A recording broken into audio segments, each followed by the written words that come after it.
This film is purely fictional. Please do not imitate it. Your like and subscribe are the motivation for me to update. Chapter 1 Rebirth or Time Travel? With a bang, something fell heavily to the ground. Sue Biding felt that her whole body was crushed, and she was shaking with pain. She had no strength to move. She tilted her head, lying on the ground, and could not see what she looked like now. Ah! I hit someone. I hit someone. Call an ambulance quickly. Someone was talking around her, and the noisy voices irritated Sue Biding's twisted eardrums. She felt her vision was becoming increasingly blurred, and her body was slowly losing consciousness. Suddenly, she felt her whole body lighten, as if she was floating. Wait, floating? Sue Biding quickly looked down. Oh my god, she opened her eyes wide.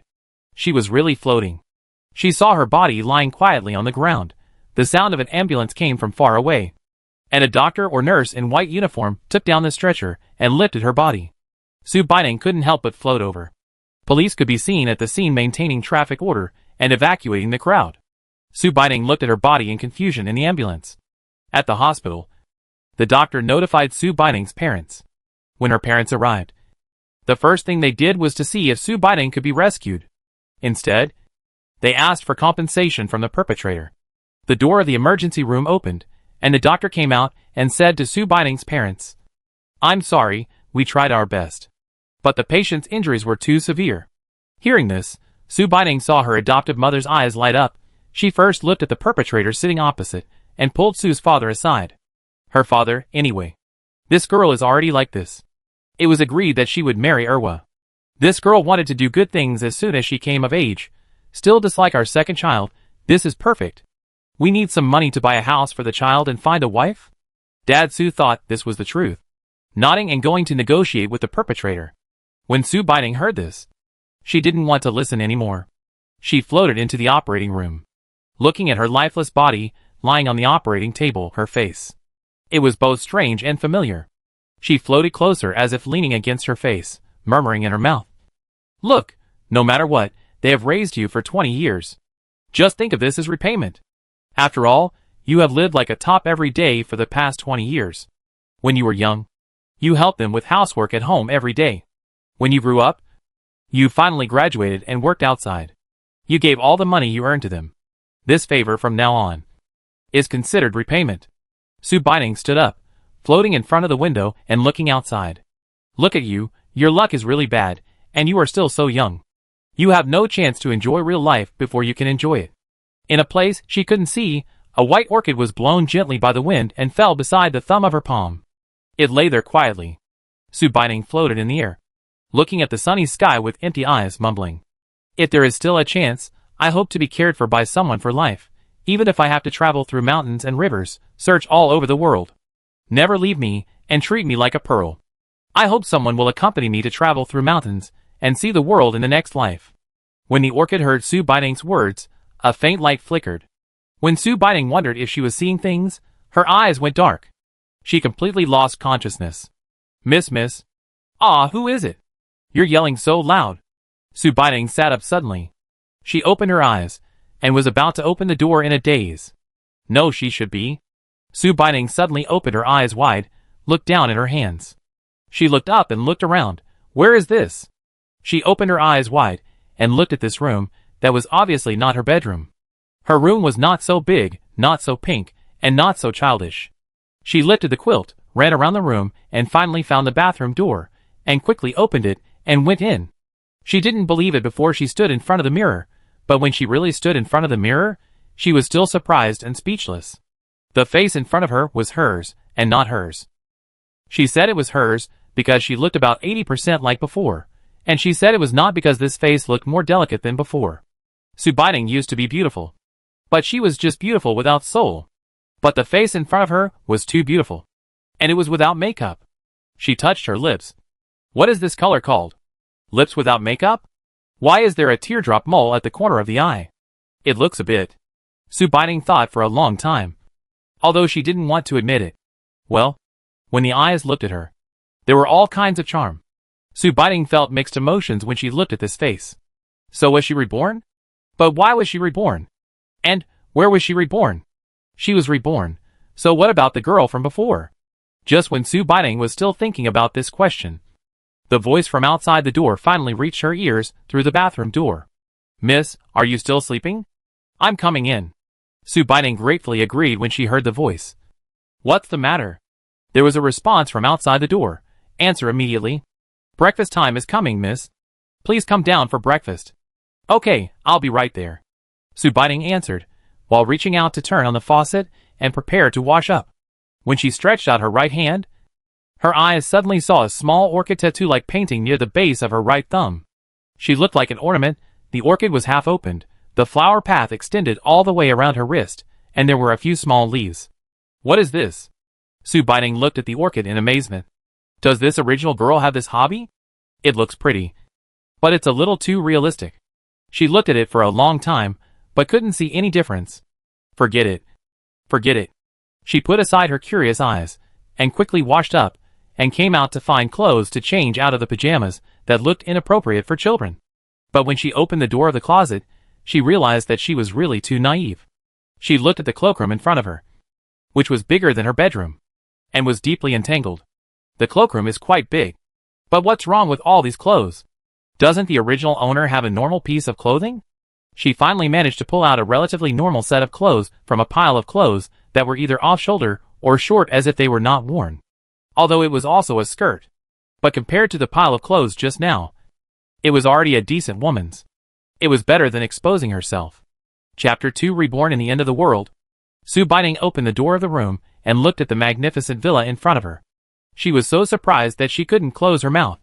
She looked at the jewelry in the original owner's cloakroom and knew that the original owner's family must be very rich, but now it seems that she still underestimated the wealth of the original owner's family.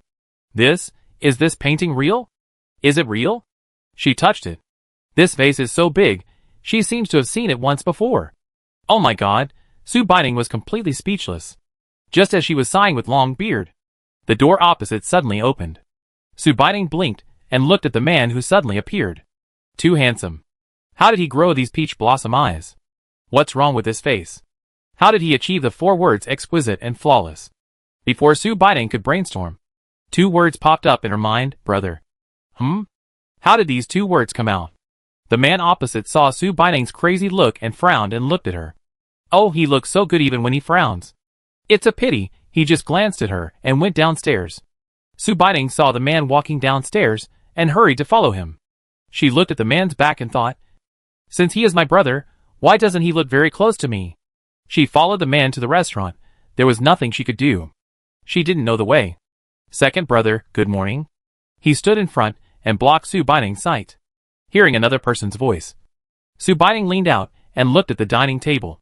With a puff sound, the man at the table spat out his breakfast when he saw Su Baining. Seeing this, the man standing in front of Su Baining frowned slightly. He sat down a little further away from him. Seeing this, Su Baining quickly sat at the outermost. He started to eat breakfast silently. He didn't know what was going on, so he couldn't act rashly. The man who saw Su Baining's action glanced at her lightly.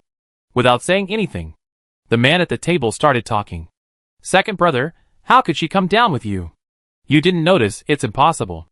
Yinziyu, don't talk when you have something in your mouth. I've told you so many times, why don't you learn your lesson? Yinziyu, why does this name sound so familiar? When Su Baining heard this name, her mind started to turn. Where did I hear this name before? Oh, second brother. Wasn't that too surprising? I've said it many times, don't call me second brother alone, add my name. When saying this, the man narrowed his peach blossom eyes and looked coldly at Yinziyu opposite him. Yinziyu is usually the most afraid of his second brother. Immediately sat up straight, raised his hands as if swearing. Okay, brother Yinyu. I know I was wrong. Yinyu? Wait, Yinziyu Yinyu. Why are these 2 names so familiar? Why is this so similar to a novel she just read before she died? Su Baining usually has no hobbies, she just thinks about work. This book was first shown to her by her roommate when she was in college. Because the name of a cannon fodder sister in it is the same as hers, so she was asked to read it. No way. No way. Su Baining has started to panic. She remembers that it is a novel about the end of the world. Brother. It can't be so unlucky. Su Baining, why are you so quiet today? Yinziyu was a little uncomfortable watching Su Baining eating so quietly. Usually it was just the 2 brothers at home. Every time Su Baining saw them, She would rush over as if she didn't care about her life. If it weren't for the fact that their deceased stepmother treated them well, they would have been unable to tolerate it a long time ago. But why is it so quiet today? Su Baining lost her composure the moment she heard Yan Ziyu calling her. What the hell is Su Baining? The original owner was also called this. Could it be that she was right, and this was really the case? She couldn't eat her breakfast anymore. In the spirit of not wasting food, she drank the milk in front of her in one breath. She stuffed 2 buns into her mouth in no time. She stood up and said, "I'm done eating. I'm leaving first," and rushed back to the room without stopping. The 2 people in the restaurant saw Su Baining like this. The man named Yan Yu frowned and looked at Su Baining, who rushed upstairs. His eyes flickered for a moment, and he didn't say anything. Turned around and started to eat breakfast slowly. Yan Ziyu opened his eyes wide in surprise. Did this guy take the wrong medicine today? Su Baining didn't care about the expressions of the 2 people behind her. She rushed back to the room and started looking for things. Finally, she saw the ID card in the drawer. She took out the ID card with trembling hands. The name and the face on it. She looked at the ID card and wanted to put herself in it. It's over. I really reborn into a novel. It was also a Doomsday novel. The problem was that Su Baining had not read the novel carefully at that time. She did not know the specific plot development. She only roughly knew that the Yin family members were the main villains in the book. As for why, she did not know. She was busy looking for a job at that time, and did not have time to read it carefully. What should she do? She looked at the calendar. It was only a month before the end of the world. It was going to be gone. Wasn't this asking her to die for the second time? Su Baining looked at the window. Can I jump down? No. No, she still shrank back. Or can I give her another place? Rebirth is fine. At least it's a good chance. How can I live like this? Su Baining fell on the bed with a sad face. She lay on the bed and looked at the luxurious lamp on the ceiling. She fell asleep while looking at it. It was about noontime. Su Baining was awakened by a knock on the door. She opened her eyes. Agreed. And slowly came to her senses. She began to recall what she had just dreamed about. So her rebirth was not a chance given by God, nor was it a lucky chance. It was the original owner who burned his own soul, and just happened to collide and pull her soul before he died. She dreamed of the original owner, who told her a story about her. The original owner used to be cowardly and incompetent. Because she came to this house with her mother, she had always been very inferior. Her mother and stepfather died in a plane crash 2 years ago. The original owner was in agony. People who already had little sense of existence at home were even more afraid of being abandoned. The only ones who were often at home were her second brother Yan Yu and fifth brother Yan Ziyu, whom she had just met outside. The eldest brother Yan Hixien was always on business trips in the capital. The third brother Yan Imo and the fourth brother Yan Bai were said to be serving in a corner. The second brother Yan Yu didn't like too many people at home, so there were not many servants at home. Except for cleaning and cooking, there was usually no one at home. After the end of the world, there were only 3 people in the family. Yan Yu and Yan Ziyu were the first to awaken the fire and spiritual powers, and the original owner was the only ordinary person. They did not choose to abandon the original owner, and took her with them to reunite with the few remaining people in the family. But when they just reunited with Yan Heshuan, they received news that the place where Yan Imo and Yan Bai were was hit by a wave of zombies. There were too few people with superpowers, like Yan Imo and Yan Bai. In the end, they died under the claws of zombies before Yan Heshuan and the other 3 rescued them. Even the corpses were eaten up. They protected their group of people, and not only chose not to tell them the truth, but even hid the fact. Yan Heshuan and his men chose to fight back in anger. However, they were no match for a group of superpowers. Originally, the original owner had a chance to save them. There was a secret passage under their base. The original owner found it when he was wandering around. When their superpowers arrived, the original owner hid in the underground passage as soon as possible. I completely forgot that Yan Heshuan, who took her to escape all the way, with an explosion sounded. The original owner knows that everything is over. She never saw those brothers again. When she came out of the underground channel, the base had become a ruins. Not even leaf leaves. Later, she lives alone in this cruelty. She met a group of people. They are ready to find a base. On the way to the base, she learned that everything was all because of the strategy of a nation. They instigated the struggle among all the superpowers, hoping to seize the remaining resources in one fell swoop. The superpowers exposed their conspiracy, expelled them completely, and restored the honors they deserved, including Su Baiting's brothers from the Yin family. Unfortunately, they will never know. On the way to the base, she unfortunately encountered a wave of zombies. They were all ordinary people, and could only run away desperately. In the end, the original owner could not escape the fate of being caught by the zombies.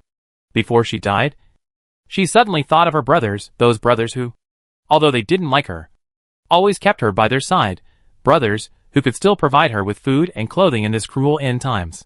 She gave up everything herself. If there was a chance. But she knew, even if it happened again, her instinct would still make her give up everything.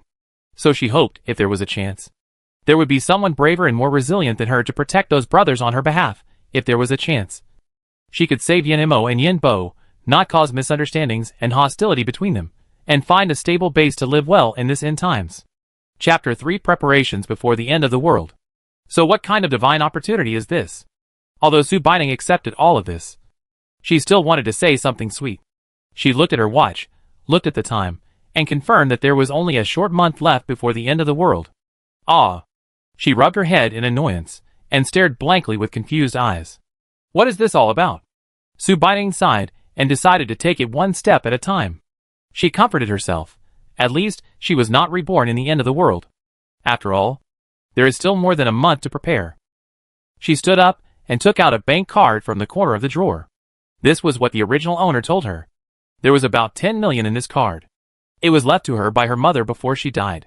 After her mother married her, she had a lot of pocket money, but she had spent almost all of it. This card was given to her by her lawyer after her mother passed away. She had never been willing to use it. Su Baiting held the card and thought about what to prepare. Should I remind my two brothers that the world is not going to be peaceful anymore? But Yen Yu looks very smart, and he might not be easy to fool.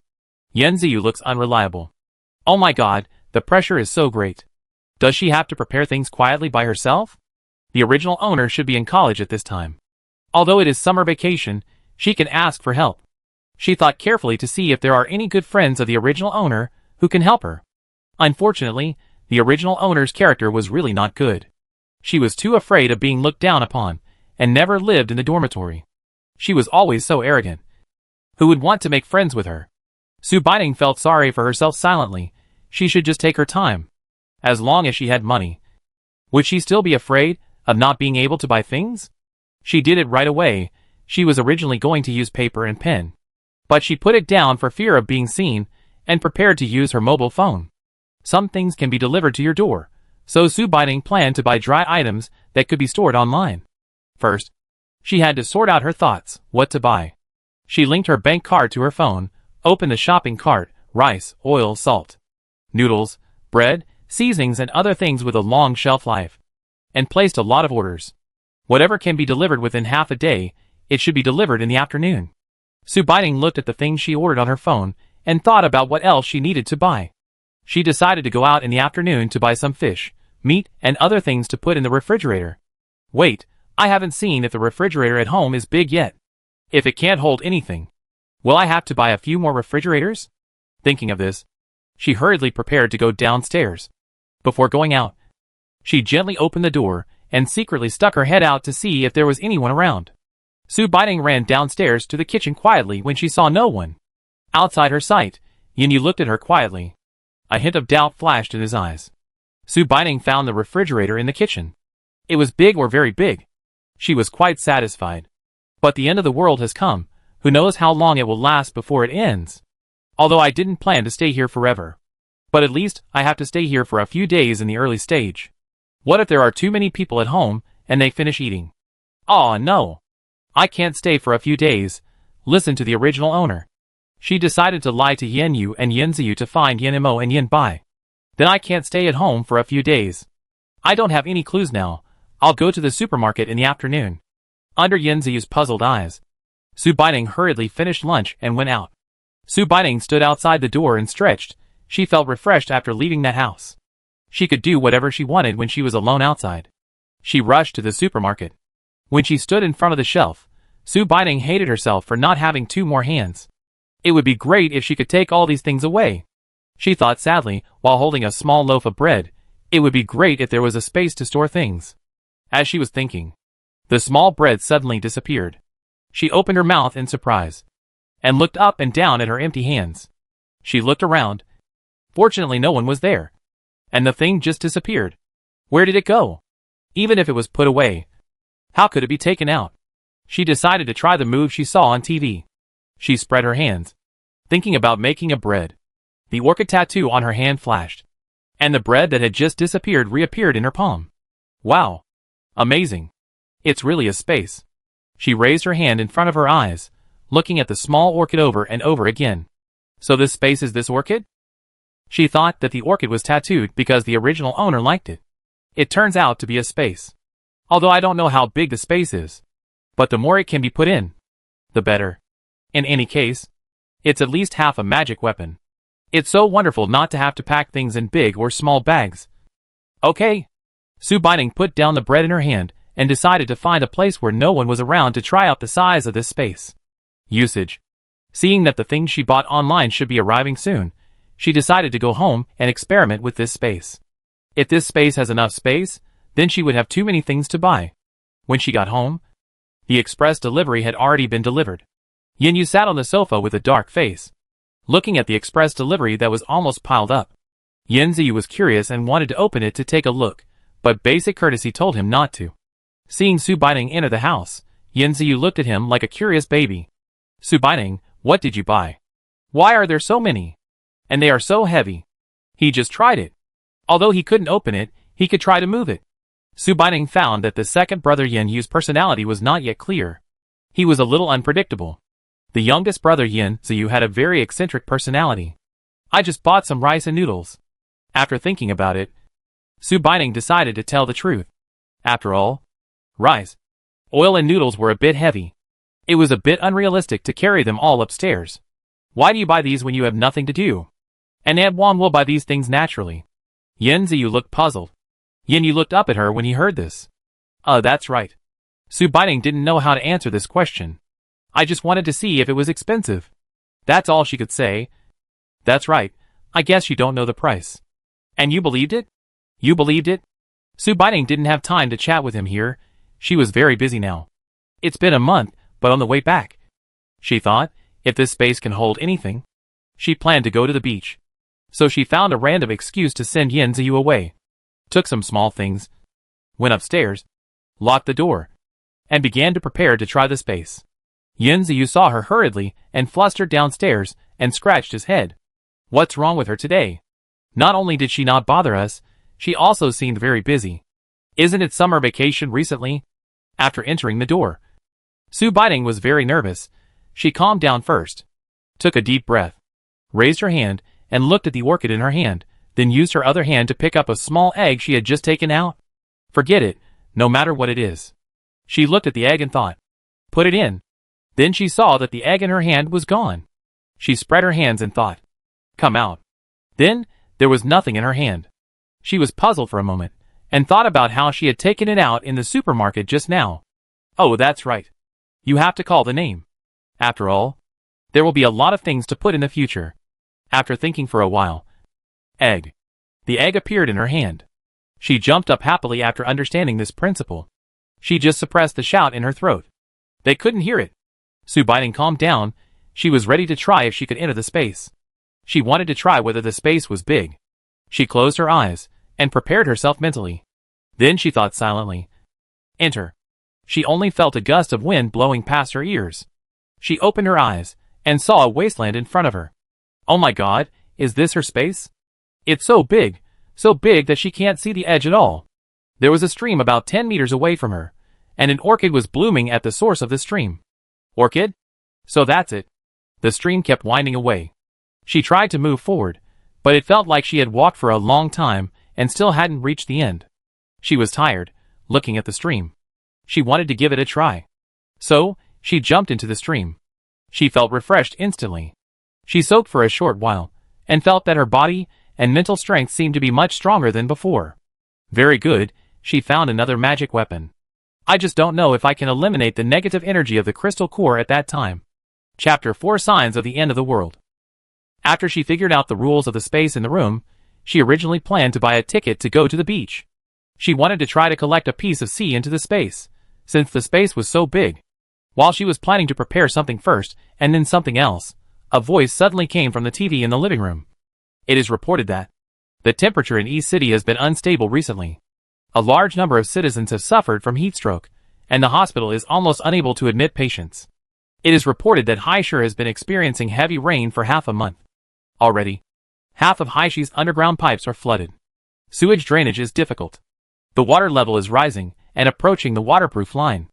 It is reported that a large number of people in Nanshui City have been suffering from high fever recently. What's going on?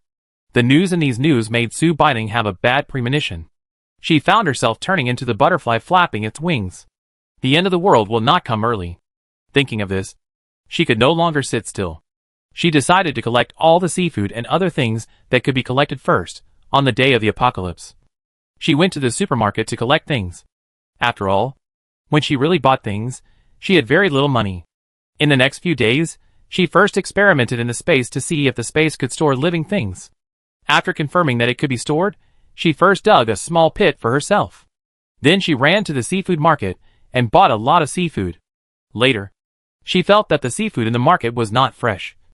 So she ran to the beach in the middle of the night to collect a lot of seafood. She was afraid that Yin Yu and Yen Ziyu at home would find out. So she rented a warehouse. All the things she bought were delivered to the warehouse. And she would collect them back. She was busy isolating the left and right sides of the stream in the space. She separated a lake by the sea in the space. She still thought fresh things tasted better. She put a few temporary huts on the other side of the stream and put a lot of seeds she bought. She thought she could grow crops by herself in the future. Everything in the space was good. But now she had to do it herself. Probably because her mental strength was too low. This period of time was really tiring, and she couldn't be discovered by the two people at home. It was too hard. During this period of time, bad news kept coming from the TV. Later, the leader directly blocked these news. It was not allowed to be broadcast. But it couldn't stop the news on the internet from spreading faster. Su Baining didn't care about these things. In the last 2 days of the countdown to the end of the world, she finally collected all the things she needed to collect. Food, drink and daily necessities finally. She didn't waste time collecting these. She stood at one side of the space and looked at the things in front of her, feeling a great sense of accomplishment. All the necessities of life were complete. Next, she just needed to collect some medicines. The money in the card was really used up. She didn't spend much money on these things, except for the bulletproof RV, which cost nearly half of the money. She originally planned to buy a small one, just enough for a few people.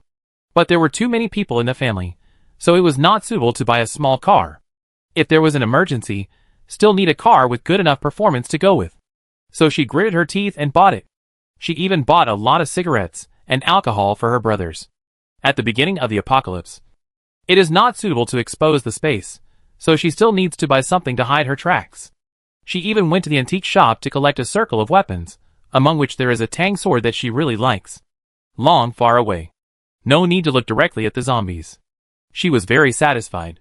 At midnight on the last day of the countdown to the apocalypse, she ran to the supermarket warehouse that she had chosen before. With a wave of her hand, she took away all the things. When she stood in the room, she was still in shock. Although she had made all the necessary preparations, she had never experienced such a thing after all. She took a big gamble. On the day of the apocalypse, the weather looked good. Su Baining stood in front of the large French window in the room. She had thought that there were natural disasters everywhere during this period, and the apocalypse might come earlier. Now it seems that it will come on time. All the servants in the house have left. She looked at her watch and decided to call her 2 stepbrothers to tell them the truth, hoping to make some preparations. The most important thing is that after the end of the world, all communications around the world will be cut off.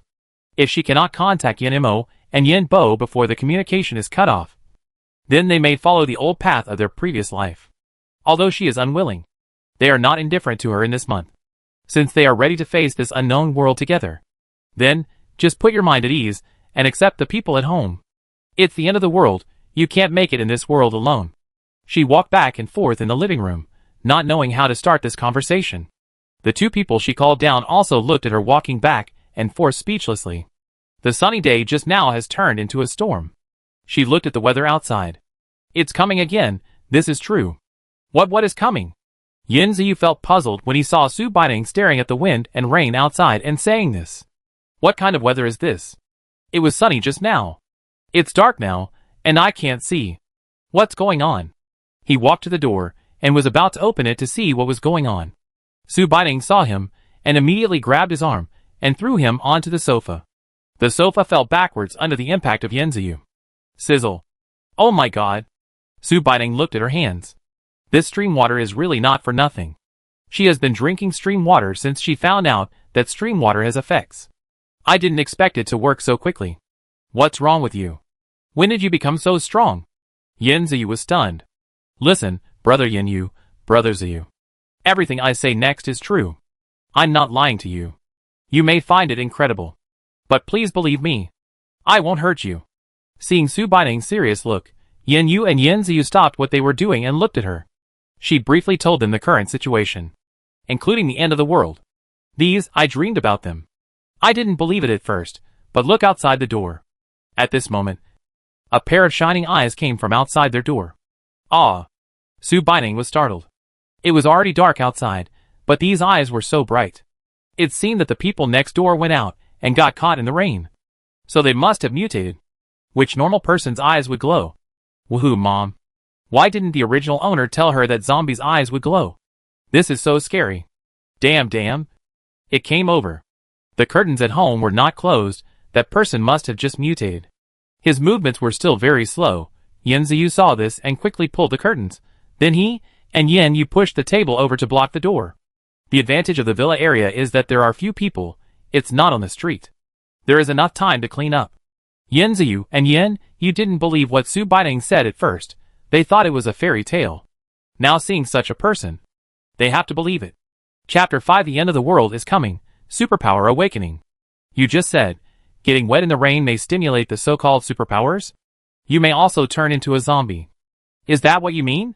After blocking the table at the door, Yin Yu sat on the sofa and asked Su Baining. Su Baining nodded. Very good, then let's try it. Su Baining's puzzled face? What to try? She still doesn't know what kind of personality Yin Yu has. Yin Yu took a cup and walked to the window. First opened it a little bit. Maybe he was checking to see if the zombie had left. Then he opened the window and got a glass of water. Su Baining jumped up from the sofa in fear and didn't care whether Yin Yu disliked her or not, and wanted to snatch the glass of rainwater and pour it out. Yin Yu saw her rushing towards him and turned away. What are you doing? Brother Yin Yu. This is not possible. If Su Baining didn't know what he wanted to do now, then there would be something wrong. Yin Yu glanced at her indifferently. I don't like to sit and wait for death. But this. Su Baining didn't know what to say, although she knew that Yin Yu and Yin Ziyu would activate their superpowers at the beginning. But she really didn't know how it was activated. Are you so tough? Young man? Su Baining didn't dare to ask. Su Baining could only shut up. Yin Yu glanced at Su Baining and said to Yin Ziyu. According to her, you will have a fever after being caught in the rain. Look at me, if you can survive. It will be your turn. If you can't survive, don't be soft-hearted and hit me on the head. Yin Yu pointed at his head and said, cut it off. Don't be soft-hearted. Don't. Brother. I don't dare. Yin Ziyu was scared. Yin Yu frowned after hearing this. According to her, Yin Mo and Yin Bai will be in danger of their lives. Are we just waiting here and not saving them? Su Baining pursed her lips and said to Yin Yu seriously, I will watch over you. Yin Yu looked at Su Baining in front of him in surprise. Yin Ziyu said that she was different from before. He was just a little skeptical at first, but now he really believes it. She seems not to cry as much as before, and she is much stronger. Yin Yu nodded and poured the cup of rainwater on his head without saying a word. After a while, Yin Yu began to feel confused. His whole body hurt, and it seemed very hot. He couldn't control himself. Su Baining quickly helped him to the sofa. It was impossible for him to go back to the room to rest at this time. At least we have to survive these 3 days of acid rain, and see what the situation is outside before deciding. Yin Yu started to have a fever, and Yin Ziyu looked at his brother like this. Without saying a word, he walked over and took a cup of rain, and put it aside. Su Baining knew that Yin Ziyu was worried about her taking care of the two of them alone. She smiled at him and comforted him, saying, It's okay. Brother Ziyu. Brother Yin Yu will be fine. Yin Ziyu looked at her, constantly wiping Yin Yu's sweat, and said, "So you have been busy preparing things every day for the past month? The refrigerator at home, including the food you bought before, was bought by you on purpose." Su Baining nodded. "Why do you believe that what you dreamed must be true?" Yin Ziyu was curious about this. "I didn't believe it at first, but then the TV always reported those natural disasters and man-made disasters. And Su Baining knew that now was not a good time to expose the space, but he knew the character of these people from the original owner. Anyway, he would know it in the future. Now that I know, I will trust her a little more. Maybe I will protect her more than before. Brother Ziyu, I have awakened my superpowers. It is a space superpower." After saying that, she demonstrated it in front of Yin Ziyu. Yin Ziyu was stunned by her performance. You have awakened your superpowers without getting wet in the rain?" "Yes. That's why I believe there will be an apocalypse. I have been running around preparing materials for this month. I didn't dare to tell you because I was afraid that you wouldn't believe it. So don't worry about food and drink. I prepared a lot. My space is much bigger than this house." Su Baining felt very proud when talking about space. Yin Ziyu looked at Su Baining like this, and looked at the water next to him. He made up his mind secretly. After a while, Yin Yu's body temperature reached an unprecedented high. Yin Ziyu couldn't sit down at all, and kept walking around in the living room. The rain outside seemed to be a little lighter, and he could faintly hear roars. Yin Yu had such a fever. He kept talking nonsense, biting his lips fiercely with his teeth from time to time. And the humming and roaring outside attacked their hearts. Every bit was tormenting their spirits. Su Baining slapped her head hard. How could she forget this at the critical moment? She quickly filled a cup of stream water from the space, and slowly fed it to Yin Yu. "I don't know if it will work, but at least try it. If possible, Yin Ziyu can also use it after he has a fever. The water from the stream is still effective." After drinking the water, Yin Yu's fever did not go down, but he no longer talked nonsense and frowned, and his complexion looked much better. It was a stormy day and night, and at lunchtime, the two of them had no appetite and just ate a little. Because Yin Yu had a fever, they didn't dare to sleep too deeply, and it was fine in the first half of the night. In the second half of the night, there might be more and more zombies. The roar was getting closer. Su Baining turned off the lights, and she and Yin Ziyu made 2 beds on the floor in the hall. First, she could take care of Yin Yu nearby, and second, they felt safer together. Su Baining burst into tears in her heart. "I'm still a baby. Why should I endure this?" The weather got a little better the next day. The rain was much lighter. It was also brighter than the day before. When Yin Yu woke up, Su Baining had just fallen asleep, but Yin Ziyu woke up. He saw that Yin Yu had woken up, and seemed to be fine. He shouted happily, "Brother! My brother! Are you okay? You didn't turn into a zombie. Did you awaken your superpowers?" Yin Ziyu hugged Yin Yu. This shout also woke up Su Baining, who had just woken up. "Brother Ziyu, can you be quieter? I just fell asleep." Su Baining's mind was confused now. Yin Ziyu let go of Yin Yu and shook Su Baining. "Ning Ning, don't sleep." Hearing this call, Yin Yu raised his eyebrows. Look! Brother Yin Yu is awake. He's fine." Su Baining also woke up suddenly after hearing this news. She turned around and looked at Yin Yu, who had stood up. Although he had a fever all night, Yin Yu looked very energetic. He looked at the 2 people in front of him, who were looking at him with burning eyes, and stretched out his hand. A small lightning flashed in his palm. Fuck, this skill is so amazing. Yin Ziyu liked this lightning ability very much when he saw it. Lightning ability? Su Baining frowned. Shouldn't it be a spiritual ability? How come even the ability has changed? I also awakened the spiritual ability. You can't see it, dual abilities. Su Baining held her hands and looked at Yin Yu with shining eyes. Yin Yu looked at Su Baining and smiled. Although he had a fever, he remembered the glass of water. Su Baining saw Yin Yu smiling at her also. He grinned foolishly. You should also pour this cup of water down. We need to contact the eldest brother and the third brother. We need to set off quickly. Seeing Yin Yu wake up safely, Yin Ziyu's hesitant heart immediately calmed down and poured the water down. When he started to have a fever, Su Baining also took out a cup of stream water and told Yin Yu about her space. Although Yin Yu was surprised, he didn't show it. Su Baining gave the cup of water to Yin Yu and went back to her room. She needed some time to think about things. Chapter 6, Getting Ready to Go. Su Baining returned to her room and stood in the original owner's cloakroom. She had hardly entered this cloakroom since she woke up. She bought a lot of simple and casual clothes. Besides, the end of the world is coming soon. These clothes are no longer suitable. But girls, who doesn't love beauty? Although these clothes are bright, they may no longer exist after the end of the world. What's more, there are these beautiful jewelry. Su Baiting put them into the space with a stroke of the pen. Never mind. It's not like there's no room. She was still struggling with one thing. Apart from the space bug, she had almost no attacking abilities. Although her physical fitness improved after drinking the stream water. But that alone was not enough. She looked at the drizzling rain outside the window, took out a glass of stream water, opened the window, and stretched out her arm. After feeling a burning sensation, she immediately closed the window and walked to the table to drink the water. Then she lay on the bed, clenching her teeth. She told herself that she must get through it. She lay on the bed, in excruciating pain. She felt like she was about to be burned. With her last bit of willpower, she threw herself into the stream in space. She let herself fall asleep. When Su Baiting woke up slowly, she didn't know how long it had been.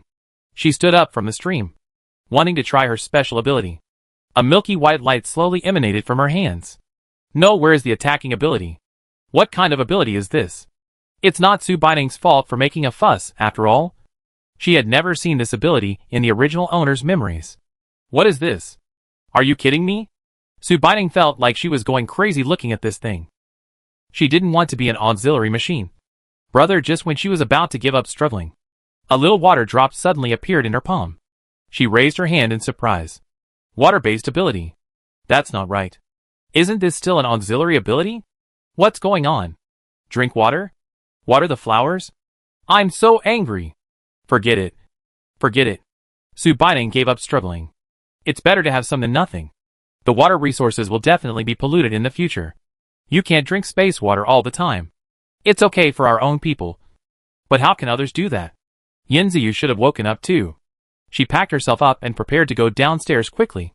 I don't know when the rain outside the window has stopped. The rain stopped? No way. What about the 3 days of rain? Could it have passed 3 days? Then the two people downstairs. She quickly ran to the door and opened it. As soon as she opened the door, someone fell down, scared her. When she was about to reach out for help, the man stopped by himself. It was Yanziyu. Brother Ziyu, why are you standing here? You scared me to death. Su Baiting patted her chest. You scared us to death. You slept for 2 days. You know? You said you slept inside, and it's hard for us to get in, so can't I wait at the door? Yanziyu lectured her. She knew they were worried about her, and nodded obediently. She glanced behind Yanziyu, but didn't see Yanyu.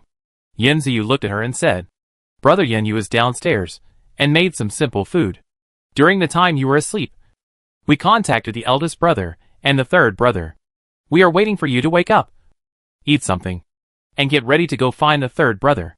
Oh, Brother Ziyu, what special power did you awaken? Su Baiting asked as she went downstairs with him. Look! Yanziyu was very proud of his ability. Boom! A small flame emerged from his palm.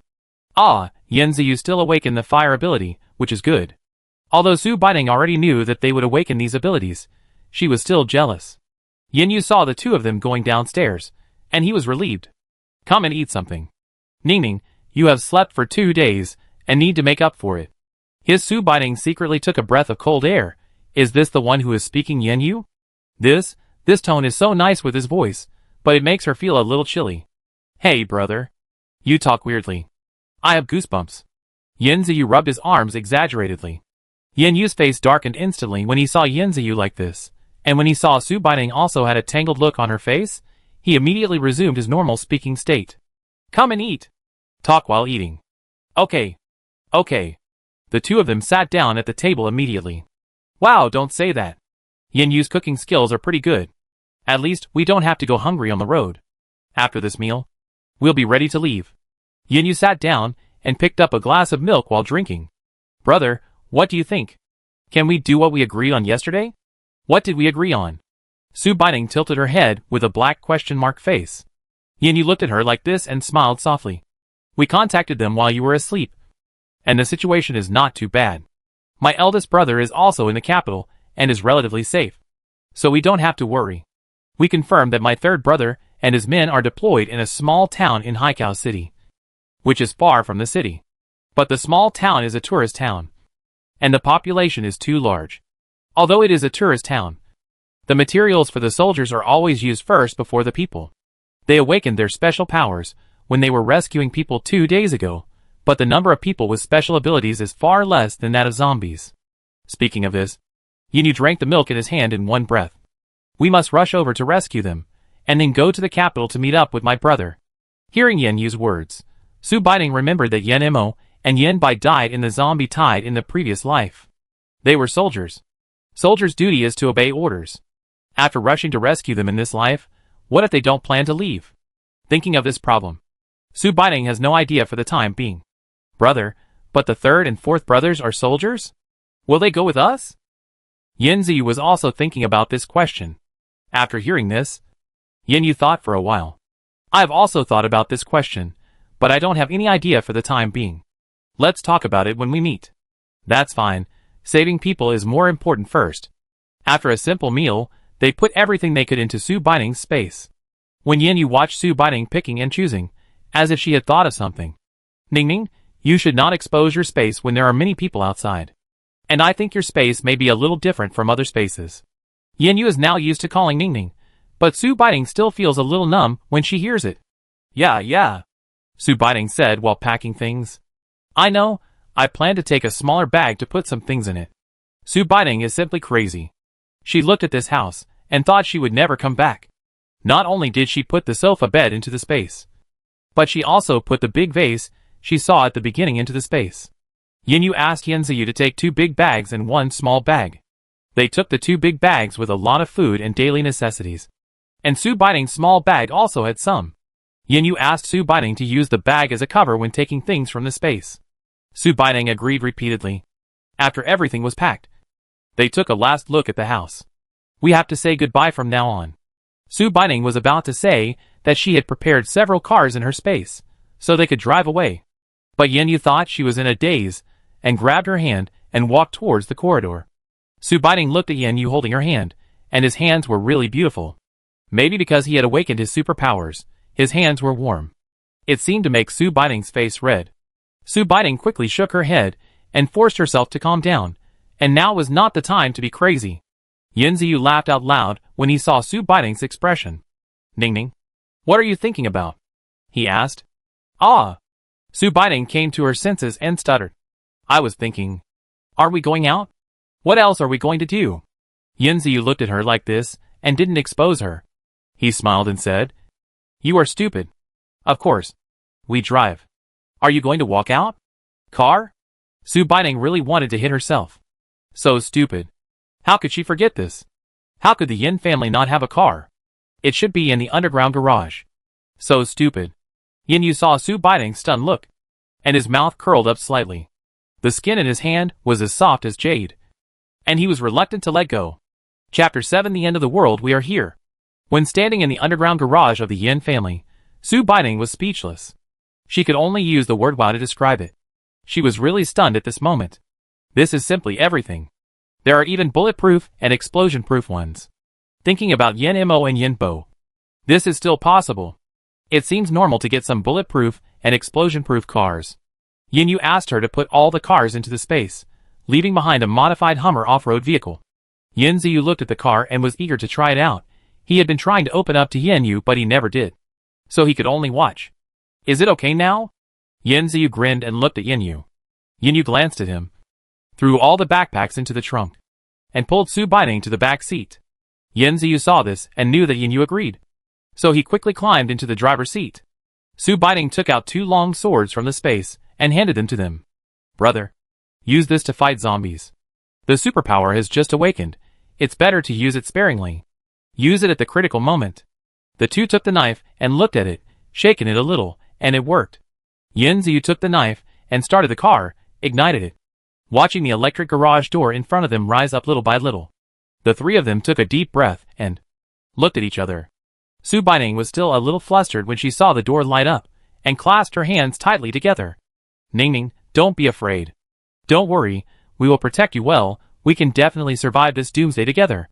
Seeing Su Baiting's face was a little pale, Yin Yu was afraid that she would scratch herself. He took her hand and held it tightly. Su Baiting looked at Yin Yu's eyes, and her panicked heart finally calmed down a little bit. Yes, in this life, she will never be alone again. The door is open. Third brother and fourth brother. We are here. Yin Yu was like a chicken blood, and only heard a bang, and at a glance, only saw the exhaust gas floating by. Wow, this feeling is really great. Yin Yu was extremely excited when he got on the car he had been dreaming about. The trees gradually moved away from his eyes, and as time passed, he was about to drive into the city. The magic city was not big nor was it small, and it would take a lot of time to get out. Drive slower. Brother Xiu, the zombies might be nearby. On the way here, he did not see anyone, and the usually busy streets were now empty. The wind blew, and there was a faint smell of blood in the air. Suddenly, there was a noise from the mall next door. Are you here to save us? This place is a bit far from my home, and there are many monsters on the street. Can you take us home? Yes, the monsters on the street are too scary. Can you take us home or take us with you? Why don't we follow you? You are only 3 people, and this car should be able to seat a few more people. What do you mean take you? It should be take us. The end of the world came suddenly. This group of people were trapped in the mall while shopping when it was raining. When it first started to rain, everyone was thinking about going home. But some people became half human and half ghost after being caught in the rain. Before everyone could react, some had already pounced on them and bitten many to death. Some people tried to rush home with umbrellas, but as soon as they got out, their umbrellas were corroded, and they turned into zombies. The rest of the people who saw it ran around the mall in panic, hiding in the mall for several days. They eat, drink, defecate and urinate here. There is no cleanliness on their bodies. They hid in the mall. They heard on the radio that the army came back to rescue them, but they waited for so long but still didn't come. They were almost desperate. At this time, Yin Yu and his men appeared. These people were like seeing a savior, and started to chatter. Su Baiting looked at this group of embarrassed people, and didn't say anything. Brother, save them? To be honest, Yin Yu didn't really want to save them. He just wanted to get out of town as soon as possible to find his third and fourth brothers. Yin Yu thought for a moment. We have been at home for 3 days.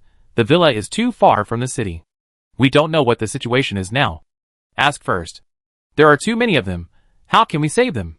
There are not many zombies now. What if they all come over later? We may not be able to protect them, after all. We have just awakened our superpowers. Su Baiting is not without sympathy, but she feels that she has to survive first, and have the remaining ability to protect others. Hearing her words, Yin Yu and the others nodded. Yin Yu motioned to Yin Yu to ask them about their current situation. Yin Yu stuck his head out of the car window. Can anyone tell us what's going on? How many people are here now? Are there any soldiers coming here to rescue you? Hearing Yin Yu's question, the people in the mall looked at each other. After a while, a tall and thin boy walked out of the crowd and said, We were shopping at the time, and suddenly it started to rain heavily. It was normal to have rain. But after a while someone rushed into the mall. We saw he seemed to be in pain when he said this. And he covered his head and squatted down. No one spoke when they saw him. And everyone was sighing.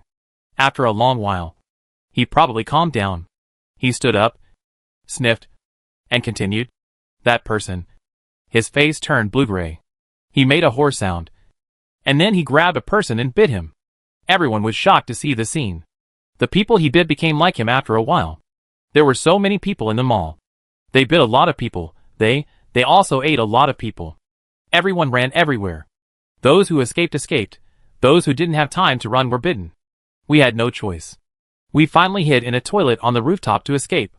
We waited for a long time, until there was no sound at all before we dared to come out. We have never dared to leave this door. We are too scared. Many of us have not eaten for 2 days. Yin Yu looked at the dejected look of this group of people, with no expression. Su Baiting glanced at him. The boss is the boss. He didn't react much when he heard this. Awesome. If no one comes, are you going to starve to death here? Yin Yu couldn't understand. So many people. You can rush home. No. They shook their heads. There was a broadcast saying there was a gathering place in the square. They will wait there for a few days. We are going to the gathering place. The boy who had been talking for a long time seemed to have something to hide. He gave up and said, There are many people here, but there are too few people who can and are willing to take action. Many of them are women, and they are eager to protect themselves. So, Before he finished speaking, a middle-aged woman with heavy makeup standing behind him was unwilling. She pushed him. What's wrong with you? A grown man? We are a group of middle-aged women in our 40s and 50s. We are your elders. Don't you know? Isn't it your duty to protect us? She pointed at Su Baining and the others. Why are you talking so much nonsense to them? Just ask them to take us there. If you don't want to, just go and grab the car. That's right. Why are you a grown man talking so much? We are all women. If you don't protect us, are you going to let us die? You are simply heartless. No. You are unreasonable. The boy was so angry that his face turned red. Chapter 8 First Encounter with Humanity. Hearing them quarreling, Yen Yu and the others looked around. Fearing that zombies would be attracted, one pulled out a knife and pointed it at them and said, "Shut up. I don't have time to listen to your nonsense here." Seeing Yen Yu pull out a knife when he disagreed, the group of people finally started to get scared and shut up, and it was quiet for a while. Yen Yu thought he could go and see the situation and find out. Seeing him like this, Su Baining patted Yen Ziyu's shoulder. She didn't plan to show up now. The car windows were covered with anti-peep film, so they couldn't see inside. She was pretty, and she didn't want to cut her long hair. In order not to cause unnecessary trouble, she would not go out if she could. Yen Ziyu received instructions. You can go with us." The eyes of the group of people who heard this lit up. Yen Ziyu continued. "But we won't guarantee your safety, and it just so happens that we are also going to the gathering place. You guys, regardless of gender, choose a few taxis that can be driven with us." "What? Shouldn't you protect us?" Yen Yu frowned, looking back. "If you want to leave, find a car and leave quickly. If you don't leave, you can just wait here to die." "That's right, I'm glad I took you away. Who do you think you are? Who do you think we are? I'll wait for you for 5 minutes. I won't wait after the time is up." After saying that, he closed the car window and started looking at the watch. "Fuck, what kind of people are these? Brother, didn't you say to go to the gathering place to take a look? I just wanted to step on the accelerator and leave quickly. Be patient, Brother Ziyu. This is just the beginning. Brother Yen Yu is right. Our home is too far from the city. We should at least understand the situation. They said the army came to rescue people. We can go and ask about the situation." Yen Ziyu nodded. Yen Yu also laughed softly when he heard Su Baining's words and touched her head. Su Baining's face turned red again. "I can't resist this beauty." Looking at Yen Yu and Yen Ziyu, who really ignored them, the group of people ran out of the house cursing and ran to the cars on the street. It was already now. Everyone was running and fleeing. Most of the cars did not leave in time. Yen Yu lowered the car window. He pointed a knife at the boy who was talking. "You come here and lead the way." The boy who was pointed at was still a little confused and pointed at himself. "Yes, come here." Yen Yu nodded. Seeing the boy walking towards Yen Yu in their car, some people began to feel unbalanced again. "What should we do if he sits in your car? The people here are all old, weak, sick and disabled." "That's right, shouldn't you have some sympathy?" Su Baining was annoyed to death when she heard them whining. None of them paid attention to the group of people. After waiting for the boy to get in the car, Yen Ziyu stepped on the accelerator and left. Seeing them drive away without saying a word, the rest of the people quickly found 2 cars to follow. The boy sat in the passenger seat, turned his head, and was about to say thank you. Seeing Su Baining, who had been sitting in the back without saying a word, Su Baining blinked. "You hello, little sister." "Oh," I stuttered. Not to mention now, even before the end of the world, he had never seen such a pretty girl. Looking at his eyes, Yen Yu's face darkened. "Look ahead, lead the way." Yen Ziyu covered his mouth and chuckled. He glanced at the boy next to him. "How old are you? What's your name?" "My name is Gao Lang. I'm 21 years old." When Su Baining said this, he heard his stomach growl. "Ahem, how long have you not eaten?" Yen Ziyu wanted to laugh, but he held back his laughter when he saw Gao Lang scratching his head in embarrassment. "I forgot, it's been raining all the time. I can't tell whether it's day or night. It should be 2 days." Su Baining took some food from the trunk with him. He thanked him gratefully. The road to the square gathering place is not far away. When driving on the road, you can occasionally encounter a few scattered zombies, all of which are chopped off by Yen Yu with a knife. Su Baining still finds it a bit hard to accept that he didn't see any zombies along the way, especially the white liquid that sprayed out when Yen Yu chopped off the zombie's head for the first time. Su Baining almost vomited. It took a long time to calm down. The car behind saw Yin Yu's skills and got closer. The whole city was very quiet. Su Baining looked at the streets that were still bustling 2 days ago, and now there were only empty houses. According to Gao Lang, the square where the gathering place was located was behind the TV station. When passing the World Trade Center, the spire of the TV station could already be seen. Yin Ziyu lowered the window glass. Noisy voices came from the front. They found a place to stop the car. Yin Yu and Yin Ziyu decided to get off the car to find out about Yin Mo and Yin Bai, leaving Su Baining in the car. Don't show off your reputation. Su Baining rolled her eyes and wanted to roll up to the sky. You don't know what your face looks like. But she was very obedient.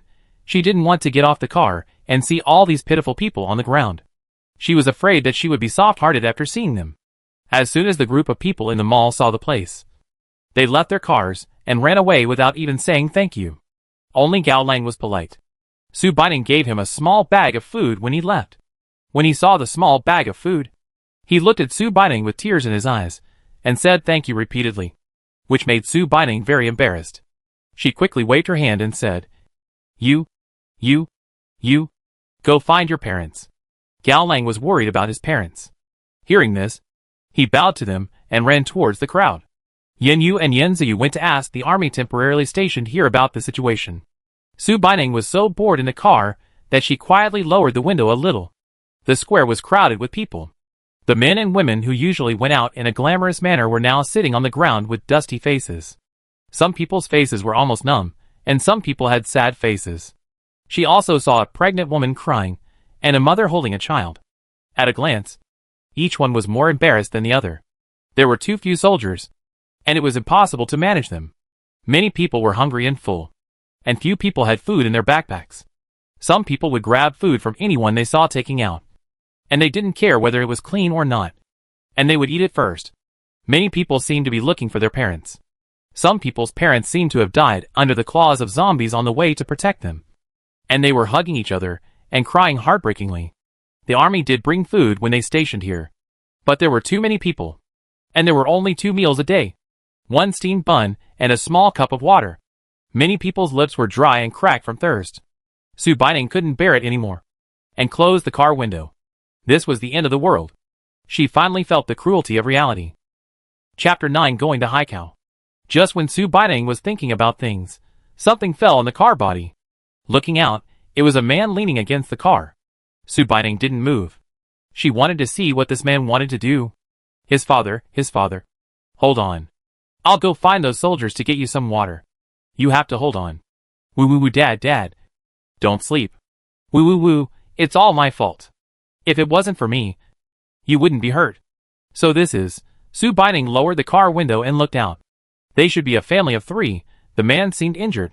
The sound of the car window rolling down reached their ears. The woman who was still crying looked up and saw Su Baining and was stunned for a moment. In her eyes, Su Baining should be well protected. And in such a good car. There must be powerful people around. They looked very embarrassed. There was dust all over their clothes. The little radish head's face was also gray and white. She stuttered and looked at Su Baining. I'm sorry, little girl. We are just resting here temporarily, and we will leave soon. She liked being polite. Su Baining smiled and said, It's okay, I just heard you guys seem to be crying. What happened? The baby leaning against the woman looked only about 3 or 4 years old. Su Baining thought it was cute and wanted to rub it. Miss, don't chase us away. Hao is very obedient, and won't make noises. They were so many that they took away our food, and Dad was so angry that he wanted to take it back, but he was beaten. The little boy named Hao sobbed and wiped his tears with his little hands, and said to Su Baining with sobs. Su Baining looked at the man leaning against the car. There are no external injuries. As if seeing her confusion, Hao's mother explained. He just didn't eat much these 2 days, and he was beaten again to protect us. And now he is too hungry to have any strength. I'm sorry, little girl. Can I borrow your car for a while? We'll leave soon. The man spoke, but his voice seemed hoarse. It was rare to meet someone he liked. Su Baining looked around. Finding that few people were looking at her, she turned around and took 2 bottles of water from the trunk and handed them to the woman, nodding to her lips to signal her to take them. The woman licked her dry lips when she saw the 2 bottles of water, hesitated for a long time, and just reached out to take 1 bottle. She looked at Su Baining gratefully, reminding her. Thank you. Little girl, power out of water now. It's hard to find clean water and food, get this soon. You are already grateful to give us a bottle. After that, the bottle cap was twisted, and the man leaned on the car fed the water. He lowered his head to feed the children water. It can be seen that they have not been drinking water for a long time. This child looks like water and wants to drink a lot, looking up at my mother or restrained. I drank too. Mother, drink something. In case someone sees you and takes you away again. How How sensibly took the water away and said to his mother. Okay. How How. Mom will drink when you are not thirsty. The child is sensible. And the parents are reasonable. Only such a family can rely on each other to survive in this difficult time. Su Baining envied such a family, and her eyes were a little wet. She turned around and took out a bottle of yogurt, and some bread and biscuits with meat floss. How How, does your sister look pretty? She asked with a smile. It looks good. How How answered crisply. You are so good. This reward will be given to How How. After that, she handed over the bottle of yogurt. How How's mother quickly said that it was not allowed. She also told her to put the yogurt away quickly. Su Baining looked at How How's mother. How How's mother, it doesn't matter if you adults go hungry for a few days. But How How is only 3 years old. Looking at the young How How, he has lost weight because he didn't eat well these days. The chubby little face has lost all the baby fat. Her face was not looking good either. How How's mother was sobbing with tears in her eyes. How How's father squatted down and hugged her. It's all my fault. Mother. I'm sorry. Su Baining waved at How How and asked him to come over. She leaned out half of her body and said to How How. Come here. How How. Stretch out your hand. Sister is stuck on the car window, and it's very uncomfortable. How How quickly grabbed the yogurt in Su Baining's hand after hearing what Su Baining said. Su Baining sat back and threw the bread she took out into their arms. Eat quickly. You are lucky to meet me. We don't need this little bit of food. Eat before we leave, and find something to do after you leave with the army. You still have to raise children. How How's parents devoured the bread. Su Baining saw them carefully breaking the bread with meat floss and cream and feeding it to the child. She only ate white bread. Su Baining handed them the bottle of water she had just taken out. This time they took it. This is the scene Yin and Yin Ziyu saw when they came back. Su Baining sat in the car with her arm resting on the windowsill, watching the family of 3 eating beside the car. Her eyes were gentle, and she would occasionally hand out a few cookies. Ningning, what is this? Yin Ziyu looked at her, and at the 3 people on the ground. Seeing these 2 people walking towards them, their temperament, their clothes. How How's parents could tell at a glance that they were coming for this car. They should be the owner. They stood up from the ground, and took How How to bow to Yin Yu and Yin Ziyu. Yin Ziyu was still a little unresponsive. Yin Yu didn't say anything, nodded to them, opened the car door, and got in. Su Baining looked at them and said, They are my brothers, it's okay. Then she turned around and asked, Brother Yin Yu, are you leaving? Yin Yu nodded. Yin Ziyu got in the car and fastened his seat belt. We asked, the 3rd and 4th brothers were said to have been transferred to Haikao City, and brother you felt something was wrong. We better go there quickly. Oh. Okay. Su Baining looked at the people standing outside the window watching them, and pursed her lips. Do you want to give them something to eat? Yin Yu knew what she was thinking. Su Baining nodded. Yin Yu reached out and took out a small bag and looked at the children outside the window. He put some yogurt in it, instant noodles, bread, biscuits, and water. He even put some chocolate and lollipops in it. Don't ask why there were lollipops. It's just that Su Baining wanted to eat them. Su Baining took the bag and handed it to How How's mother and said, I like you guys, only those who are willing to share hardships can survive in this cannibalistic era. This is not much, don't be embarrassed, you should take it all for the sake of the children.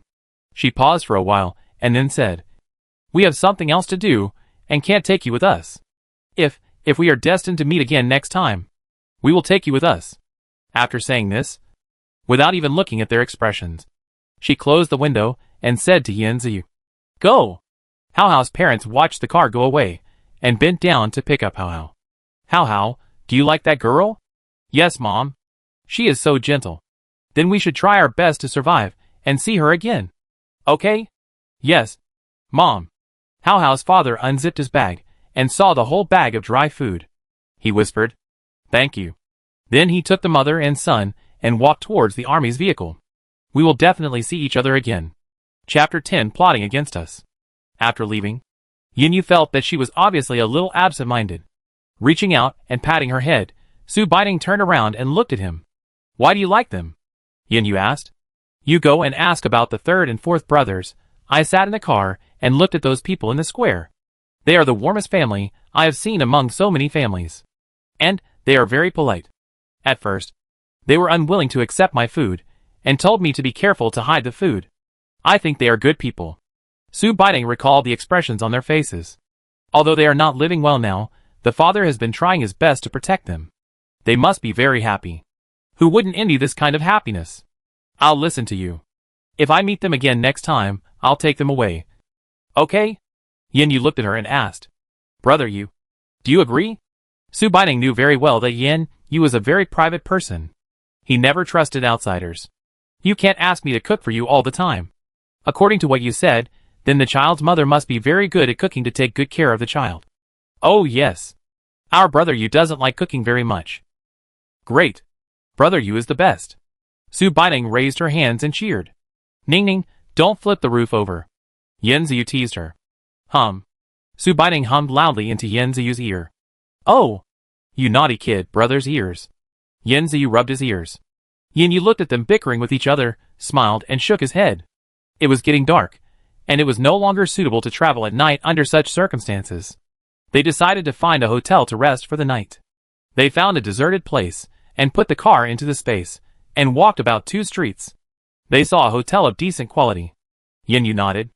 Let's stay here, it's not peaceful now. No one knows where is clean, and where is not clean. It's okay. Brother Yu, I brought a mattress. We sleep in our own bed. Su Baining looked proud. Okay. Yin touched Su Baining's head. What's going on? Yin took some wrong medicine these days. He always likes to touch her head. Yin and Yin Ziyu put Su Baining in the middle, and approached the hotel cautiously. Just after opening the door, there was a sound of wind. A knife flashing with cold light swung towards them. Yin raised his hand to push Su Baining and Yin Ziyu away. Avoiding the knife, he kicked it. A muffled groan sounded, and something fell on the floor. Yin took out a knife and walked towards the place where the sound came from. Wait. Is it someone? Brother, it's a misunderstanding. A misunderstanding. A light came on. Someone who had been in the hotel before turned on the lights in the hall. There were about 10 men and women on the opposite side. A woman with a twisted waist came out after seeing the man fall to the ground. After seeing Yin, her eyes wanted to grow on his face. She twisted her waist and slowly helped the man up from the ground. Brother Wang, please be careful. These people don't look easy to mess with. As such a contrived voice. Su Baining secretly laughed in her heart, and Tui. Yin pointed the knife at them.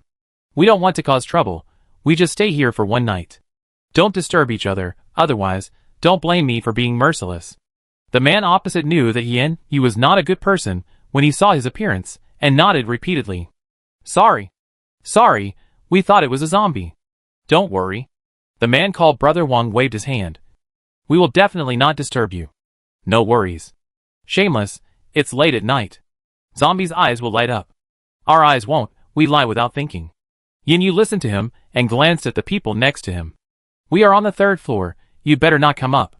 Looking at the knife at his hand, they all nodded silently. Su Baining saw that this group of people could obviously go to the gathering place. Those soldiers were still waiting for someone to come over. But this group of people didn't want to go. Those women, wearing skirts. Their bodies were covered with bruises.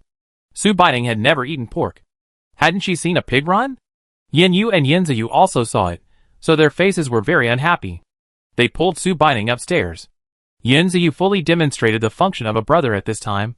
He covered Su Baining's eyes and whispered, Little girl. Don't look. The people downstairs watched them go up. A thin man walked up to Brother Wang. Brother Wang, this is the best. You can still meet such people now. It's not easy. The man called Brother Wang kicked him. Do you think I don't know? Look at those 2 men, do you have the life to enjoy them? The thin man was obviously unwilling. Brother Wang patted his shoulder. Wait, night is when zombies are active. They are only 2 grown men. Hee. They stood together and laughed obscenely. The woman standing next to Brother Wang felt a fire in her eyes when she thought of the man she had just seen.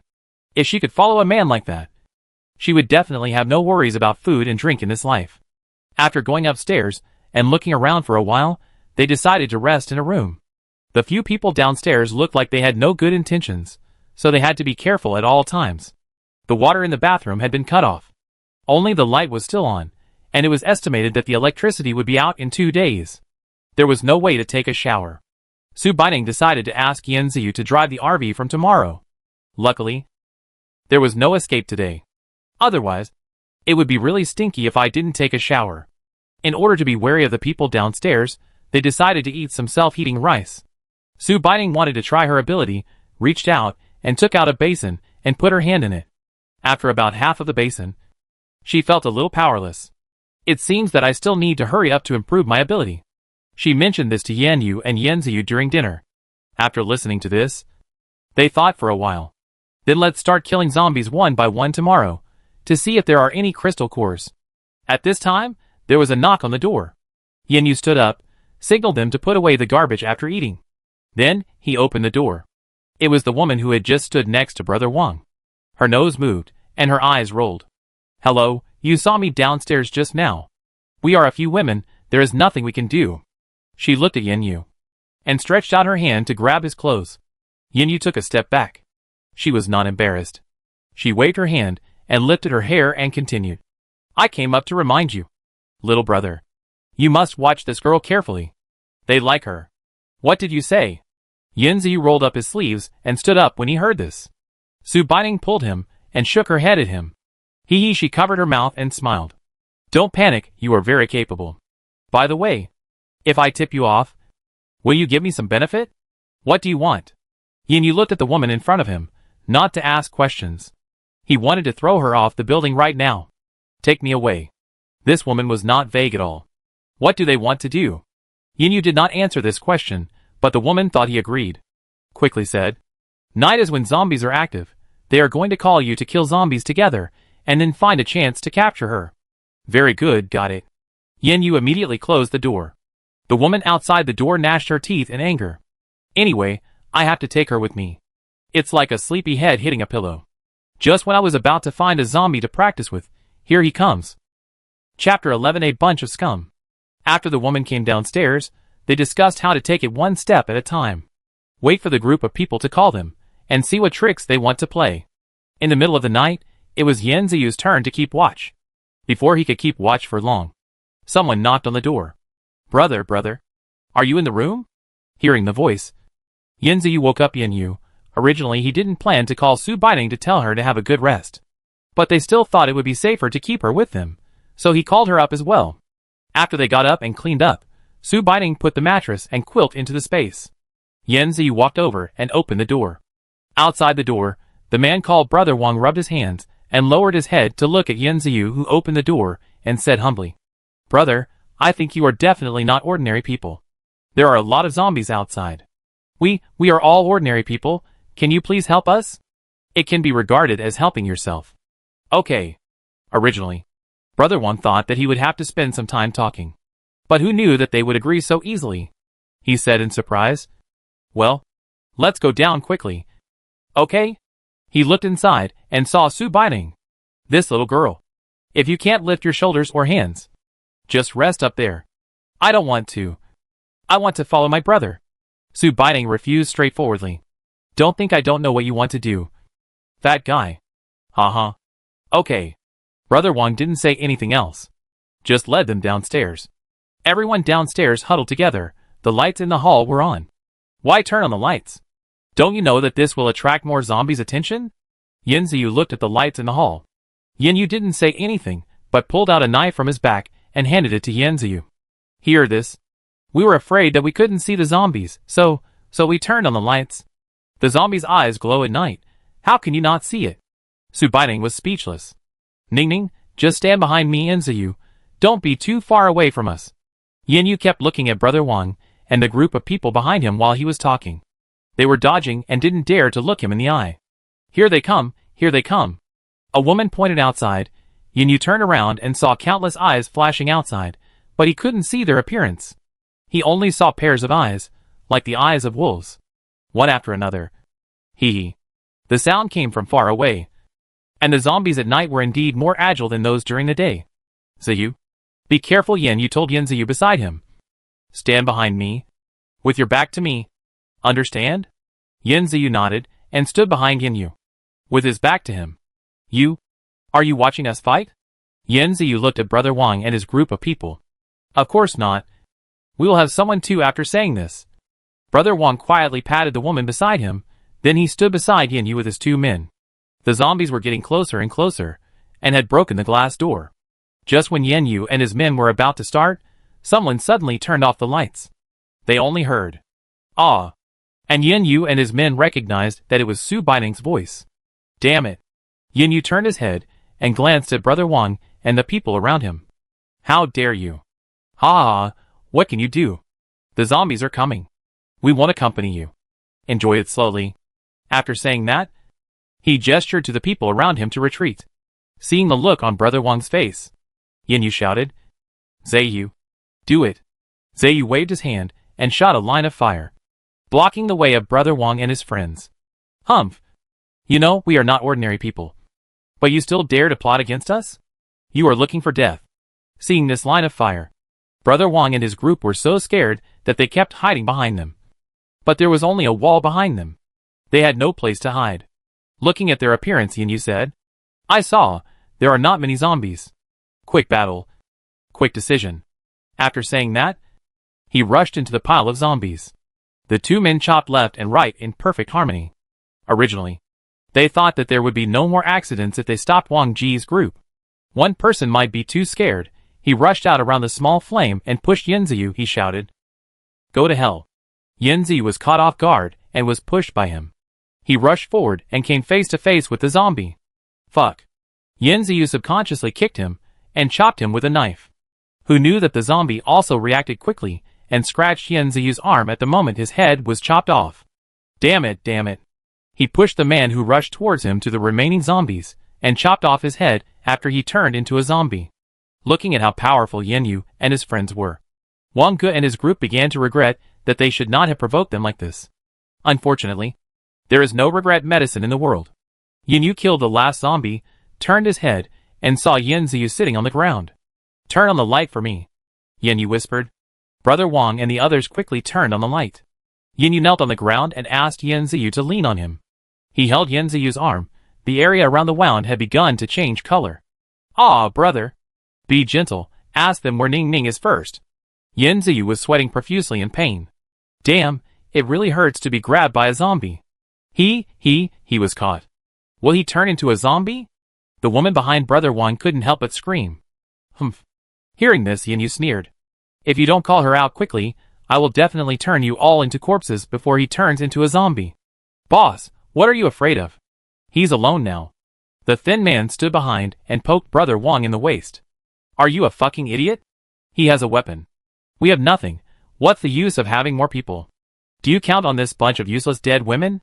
Brother Wang gritted his teeth and yelled at him in a low voice. But?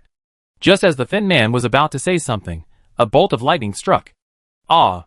The group of people were so scared that they scattered around the wall. Superpowers, he has superpowers. It seems he knows a lot. Yin Yu was about to get up. Yin Ziyu screamed in pain. Yin Yu could only stop. Before I get angry and kill you, you better tell the truth quickly. Seeing Yin Yu's murderous look, Brother Wang turned around and patted the thin man. Tell me quickly. Where did the lady go just now? Why did she disappear? I don't know. Boss. She just suddenly disappeared just now. The thin man was also puzzled. The boss clearly hinted that the woman next to him asked him to charm her. So how could she disappear? Oh, you don't want to tell me. Right? Yin Yu raised his hand and slowly gathered his supernatural power. Seeing Yin Yu like this, Brother Wang was so scared that he quickly pushed the woman out. It was her, she did it. Ah, you clearly told me to do it. The woman was terrified, and when she saw the lightning in Yin Yu's hand, her legs softened and she knelt down. It wasn't me, it really wasn't me. It was Brother Wang who told me to knock the girl out just now. As soon as I did it, she screamed and disappeared. Yin Yu suggested to calm himself down. He had to admit that he was frightened by Yin Ziyu's injury and Su Baining's sudden disappearance. Especially now that Yin Ziyu's situation looks worse and worse. Disappeared suddenly. When he said this word, he suddenly remembered Su Baining's face. He looked up and gave them a cold look. Get out. He didn't have extra time to mess around with them. He used the lightning power in his hand to the maximum. Get out of this hotel, and don't come back. This is a punishment, but also a way to survive. Whether you live or die depends on you. When the group heard him say this, they all fled out in a swarm, fearing that he would turn around and kill them with lightning. Chapter 12: The Effect of Milky White's Superpowers. Yin Yu used superpowers to force the group of people out. He knelt on the ground and watched Yin Ziyu's face slowly turn pale. Hands began to tremble. Ziyu? How are you? Brother. Yin Ziyu had begun to become weak. Brother, if I become a zombie, do you remember what you said? Yin Yu kept shaking his head when he heard his words. The world had changed. They hadn't had time to find Yin Mo and Yin Bai. I haven't had time to reunite with my elder brother Yin Hushuan. Brother, I feel so bad. It's worse than the night when I evolved my superpowers. I feel like I'm melting. Yin Ziyu wanted to roll on the ground in pain. The injured part also slowly began to turn blue-gray. What should I do? Yin Yu's mind was blank now. Just when Yin Yu was at a loss, a voice suddenly came from the corner of the living room. Oh my god, what a broken place. When Yin Yu heard it, he hurriedly shouted. Ning ning ning ning. Is that you? When Su Baiting heard Yin Yu calling her, she quickly rubbed her waist and stood up and walked over. She had just come out of the space and originally planned to land on the sofa, but she didn't find the right position at once. It was a good thing that she fell. As soon as she walked over, she saw Yin Ziyu lying on the ground, rolling in pain. What's going on? She quickly ran over and squatted down. She saw the wound on Yin Ziyu's arm. Was he caught by a zombie? Ning Ning, can the water you gave us to drink when we awakened our powers be used? Yin Yu asked her quickly when he saw that she was safe and sound without any injuries. Yin Ziyu looked like he couldn't hold on for too long. Su Baiting finally reacted after hearing Yin Yu's words, pulled out a large cup of stream water from the space, slowly supported Yin Ziyu's head, and fed it to him. Yin Ziyu drank a small half of it while leaking. Su Baiting was worried, and took another cup, and poured it on the wound on his arm. The effect of the stream water was very fast. Yin Ziyu recovered soon after drinking it. He was no longer in excruciating pain like before. However, Su Baiting frowned when looking at Yin Ziyu's wound. It was true that the stream water was effective. The decay of the wound was obviously slowed down. But it was just slowed down, not completely healed. Yin Yu looked at Su Baiting's frowning face and said, Should I apply some medicine to help? Su Baiting shook his head. If it was a scratch or other wound during the fight, applying medicine would be helpful. But the zombie virus made Su Baiting very unconfident. She still took out the anti-inflammatory medicine and asked Yin Ziyu to take it, and then disinfected and bandaged his wound. Looking at the bandaged wound, she hoped that it would be useful. Yin Ziyu couldn't bear it anymore and fainted. Yin Yu and Su Baiting carried him upstairs to the room. I hope that after a good rest in the second half of the night, his wound will recover faster. Su Baiting took out a glass of water and placed it beside the bed, ready to fight in the middle of the night. She said to Yin Yu, who was also sitting beside the bed, Brother Yin Yu, go to sleep. I'll take care of him. Seeing Yin Yu about to speak, Su Baiting stretched out her hand and made a paused gesture. Brother Yin Yu, you are the only main force now. There is a wounded man in me. If you don't get enough rest, who will protect us? Don't worry. I will take good care of him. And I'm afraid that he will drink up the water, and I will fall asleep again. What should I do?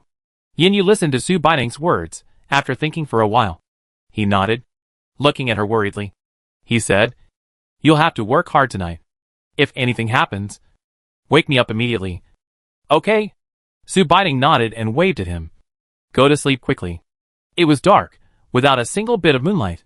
The whole city was empty, and the whistling wind outside the window made people feel creepy. Yin Ziyu had a fever and cold sweats. Su Baiting's face was really twisted at this moment. She found that it was useless to feed him stream water all the time. It can temporarily suppress the toxicity when you drink it. It can also be temporarily useful when washing wounds, but it is only a temporary solution. She herself was also sleepy and confused. Yin Yu woke up when it was almost dawn. He knew from Su Baiting's appearance that she must have not slept all night. He patted Su Baiting's shoulder. Ning Ning, you take out the car, and then get in the car and have a good sleep. Give me the things, I will take care of him. We will leave the city today. Su Baiting patted her face to wake herself up, and looked at Yin Ziyu. Brother Yin Yu. No. His wound keeps coming back. We can't leave the city rashly. It must be more dangerous outside the city than inside. And it would be wrong to take such a patient with us. Just when Su Baiting was dizzy, she accidentally stretched out her hand and pressed on Yan Ziyu's wound. Yan Ziyu groaned. Su Baiting quickly raised her hand. And the moment she raised her hand, a milky white halo spread from her hand. It seeped into the gauze on Yan Ziyu's arm little by little. This ball of light was very bright, but very soft and not irritating to the eyes. In this little bit of light, Yan Ziyu's face became visibly redder. Yan Yu looked at Su Baiting. Ning you? Superpower? Of course, he didn't think that Su Baiting was deliberately hiding superpowers. It was just that the effect of this superpower shocked him. Su Baiting didn't dare to move. Her hand was still on Yan Ziyu's wound. She just turned around and waved with her other hand. Brother Yan Yu, don't ask me, she said with a sad face. I don't think I had time to tell you about the power I awakened. I don't know what this power is used for. So I never told you. Brother, don't blame me. Ah, this girl is too confused. I'm not blaming you. I just want to say that it's a good thing that you awakened your power. You should have told us earlier. Wouldn't we know if we tried it for you? Su Baiting lowered her head and muttered. I've been quite nervous these days. I forgot it when I was nervous. This reason made Yan Yu laugh and cry. He looked at the gauze on Yan Ziyu's wound, which was no longer bleeding, and squatted down to remove it. Wow! Is this ability so powerful? Yan Ziyu's wound has recovered as before, and there is no trace at all. Fortunately, there is such a superpower. She is so grateful for this superpower now. Su Baiting stopped her hand. She was still very tired when using the basic superpower. Yan Yu saw her like this, patted her head. Su Baiting looked up and smiled at her foolishly. Ning, thank you. Yan Yu didn't say the rest of the words. He looked at Su Baiting and thought silently in his heart. Thank you for saving Ziyu. He just said to Su Baiting. Let's go, get the car out. We'll leave the city today. He looked at Yan Ziyu. Looking at this, he should wake up soon. Su Baiting nodded, and he carried Yan Ziyu out of the door together. Chapter 13 Leaving the City. Yan Yu looked at the small RV in front of him and hesitated to speak. As soon as he went out, Su Baiting threw this out from the space. To be honest, he was a little scared. He had collected a lot of supplies after hearing her say so. But this? Su Baiting saw his tangled expression and explained to him. Brother, don't worry. When I bought it, I told the boss that it should be anti-collision and explosion-proof. This is very safe. After that, she kicked the car door quite hard, demonstrating to Yan Yu how sturdy this car is. No. Ning. I want to know how you thought of preparing an RV. Oh, this one. Su Baiting, who heard Yan Yu's question, said while opening the car door. In the end times, there is definitely no fixed and stable place. It's another matter at the base. But we have to go find the third and fourth brothers. And we may be on the road all the time. It's not safe to sleep in a tent in the wild. I have time to prepare. Then prepare whatever you can. Don't worry. This is just a small one. I have a big one. I will find my brother later. We can accommodate any friends we have. Supplies are enough. Su Baiting looked proud, looking at Yan Yu with an expression of I am awesome. I am awesome. Come on. Praise me.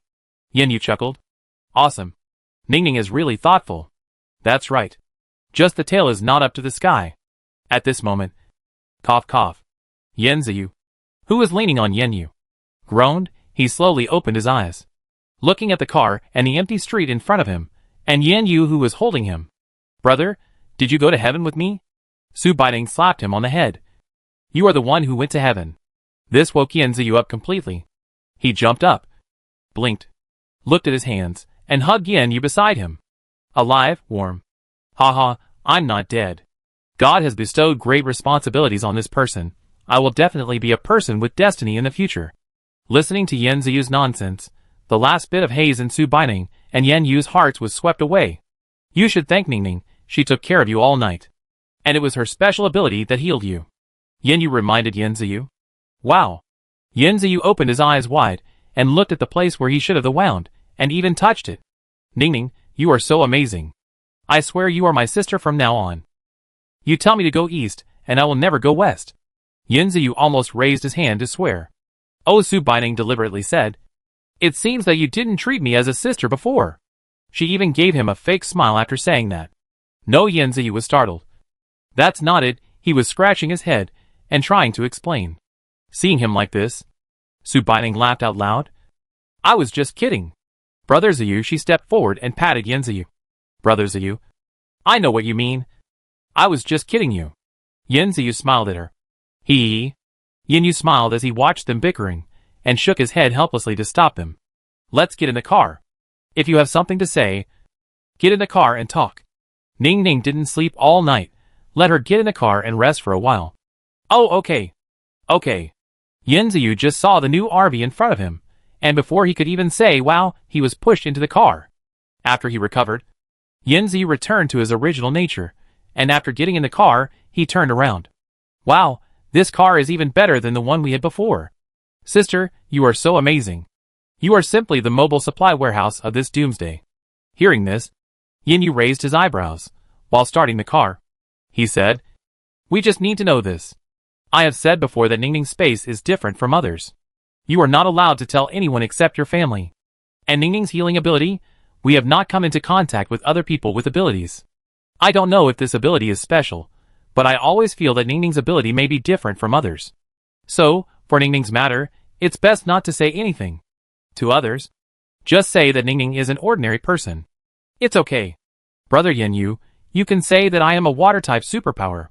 I have also awakened the water-type superpower. Su Baining said while making the bed. Ningning, you have awakened the water type. You don't have to worry about taking a bath and drinking water in the future. Yin Ziyu's words made Su Baining's face darken. The annoying mobile water tank. She snorted heavily, picked up her clothes, and went to take a bath. Yin Yu wiped his forehead helplessly as he looked at Yin Ziyu, who had no brains. Ziyu, you should be more careful. What's wrong? Brother? Am I wrong? Yin Ziyu felt that he was right. Yin Yu didn't want to dwell on this issue. Go find something in the refrigerator, make some sandwiches to fill your stomach, and let's hurry up. Try to leave the city at noon and have lunch outside the city. Su Baining took a comfortable bath and was in a good mood. She walked out in her pajamas. Yin Yu was driving well, and saw Su Baining coming out in the rearview mirror. With wet hair, Su Baining's face was red after taking a shower, and the teardrop mole at the corner of her eye was more obvious. It seemed the water would drip out if she blinked. Yin Ziyu was cutting tomatoes, and he saw Su Baining coming out and picked up one to feed her a bite. Su Baining nodded, and her eyes lit up. Brother Ziyu, it's delicious. You are good at making this. Hearing her praise, Yin Ziyu smiled embarrassedly. Watching them chatting, Yin Yu felt a little irritated. He felt a little depressed. Ningning, blow dry your hair before you come out. Eat something and rest for a while. He reminded her in the rearview mirror. After hearing this, Su Baining agreed. Okay. Wake me up when we leave the city. Let's find a deserted place outside the city and have a good hot pot. We haven't had a good meal since we left. She didn't care. We prepared so many supplies just to live well in the end times. She almost vomited from eating dry food all the time. Okay. I'll call you. You should go to sleep. The vehicle turned a corner. At this speed, we should be able to leave the city before noon. Su Baining stretched, ate 2 sandwiches, drank some milk, and climbed upstairs to sleep. Yin Ziyu bit his sandwich and complained. Brother, I don't want to eat these anymore. I've had enough. Yeah. Yin Yu nodded. Didn't you say last time that you would take in that couple if you meet them again? Brother, aren't you afraid of them? No, if they are obedient. It's not difficult to support 2 people. He reached out to take a bottle of water, unscrewed it, and took a sip. Of course. The premise is that you can cook. In the future, there will be more of us. It's inevitable that we need to find someone to clean up the house for us. What do you think? Yin Ziyu had no objection. He always believed what Yin Yu said. We can't always rely on the twisted space. Like now, when there's no one. It's very fast to get out of the city. Let's find a chance to see an empty supermarket or something like that. Let's go collect some supplies. Okay, brother. They took many detours along the way. They did find a lot of supermarkets and pharmacies that hadn't been looted. There weren't many people in the city, probably because they were taken away by the army when they came before. Only a few scattered people could be seen in the closed mall occasionally, many of them asking for help like them. They all refused. Yin Yu and his friends were not considered soft-hearted people before the end of the world. Not to mention now. After finally going around half of the city, they decided not to collect any more, and leave the rest to those who haven't come out yet. Chapter 14. Collect some crystal cores. When Su Baining woke up after a good sleep, they were already outside the city. Yin Yu found a relatively safe place to stop the car to rest and prepare lunch. Su Baining rubbed her eyes and opened the car curtains. She was still a little unresponsive. She let herself stay for a while and got up, changed her clothes, and got out of the car. Outside the car, Yin Ziyu was defrosting some meat that he had taken out of the refrigerator. Seeing her get off, he asked, "Ning Ning, did you sleep well?" "Yeah, I've had enough sleep." She walked to Yin Yu's side and saw that Yin Yu was wiping the table. So she quickly stepped forward to help. Who knew Yin Yu pushed her aside. "No need for you, we've prepared everything, just bring it over and cook it. Then I'll help serve the dishes." "Sister, it's okay. I really don't need you. Just wait to eat." "Okay." She was also happy to hear them say that. She walked around the car when she had nothing to do. She looked at the plants in front of her with confusion. "Brother, are these plants?" She looked up and saw that they were a bit high. "Did you find it?" Yin Ziyu stood up and put the dishes on the table. "Put the pot in place and put the hot pot base in. Brother, you and I found that these plants seem to be affected, growing very fast. My brother and I were a little worried. So we found this location. There are only weeds. Don't worry. You can have a good lunch. We'll take a break after lunch. Take a nap. Haven't you noticed that the weather is getting colder? I didn't feel it until I said it. But now I realize that the temperature has dropped quite a bit in the past 2 days. I didn't feel hot at all wearing a sportswear. We didn't feel hot even when we were eating hot pot. This weather is absolutely amazing. Don't stand there. Ning Ning, come and eat. The hot pot is ready." "Oh, I'm here." Su Baining took a last look at the grass that was taller than her. "Ah, it's so delicious. Finally ate a normal meal. It's too difficult to live on this day." Seeing Yin Ziyu while eating, Kowloon Lemon said with a smile, "Elder brother, don't worry. In the future, we can find a chef to eat normally. And I saw it in the space that day. The vegetables I planted in the space have grown, each of the water spirit. She found it, the watercolor of her space grows well. There are no other characteristics of the stream water, it can only speed up the advancement and recovery of the power. She decided to use stream water for drinking in the future. Stream water affects the soil and water quality of the space. She had seen it, and the fish and shrimps were so lively. After having a good lunch, and cleaning up the kitchen utensils, Yin Yu said he wanted to find a place with young zombies. Our abilities need to be improved. It's good to hide like this all the time. But if we really encounter something, our abilities will obviously not be enough. Let's go kill some zombies, and find out if there are any crystal cores. After eating and drinking, it's a good idea to fight zombies. Su Baining agreed. They got in the car and headed for the avenue. How should I put it? They were lucky. They met a group of zombies after walking for a while. They got out of the car with knives and rushed over, facing the bloody face of the zombies. Su Baining felt like she was going to vomit the lunch she had just eaten. She prepared herself for a while, and followed behind with a knife and swung at the zombies. Yin Yu and the others saw her and said, "Who asked you to come? Just stay in the car." "No," Su Baining said as she moved around the zombies' claws. Zombies move more slowly during the day. She seized the opportunity and stabbed it in the head. Puff. A fishy smell came out. Su Baining covered her nose. I have to upgrade my ability too, otherwise. How can my basic skills be enough to save me from minor injuries and illnesses in the future? She waited until she recovered to answer Yin Yu. "Sister, we can beat the zombies for you." "No, I don't want to be Lin Yu." Su Baining refused. Although she could hide in the space at the critical moment, she felt that she needed to be able to protect herself at least. "Let her do it," Yin Yu said slowly. After a while, this small group of zombies was wiped out by them without a single one left. Su Baining suppressed her nausea and opened the zombie's head, pouting. "There is none. Maybe it's the end of the world. Ordinary first-level zombies should have crystal cores with probability." The three of them picked and chose and found 5 or 6 small crystal cores. Yin Yu shook them in his hand and was quite satisfied. After getting in the car, the three of them looked at these small crystal cores and considered how to absorb them. Su Baining remembered that the original owner said that this crystal core needs to be purified before it can be used. She picked one up and put it in her palm, activating her supernatural power. A gentle light flashed by, and the crystal core in her hand was still gray a moment ago, but after being purified, it became like a clear crystal. It looked very beautiful in the sun. But how to use it? Eat it directly? Just when she was about to try it, Yinyu grabbed it and threw it into his mouth. Brother, why did you eat it like that? Yinziyu stretched out his hand to try to pull Yinyu's mouth. Yinyu stopped him. It's gone. It's gone. Looking at the two puzzled faces, it melted in my mouth. Su Baining and Yinziyu looked up and down. What do you feel? Feel? Yinyu stretched out his hand to try his ability. The lighting in the palm of her hand looked a little more refined than before.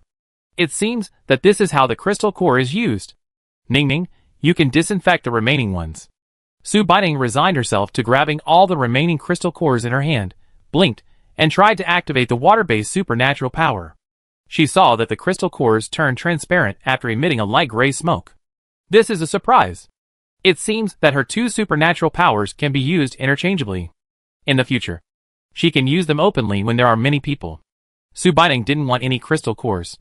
Her abilities can be improved by using stream water, so there's no need to worry. Yinyu and Yinziyu used 3 each.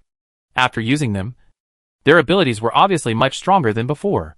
With this advantage, they drove and killed as if they were full of energy, and when it got dark, they had collected dozens of crystal cores, big and small. Luckily, they encountered a power type, level 2 zombie with abilities before it got dark. It took a lot of effort to kill it. It was still very difficult for the first level zombies to face the second level zombies. Not only did they use up their superpowers, they were so tired that they sat on the ground and panted. The clean clothes were torn into tatters. The second level zombies must have crystal cores. Su Baining dug out a purple second level crystal core. It was a power type, and they could not absorb it. Su Baining put away the crystal core and handed them 2 glasses of water to restore their superpowers. They drank the water and sat there for a while, looking at the dark sky. We can't rest on the road. The zombies are too fast at night. According to the current situation, there are second-level zombies. We need to find a house to rest. Yinyu stood up and reached out to help Yinziyu up. They took a shower in the car, changed their clothes, and threw their dirty clothes on the road. Chapter 15. Meet Hao Hao's family again. After walking for about half an hour, I finally came across a convenience store on the roadside. It looked relatively intact. It should have been opened before the end of the world. The windows and glass doors of this house are all good. There are several cars parked in front of the house. There are traces of wheel tracks. There should be someone resting inside. Can we rest here for one night? Yinyu looked at them and asked. They nodded. Get out of the car and put it into the space. Yinyu and Yinziyu each carried a bag, which contained a larger tent and several sleeping bags. Su Baining packed some dry food. If there were people inside, they couldn't eat too well. After packing, they walked into the door of the house. Yinziyu went to knock on the door. Yinyu still held the knife in his hand just in case. Who?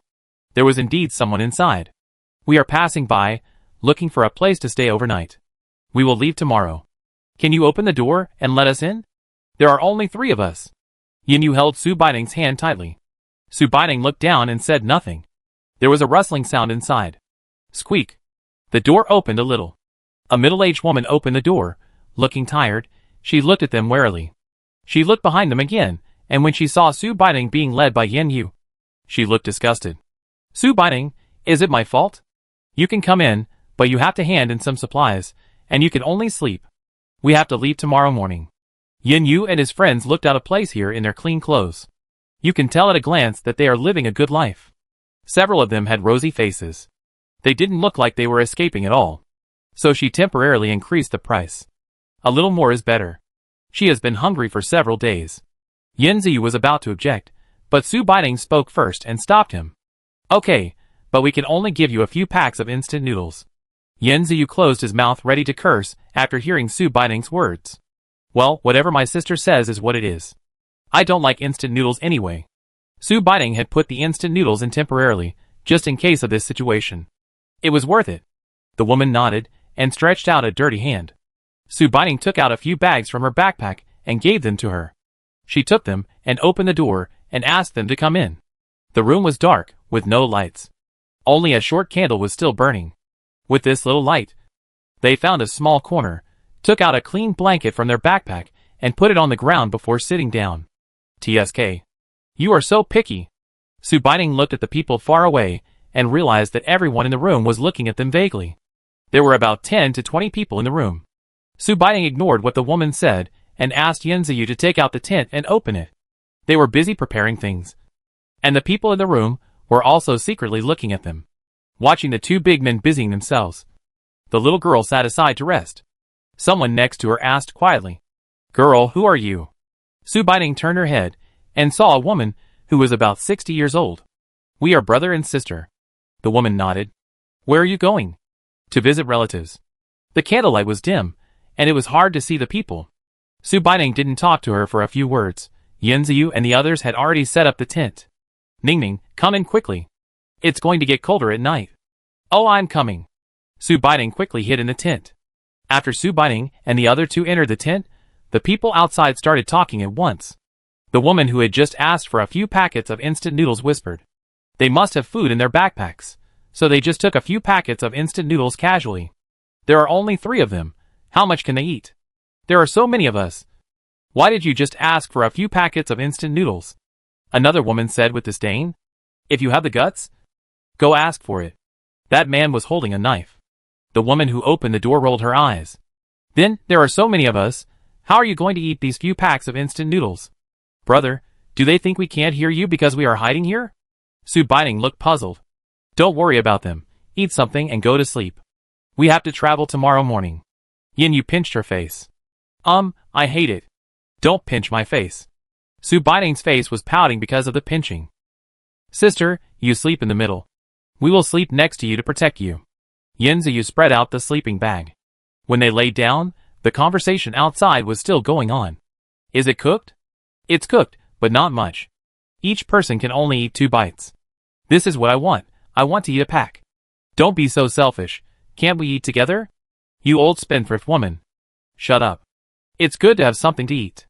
Why are you scolding my woman? Take care of your own wife." At this time, a tiny voice came into Su Baining's ears. "Mom, Hao Hao is a little hungry." Su Baining opened her eyes and listened carefully again. "Hao Hao, wait a minute." "Okay. Wait a minute. Mom will ask Dad to serve you some." "Okay. Okay. Mom. Dad, go get some." Hao Hao's mother pushed the man beside her. He turned around and looked at the skinny child who was hungry and gently touched his head. "Wait a minute. Dad will be back soon."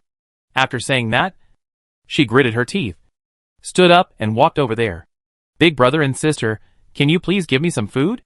Just a little bit will do. The child is really hungry." "Dong. Ahem. His father, are you okay? You, how can you hit someone?" Dad. You, don't bully my dad." "Humph. It's okay to bring a burden with you. All you know is eating. If you have the ability, go by yourself." "But..." Hao Hao's mother couldn't believe it. How could these people do this? "At the beginning, we also shared the food with you. What are you eating with this little beast? We ate your food. But we protected you all the way. You didn't do anything, and you still want to eat." "We didn't do anything. Dad helped fight zombies." "You didn't do anything," Hao Hao shouted angrily. "Little brat, say it again." A man lifted Hao Hao up from the ground. "Aw, let me go, let my child go." Hao Hao's mother rushed over and stretched out her hands to tear the man apart. Unfortunately, she hadn't eaten for too long, and she had no energy at all. Hao Hao was so scared that tears kept flowing. Dad, save Hao Hao." Just when Hao Hao's father stood up and prepared to rush over, the tent in the corner opened. A knife was placed across the man's neck. Everyone was like being paused after seeing it. "Don't move. My knife has no eyes." It was Yanziyu. Su Baining confirmed that it was Hao Hao's family, and asked Yanziyu to bring them over. Brother, let's talk nicely." The man was so scared that his legs began to tremble. Yanziyu raised his head towards the child in his hand. "Handle him gently." Okay. The man quickly put Hao Hao down gently. "Get lost." Don't say. Yanziyu's cold face is still quite impressive. "Don't think we are easy to talk to. We just don't want to cause trouble, and we are least afraid of trouble." Frightened by Yanziyu, the group of people immediately gathered in the opposite corner trembling. Seeing this, Yanziyu snorted, put away the knife, and looked down at the little carrot head on the ground with a tangled face. Chapter 16. Bring Hao Hao's family. "Hao Hao, come here." "Sister." Su Baining stood at the door of the tent and waved to the child on the ground. "Pretty sister." Hao Hao recognized Su Baining. Running towards Su Baining, Yanziyu looked back. "The kid's parents, come here together." Hao Hao's mother quickly helped Hao Hao's father up and walked towards them. Yin Ziyu followed them with a knife spinning. Although there were candles in the room, they were too far away from Su Baining. When they came up to them, they recognized the little girl who had saved them. The little girl smiled when she saw them. What a coincidence, but why are you so embarrassed every time I see you? Hey. Hao Hao's father lowered his head in shame.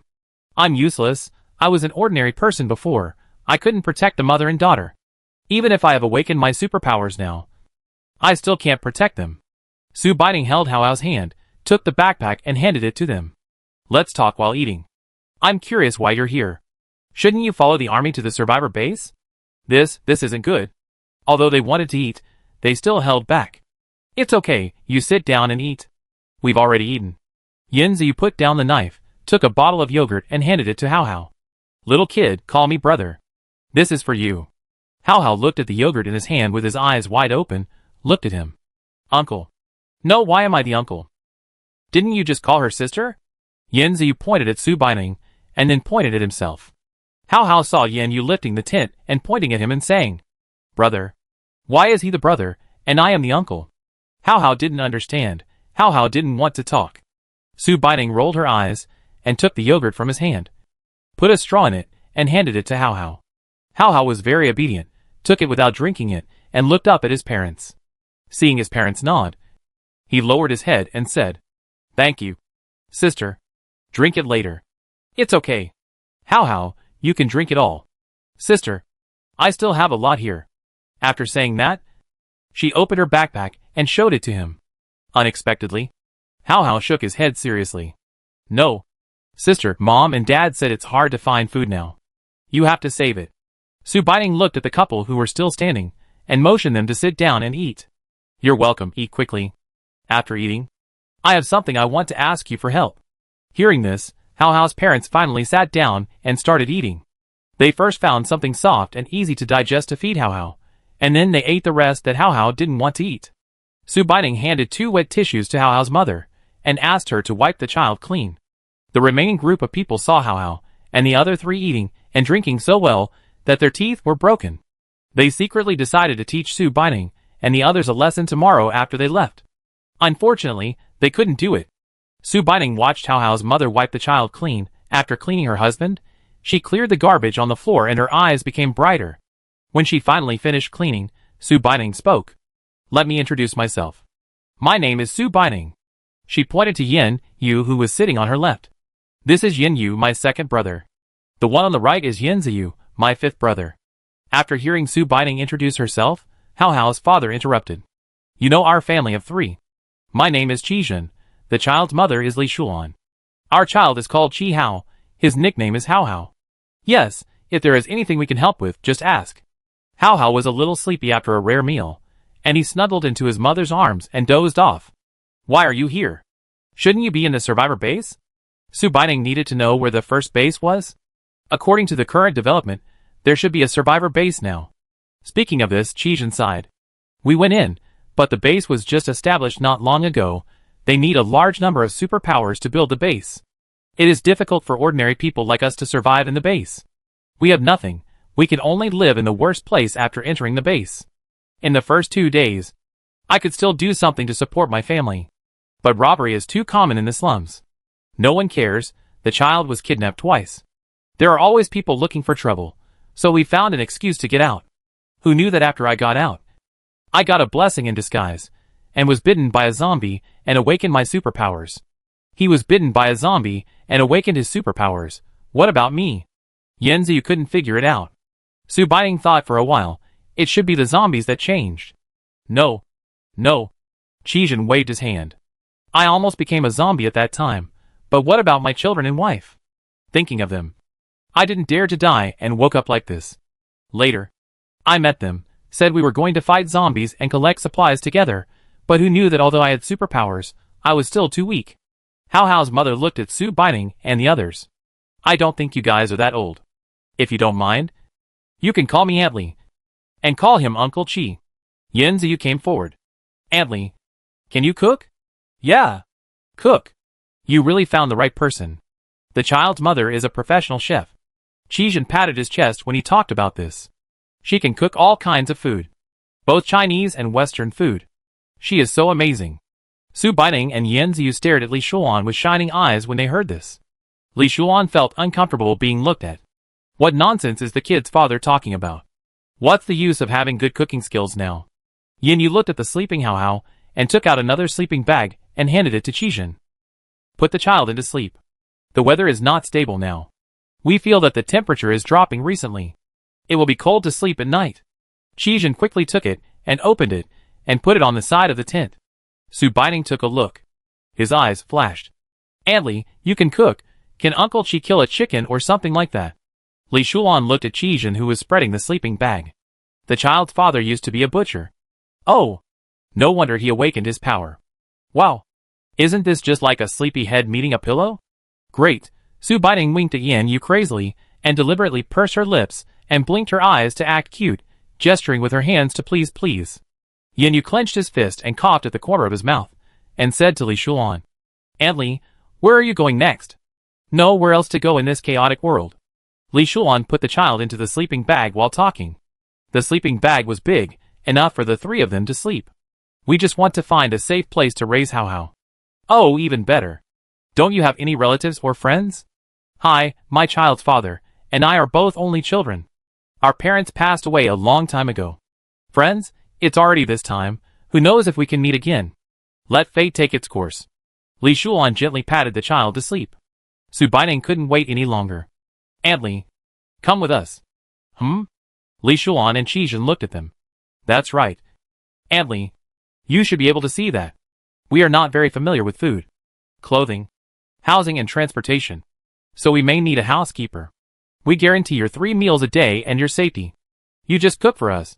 Clean the place, make the bed and so on. Li Shuan opened her mouth in surprise.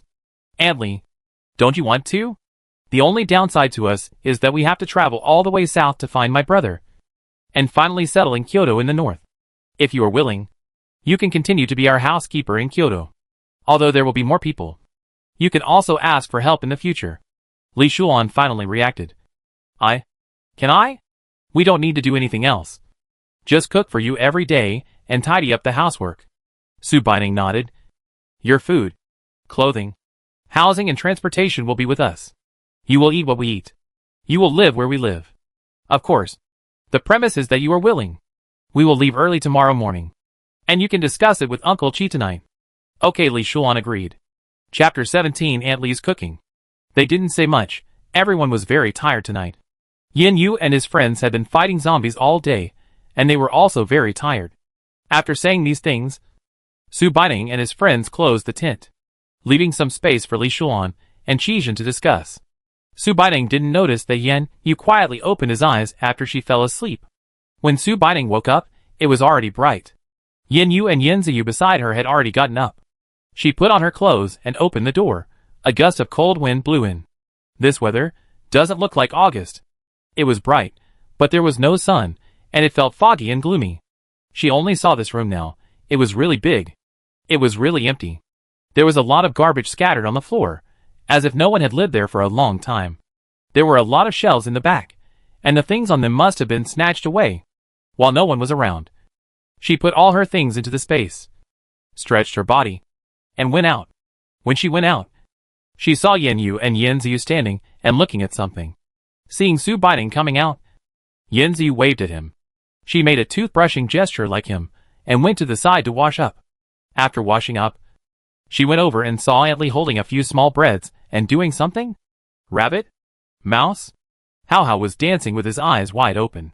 Seeing Su Baining coming over, he called sweetly, Sister. Su Baining touched his face. Good boy. Yin Yu looked at Su Baining and said, Antly and the others discussed going with us. Finally, I don't have to cook anymore in the future. Really? That's great. Su Baining almost jumped up with joy. Yin Yu laughed out loud when he saw how happy Su Baining was.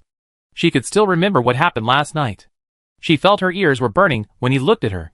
So he deliberately looked around and asked, Where are those people? Why are they gone? Do you think they are like us? Of course they went out to find food. But the weather is getting cold so fast. I suspect it will snow soon. Yan Ziyu patted her shoulder. Sister, get our car out. Ask Antly to make us a nice meal. Here? Why? Is it not possible?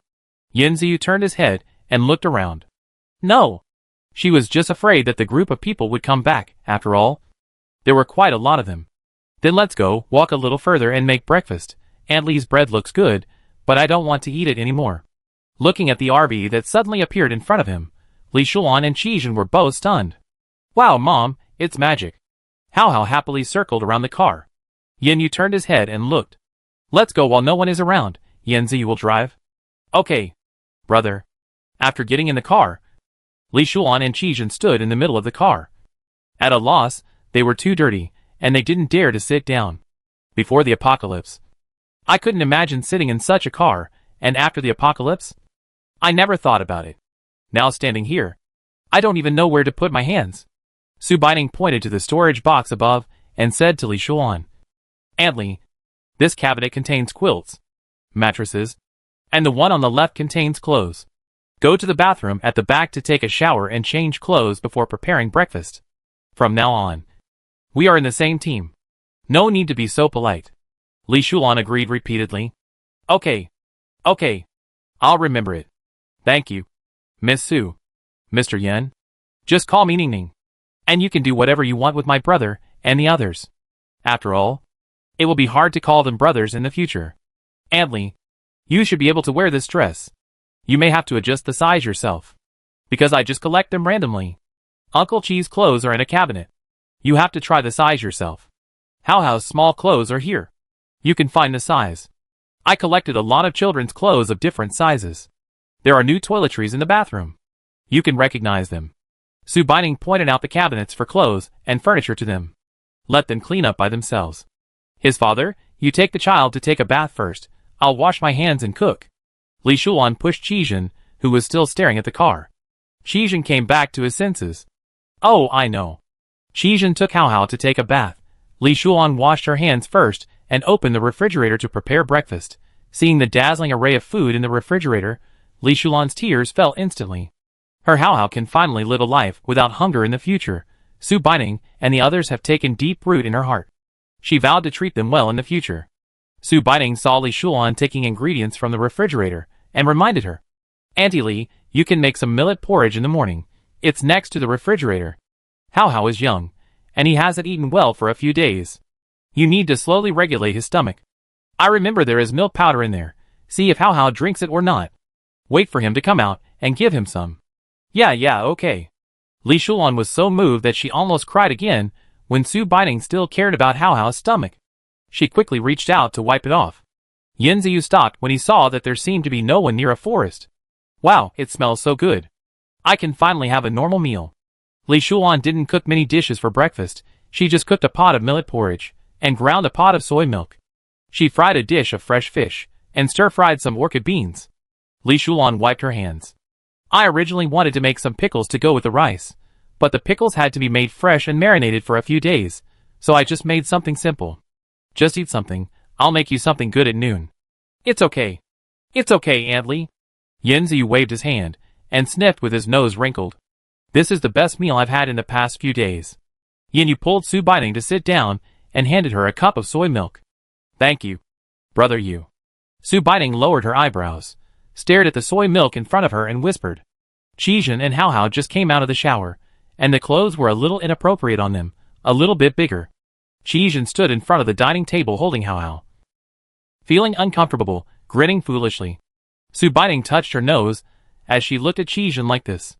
Sit down and eat, Uncle Qi, Aunt Li. Yanziyu sat down, holding the bowl, and drank the porridge while talking to Li Shuan and the others. It's so delicious. Li Shuan saw it and waved her hands repeatedly. No, we won't go to the table. We'll eat after you finish eating. Hao, come to your sister. Hearing Su Baining calling him, Hao climbed down from Qijin and ran to Su Baining's side. Sister. Hao is so cute after taking a bath. Su Baining touched his little face, picked him up, and put him on the bench beside her, reaching out to serve him porridge and milk. When Li Shuan saw her doing it, she hurried over. No, Miss Su. You eat by yourself, we will take care of him. Then you and Uncle Qi should sit down and eat quickly. What are you doing? We are not landlords. Sit down and eat.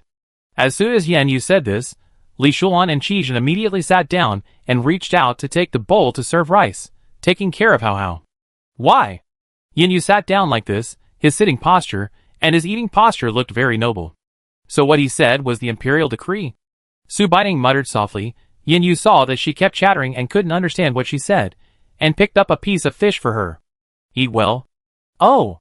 Su Baining deliberately agreed loudly. Chapter 18 Superpower Advancement. On the dining table, only the clinking of bowls and chopsticks could be heard. Everyone had a good breakfast. Hao Hao touched his round belly, and said to Li Shulan, "Mom, can we still have delicious food at noon?" Li Shulan was cleaning up the bowls and chopsticks. When she heard Hao Hao's words, she turned around and smiled at him gently. Yes, yes. Su Baining sat for a while, and patted Yin Yu who was drinking tea. Brother, you can try to absorb the crystal core we collected yesterday. See if it can be upgraded to the second level. I absorbed it by myself? What will you do? Brother you try it first. I want to calculate how many crystal cores are needed to upgrade from the first level to the second level. Besides, we need to improve our strength. If you can successfully upgrade this time, next time, you can collect the crystal cores and give them to Brother Ziyu. Su Baining looked at Qijin who was playing with Hao Hao outside the car, and thought of the second level power crystal core in the space. Yin Yu looked out along her gaze. Do you want to give that crystal core to Uncle Qi? Su Baining came back to her senses and nodded. Didn't Uncle Qi say that he had awakened a power type ability? It doesn't matter if we keep it. Now there are already second level zombies. It is obvious that the zombies have begun to evolve. I think we also need some self-protection ability. If I encounter danger, I can hide in the space, but the space is limited after all. I can't take you in. But they also brought Hao Hao with them. We can collect the crystal cores at any time. Keep it anyway. Let's make the best use of it. Okay, brother. I think Ning Ning is right. We still have a long way to go. Yin Ziyu leaned on the sofa and yawned. They looked around. It should be safe. Hearing them say so, Yin Yu agreed. Su Baining purified the crystal core and handed it to him, along with a glass of stream water. Brother Yu, call us if you need anything. Su Baining looked at Yin Yu seriously. After all, they didn't know what would happen when their abilities were upgraded. So she was still a little nervous. Yin Yu touched her head. It's okay. Who do you think I am? He looked at Yin Ziyu. Watch them carefully. If anything happens, come and call me. Yin Ziyu nodded. Don't worry, brother. I'll watch you. After Yin Yu returned to the room, Su Baining looked at Qijin outside, thought about the livestock in the space, and whispered to Yin Ziyu. Brother Ziyu, want to eat barbecue? Yin Ziyu's eyes lit up when he heard this, and he nodded repeatedly. Su Bei twisted his eyes and rolled them around. Brother Ziyu, you stay here and watch. I'll go to the space to see the piglets and catch one. Uncle Qi is a butcher. Ask him to kill them for us to eat fresh. Su Baining hadn't been to the space for a few days. When he came in, he was shocked. The vegetables growing in the field were still green, and they didn't wither because they hadn't been picked for a long time. It seems that they can be planted forever. The planted saplings have sprouted and grown a little. The livestock in the pen have also grown a little. The piglets are running around in the pen in high spirits. It's ready to eat. She walked around in the space, looked at the fish, looked at the seafood. She saw a few more small fish fry in the pond and the small sea area. This made Su Baining very surprised. It seems that they reproduced on their own. Su Baining thought it was ready to eat. She flashed out of the space and was about to tell Yin Ziyu. Yin Ziyu was not there. But there were voices coming from outside the car. She got out of the car and saw a bus parked in the open space next to the car. There were several young people standing next to the car, who looked like students. Two of them even started playing with Hao Hao and the others. The group of boys who were talking to Yin Ziyu saw Su Baining getting off the car, and they all opened their mouths wide. The end of the world had come, and everyone was in a mess in order to escape. When they saw Yin Ziyu and the others were still clean and rosy-faced, they could imagine that Yin Ziyu and the others must have had a good time along the way. And she is a very capable person, but they didn't expect to see such a beautiful girl in the end of the world. The wind blew Su Baining's long hair, even though she was wearing a sportswear. But her figure and face couldn't be covered. Each of them was stunned. Yin Ziyu looked at their reactions and turned around to see Su Baining standing next to the car. Ning Ning, you're awake. Su Baining nodded and walked over.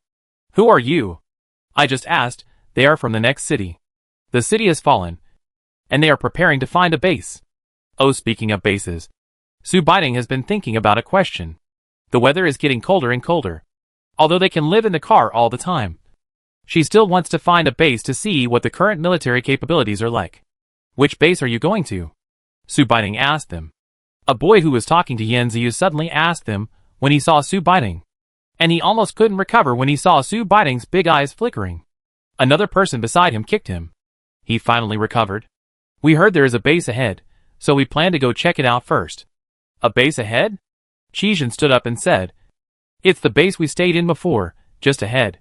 He looked at the group of boys, who were dressed cleanly. Looking at their car, he said, Do you have any supplies?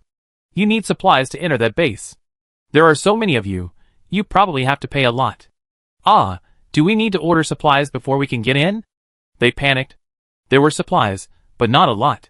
After talking for a while, Su Baiting was a little worried about why Yan Yu hadn't come out after so long. She was a little worried and was about to go back to check when a hand was placed on her shoulder. She looked back and saw Yan Yu coming out.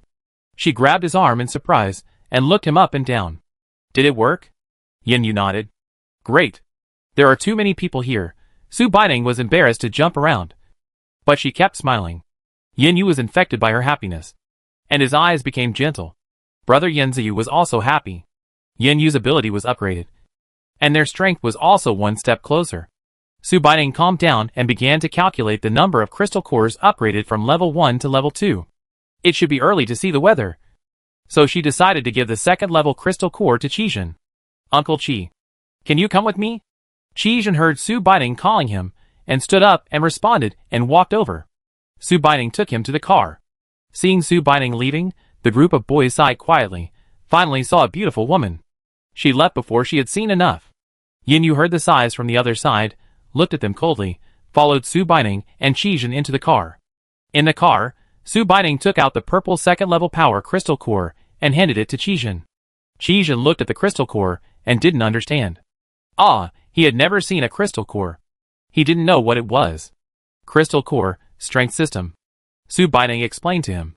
After eating this, your ability can be upgraded. Uncle Qi.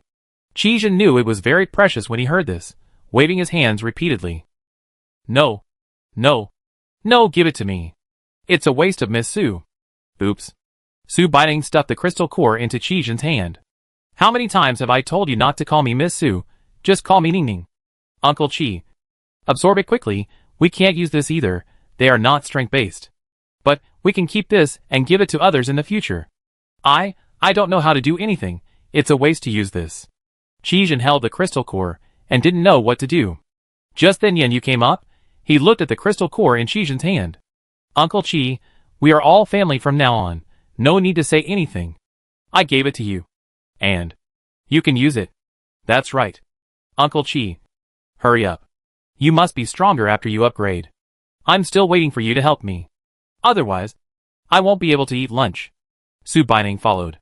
Qijin looked at the crystal core with red eyes, as if he was about to cry. How could he not know how precious it was? They just met by chance, but he was so kind to them. Su Baiting saw that this posture was not going to work. Uncle Qi, stop. Qijin blinked and held back his tears.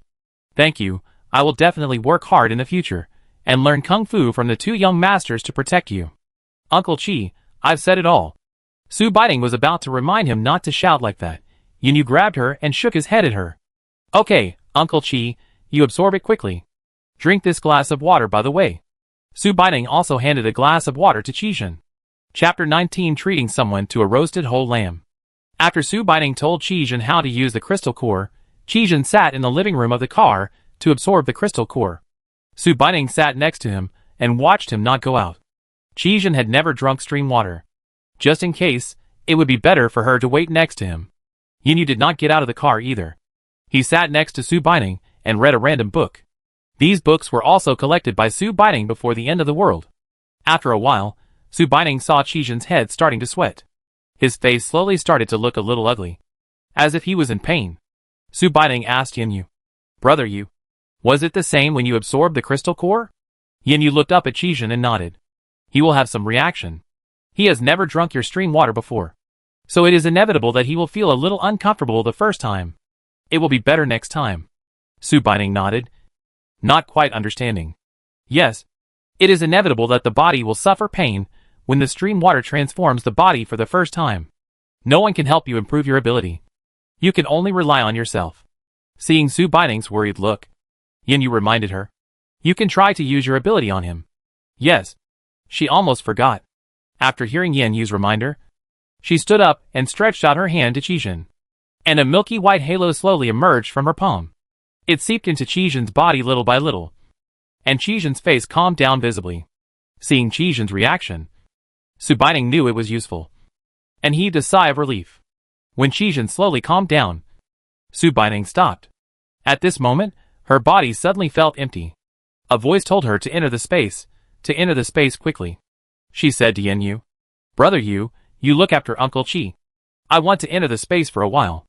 After saying that, she flashed into the space without waiting for Yu to answer. As soon as she entered the space, she felt that the orchid by the stream was calling her. She walked over and saw a small flower bud next to the orchid. She couldn't help but reach out and pick the small flower bud and put it into her mouth. When she reacted, she had already swallowed it. She savored it for a while. It was quite sweet. She touched her chest and felt it was warm there. She squatted down and drank a mouthful of stream water to neutralize the sweetness in her mouth. What is the use of this orchid bud? She moved her body up and down and left and right to see what was different.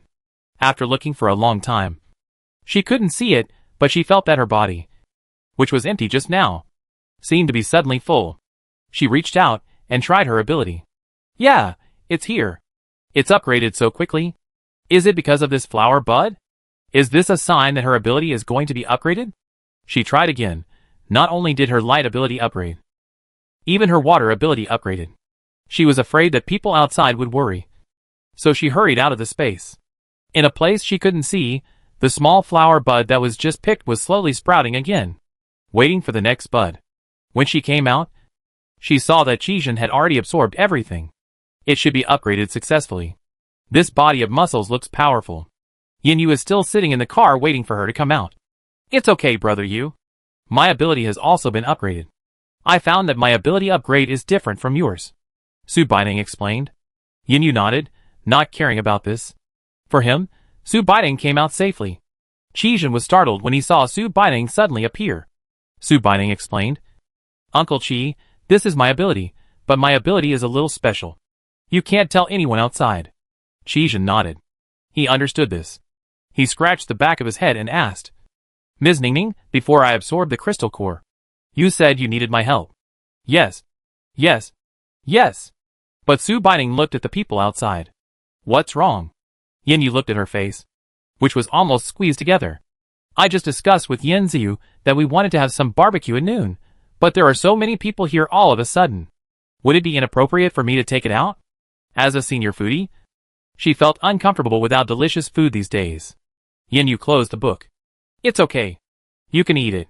They are just a bunch of kids, and they don't seem to have much attack power. He touched Su Baining's head again. Don't worry. Your brother is now a second-level superpower, and your Uncle Qi is also a second-level superpower.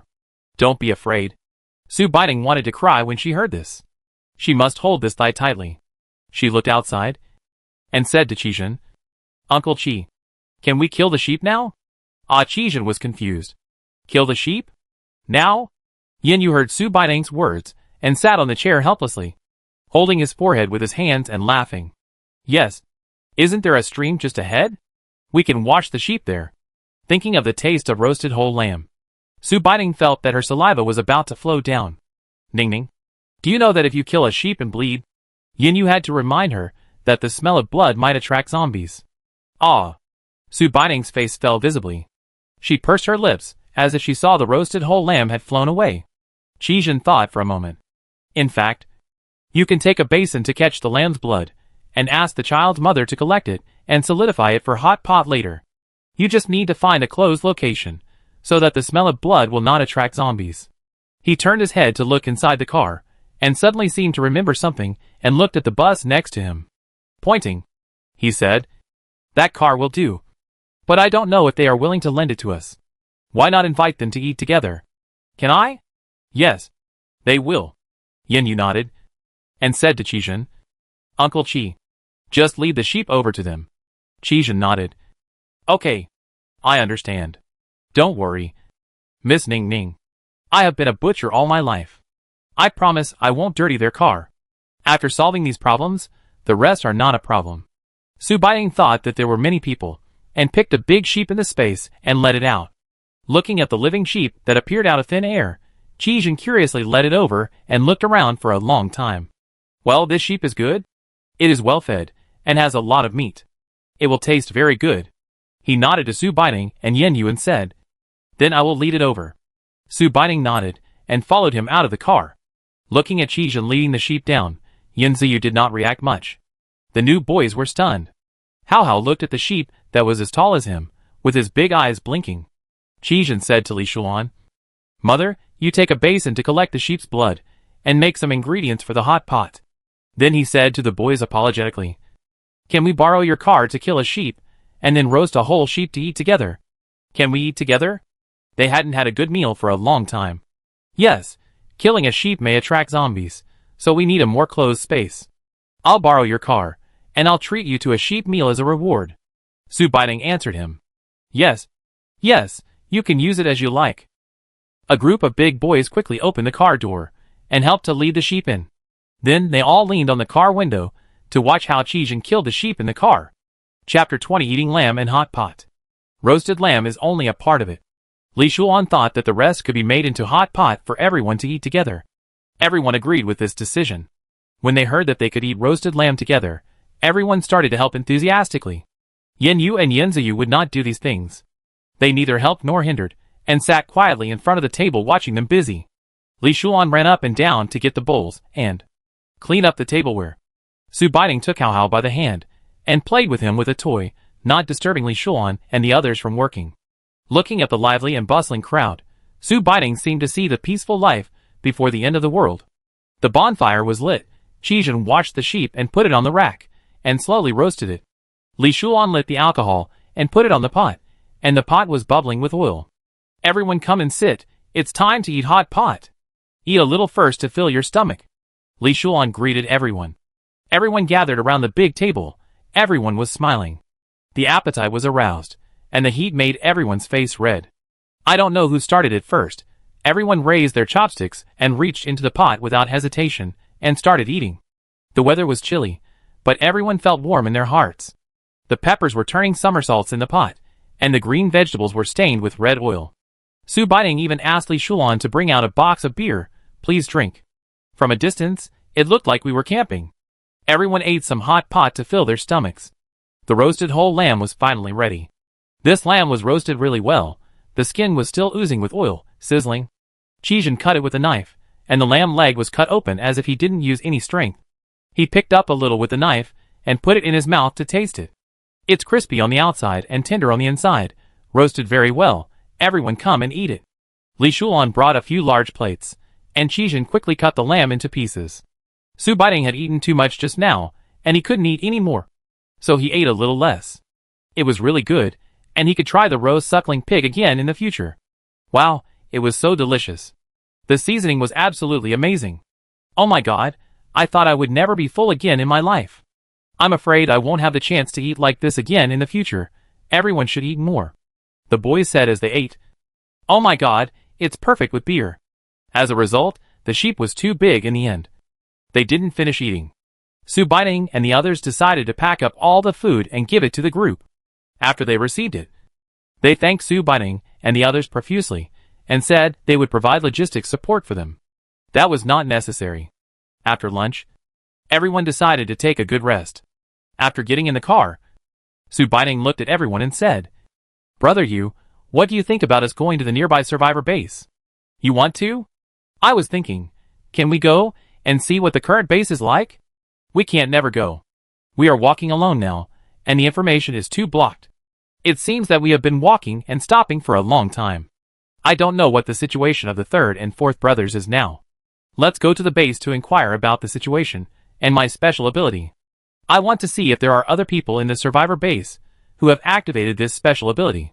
In fact, Su Baiting has a good idea in her mind. This special ability is probably only her. Moreover, the weather is getting colder and colder now. I think it might snow soon. Don't you think it's too dangerous to travel in the wild when it's snowing? I think we can find a place to rest. Thinking about it, there should be enough time before Yin and Yin Bai get into trouble. At this speed, if it snows, it shouldn't matter even if we find a place to rest for 10 days or half a month. After listening to Su Baining's words, Yin Yu thought about it and asked the remaining people what they thought. Everyone said that it was up to him to decide. Okay, then let's go. The decision was made, and they decided to go. Let's take a rest here. Don't go with them. Yin Ziyu glanced at the car behind. I'm afraid if we go together, what will they do if we need a hand in the supplies and they come to borrow them? I'm afraid Ning Ning will be soft-hearted. And in this world, people's hearts are different from their stomachs. Oh, my brother, it's rare that you say something so reasonable. Su Baining raised an eyebrow. That's right. Let's go collect some crystal cores this afternoon. This forest looks pretty big. There should be zombies in it. Yin Yu was still thinking that Yin Ziyu's ability was still at level 1, and it would be better to collect some crystal cores to quickly upgrade him to level 2. Then I'll go out with Brother Yu this afternoon, Brother Ziyu.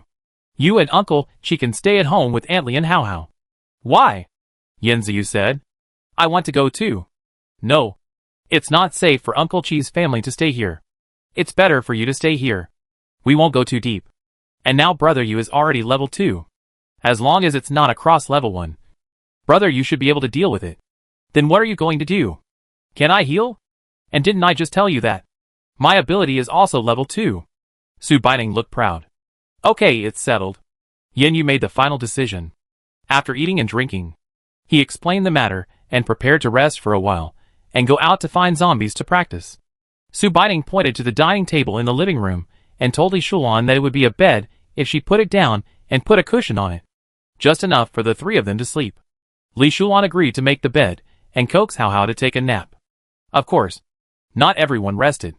Su Baining didn't fall asleep. She was very energetic after improving her superpowers in the space in the morning, and was not sleepy at all. She sat at the door and stared at the sky in a daze. It has been so long since she was reborn. She occasionally thought of things in her previous life, not to keep them as a memory.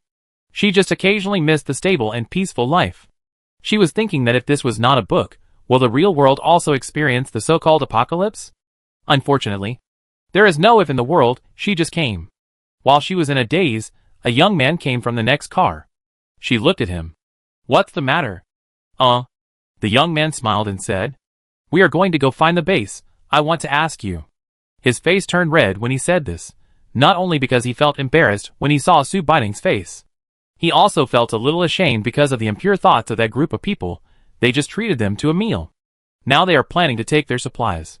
The people in the car saw that he had been talking to Su Baining for so long and still hadn't come back, and they were anxious. What's going on? Can he do it? I already said no, they just treated us to a meal and drinks. Are we going to take advantage of them like this? You know nothing.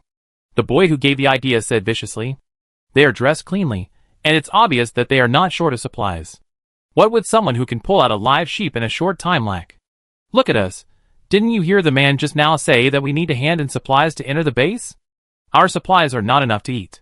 Will we still be alive if we hand them in? Are you going to live? After hearing him say that, no one said anything against it. They all stared at the man who went to inquire about the situation. Su Baining saw him rubbing his hands nervously, and looked back at the car and smiled softly. So it was waiting for us here. Sorry. She smiled at the man. He said gently, We are not going to enter the base. We are going to go somewhere else. I wish you a safe journey. No. There are only a few of you. There is also such a small child. It will be safer if we are together. Right? Hearing Su Baining's refusal, he became anxious. I'm sorry, but you are just ordinary people.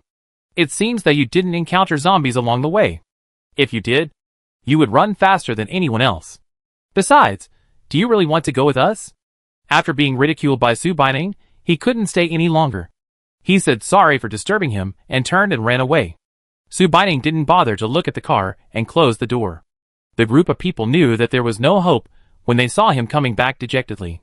They started the car and cursed at Su Baining and the others and walked away. Chapter 21 Mutated Little White Tiger. Su Baining was too lazy to care about them. In her opinion, it was normal for people to be corrupted in the end times. She would not harm anyone, but she would still be on guard against them. Yin Yu was the first to wake up. He had already upgraded his supernatural power. He was not very tired. He sat next to Su Baining and listened to her briefly talk about what happened just now. He snorted coldly. A clown. In the sky, I don't know when the snow fell. It floated past Su Baining's eyes. Su Baining pointed out the window in surprise and said, Brother Yu. Look. It's snowing. She ran to the door and looked out. Oh my god. It's snowing heavily. The weather is totally abnormal. Su Baining took out a batch of winter clothes from the space. Looking at this situation, I don't know how long the snow will last. They put on down jackets and watched the snow outside cover the road in a short while. Yin Ziyu stretched and got up. He was also surprised to see the heavy snow outside the window. Seeing Yin Ziyu wake up, Su Baining pointed at the clothes on the table. Brother Ziyu, find a down jacket to wear. And tell Aunt Li and the others to put it on when they wake up. Put the rest in the closet. I don't know when the snow will stop. Prepare more quilts and other things. Make the mattress thicker. Are you ready to leave now? Yin Ziyu scratched his ears and yawned. The zombies will definitely move slower when it snows. So it's best for us to go now. Okay, then you guys be careful. Come back early. We'll be back before dinner. After saying hello to Yin Ziyu, Su Baining and Yin Yu set off. They stepped on the ground in their cotton boots, making a creaking sound. Not long after walking, they saw the small river next to them. Brother Yu, shall we go over and take a look? Yin Yu nodded. Be careful. They stopped about 1 meter from the river. After walking carefully around the river, there was nothing to find. The trees in the forest had all withered in the past few days, and the leaves were all over the ground. The riverside was also deserted, probably because it was stagnant water. There seemed to be nothing particularly noteworthy. Just as they were about to get up and leave, a little mouse came out from the leaves and headed for the river. Who knew that the mouse made a sharp squeak sound as soon as it put its paw in? They saw that the mouse's 2 front paws had rotted. The mouse rolled on the ground, turned around and rushed towards them. Yin Yu stabbed it with a knife and picked it up.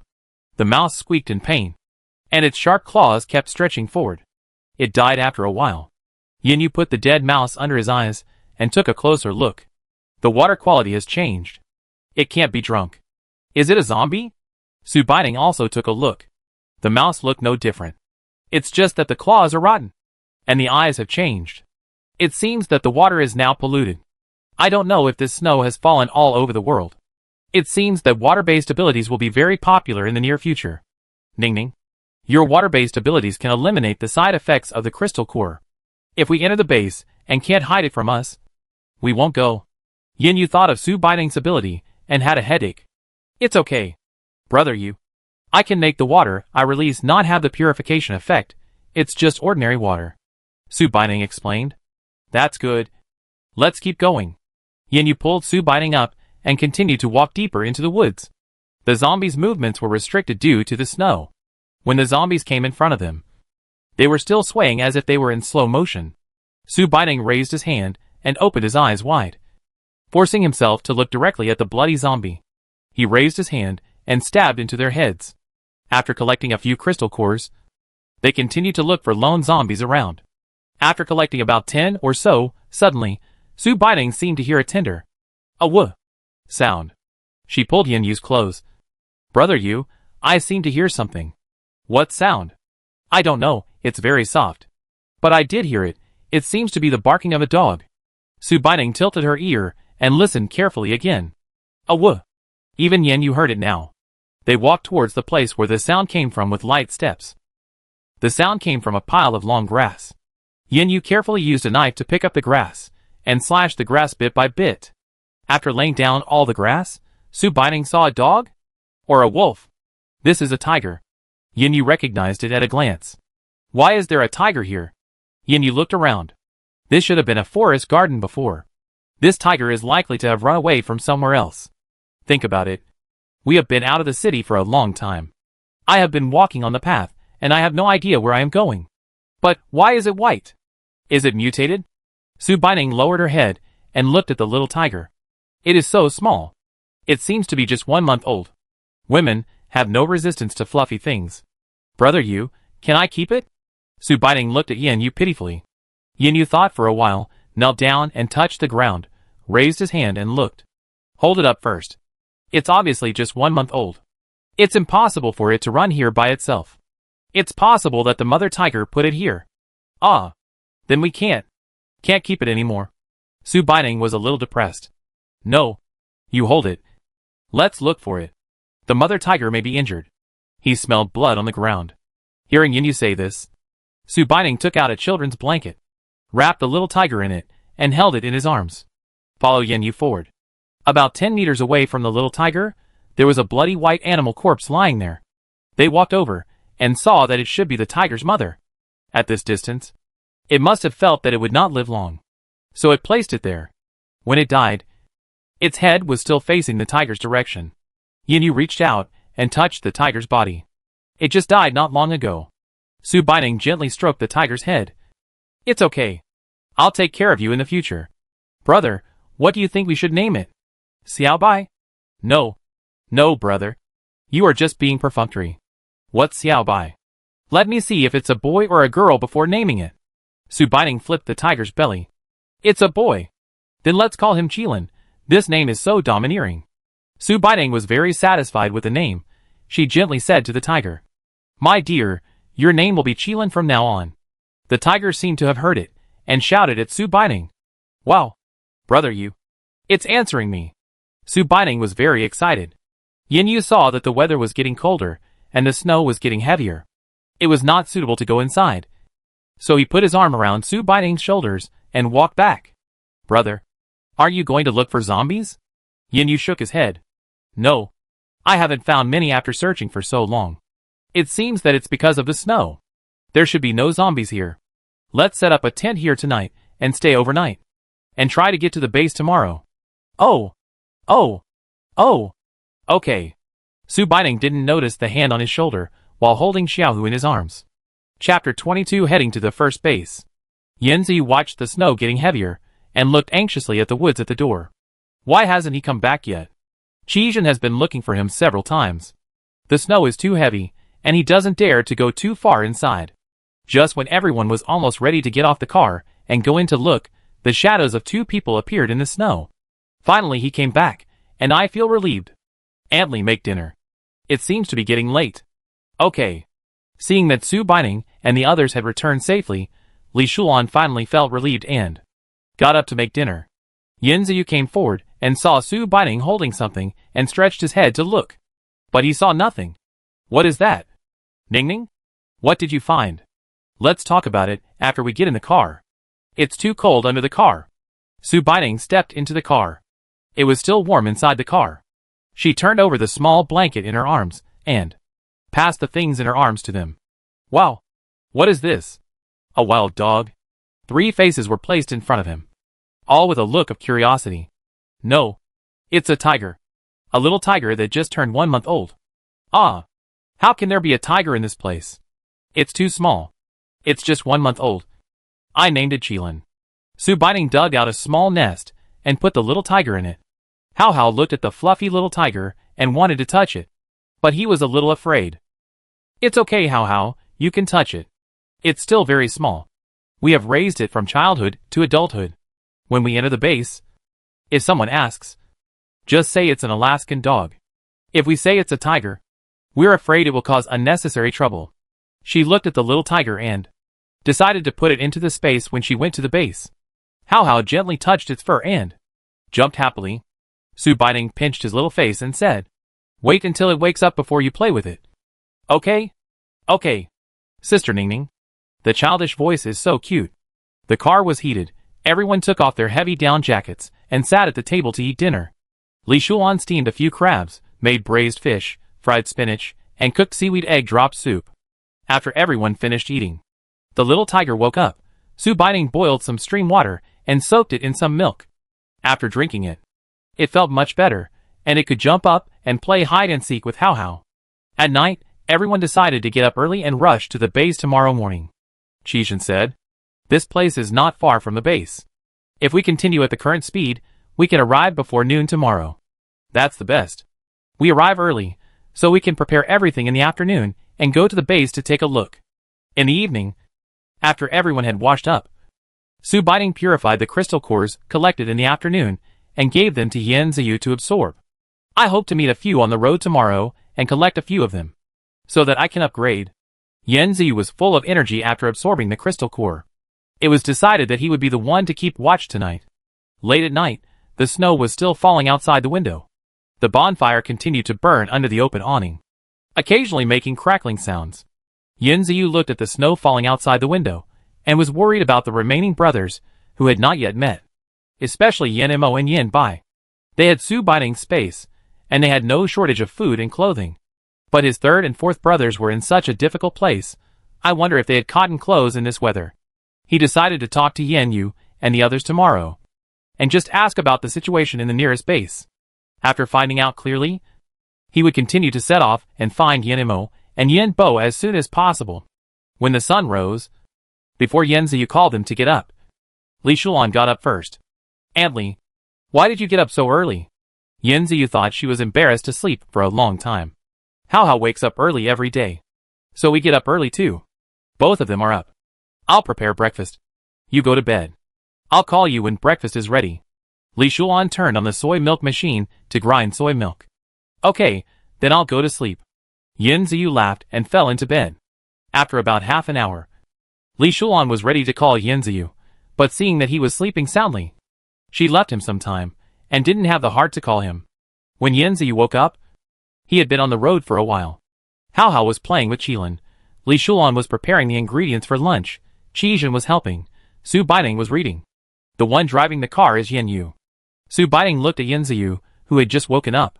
"Brother Ziyu, I left you some breakfast. Do you want to eat some? Or should we just go straight to lunch? We are almost outside the base. We plan to have lunch before going in. We may need to pack some things and carry them on our backs later." Yen Ziyu scratched his hair that stood up from sleeping. "Let's just go straight to lunch." He rolled out of bed. "I'll go wash first. I just happen to have something to say later." Su Baining nodded. During lunch, Yen Ziyu told everyone what he had thought about last night. He said that at this moment, he was still worried about Yen Mo and Yen Bo. He hadn't seen them in person. He was still worried. "Okay. We didn't plan to stay in this base for long. According to Uncle Chi, there must be troops stationed in this base. We can't contact them now. We can only inquire about the situation this way." And then set off.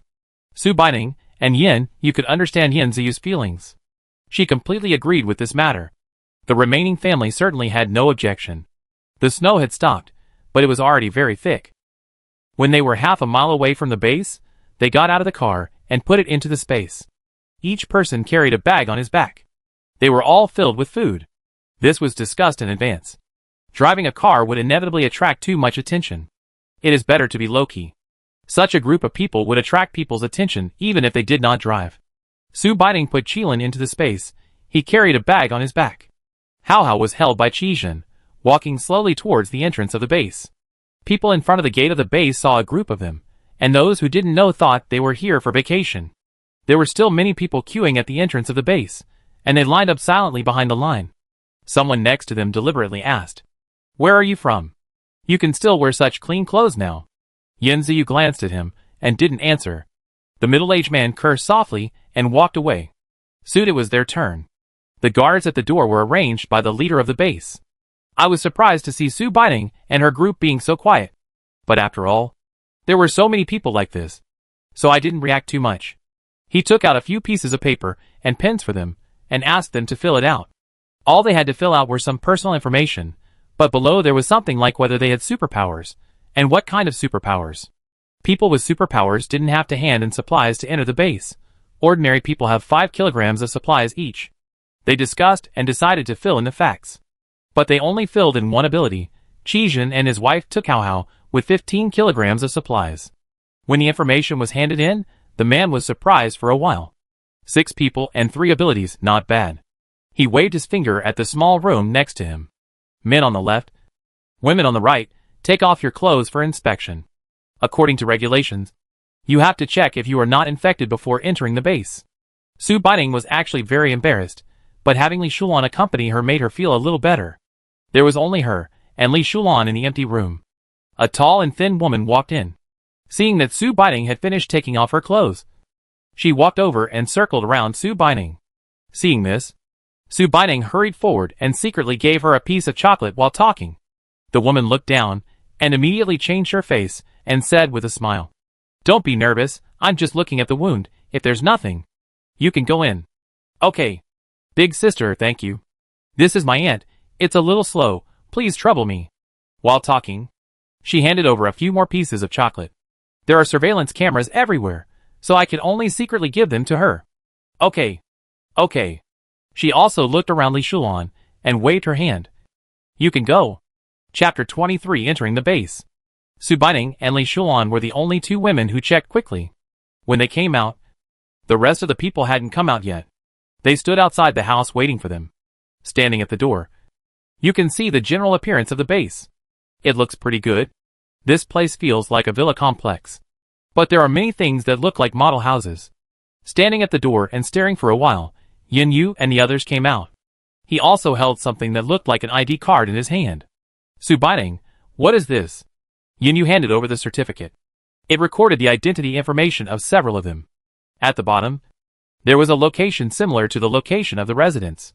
"Yin Ziyu, because we are superpowers, it is said that the location we live in is different from ordinary people.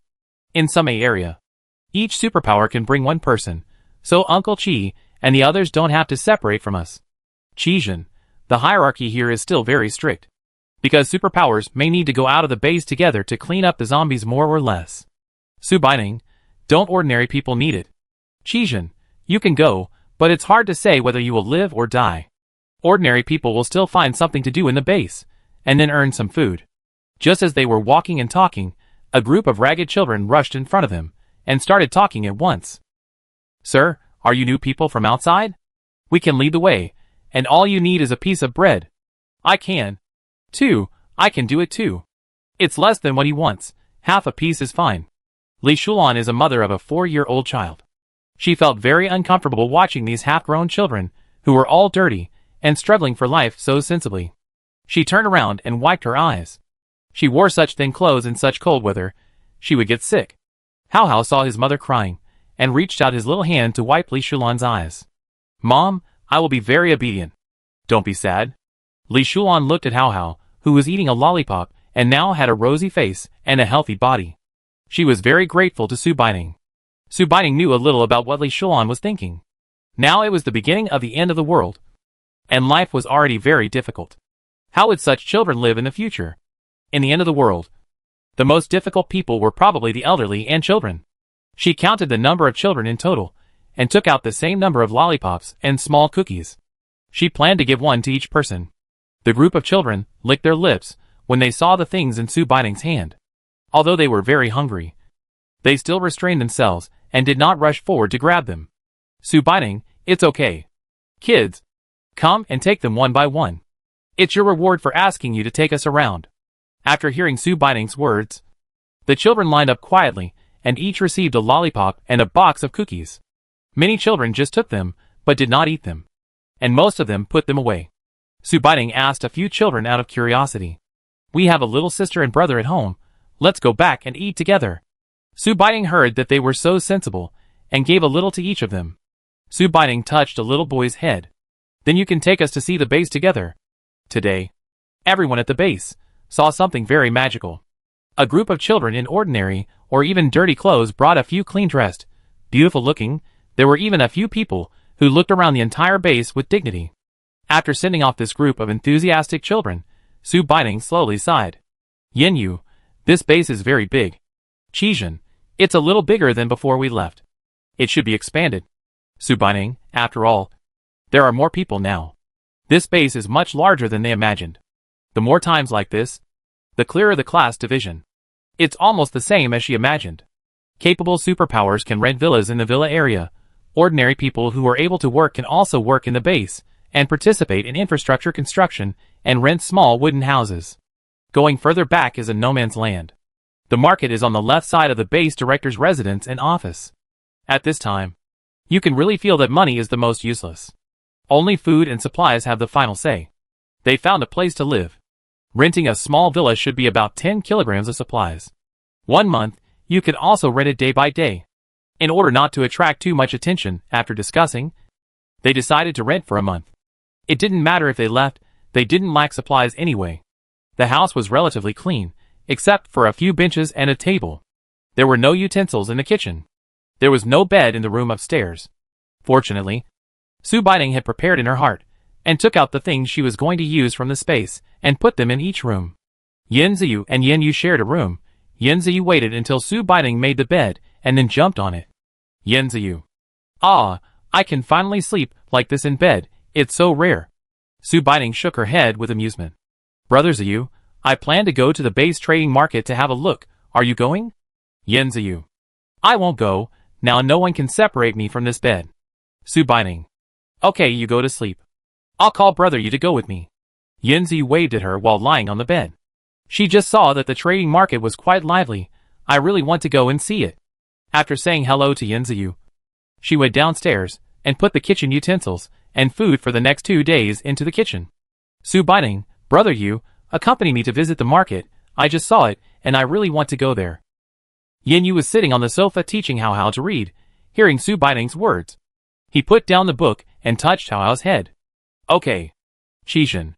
Hao, come and play with Daddy for a while. He walked over and hugged Hao.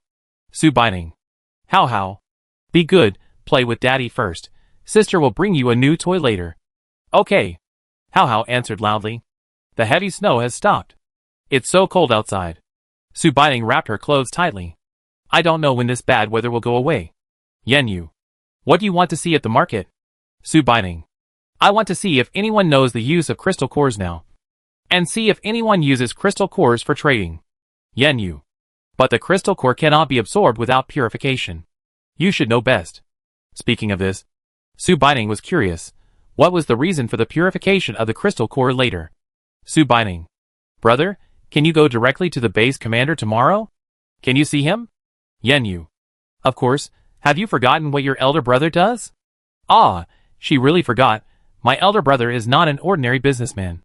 It seems that no matter what time it is, having money and ability can really do some things that cannot be done. On the way through the villa area to the trading market, some people were secretly looking at Yen Yu and Su Baining who were talking. In a place where Su Baining couldn't see, Yen Yu used his eyes to drive away many people who wanted to get close to them. Looking at Yen Yu's cold eyes looking at me, the already cold weather felt like it was frozen. Chapter 24 Trading Market. When standing at the gate of the trading market, the bustling noise inside gave Su Baining an illusion of peace and quiet. After entering the door, she realized that most of the noises were shouting. Yen Yu stood steadily behind Su Baining, blocking some people who wanted to approach her, ensuring her safety. When people in the market saw Su Baining and Yen Yu coming in, they knew that if they were lucky, they would be able to make business today. It was obvious that these two people were living a good life. Miss, look here. There are all kinds of gold and jewelry, for the price of 2 loaves of bread. Miss, I have a lot of beautiful clothes here. Su Baining pulled Yen Yu's sleeve. Brother Yu, it's so lively. She walked to the jewelry stall, squatted down, and looked at each piece. These things were not sold at this price in the mall before, and now they can only be sold at a low price. Miss, you can take a look at any piece you like, it's very cheap. The stall owner squatted down enthusiastically and introduced each item to Su Baining. Su Baining looked for a long time and fell in love with a jade pendant. She has collected a lot of small skirts in her space. She can wear them when she has free time. It is just right with this jade pendant. She pointed at the ring-shaped jade pendant. There is a dragon and a phoenix carved on it. She took it, turned around, held up the jade pendant, and said to Yen Yu, Dragon and phoenix pendant. Yen Yu. Buy it if you like it. Su Baining. Boss, how much is this? 5 loaves of bread or 2 packs of instant noodles. Yen Yu handed over 2 packs of instant noodles. The stall owner took them with a smile on his face. Thank you, come back if you need it. There were many things for sale in the trading market, but they walked around for a long time and didn't find anyone trading with crystal cores.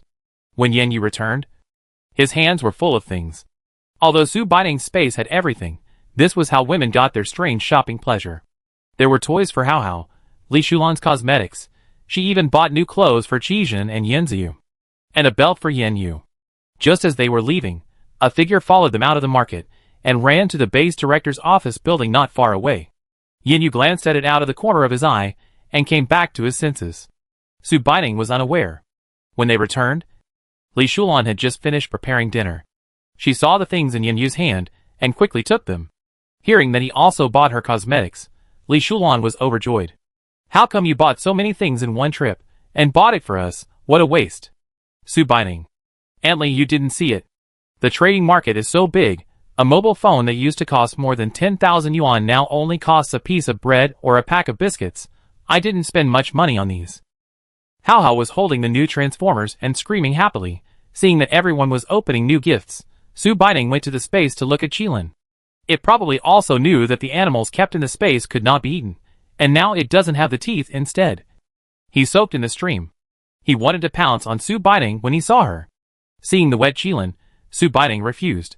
He shook his mustache when he saw Su Baiting's tangled expression. With a bang, the hair on his body dried. Su Baining picked up Qilin and looked at him in surprise. His superpowers had been triggered. Su Baining. Qilin, you can understand what your sister is saying. Right? Qilin nodded. Wow. That's great, Qilin is so amazing. Did you awaken your superpowers? Qilin nodded again. What superpower? Qilin jumped off Su Baiting's hand and shook his fur, and slowly rose from the ground. Wind-related superpowers? Can it fly in the future? Before Su Baining was surprised, it jumped to the ground again, opened its mouth, and shot a lightning bolt towards the distant space. Looking at Su Baiting's stunned look, Qilin shook its little tail and proudly raised its head. Su Baining played with it for a while, and told it not to waste things, and brought it food and later, and then left the space. After telling everyone about this good news, everyone was very surprised. When Qilin grows up, he will definitely be a super powerful helper. Just when everyone was having dinner, there was a knock on the door. Knock knock knock. Su Baining. Who is coming at this time? Isn't there no one next door? Qijin stood up and asked. Who is it? They were eating, and he was afraid that someone with ulterior motives would see the food and harm them. Hello, is this Mr. Yen Yuyan's residence? The person outside the door asked. Yes, may I ask who you are? Hello, Mr. Yen, I am Xiaobo, the assistant of the base commander Mr. Li Zhu. When he arrived, Yin Yu raised the corner of his mouth slightly, and signaled Qijin to open the door. When he opened the door, Xiaobo saw people sitting around the table eating together. What are they eating? Isn't it the end of the world now? Did he have some hallucinations? Why does the food smell so good? I want to eat it. Su Baining looked at Xiaobo, who was staring at the table of dishes. Assistant Xiao, we are preparing to have dinner. Are you interested in joining us? Xiaobo came back to his senses and coughed. He straightened himself. No. I am here to disturb Mr. Yen. He stood in front of Yen Yu and bowed to him. Hello, Mr. Yen. We are honored to have met Mr. Yen Hechuan in the imperial capital before the end of the world. Yen Yu nodded. Xiaobo received the reply and continued. I saw Mr. Yen at the base today. Mr. Li Zhu asked Mr. Yen to come to the office tomorrow for a chat. Yen Yu. Okay, please have dinner with Mr. Xiao. We can eat and chat at the same time. Li Shulan put out a new set of bowls and chopsticks. Xiaobo couldn't resist the temptation of these delicious foods and sat down. Su Baining. Assistant Xiao, does Mr. Li know my brother? Yen Ziyu saw Xiaobo's doubt and pointed at Su Baining. This is our sister, Su Baining, I am Yen Ziyu. Xiaobo suddenly realized. Hello Miss Su, Mr. Yen is such a celebrity, I believe that everyone in the political and business circles knows him. Su Baining nodded and didn't ask any more questions. It looked like Yen Yu had known that someone would come to see them. After Xiaobo left, Su Baining took the opportunity to ask Yen Yu. Brother Yu, did you know that someone would come to see us? Yen Yu. I know. When we were visiting the market, someone followed us. Su Baining. Then how did you know it was the head of the base? Yen Yu. After he came out, he went to the office building. What do you think? Silly sister. Su Baining. Then you tomorrow. Yen Yu. It's a good opportunity to get some information, don't worry. I will bring back the news of Yen Mo and the others. It seems that the end of the world has been more than half a month, not to mention the traffic paralysis now. If it weren't for the normal day and night, they would hardly be able to tell the day from the other side. The mountain is now blocked by heavy snow. I don't know how Yen Mo and Yen Bai are doing now. Su Baining. We are only staying here for 2 days. I can see that. Brother Ziyu is very worried about Yen Mo and Yen Bai. Yen Yu. Don't worry, I'll go see what he wants to see us about. Then we'll talk about it later. Chapter 25 The Base Commander's Request. When Su Baining got up and went downstairs early the next morning, Yen Yu had already been picked up by Xiaobo. After breakfast, everyone waited for Yin Yu to come back home. Yin Ziyu seemed to have taken over Yin Yu's task and was teaching how to read. Li Shulan was making the bed. Qizhen had nothing to do and sat on the sofa listening to Yin Ziyu's lecture to Hao. Su Baining looked outside the door from time to time, but Yin Yu didn't come back until lunchtime. Just when everyone was getting impatient and preparing to go find Yin Yu in the afternoon, Yin Yu came back. Su Baining quickly pulled him over and sat on the sofa. Looking at the bright eyes in front of him, Yin Yu, ask one by one if you have any questions. Su Baining, what's the situation? You've been gone for so long? Yin Yu, didn't you say that no one knows about the crystal core? The base commander knows. Huh? Yin Yu, base commander Li said a lot, meaning that he hopes we can help transport a batch of supplies back. The reward is a bag of crystal cores and instructions for using the crystal cores. Yin Ziyu, but we don't have time. Aren't we going to look for the third brother and his friends? Yin Yu waved his hand. I've asked, their situation shouldn't be that bad yet. The city he mentioned is Yunqing. Not far from here, the supplies are the things in the warehouses of several supermarkets that someone found before. We need to transport them back. Su Baining, brother Yu, do you think we can go? Yin Yu, have you forgotten the group of children we saw yesterday? I don't know when this heavy snow will end. The children can actually get food every day. But there is not much food in the base now. If no one goes, a lot of people will starve to death. Su Baining, no, I'm not unwilling to go. I mean, has the head of the base explained everything to you? Yin Yu realized that many things have not been made clear. I forgot to say that we knew this assistant Li before. Speaking of which, we should call him Uncle Li. Uncle Li? Yin Ziyu, Uncle Li? Brother, you are not talking about the colleague of the elder brother who came here before, right? Yin Yu, yes, it is him. Ning Ning is not aware of this matter, you should know. Then you should know why I agreed to this matter. Even if the elder brother is here, he will agree. Yin Ziyu, yes, I know. Yin Ziyu said to Su Baining, Uncle Li is our elder. When the elder brother was in the capital before, he was young and ignorant. Uncle Li has always taken care of him. He is of the same generation as my parents. You haven't seen it. Oh, so that's how it is. Then Su Baining will understand. Su Baining, when do we leave? Yin Yu, tomorrow. I came back to discuss this with you. We will leave with the army. Yin Ziyu, what about Aunt Li and the others? After all, they are taking Hao with them. Yin Yu, of course Aunt Li and the others won't go. Qizhen immediately stood up and said, I can go, no one will come to this place. I can go to help. Yin Yu looked at Qizhen. Uncle Qi, you should stay at home to look after Aunt Li. Hao is still so young. Are you sure to leave them at home? It's the end of the world now. Su Baining, Uncle Qi. Don't worry, I will leave more supplies at home before I leave. You should be careful when we are not at home, even though we live here. But you still have to be careful. Uncle Qi. It's better for you to stay at home. Seeing Qizhen's hesitant expression, Su Baining reassured him. We will try to come back as soon as possible. Don't worry. In the evening, several people arranged the future life of Aunt Li and the others, and told the base commander to take care of them when they were away. Yin Yu, everyone, have a good rest tonight. It won't be so easy starting tomorrow. Ning Ning, you should also pay attention to rest tonight. It will probably be a bit difficult starting tomorrow. Are you sure you want to go with us, and not wait for us at home? Su Baining, brother, there is no water-based ability that can disinfect and heal now. Besides, I still need to upgrade my ability. Don't think of abandoning me. Yin Yu, okay, I got it. Then, good night. Su Baining, good night, see you tomorrow. The next morning, they did not wake up Qizhen's family. Instead, they ate something casually. They thought they were early enough, as a result. When they went there, the superpowers were already waiting by the car. Xiao Bo saw them, and waved his hand.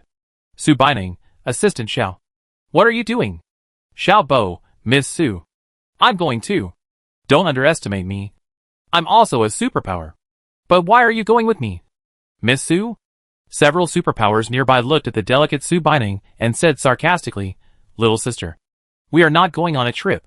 Su Baining didn't bother to pay attention to people like them, but some people just like to find trouble. There is a woman who likes to wear red dresses among the superpowers. The red dress attracted countless people's attention.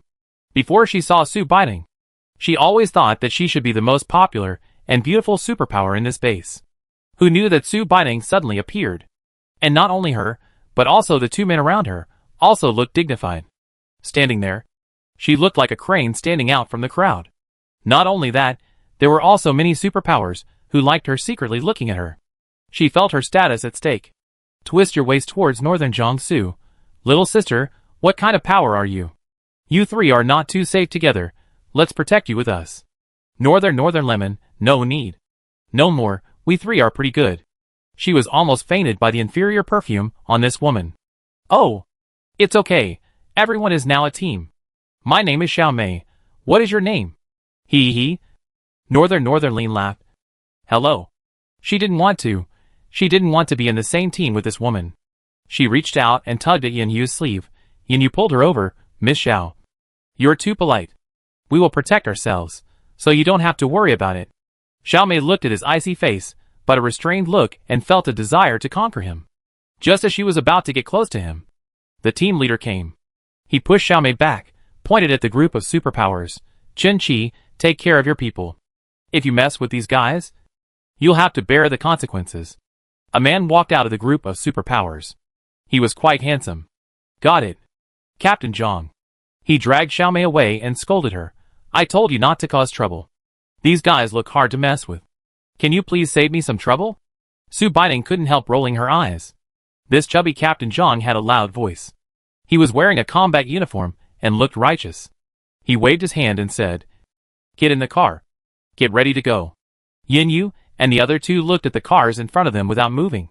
Su Baining whispered, Brother Yu, why don't we drive our own car? Yin Ziyu, wouldn't your space be exposed? Su Baining, but there are only a few cars. I think there must be space users in them. Otherwise, how can they transport so many supplies like you said? And don't they have to save people? Xiao Bo saw that they were reluctant to get in the car and walked over to ask. Master Yin, are you not used to it? There is no way. The conditions do not allow it now.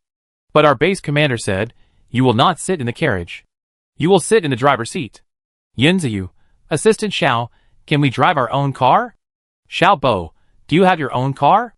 I remember you walked in. Su Baining nodded, yes. Yin Yu interrupted Su Baining and asked Xiao Bo, you drove two cars because there are space ability users inside? Xiao Bo looked at Yin Yu with shining eyes. You know all this. As expected of a man who has seen the world. Su Baining made a chain on your mouth gesture. Yin Yu, do you want to ride in the same car with us? Is it okay? Su Baining took out the off-road vehicle that had been there before from the space. When the car was just taken out, there was a wow sound all around. Yin Yu motioned Xiao Bo to tell Captain Zhang. Xiao Bo ran over and said something to Captain Zhang, pointing at Yin Yu and their car. Captain Zhang looked at it and nodded with bright eyes. Xiao Bo walked back. Get in the car. We're leaving. Captain Zhang watched them get in the car and made a gesture. The three cars rumbled out of the base. Chapter 26 Rescue. After getting in the car, Xiao Bo couldn't help his curiosity and was amazed at the things in the car. Yin Yu, Assistant Xiao. Although Uncle Li told me yesterday what we were going to do today, I still hope you can tell us the details, so that we can be mentally prepared. Hearing Yin Yu's words, Xiao Bo calmed down. You can see that the management system of our base is not strict, but everyone is not living very well. Commander Li had no other options. He was powerless. When Yunqing fell, we arrived here as the first batch of rescuers. It was too late. The entire Yunqing had been occupied by zombies. Commander Li had no other options. He could only find a place like this to temporarily build a base.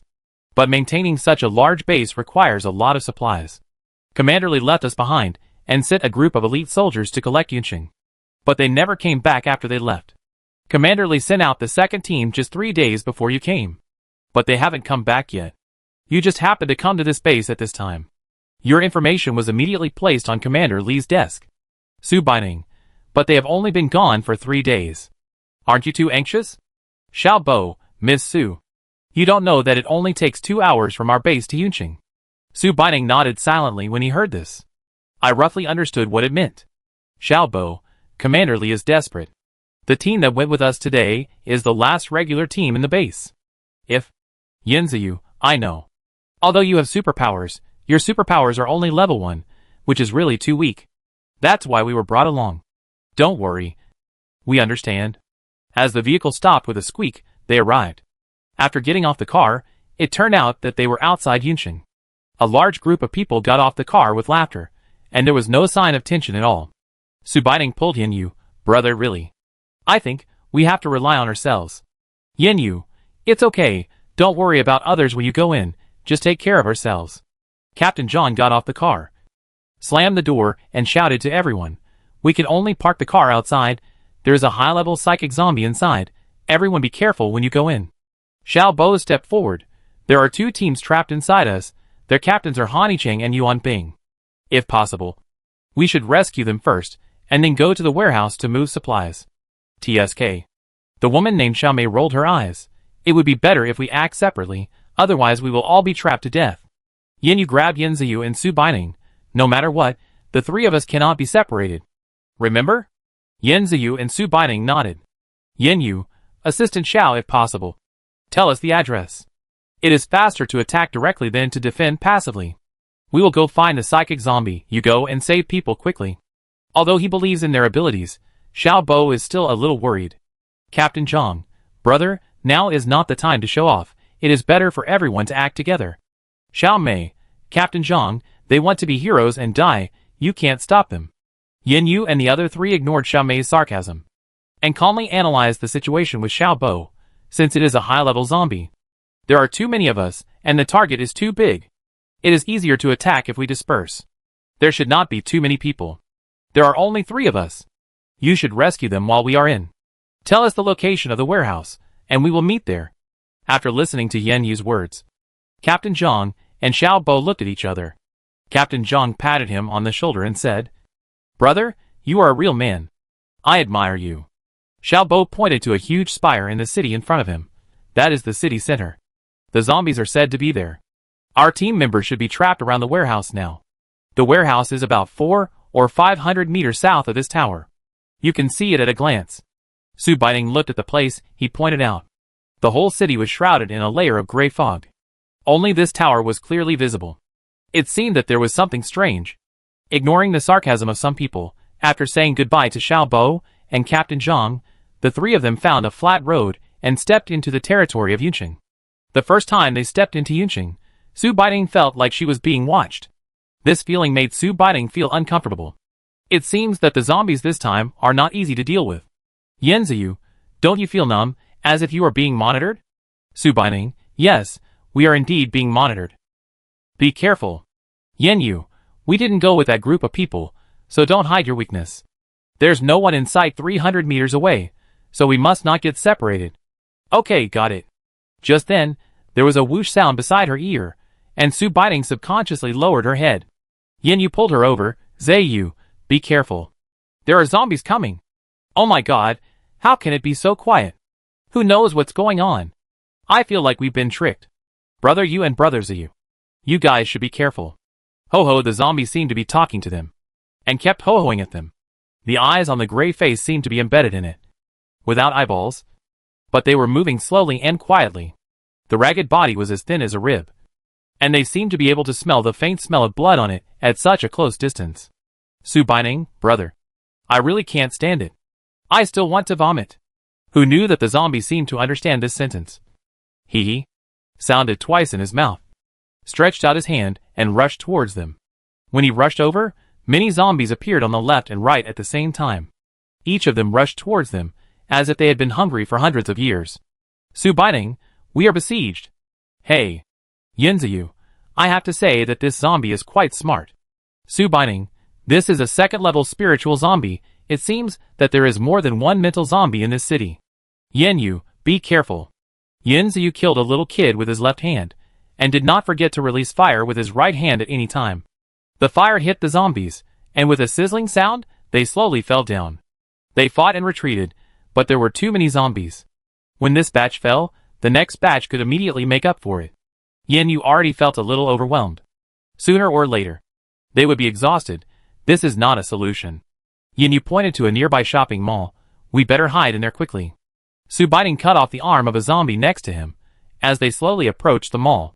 The second-level zombie seemed to have seen their intentions, and roared at the zombies. But it was winter now. Their movements were not fast. Even if they heard the order, they moved too slowly. While they were not paying attention, Yin pulled Yanziyu and Su Baining and slipped into the mall gate and kicked a dressing cabinet next to the door to temporarily block the door before sitting on the ground to catch his breath. Chapter 27 In Danger. Yanziyu patted his chest. Oh my god, why are there so many zombies? More than we met on the road. Luckily it's winter now, otherwise I think I'll be torn apart by them. He pointed at the pants on his legs, which should have been torn by the zombies' claws. All of them turned into strips hanging on his thighs. From a distance, it looked like he was wearing a grass skirt. Puff. Yanziyu looked over with resentment. Su Baining covered her mouth. I'm sorry. Brother, I didn't mean it. Yinyu glanced at the zombies still struggling outside the door and trying to rush in. We have to find a way to get out. We can't be so passive all the time. Su Baining, I wonder how Captain Zhang and his team are doing. Yanziyu, we have only the second level zombies here and they are so scary. Then aren't they even scarier? Su Baining, no, there are not so many zombies in a city. Looking at the number of zombies outside, it is very likely that most of the zombies are on our side. While they were talking, a zombie broke the glass next to them and rushed in with a whoosh. It was snowy outside the door, and their movements were controlled. When the temperature rose inside, their movements became faster. Run! Yinyu shouted, and the three of them rushed upstairs together. Su Baining quickly handed each of them a glass of water. Feeling that his physical strength had recovered, Yinyu turned around and threw out a bolt of lightning. The characteristics of the lightning power were revealed at this time. The zombies behind him fell down one after another. Su Baining, wow! Brother Yinyu's ability is really powerful. Yanziyu, I am not happy when you say that. Is my ability not good looking? Su Baining tried to control her water ability, and threw a water whip to hit a zombie far away. Yanziyu, Ning you. Su Baining looked shocked. I just don't want my ability to be just an auxiliary ability.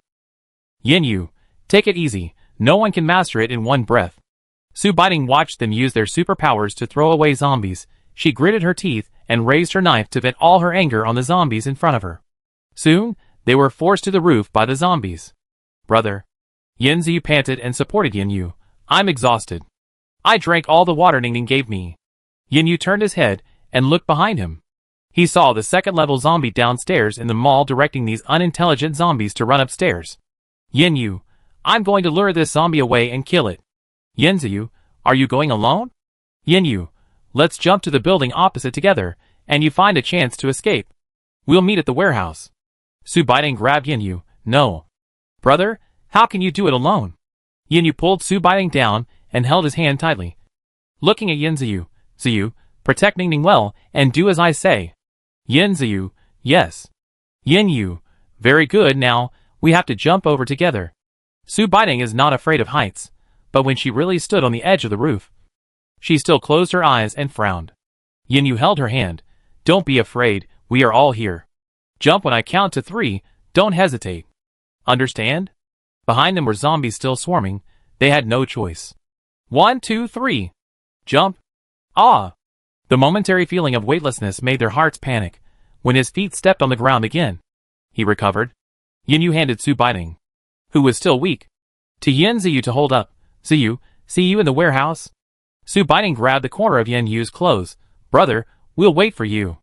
Yinyu didn't look back, just nodded, and jumped off the roof. They saw Yinyu rushing towards the second-level zombie from a distance. The zombie saw Yinyu coming, stopped commanding and rushed towards him. The zombies without command began to run around like headless flies. Some even fell off the building. But there were too many of them.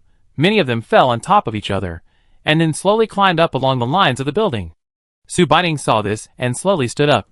Brother Ziyu, we have to leave quickly. We have to rush to the warehouse, and meet up with Xiao Bo and Captain Zhang. Yanziyu, yes, we have to wait for Brother Yinyu there. Let's go! Although the second-level zombies had already followed Yinyu, the zombies downstairs were still there. The sky gradually darkened. They barely found a clean corner in the hall downstairs to rest for a while. They were afraid that the zombies would rush in at any time. They were trapped here and had no appetite. They just ate some dry bread and drank some water. The two leaned against each other and didn't know what they were thinking. Su Baining looked at the dark sky outside the door. The glowing eyes of the zombies in the dark night flashed outside the door. Su Baining, brother. It's dark. There seem to be fewer zombies. Should we leave? I wonder how Captain Zhang and his team are doing now. Yanziyu patted her head.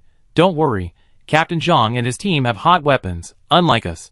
He stood up and looked out the door. It's too dark, we can't see the road ahead at all.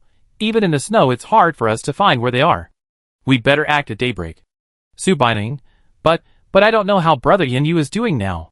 Yin Ziyu, you underestimate Brother Yin Yu too much. You think he is doing business at home. In fact, he has been in the army with the 3rd and 4th brothers. Hearing Yin Ziyu say this, Su Baining felt more relieved. As night fell, the zombies began to move quickly even in the snow. They quickly broke the balance of the snowy night. They broke into the house. They rushed towards Su Baining and Yin Ziyu. Hee. If the tiger doesn't show its power, you think I'm a sick cat. If I don't kill all of you today, I won't be named Yin. Su Baining, brother, do you want to change your surname with me? Yin Ziyu, stand with me, you must not be caught. Understand? Ding ding dang dang. It's the sound of the zombies' claws and their weapons hitting each other. After a day of training today, Su Baining finally doesn't have a physiological reaction when seeing zombies. I'll kill you, my hand is almost broken. Su Baining, brother, are you just tired? People are too nervous, there will always be a time to relax, just when they were not paying attention. A zombie suddenly appeared silently behind them, grabbed Yin Ziyu's hand and tore it hard. Ah! A scream. Yin Ziyu fell to the ground. Su Baining turned around and chopped the zombie to death. Brother, are you okay? Yin Ziyu, I feel like I'm dying of pain, tell me if I'm okay. Hey, who told you to keep talking nonsense? Yin Ziyu, no, we have to leave quickly, I feel like my arm is going to break. I can't use any strength now. Su Baining, brother, hold on. There are not many left, we can get out soon. Chapter 28. Another effect of the milky white power. Her shoulders suddenly became very heavy. Yin Ziyu leaned on her. Su Baining didn't have time to turn her head to see what he was doing. Brother, don't think about being lazy at this time. Unfortunately, she didn't get an answer. She glanced at him with her peripheral vision.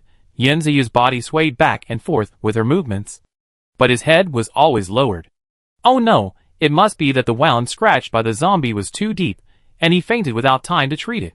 She remembered what the original owner said in the dream, and remembered the love Yin Ziyu and Yin Yu had shown her during this period. Get out of here. She threw a handful of water over to blur the zombie's eyes, and then helped Yin Ziyu back and put him against the wall in the corner. She knew that Yin Ziyu couldn't hear her now. Brother, you just rest here for a while. Don't worry. We will definitely meet up with Brother Yin Yu tomorrow. There was no time to treat the wound now, so she quickly fed him a sip of stream water. She snorted again and splashed water on the wound. Before she could wipe the water off, the zombies had already wiped the water off and rushed over howling. She was actually so tired that she couldn't even straighten her hands. Gritting her teeth, she felt her hands had regained consciousness, but her instinct was still directing her hands to wave stiffly. Some of the liquid sprayed from the chopped zombie's head splashed on her face, her body and legs, and her whole body exuded the same rotten smell as them. She was so disgusted that she wanted to vomit. But now she was alone. Yin Ziyu was still unconscious. She dared not distract herself, nor could she distract herself. Ding. A zombie knocked the knife out of her hand. The force caused her body, which was already unstable, to fall to the ground, lying at Yin Ziyu's feet. She got up and tried to pick up the knife, but was kicked further away. She crawled back to Yin Ziyu's side, picked up Yin Ziyu's knife, and sat on the ground waving it around, blocking the zombie's claws to avoid touching Yin Ziyu again. Hiss. She was not paying attention and let the zombie scratch her arm. It hurt so much. She really didn't have the strength to raise the knife at this moment. In fact, she could hide in the space. But living people cannot be hidden in the space. If she hides in it, she will have to leave Yin Ziyu outside. She leaned against Yin Ziyu. Brother, we won't die here like this. The zombies were getting closer and closer. She didn't want to die like this. It was not easy to have a chance to survive again. She didn't want to give up just like that. She raised her hand, and was about to use her water power to see if she could drive them away, when a white light suddenly shone from her palm. As the light shone, the zombies in front of her were stunned. Then, they turned around and walked out the door collectively, as if they were controlled by something. Su Baining opened her mouth in surprise, and after the zombies had completely left the house, she turned her hand around and took a look. It didn't seem to be anything unusual. Was it just a coincidence? Just as she was thinking wildly, a low cry of pain from the side called her back to her soul. She first used her supernatural power to feed Yin Ziyu some water, and used her light supernatural power to heal his wounds. She took out a quilt from the space and carefully moved him up. She didn't have the energy to run tonight, so she just rested here for a night. After moving Yanziyu up, she rested for a while. If Yanziyu was resting, she wouldn't be able to sleep tonight. She stood up and retrieved the knife in the dark. She might as well check if there were any crystal cores.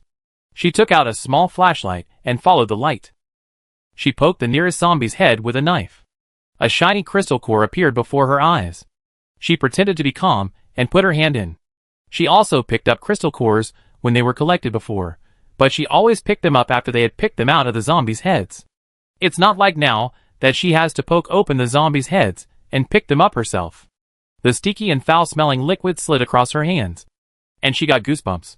After picking up two, she stopped, and she couldn't stand it anymore. She released Qilin from the space.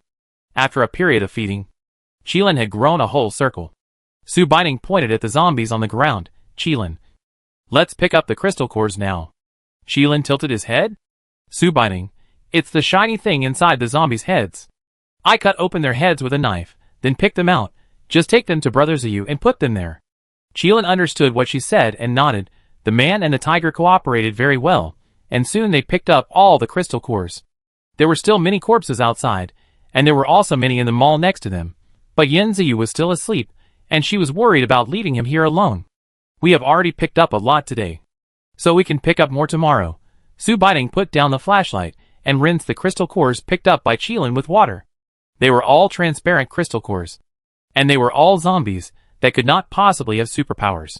She used water to purify all the impurities in the crystal cores, and when she was about to put them into the space, Qilin took a crystal core in his mouth.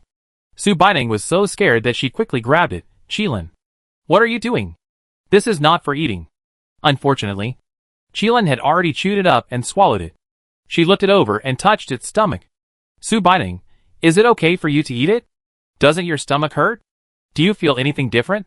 Qilin shook his head, opened his mouth and exhaled. Su Baining thought she would be suffocated, but she only felt a breeze blowing through her bangs. She shook Qilin in surprise. Your ability can be affected by eating this? Qilin nodded. Wow, you are so amazing. Qilin, you need to grow up quickly now. No wonder it didn't react after eating this crystal core. It turns out that the physique of mutant animals is different from that of humans. She patted Qilin's head. Now, sister needs to rest. Can you keep an eye on me? If anything happens to this brother here, or if a zombie comes, can you wake me up by biting me? Qilin nodded. Awoo. She was very tired, and fell into a deep sleep 2 minutes after Qilin nodded in agreement. When she woke up in a daze in the morning, she propped up her upper body and looked to the side to see how Yanziyu was doing. There was no one around. There were shouts coming from outside the door. She got up and took a look at the quilt she slept on last night, and decided not to use it. It was too dirty. It was bright outside the door, and the sun was out, shining warmly on her body. In the sun, Yanziyu was cutting open the zombies' heads with a knife and picking out the crystal cores. He saw Su Baining coming out and waving at her. It was really exciting to see such a scene early in the morning. Su Baining, brother, how much have you collected? Yanziyu, quite a lot.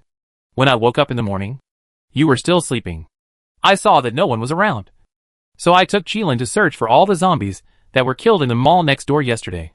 Su Baining, aren't there a lot? Yanziyu, it's okay, not all of them are found. This is the last one I found. He pulled out the knife from the head of the last dead zombie and picked up the crystal core and threw it casually and put it in his bag. He walked over to Su Baining, took it off and handed it to her. Ning Ning, you are awake. Why don't you give me a set of clothes to change, you? He looked Su Baining up and down. Let's change together. Eat something and go find brother you. Oh, okay. Chapter 29, Reunion. Here, Captain Zhang and Xiao Bo found that there were fewer zombies than before after entering the city. They were outnumbered and armed with hot weapons, so they wiped them all out in a few minutes. When they found their former teammates, they were trapped in a warehouse, and were still surprised that Captain Zhang and his team found them so quickly. When they arrived, Han Yicheng and Yuan Bing's teams were out of ammunition and food. When they heard the gunshots outside, they almost thought it was an illusion again. Han Yicheng leaned over the door and listened carefully. It seemed to be Zhang Dai's voice. They were in the same company before, so they could recognize his voice. He was afraid that it was an illusion created by the zombies before, so he didn't dare to answer. However, the soldiers behind him couldn't help but want to open the door. Captain.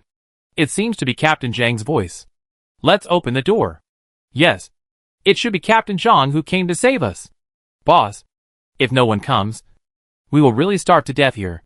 Captain Zhang led Xiao Bo and Han Chi to this place. After shooting all the zombies, he looked at the rows of closed doors and did not dare to go forward. He ordered his subordinates to knock on the doors one by one, and he shouted twice. But no one answered. So he shouted twice again. Still no one answered. Thinking of what Xiao Bo said, he did not open his mouth but followed and knocked on the door. When he knocked on Han Cheng heard the door bang bang and the door swayed.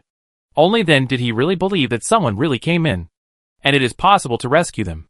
To be on the safe side, Han Cheng did not open the door directly, but asked through the door, "Is it you?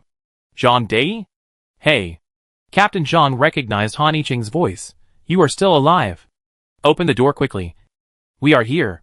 The shutter door opened with a swish, and a smell of rotten food came out from inside and rushed straight into their noses. The delicate Xiaomei immediately fanned with her hand in disgust.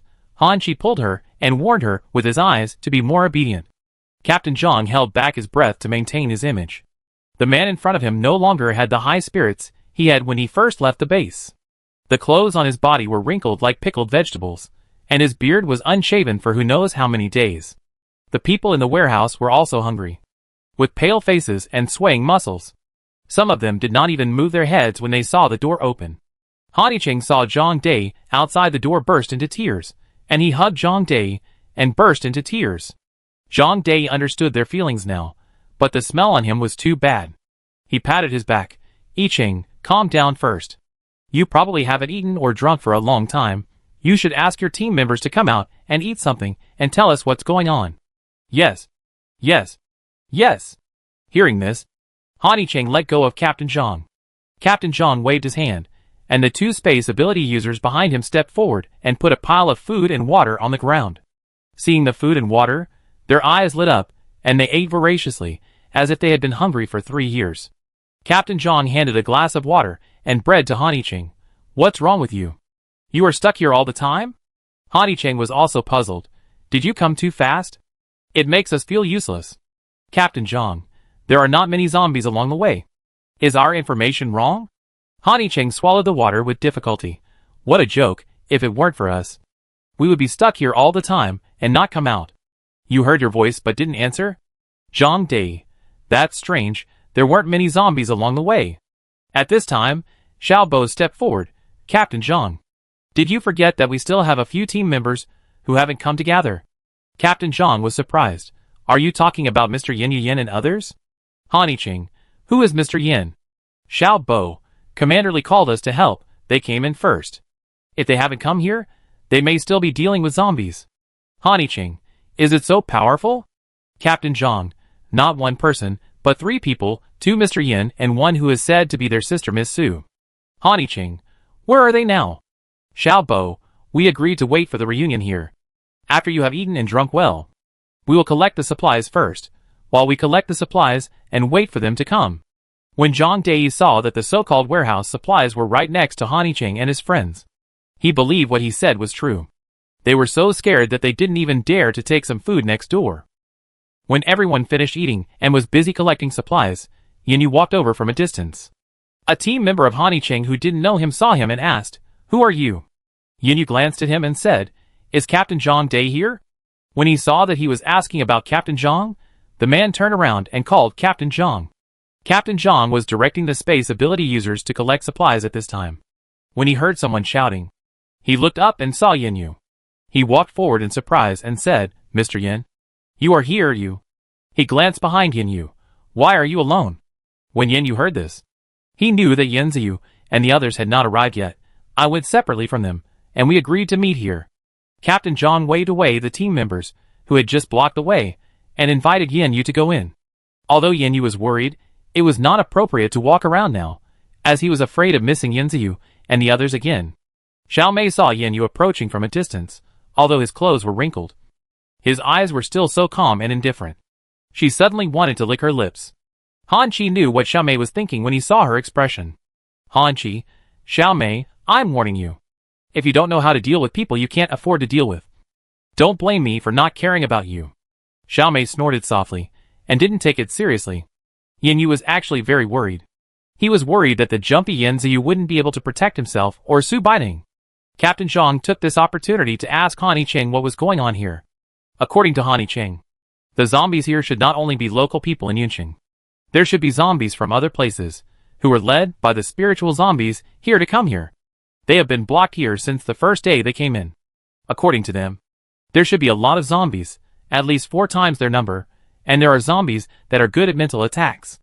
And occasionally they will have hallucinations, so they took some supplies and hid in the warehouse on the first day and never dared to go out. So even though there were no casualties, they were still in a state of high mental tension. The only people who collected the things were the people brought by Zhang Dai. After they relaxed, they lay on the ground. He wanted to ask Yin Yu if they had killed all the zombies. But seeing Yin Yu staring at the intersection and looking absent-minded, he knew that he was worried about his younger brother and sister. So he didn't bother him. Chapter 30. Back to the base. Su Baining, brother, don't dawdle and hurry up. Yin Ziyu, why are you in such a hurry? Let me finish digging this last crystal core. Su Baining, I'm really impressed. Brother, you are really suitable to be a miser. Hey, what do you say about your brother? Yin Ziyu jumped up and knocked on Su Baining's little head. Look at all these zombies, how many crystal cores are there? If I don't collect them, others will collect them. We have been on the road. When will we have the chance to collect so many crystal cores again? Su Baining, but these are all first-level crystal cores. You are already second level. I don't know how much you need to absorb to upgrade. Also, let's hurry to the warehouse now. Are you really not afraid that brother you will get angry waiting for us? Yes, brother is still waiting for us. Speaking of Yin Yu, he straightened his back and didn't want the crystal cores anymore, pulling Su Baining to the warehouse. Fortunately, the place where they dug the crystal cores was not far from the warehouse. Rows of warehouses reflected the red light of the roofs under the sunlight.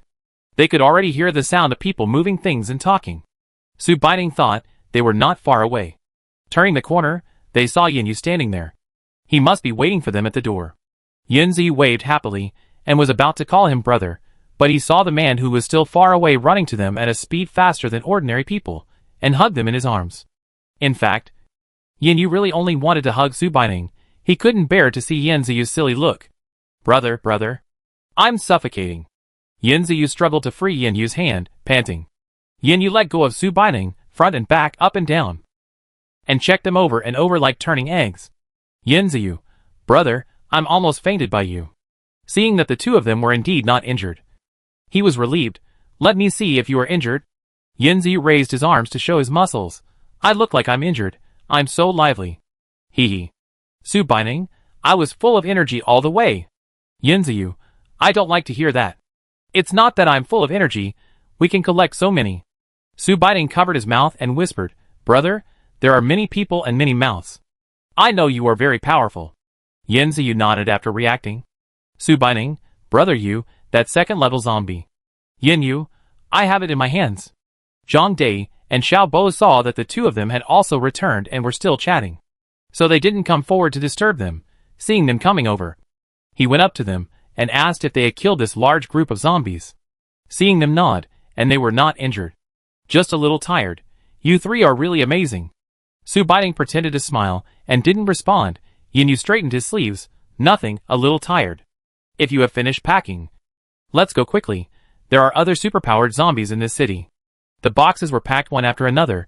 Zhang Dai heard what Yin Yu said and quickly waved his hand to call everyone to get in the car and prepare to go back to the city.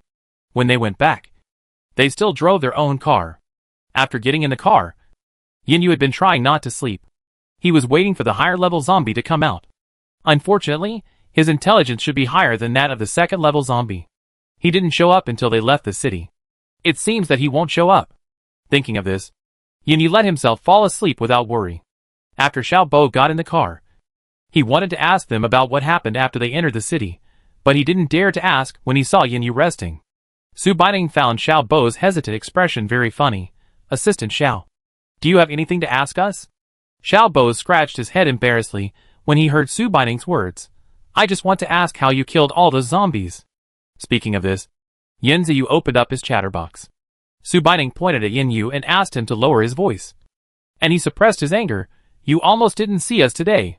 Fortunately, we are lucky and have a long life. Xiao Bo, we were very cautious when we rushed in, although there are many zombies. Compared to the information collected before, these are nothing. I thought you encountered them when you went in. Su Baining, yes. I did. But brother, you said there is a high-level zombie that has not appeared yet. The ones we encountered before were all unintelligent zombies. And there was only one second-level psychic zombie. Xiao Bo, shouldn't you have hallucinations? Why do you seem to have no reaction at all? Su Baining didn't say they were all already at level 2. According to him, people of the same level should not be affected.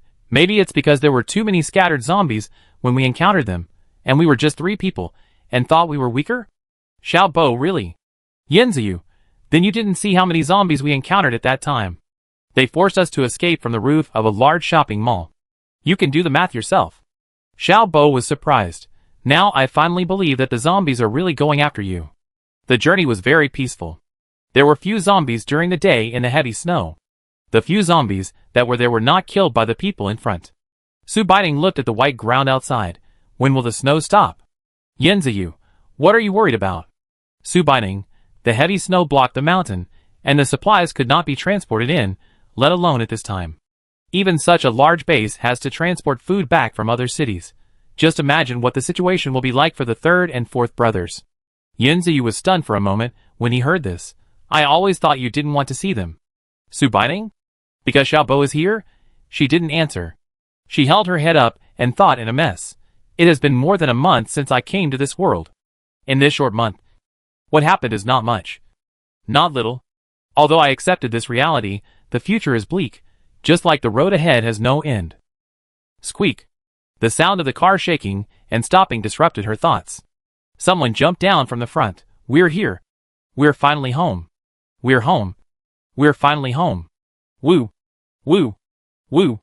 I thought I was going to die outside and never come back. Someone slapped him on the back. Why are you crying? You're back now. Don't cry. Oh my God. Can't you be gentler? I can't cry for joy. Okay. You can keep crying. Although this base is only a temporary stop, it is still home for them. There are friends. There are family. Feeling their emotions, Su Baining felt that her mood was also better. People who came back from the rescue outside needed to be checked, which took a long time. But people who went out to rescue did not need to be checked. When Su Baining passed by them in the car, she could see the expressions of tears of joy on their faces. Chapter 31. Preparing to depart. Su Baining quietly opened the door, wanting to give Li Shulan and the others a surprise. The house was still the same as when he left. Hao Hao was sitting on the sofa quietly writing the words Yin Yu had taught him before he left. Li Shulan's voice came from the kitchen. Dad, you split this. Marinate this fish. Maybe Mr. Yin and Miss Su will be back today. Qizhen, oh I know. But marinate less. It's not good to waste it. You pickled so much yesterday, and it's still in the refrigerator. Li Shulan, they have been away for a few days, and they have to make up for it when they come back. You are still not confident in my cooking skills. Even pickled fish can be made delicious. Don't worry. At this time Hao Hao, who was sitting on the sofa, heard the sound of the door opening. Sister Ning. Hearing Hao Hao's voice, Li Shulan and Qizhen ran out of the kitchen, and saw Yin Yu and the other 3 standing at the door, and wiped their hands happily. Qizhen also put down the knife he was holding for chopping wood. Li Shulan came over to close the door. You are finally back. Yesterday, Hao Hao was asking why you didn't come back. I said you would come back when you practiced calligraphy well. You got up early in the morning to practice calligraphy, and have been practicing until now. Qizhen picked up the knife again. I will kill the fish and grill it now. Li Shulan saw Qizhen's expression and explained. He also welcomed you back. He kept talking about it yesterday. That is. Su Baining walked forward and put her arm around Li Shulan's shoulders. Aya. Aunt Li, we know what we know. So don't explain it. Hurry up and make us something delicious. You don't know how miserable we are these past 2 days. We've only eaten bread outside. Look. She even touched her face exaggeratedly. Have I lost weight? Li Shulan touched her hand distressfully. Oh, I'm really thinner than when I went out before. You brought so many goodies with you. Why didn't you eat them properly? Yin Ziyu and Yin Yu sat on the sofa and leaned against each other. They sighed comfortably. It's still comfortable at home. Yin Ziyu pointed at Su Baining and said to Li Shulan, Aunt Li, don't listen to her nonsense. It's good that she didn't gain more than 2 pounds. She's still thin. He touched Hao Hao's little head. Boy, can you write the words I taught you? Hao Hao held up the words he had just written on the table. Yes. Yes. Brother Ziyu. Look. Qijin walked out of the kitchen. Mother, I have killed the fish. How can I help you? Li Shulan walked over and took a look. I don't need you to do anything. Go to the living room and talk to Mr. Yin and the others. I will make something delicious. Ah. Okay. Su Baining, Aunt Li. Aunt Li, I want to eat tofu and fish. Li Shulan. Okay, I will make you braised pork. Can I make shrimp? Shrimp? That's not right. Didn't you leave the shrimp for cooking once when you left? Didn't they eat it? She walked over and opened the refrigerator door. Many of the ingredients she left behind when she left were still untouched. She walked to the kitchen. Aunt Li, I left so many things for you. Why didn't you cook them? Li Shulan said while peeling shrimps. Hey, where can we eat so much? Su Baining, but Aunt Li, oh. I don't care, Aunt Li. If you are so polite in the future, we will really be angry. We treat you as family members. And you are still so distant. Li Shulan saw that Su Baining was really angry. No. No. You don't know that many places in the base are short of food in the past 2 days you were away. Many people went to the door of the office to make trouble. It seems that someone lives next door to us. I dare not cook meat dishes, fearing that the smell will spread. Su Baining, aren't you cooking now? Hai Li Shulan waved her hand. You haven't eaten well for a few days. I must give you a good supplement, and the people next door seem to have gone out yesterday and haven't come back today. After saying that, she reached out and pushed Su Baining. Get out. Get out, we don't need your help here. Su Baining knew that they felt that they didn't help much, and they felt uncomfortable to be supported by them. They were usually not asked to do things that they could do. Su Baining didn't refute Li Shulan's words. She took out a few crabs and a large piece of meat from the space. Aunt Li Hao Hao likes to eat this. I want to eat it too. Let's steam one. And make some food for Qilin. It hasn't eaten well these past 2 days. Okay. Su Baining sat back on the sofa and told Yin Ziyu. And Yin, you what Li Shulan had just said. Qijin heard it and said, recently, food seems to be in short supply. Before winter, there are still fields in the base that can be planted. Now we rely entirely on the free food distributed by the general office every day. Su Baining, we brought back so much today. It should be enough for a while. Unless the snow doesn't stop. At this time, knock knock knock, the door rang. Su Baining and the others looked at each other. Who would come at this time? Qijin stood up and opened the door. It was Xiaobo. What did he do at this time? Xiaobo patted the snow off his body. Su Baining, is it snowing outside again? Xiaobo, it's snowing heavily. Fortunately, we came back early. Yin, what do you want? Xiaobo handed over a small bag. Su Baining took it and shook it. Xiaobo, it's the crystal core I promised you before. I'm going to send it to you right now. I'm going to be very busy in a while. Su Baining, why? Xiaobo, I heard from Commander Li that there is a shortage of food in the base during the 2 days we've been away.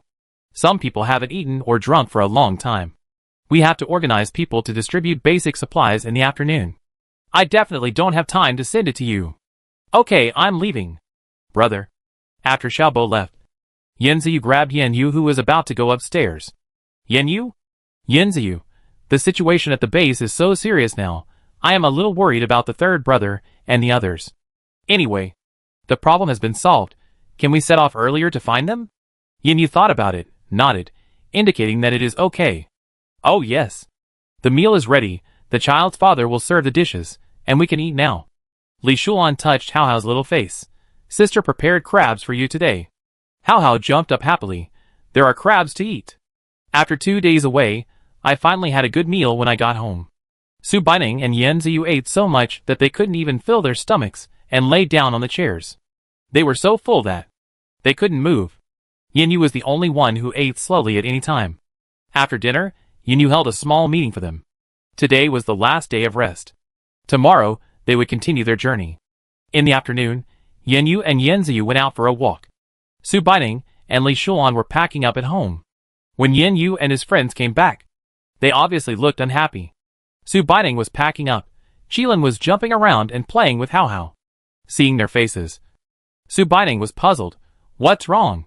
Did something happen when you went out? Yanziyu, we went to find Uncle Li and told him that we were leaving tomorrow.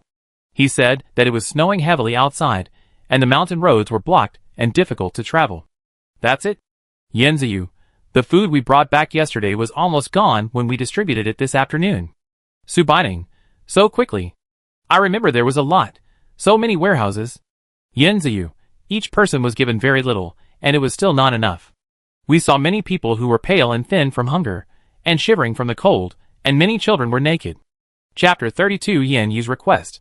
Yanyu kept his head down and didn't say anything. Su Baining knew he was sad. Yanziyu said he was once a member of the army. I have experienced some of these things. But the rescue came quickly at that time. Now it's not just the weather that is blocking us, there are also zombies wandering around, and it takes too long for the rescue supplies to be delivered. At this time, it's a problem to even feed yourself. Li Zhu has done his best to distribute the collected and leftover food to everyone. But there are too many people in the base. And they need to eat and drink every day. No matter how much food there is, it will be consumed.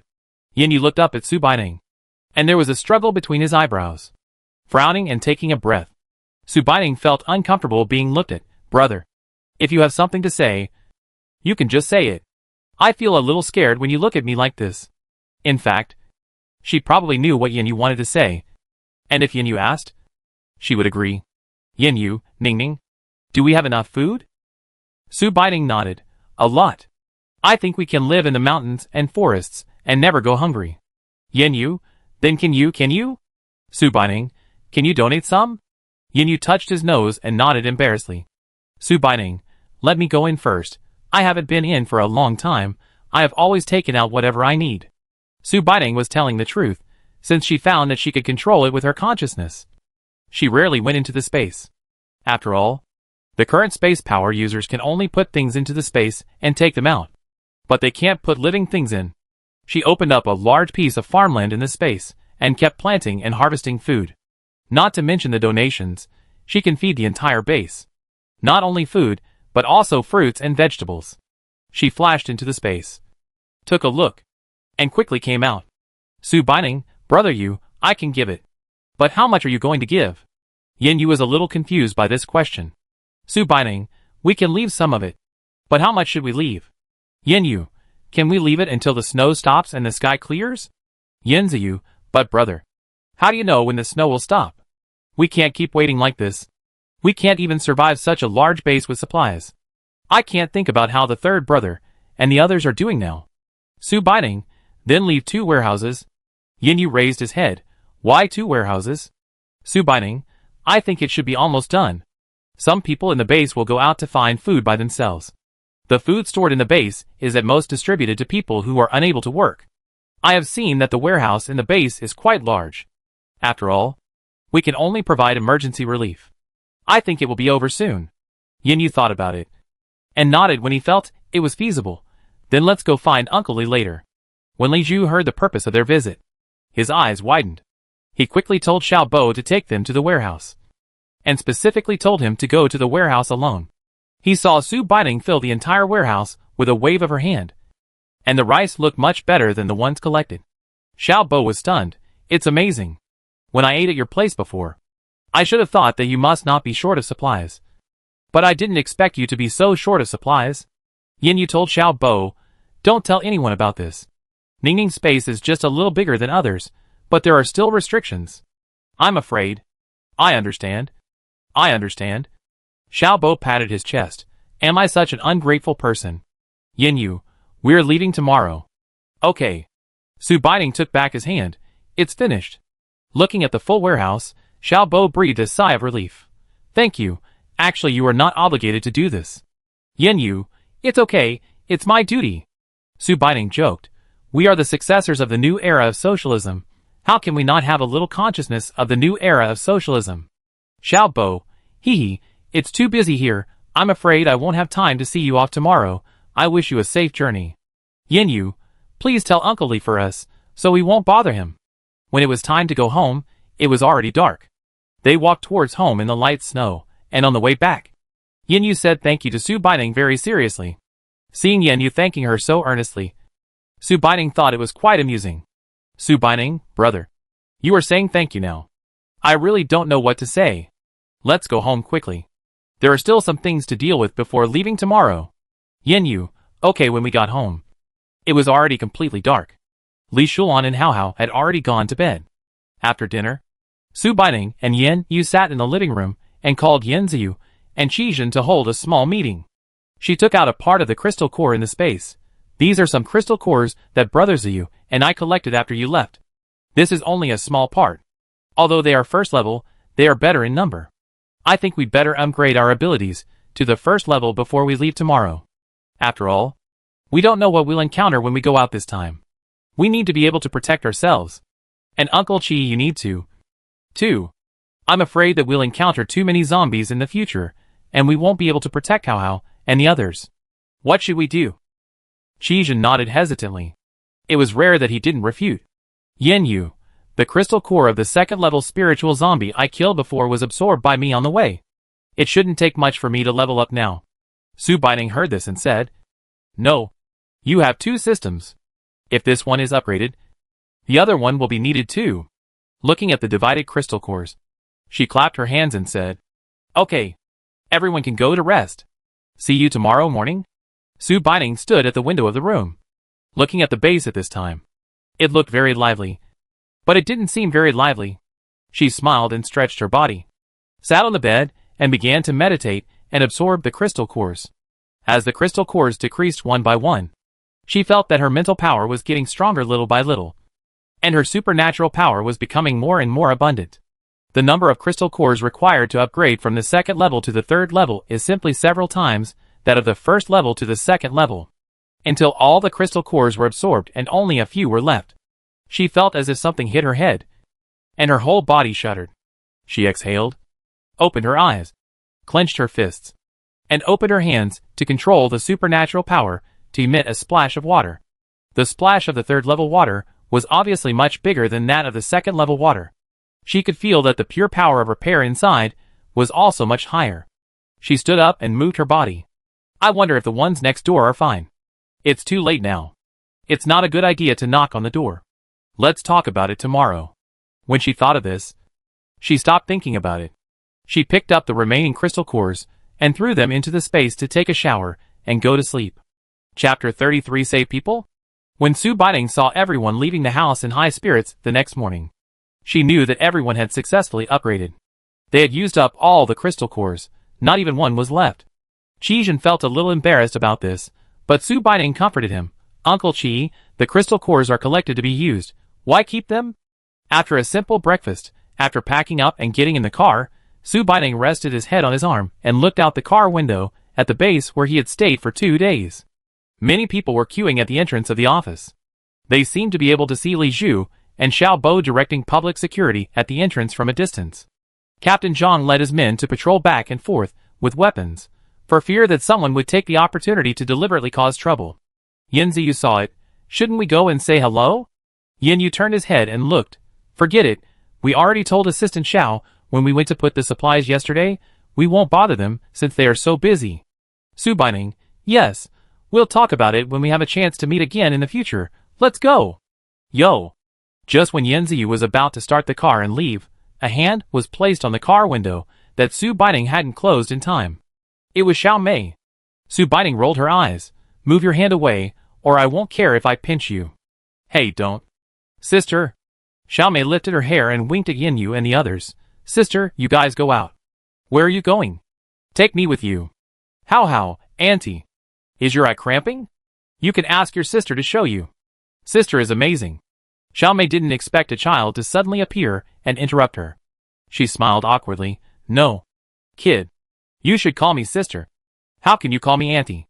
Hao pointed at her and then at Su Baining innocently and said, But you look much older than your sister. Mom said that children can't lie. You are the auntie. Su Baining couldn't help laughing. Coughed twice and sat up straight. Hurry up and let go of your hand. We are leaving. Thank you.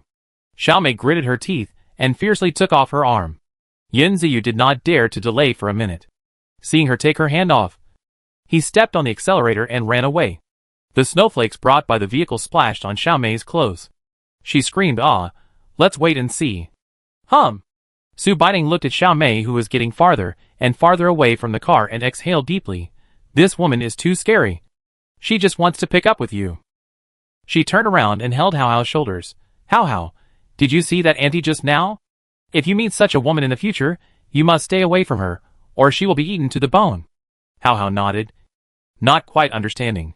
Yin Ziyu sneered. Ning Ning, Hao Hao is still young. How are you teaching him? Su Baining leaned back in the car seat. Oh, I'm just joking. When the car started to set off, Li Zhu and Xiao Bo looked at each other. Xiao Bo looked at Li Zhu. Captainly. Li Zhu waved his hand. I hope they have a safe journey. We'll see you again if we're lucky. The door behind them slowly closed. And Su Baining suddenly felt a little lost. Yin Ziyu glanced at her in the rearview mirror. Ning Ning. Are you reluctant to leave? Su Baining pouted. Since the end of the world, we seem to be on the road all the time. Either on the road or on the way to the road. It's hard to stay in the base for 2 days and then. Yin Yu, don't worry. We'll stay there for a while longer after we find Yin Imo and the others. There was a vast expanse of white in front of the car. As if the camera was invisible. It seemed that we had been driving for a long time without seeing any human habitation. Su Baining, brother, where are we? Yin Ziyu, can you tell where we are? Su Baining, I can tell. Why am I asking you? Yin Yu, all the roads here look the same. I can't tell where we are? Su Baining, brother, you are so stupid. She reached out to hit Yin Ziyu on the head. Yin Ziyu blocked it with his hand. I ducked my head. A person suddenly appeared in front of the car. And Yin Yu was shocked. Be careful. Yin Ziyu grabbed the steering wheel and turned it. And stepped on the brake. With a long squeak. The car spun on the ground. And finally stopped before hitting the foot of the mountain. In the car, Yin Yu supported the front with his hands. But he felt a little dizzy. Su Baining and the others were not so lucky. And they were dizzy from being shaken in the back. When the car stopped, you pressed me and I pressed you. Su Baining even hit the roof of the car in order to hug Hao Hao. After the car stopped, she let go of Hao Hao and rubbed her head. Hiss. She felt a big bump. What the hell? Yin Yu, calm down. Someone is blocking the road. Yin Ziyu. Fuck, my hand was almost broken. Tell me to see which bastard it is, and I want to kill him. He unbuckled his seat belt and slammed the car door with a bang. Su Baining was afraid that he would really attack others. Rubbed her head and quickly got out of the car. Just as they were about to stop him, a black shadow suddenly grabbed Yin Ziyu's legs. Oh my god! She was scared to death. What the hell? What is that? Yin Ziyu hadn't reacted yet. Yin Yu got out of the car and blocked Su Baining behind him, supporting Yin Ziyu. Before they could speak, a faint voice came from the ground. Please. Please save us. Su Baining popped his head out and looked at the ball on the ground. Oh my god. What is this? Is it clothes? It feels like a sack on the body, and it is a black sack. He raised his face, and it was so dirty that he couldn't see what he looked like. He grabbed Yin Ziyu's trouser legs. Please, save us, save us. No. Yin Ziyu grabbed his own waistband. Can you let go first? You don't look like you are asking us to save you. I feel like you want to eat me. Hearing Yin Ziyu's words, he hesitated for a moment and slowly let go of his hand. Yin Ziyu took advantage of the moment when he let go to hide behind Yin Yu with Su Baining. Su Baining looked at him with disdain. Brother, you are too cowardly. What are you afraid of? Yin Ziyu lay behind Yin Yu. Is this a cowardly thing? I feel insulted. Heh, I don't know who got off the car angrily and said he wanted to kill someone. Yin Yu looked at the person who was still squatting on the ground and looking at them. If you need any help, just say it. Please don't come out and scare people at will. That's right. Yin Ziyu hid behind him and muttered. We almost went to see the King of Hell. The man on the ground immediately knelt down after hearing this, knocked hard on the ground twice, muttered. Sorry. Sorry, I really can't do anything. I didn't see anyone along the way. I finally saw a car coming, so. Ah, it's okay. If you have anything, just tell me. It's quite cold in this snowy day. Yin Ziyu said hurriedly when he saw his posture. Hearing this, he stood up and ran back about 10 meters, and dragged out an unknown thing under a big dead tree. Seeing his effort, Shizhen ran down to help him drag it over. He whispered, Thank you. Chapter 34 Brothers in Distress. That. He dragged him to Yin Yu, and the others with all his strength. Su Baining could hardly call the man lying on the ground a person, because he was too thin as a piece of paper, and it was as if he was not breathing. Su Baining felt sour at his heart when he saw this, and his eyes were a little blurry. He squatted down, helped him up, and leaned him against his body. He is starving to death. If I still don't find anything today, I plan to die with him, as long as you are willing to save him. I am willing to work like a cow and a horse for you. Su Baining tugged at Yin Yu's sleeve and handed him a glass of milk from behind. Yin Yu took it and handed it to the person squatting on the ground. Feed him something first. He quickly took it and handed it to the person who was holding him. Yul. It's milk. Drink some. We are saved. And we won't starve to death. Yul didn't want to drink it at first. But after hearing his words, he opened his mouth and gulped down the small glass of milk. Yin Yu and the others took the opportunity to discuss, since they could leave such a large stock of food in the base, not to mention saving these two people. Su Baining took out the RV at Yin Yu's signal. She walked to them and said, "Do you want to tell us your names first? Otherwise, how can we call you?" "Oh yes, I forgot to introduce myself. Sorry." After a simple self-introduction, they learned that the person who stopped their car was called Chung Jun. The person he was feeding was called Su Yul. They grew up together. Chung Jun was 2 years older than Su Yul. He is now 21. And Su Yul is 19. When they went to school, they agreed to go to school locally. Chung Jun entered society earlier than Su Yul. Su Yul stayed in school to study for a doctorate because of his excellent grades. When the apocalypse happened, both parents turned into zombies. Su Yul hid in school and finally returned home. He was shocked when he saw his parents and was almost scratched. Fortunately, Chung Jun arrived and dragged him away. They couldn't do anything to their parents, so they could only follow the team that came to rescue them. But halfway through, they encountered a small wave of zombies that dispersed them, but they heard that there was a survivor base here. So they supported each other along the way and walked towards here, but they didn't expect to encounter heavy snow. They had eaten all the food they had in their hands, and they relied on drinking snow water to get here. But the two of them were cold and hungry, and they could hardly hold on any longer. In addition, Su Yul was born prematurely, and his health was not as good as Chung Jun's. Chung Jun took on the responsibility of taking care of Su Yul, and it was so hard to get here. He didn't know how far the road was ahead, and he hadn't seen anyone for a long time. He was tired and hungry, and felt sorry for Su Yul. But the road was too long, and he originally planned to drag Su Yul to jump off the cliff today. Who knew that he heard the roar of a car? He quickly dragged Su Yul to the side of the tree, and walked to the middle of the road alone, hoping to stop the car. This is how he stopped Yin Yu and the others. After listening to Chung Jun's introduction, Su Baining wanted to bring him a trophy. So awesome, so inspiring.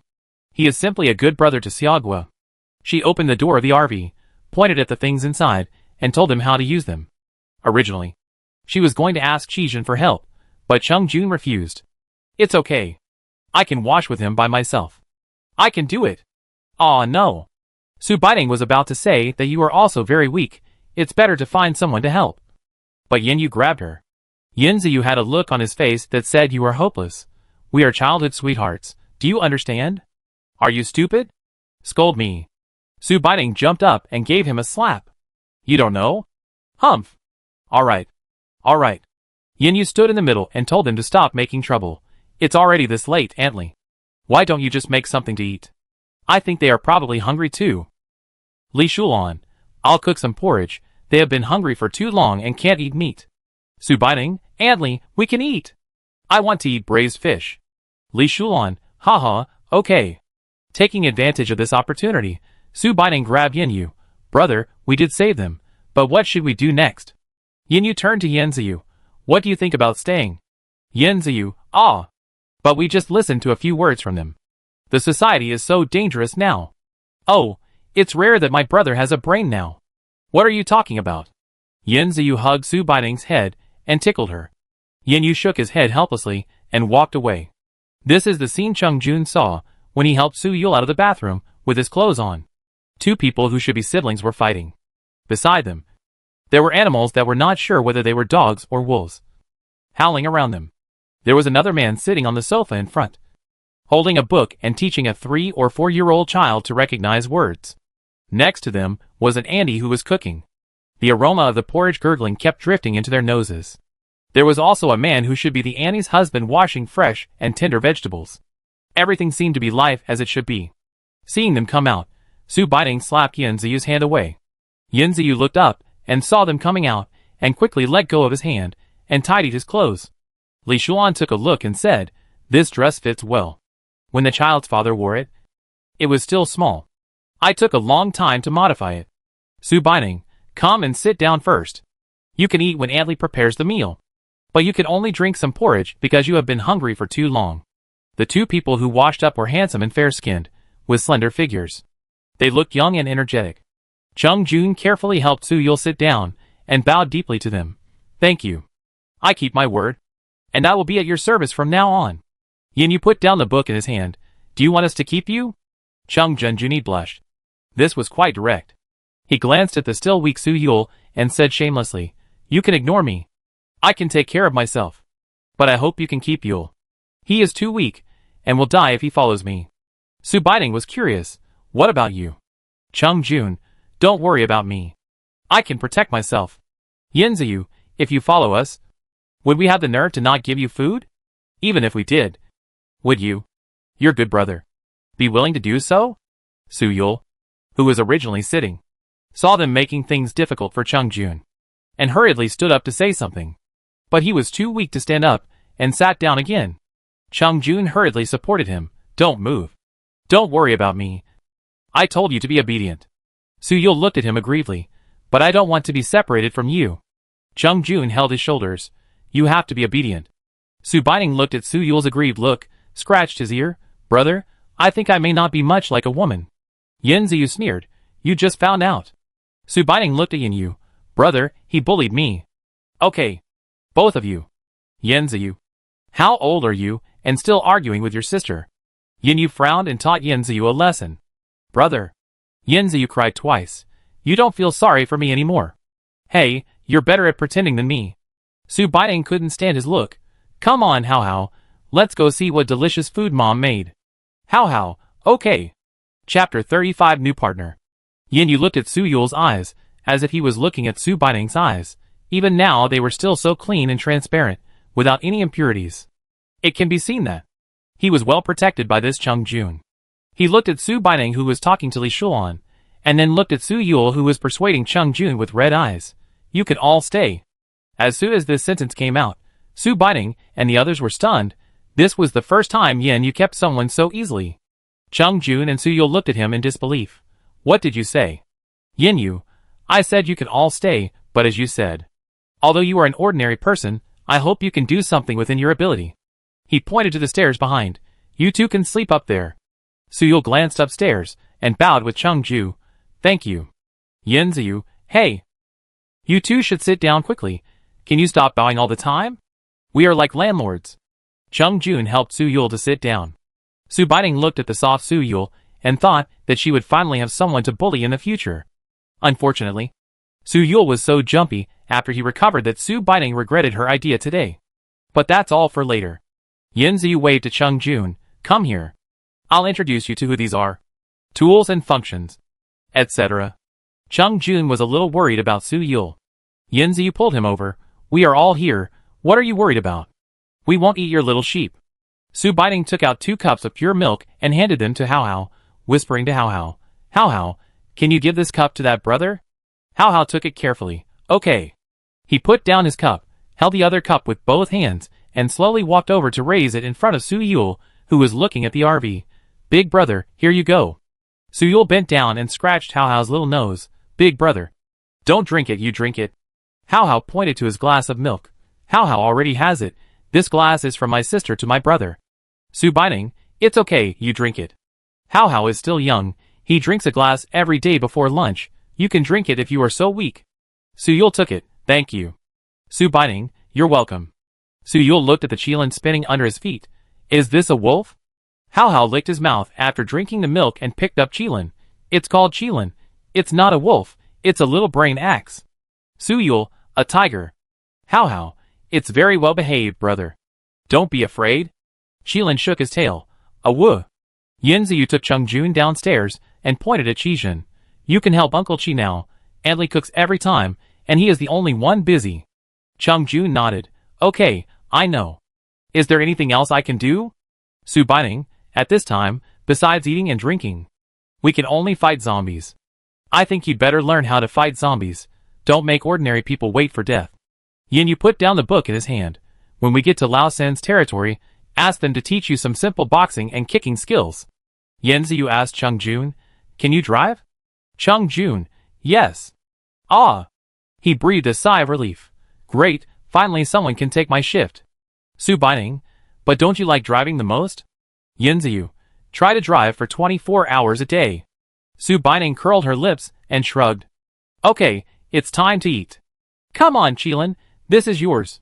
Li Shuan put down Qilin's bowl and asked Qijin to serve the dishes.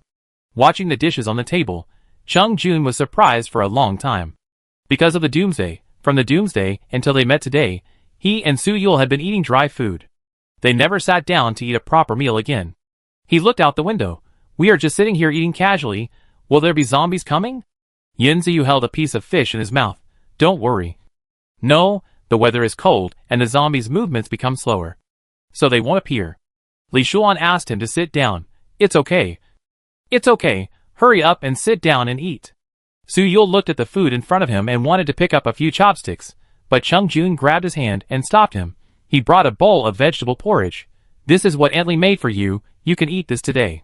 You can slowly eat meat from tomorrow. Su Yul looked at him. What about you? Chung Jun smiled. I'll join you. Su Baining, it's okay, you can eat some vegetables. Just chew them a little more. You can also eat some fish. Auntie Li didn't put chili in this fish today. Chung Jun, thank you. Yin Ziyu interrupted him. Eat. Don't talk.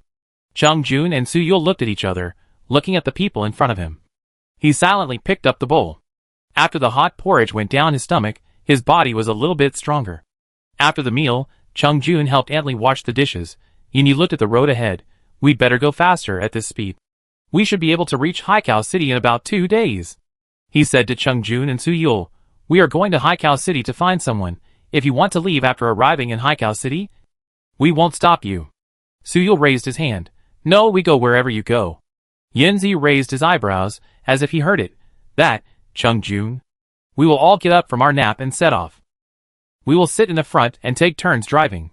Chung Jun, okay, but I have never driven this car before. Maybe later? Yin Ziyu interrupted him. What are you thinking? This is just our rest car. We are driving another car. Chung Jun thought that the car they drove was at most an ordinary off-road vehicle. He was still surprised when a modified Maybach appeared in front of him. It's not like he hasn't seen good cars before, and his family conditions are not bad. But the car in front of him was obviously modified, and it was very surprising. Yin Ziyu slapped the door. Top configuration plus modification, can seat 8 people. Bulletproof and explosion-proof. How is it? Chung Jun couldn't find an adjective. It's amazing. Su Yul was worried. If we sit in, what about these supplies? We can't drag this car with us. We'll be targeted. Yin Ziyu, wow. The boy is quite smart.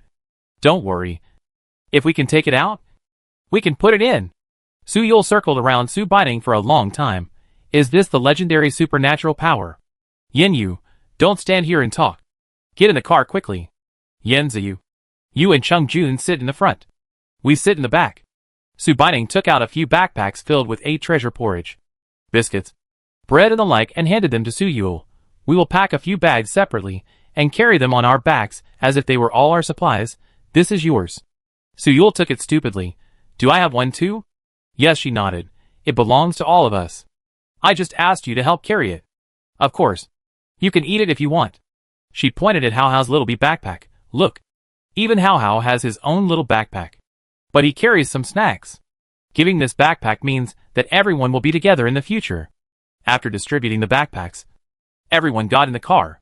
Chung Jun got familiar with the car and slowly stepped on the accelerator to drive forward.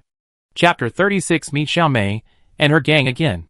Chung Jun, we seem to have been driving for a long time, but we didn't see anyone. Yin Ziyu, you can imagine how lucky you are to have met us. It's unlikely that anyone would go out in this weather. Yin Yu, only those who want to find supplies will come out. You can see how far we have driven. Even going to nearby Yunqing takes 2 hours. Su Baining, but we must find a place to rest before night falls. It's dangerous to rest at the foot of the mountain at night. Yin Ziyu, I'm going crazy. I feel like I'm going to have hallucinations after looking at this white for a long time. It was very quiet in the snow. The only sound that could be heard was the creaking sound of the wheels passing over the snow. Su Baining, it's okay. We can go slower. It should still be early now. The snow is so thick that we can see even after dark.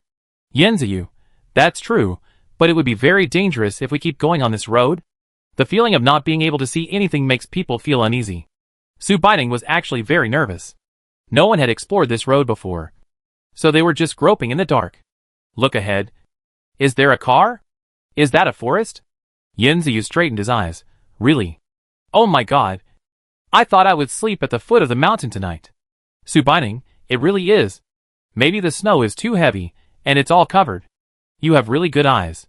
Chung Jun, maybe it's because I'm driving, so I can see it more clearly. Yinyu glanced at the watch on his wrist, which was the last thing they had to record time. It seems to be early.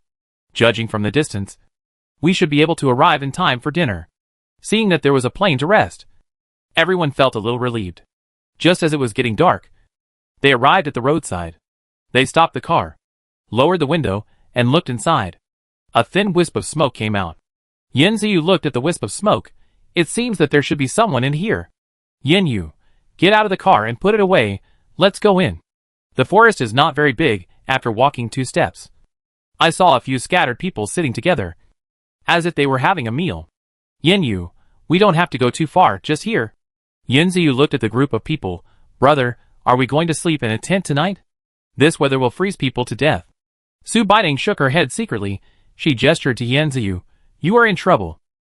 Sure enough, Yanyu kicked him on the butt just as Su Baining finished gesturing and before Yanziyu could react to what she said. Yanziyu jumped up with a wow, even startling the crowd over there. Yanziyu rubbed the painful part and complained. Brother, are you really going to murder your own brother? Yanyu, huh? Is it because you have had too many good days that you have forgotten it? Didn't you have such training when you were in the army? What time is it now? Do you think you are Ningning? Su Baining, people are standing in the forest. The pot came from the sky. Yanziyu, I must have picked it up. Here. Su Baining took advantage of Yanziyu's acting time to find a piece of open space that can almost fit the RV. We should be able to put our car here. We can't sleep in a tent in the wild in this weather. It's too dangerous. She took out the car from the space. Li Shulan called Qijun to cook. Chung Jun told Su Yul and got in the car to help. Hao Hao held Qilin and called Su Yul to play with him. Su Baining was about to speak. A touch of red floated in front of her eyes. She smelled a familiar perfume. Oh, little friend, is this your little pet? Yanziyu blinked and couldn't continue the play. Where did this woman come from? Su Baining shook her head. In her opinion, Xiaomei was dressed cleanly, her face flushed. She should be doing well with Han Qi. Because she has awakened her water ability, she is pretty incapable. Since she entered the base, she can get along well with any crowd. After meeting Han Qi, she thought it would be good to take him down. Until that day, she saw Yanyu. When Yanyu looked at her with his cold eyes, she suddenly felt her body boiling. At that moment, she made up her mind. I must take this man down. But this man looks at everyone coldly, except those 2 followers.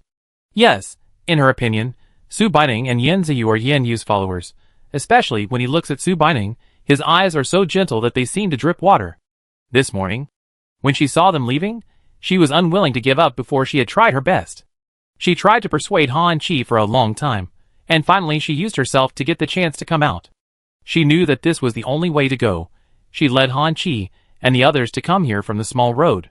As expected, she had waited for something. She reached out her hand to touch Qilin. Qilin took a step back, raised its hair, and bared its teeth at her. She withdrew her hand in dismay and stood up pretending to be relaxed. She was surprised for a long time when she saw the RV. You have more than one car? This car looks really good. Can I get in and sit in it? She originally thought that no one would refuse this request, but just when she was about to get in the car, Su Yul, who had been accompanying her, stood in front of the car. Su Yul had just recovered a little after a short rest, and his face was still a little pale. She was afraid that he couldn't handle it and was about to go forward to help. But Su Yul sat on the pedal of the car. He pinched his throat and shouted delicately, Ouch! Jun, come quickly. This Andy kicked me. Oh my god! This sound was not only heard by Su Baining, Yanziyu, and even Yen. He wanted to find a gap to crawl in. Chung Jun was originally helping Li Shulan cut vegetables inside. But when he heard Su Yul's voice, He thought someone was bullying him, and ran over with a knife without wiping his hands. A handsome young man wearing an apron and holding a knife appeared in front of Xiao Mei, and she quickly stepped back in fear. Su Baining stepped forward and helped Su Yul up. Xiao Mei, we don't welcome you here. You should know that? Xiao Mei didn't care. Little sister, how did I offend you that you don't welcome me? Yin Ziyu, you know it in your heart. Don't you know what you want to do? We are not interested in women like you. Han Chi on the other side thought that Xiao Mei came here just to say hello and didn't think much about it at this time. Chung Jun ran out with a knife and stood in front of Xiao Mei. Su Baining and the others also came over and felt that things were not so simple. They quickly came over and grabbed Xiao Mei. What are you doing? Xiao Mei pretended to be wronged. I just wanted to say hello, who knew they were so ungrateful. Su Baining, who says hello and gets on someone else's car without the owner's permission? Han Chi, sorry, I'll take her away now. The faces of the few of them were not good. It was obvious that they did not welcome Xiao Mei. He ignored Xiao Mei's struggle and forcibly hugged her into his arms and pulled her away. Behave yourself. Don't think I don't know what you are thinking. I can indulge you, but I won't indulge you forever. Chapter 37 Trouble. Su Baining, why is this woman haunting me? Yin Yu, get in the car. Don't stay downstairs. Be careful. Xiao Mei looked at the RV with the door closed to isolate the outside world. And she was so angry that she almost jumped up. Han Chi was not a fool. He knew why Xiao Mei wanted to come out. If it wasn't because the food she got from the base was not enough, he would never have brought her out. He didn't deny that there were benefits to bringing Xiao Mei with him. But if she doesn't recognize the current situation, she always wants to provoke someone he doesn't want to provoke, and leaving her behind is his first choice without hesitation. In the car, Su Yul deliberately fanned with his hand. That woman stinks. She almost made me faint. Chung Jun saw that he was deliberately disgusting the woman and went back to cut his vegetables. Why do you provoke that woman when you are fine? Su Yul, come on, she came to provoke us for no reason. Okay. We were playing with the dog. How could she suddenly show up and want to kill our dog? Qilin, dog? Su Baining looked at him meaningfully. Yul, Qilin understands human language. It is a mutant white tiger. Su Yul laughed dryly. Qilin, you are a very powerful mutant tiger. I just said someone else. Not you. Qilin exhaled from his nose, turned and left. Su Yul looked at Su Baining with resentment. Sister, you should have told me earlier. Su Baining, don't call me sister. I'm only 18. Su Yul, impossible. Chung Jun helplessly. Beggar, Baining is younger than you. Besides, don't just call a little girl sister. Su Baining, beggar? Beggar? Chung Jun nodded. Yes, my family said it's easier to raise him with a cheap name. He was in poor health before, so he was given this name. Su Baining, this name is really funny. Just when Su Yul was about to get angry, Li Shuan brought the dishes to the table. Just eat something casually tonight. I'm afraid of zombies attacking suddenly in the wild. Yin Ziyu ran over. What did Aunt Li make today? It's mincemeat noodles, made a cola chicken wing, stewed a tomato beef brisket, fried a leek, all big enough to eat. Chung Jun, do you eat like this every day? Life is too good. Yin Ziyu picked up a piece of chicken wing. Hey, actually, before the end of the world. This was at most a home-cooked side dish. But look at how many people can afford it now. Aren't we working so hard to live just to have enough food and drink? Yin Yu, even eating can't stop you from talking. Everyone, the aura is too strong, and we dare not speak. After eating and cleaning up, it was already completely dark when we opened the window. Su Baining pulled down the curtains. You guys should go to bed early. We have to travel tomorrow. Brother Yin Yu and I will keep watch tonight. Keep watch? How about we do it? Chung Jun felt bad that he ate and drank all day and didn't do anything. Su Baining smiled. You are ordinary people. You can't stand the night watch. You can drive tomorrow. No need to argue about this. Well, then okay. Thank you for your hard work. She and Yin Yu climbed up to the roof quietly, looking at the cloudless sky. Yin Yu, want to see the stars? She lowered her head and sat down. Hey. It feels like I haven't seen the moon and stars for a long time. Yin Yu followed and sat beside her, looking at the bonfire that Han Chi and others had lit in the distance. There will be a day when we can see them again. Su Baining, I hope so. Yin Yu held her in his arms and covered her hand. Sleep in my arms for a while. I'll watch you. Su Baining's red face could not be seen in the dark night. No need. Brother, it's better for the two of us to watch together. Sleep when I tell you to. Oh, okay. Su Baining felt that Yin Yu's arms were really warm, and there was a faint scent of diluted sandalwood that penetrated into her nose, soothing her nerves. Let her relax little by little, until she fell softly in his arms. Looking at the sleeping Su Baining, Yin Yu's tense body also relaxed. When he just stretched out his hand to embrace Su Baining, he was also afraid that Su Baining would push him away. He kept pretending to be very natural, but he was actually very nervous. The night was always very difficult to endure. Under the care of the heavy snow, even without the moonlight, you could vaguely see the mountains and forests in the distance. Just when Yin Yu was contentedly holding Su Baining and ready to take a rest, a pair of bright eyes suddenly appeared behind a tree 10 meters away from him. Then, several pairs of such eyes appeared behind it. He quickly pushed Su Baining awake. Ning Ning, let's go down and wake them up, zombies are coming. Su Baining was woken up by his push, and before she could recover, she slapped her face with her hands to wake herself up quickly after hearing this sentence. Pa pa pa. What are you doing in the middle of the night? Are you sleepy? I don't know who muttered this in the car. Su Baining lowered his voice and said viciously, open the door quickly, there are zombies coming. Get up quickly. Inside the door was Yen Ziyu, who was sleeping at the door. He was not very confident that they were on the roof, so he slept at the door waiting to be replaced at any time, but who knew that he fell asleep in a daze. He opened the car door and turned on the lights, and woke up the people who were sleeping in a daze. When Su Baining put the car and Qilin back into the space, the zombies had already walked to the front. Go over there and wake them up. Uncle Qi, you and Aunt Li hold Hao Hao tight. Su Baining took out 2 knives and handed them to Cheng Jun and Su Yul. We can protect you for a while, but we can't protect you forever. Cheng Jun and Su Yul took the knives. We know. Yin Yu asked everyone to go to Han Qi and his friends, who were having a bonfire in the back. When he got there, Yin Yu patted their tent with a knife. Get up quickly, there are zombies. Han Qi and his friends heard the sound and quickly opened their eyes and put on their clothes. Just when they were about to pack up the tent, a zombie rushed over from the side. They retreated quickly. Xiao Mei was frightened by a zombie that came close to her and screamed. Although she had been running around with the team, she was well protected. Facing the zombies really scared her. Han Qi pulled her over. Shut up. She hid behind Li Shulan, who was holding the child in fear, looking at Su Baining, who was fighting the zombies with a knife in front of her. A trace of calculation flashed in her eyes. Su Baining was so busy that she didn't notice the people behind her. When she woke up Han Qi and the others, they were grateful to Yen Yu and the others for not abandoning them, and they cooperated well without any bad intentions. So she temporarily didn't pay attention to Xiao Mei behind her. At this time, several zombies ran towards Su Baining. Yen Yu and the others were at a certain distance from her because the zombies were scattered. Xiao Mei grinned, stretched out her hand, and pushed Su Baining viciously. Chapter 38 Injured. Su Baining lazily sat on the sofa bed. In front of her were Hao Hao and Su Yul staring at her with eager eyes. Recalling the scene just now, everyone was scared now. Although Su Baining quickly healed her injuries, everyone was still worried about letting her rest.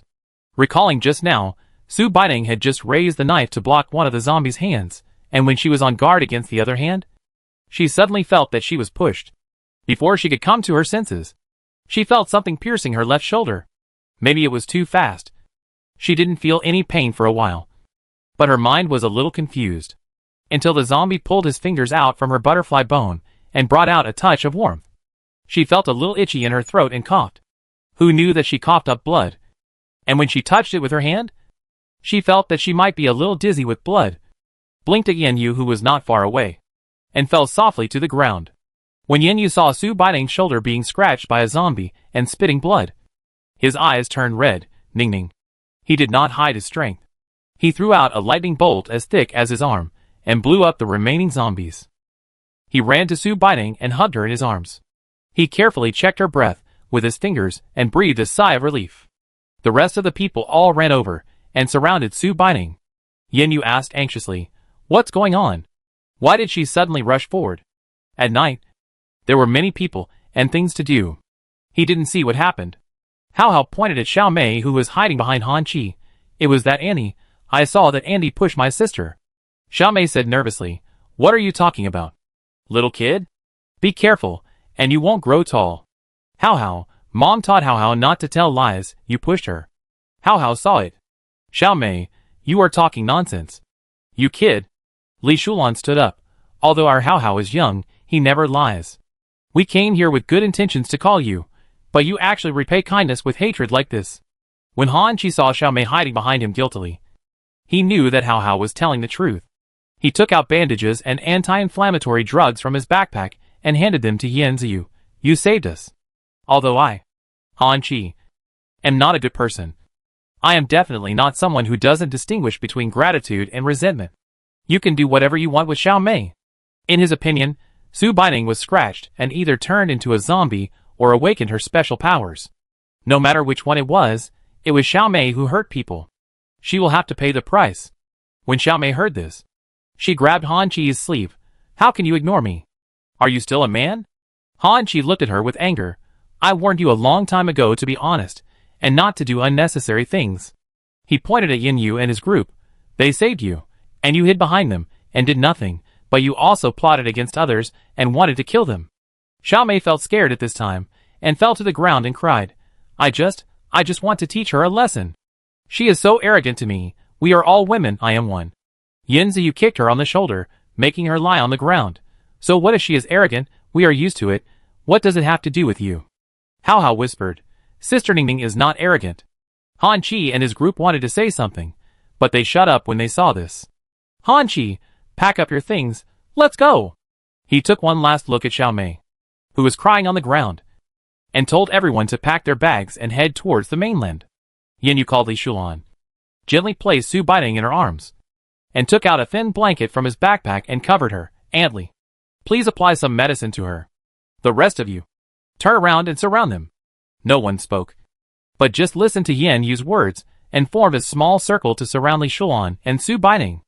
Li Shulan was applying medicine to Su Baining inside. Occasionally, she could hear Su Baining groaning while applying the medicine. Yin Yu grabbed Xiao Mei's neck and lifted her up. You shouldn't touch her. Xiao Mei couldn't breathe. She tried to pry Yin Yu's hands apart. She was lifted up in the air. She couldn't kick him. I'm sorry. I won't dare to do it again. Please let me go. Yin Ziyu came over. Let you go? Go on dreaming. Li Shulan, the medicine is applied. Bandaged. Miss Ningning should have fallen asleep. Hearing Li Shulan's words, Yin Yu called Qijin. Uncle Qi, please pick up a zombie's limb and bring it here. Looking at Xiao Mei's flushed face, how can I let you go so easily? Qijin came over holding a zombie's limb that exuded a foul smell, and gave Xiao Mei a claw without Yin Yu saying anything. Xiao Mei's skin was scratched. She was just a simple first-level water-based psychic.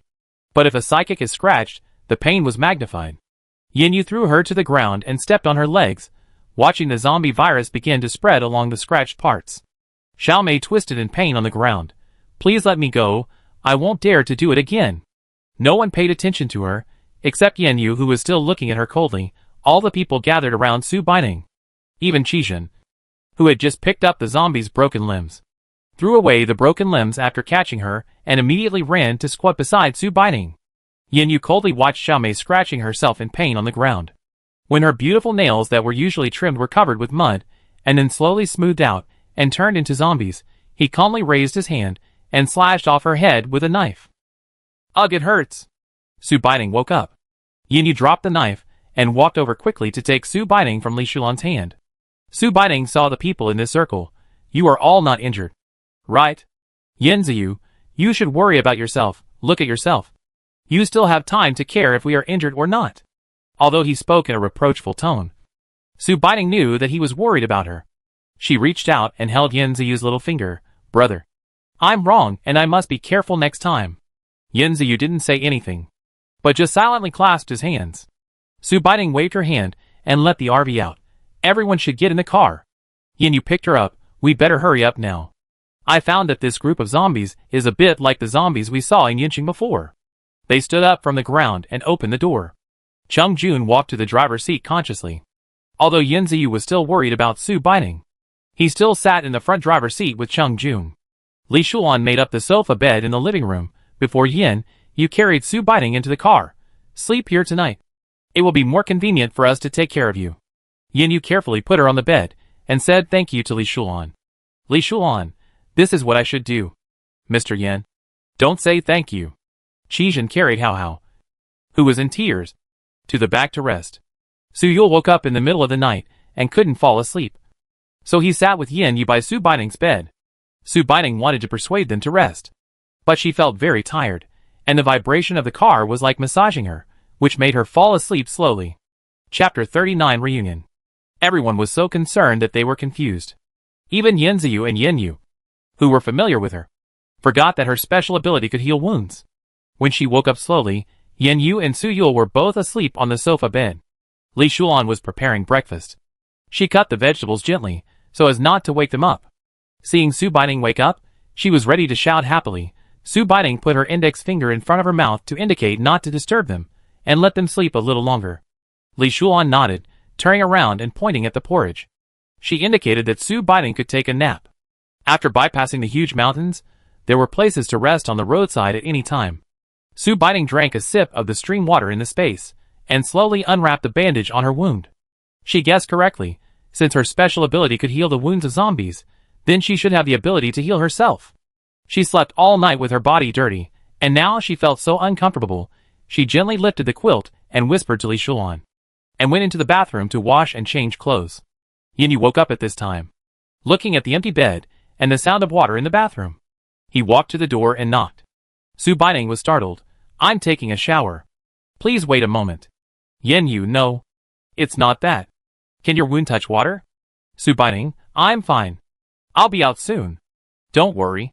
After Su Baining said that, Yenyu didn't say much. He turned around and saw that the sheets and quilts on the sofa bed were all dirty.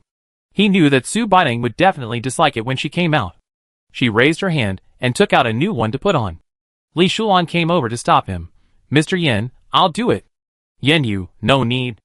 Adley, go make breakfast, make some appetizers. I remember you took out some pickles before. Let's have some. Okay, just take it out and try it. Su Baining came out of the bathroom wiping her hair.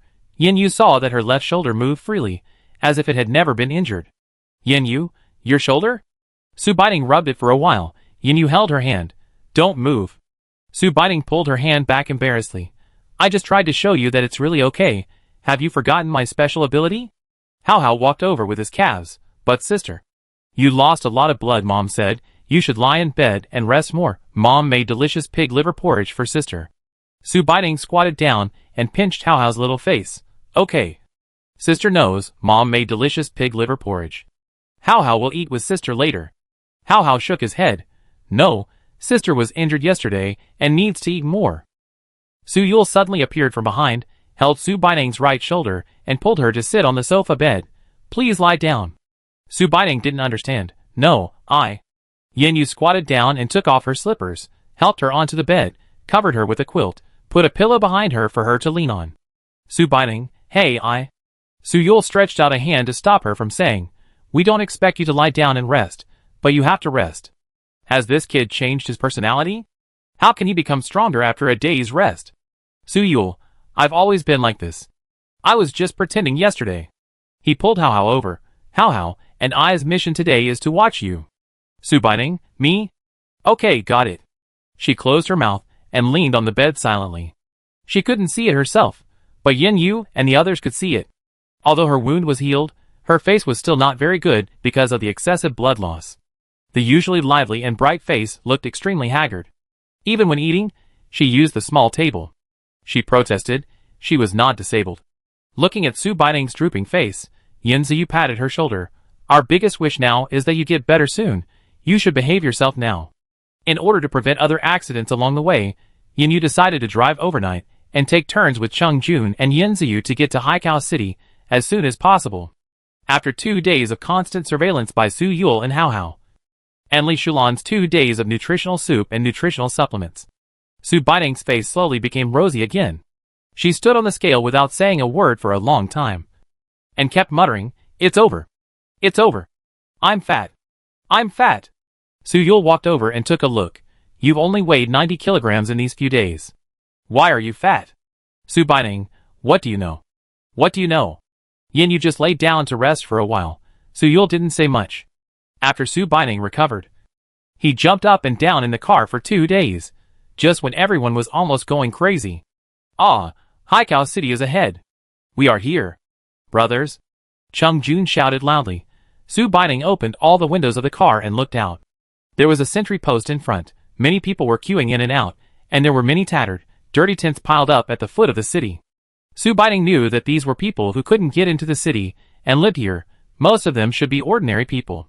Su Yul saw a man walking out of the tent with a hunched back. That person used to be our classmate, but now he has become like this. It seems that he has not awakened his superpowers.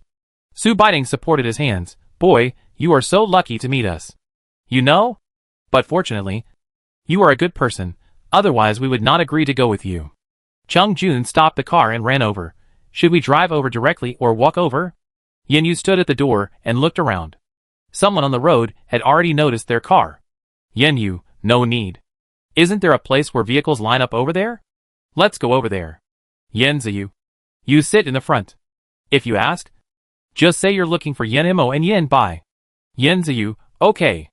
Finally arrived in Haikao City. I'll see the third and fourth brothers soon. He's very excited now. As the vehicles line up, the waiting time will be a little longer than the people's. They have to check the vehicles, the number of people, the men and women, and the check for any wounded. When they arrived, Su Baining was already sleepy from waiting. Yen Ziyu opened the car window to ask about Yen Mo and Yen Bo, but saw two old acquaintances. Yen Ziyu excitedly shook his hands. Li Shu, Qin Yuan. Li Shu and Qin Yuan were Yen Mo's men. Yen Mo once went home to rest and brought them back. Everyone in the Yen family knew them. Everyone in the camp had to take turns to check on them. It happened to be their turn today. When Li Shu saw Yen Ziyu, he was still a little bit unconvinced. He wiped his eyes. Ziyu. Yen Ziyu nodded frantically. It's me. It's me. Are my brothers in the base, or are they out on a mission? Hearing Yen Ziyu asking Yen Mo, Li Shu's expression was a little unnatural. He was afraid of blocking the car behind, so he went over to say hello to Qin Yuan. Chen Yuan was on duty and couldn't come over, so he waved to Yen Ziyu from a distance. After saying hello, Li Shu led them into the base. Because of Yen Mo and Yen Bo's relationship, Li Shu was able to quickly complete the formalities for bringing them into the base. After finding an open space to stop, everyone in the car ran out of the car, as if they were fleeing famine. Su Baining took a deep breath of fresh air. It felt so good. Li Shu was a little unresponsive when he suddenly saw so many people. And even more so when he saw Su Baining. He remembered that when he went to Yan's house before, this little girl's eyes seemed to be in the sky, and she couldn't see anyone. Chapter 40 Yen Mo's Zombie Transformation. Su Baining noticed Li Shu's gaze, turned around and smiled at him. Yen Ziyu patted him. Li Shu, you haven't told me where my brother and the others are. Li Shu stuttered. And that place. Yen Ziyu, where? Li Shu knew he couldn't hide it, closed his eyes. In the hospital. Su Baining was stunned for a moment after hearing this. She came to her senses, and thought about what the original owner had said before and came over to ask Li Shu, have you experienced a zombie wave before? Li Shu was surprised. How did you know? Su Baining, Yen Mo was injured. Right? He must have been seriously injured by the zombies. What? Yen Ziyu almost couldn't hold back when he heard this. Su Baining calmed him down. Why are you panicking? She grabbed Li Shu. Take us to the hospital quickly. We need to go and see. Li Shu, of course. I can, but I hope you guys stay calm when you see them. Yen Yu, find someone to take them to where they live. We pay the rent ourselves. You don't have to worry about it. Just take us to the hospital now. Su Baining called Chung Jun over and told him some precautions. Li Shu also called someone over. This is Wan Jiang. He will take you to where you live. I'll leave first. Wan Jiang, this is Captain Yan's family. Do you understand? Wan Jiang saluted. Yes. When they were on the road, Li Shu explained in detail what happened to Yen Yu and the others. It turned out that the original owner had remembered the wrong time. The zombie wave occurred the day before they arrived. Yen Mo should have awakened the Earth-related ability. If he was a superpower, his pain perception would be several times that of an ordinary person. According to the time of occurrence, he had been infected for 32 hours. Yen Mo was still in the hospital, which proved that Yen Mo had not turned into a zombie. It seemed that Yen Mo was more tolerant than she thought. So Yen Bo should also be accompanying him in the hospital. When Li Shu led them into the hospital, many people noticed that Yen Yu and Yen Ziyu looked very similar to Yen Mo and Yen Bai. Some people even asked Li Shu secretly, who are these three? Li Shu waved him away. Mind your own business. Get back to work. Li Shu led them to the third floor. Before opening the door, he repeatedly reminded them, you must stay calm. Su Baiting looked at his hand holding the door. You made it seem like he was the only one living on this floor. Li Shu actually nodded silently. Su Baining gave a thumbs up. Great. Brother. But think about it, Yin Mo might have turned into a zombie now. It's safer to be locked up alone on the first floor. Yin Yu indicated that he understood, and asked him to open the door. Li Shu swallowed his saliva, made some mental preparation, and opened the door. The moment the door was opened, a roar came out, almost piercing their eardrums. Yin Ziyu couldn't believe it. Is this my third brother yelling? Oops, is it too late? Su Baining pushed Yin Ziyu, who was blocking her way, and ran in. After running in and seeing this, Su Baining finally understood why Li Shu told them to be mentally prepared. This entire floor was sealed by a kind of glass that seemed to be specially strengthened. There was only a small door in the corner, and a person was locked inside, and a person was standing there. It's not quite right to say that it was locked. It was locked. She could see that the lock was very delicate but must be very strong.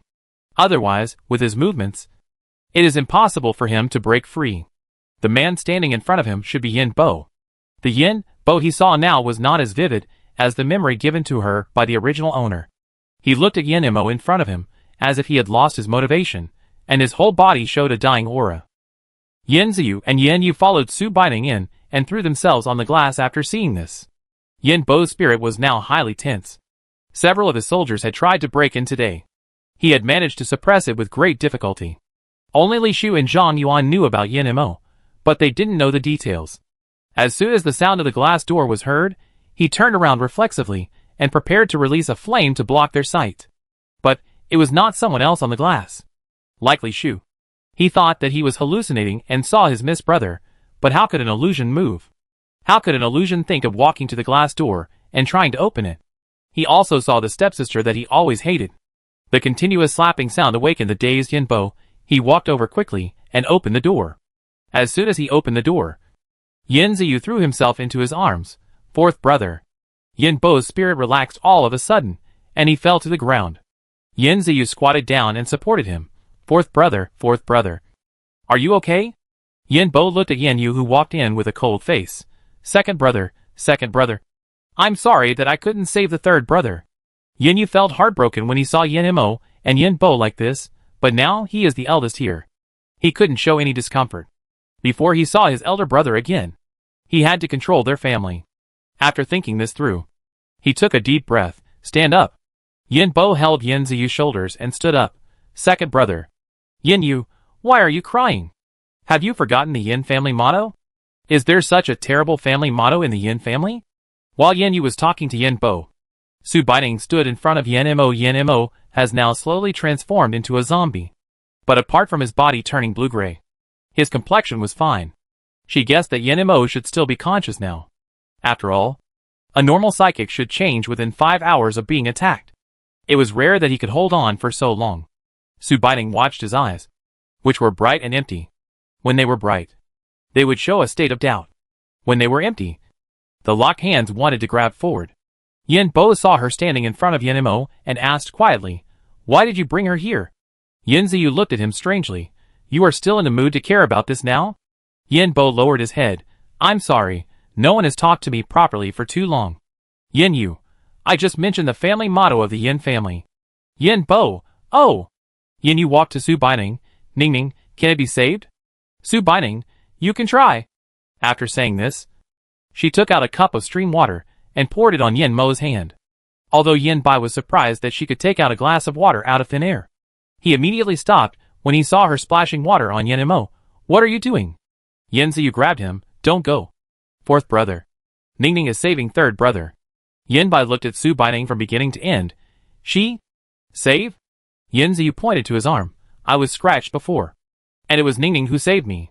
She has a very special ability. But you can't tell me. Keep it secret." Yin Bai couldn't care about these now. Whoever can save Yin Mo now can ask him to pay for it.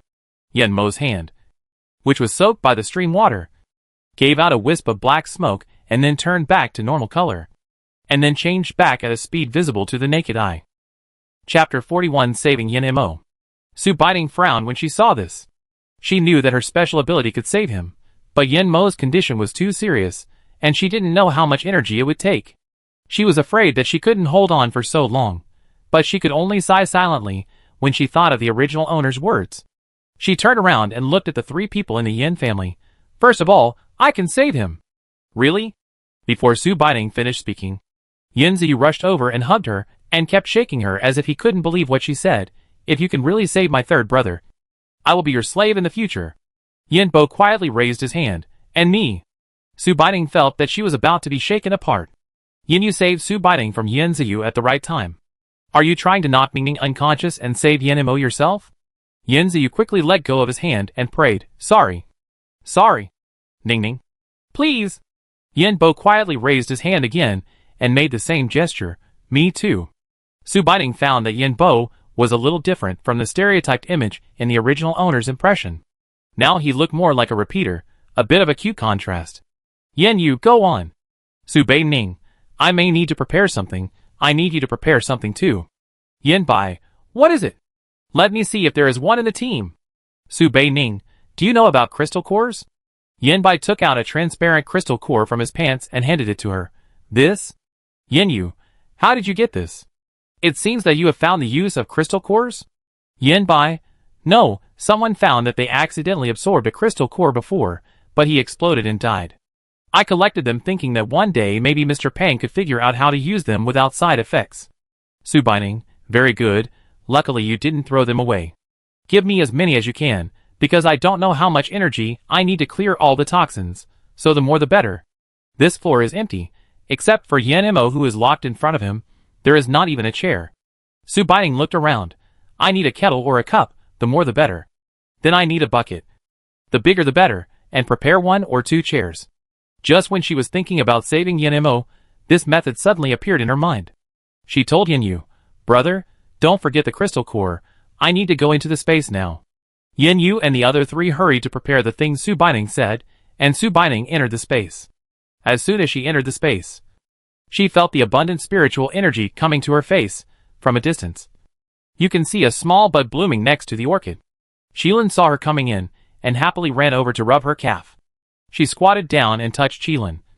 Then walked to the stream, picked the small bud, and hurried out of the space. Yin Yu and the others were very fast. In just a short while, everything was ready. Seeing her come out, Yin Bai's eyes were burning as if he had seen some rare treasure.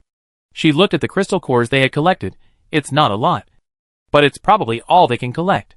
Yin Bo saw Su Baining's expression and explained, before the explosion, many people thought this thing was a burden. Only the people in our camp listened to us and collected so little. We could only collect so much in this time. Su Baining waved her hand to indicate that it was okay. She moved a chair and sat on it opposite Yen Mo and asked Yin Ziyu to move the bucket over and put it next to him. She said to take a big bucket. She estimated that the bucket could hold 2 of her. She stretched out her hand and placed it on top of the bucket. A stream of water as thick as an arm poured out. She stopped when she had filled about half the bucket. She wanted to save her energy, so that she would not have enough energy when she really needed to treat the disease. She took a cup of water from the bucket and poured it on the crystal core to purify it. Then she picked up a purified crystal core and tried to absorb it.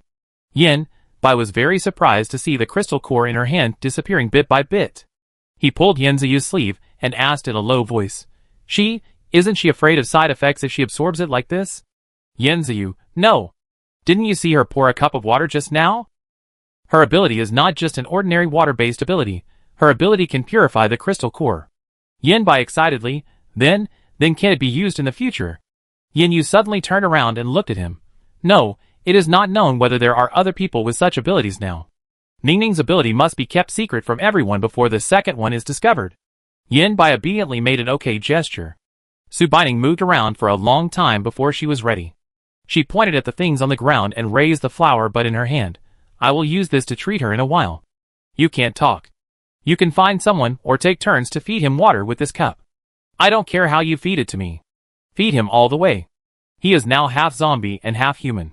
There is so much water. And this water is not ordinary water. It will evaporate after drinking it to eliminate the toxins. Don't worry about holding him up. Then you just find someone. And when I reach out my hand, you start putting the crystal cores in my hands. I'm going to absorb them. Because I'm not sure how much power is needed to completely remove the toxins from his body. So when I reach out my hand, you'd better not give me all the crystal cores without feeling sorry for it. After making sure they understood, she picked up a glass of water and poured it on Yen Mo's face. Yen Mo screamed as if he was scalded, The bound hands and feet were waving wildly. Yin Bo saw her movements and got anxious. What are you doing? Su Baiting looked at him calmly. Why are you in such a hurry? I want to see where the core of his poison is. You can't bear to watch it now. You will be even more unable to watch it when we really start to treat him later. Yin Ziyu was surprised. Ningning, why didn't I feel anything when you saved me, and I felt quite comfortable instead? Su Baiting sat on the chair. How can it be the same? You are a human. Yin Mo is already half human and half zombie. Purification is the mortal enemy of zombie toxins. How can it not hurt? Okay, I saw his toxin core. Let's get started. You can go and feed him water. Yin Ziyu and Yin Bai each held Yin Mo's head steady. Yin Yu picked up the cup and poured water into his mouth.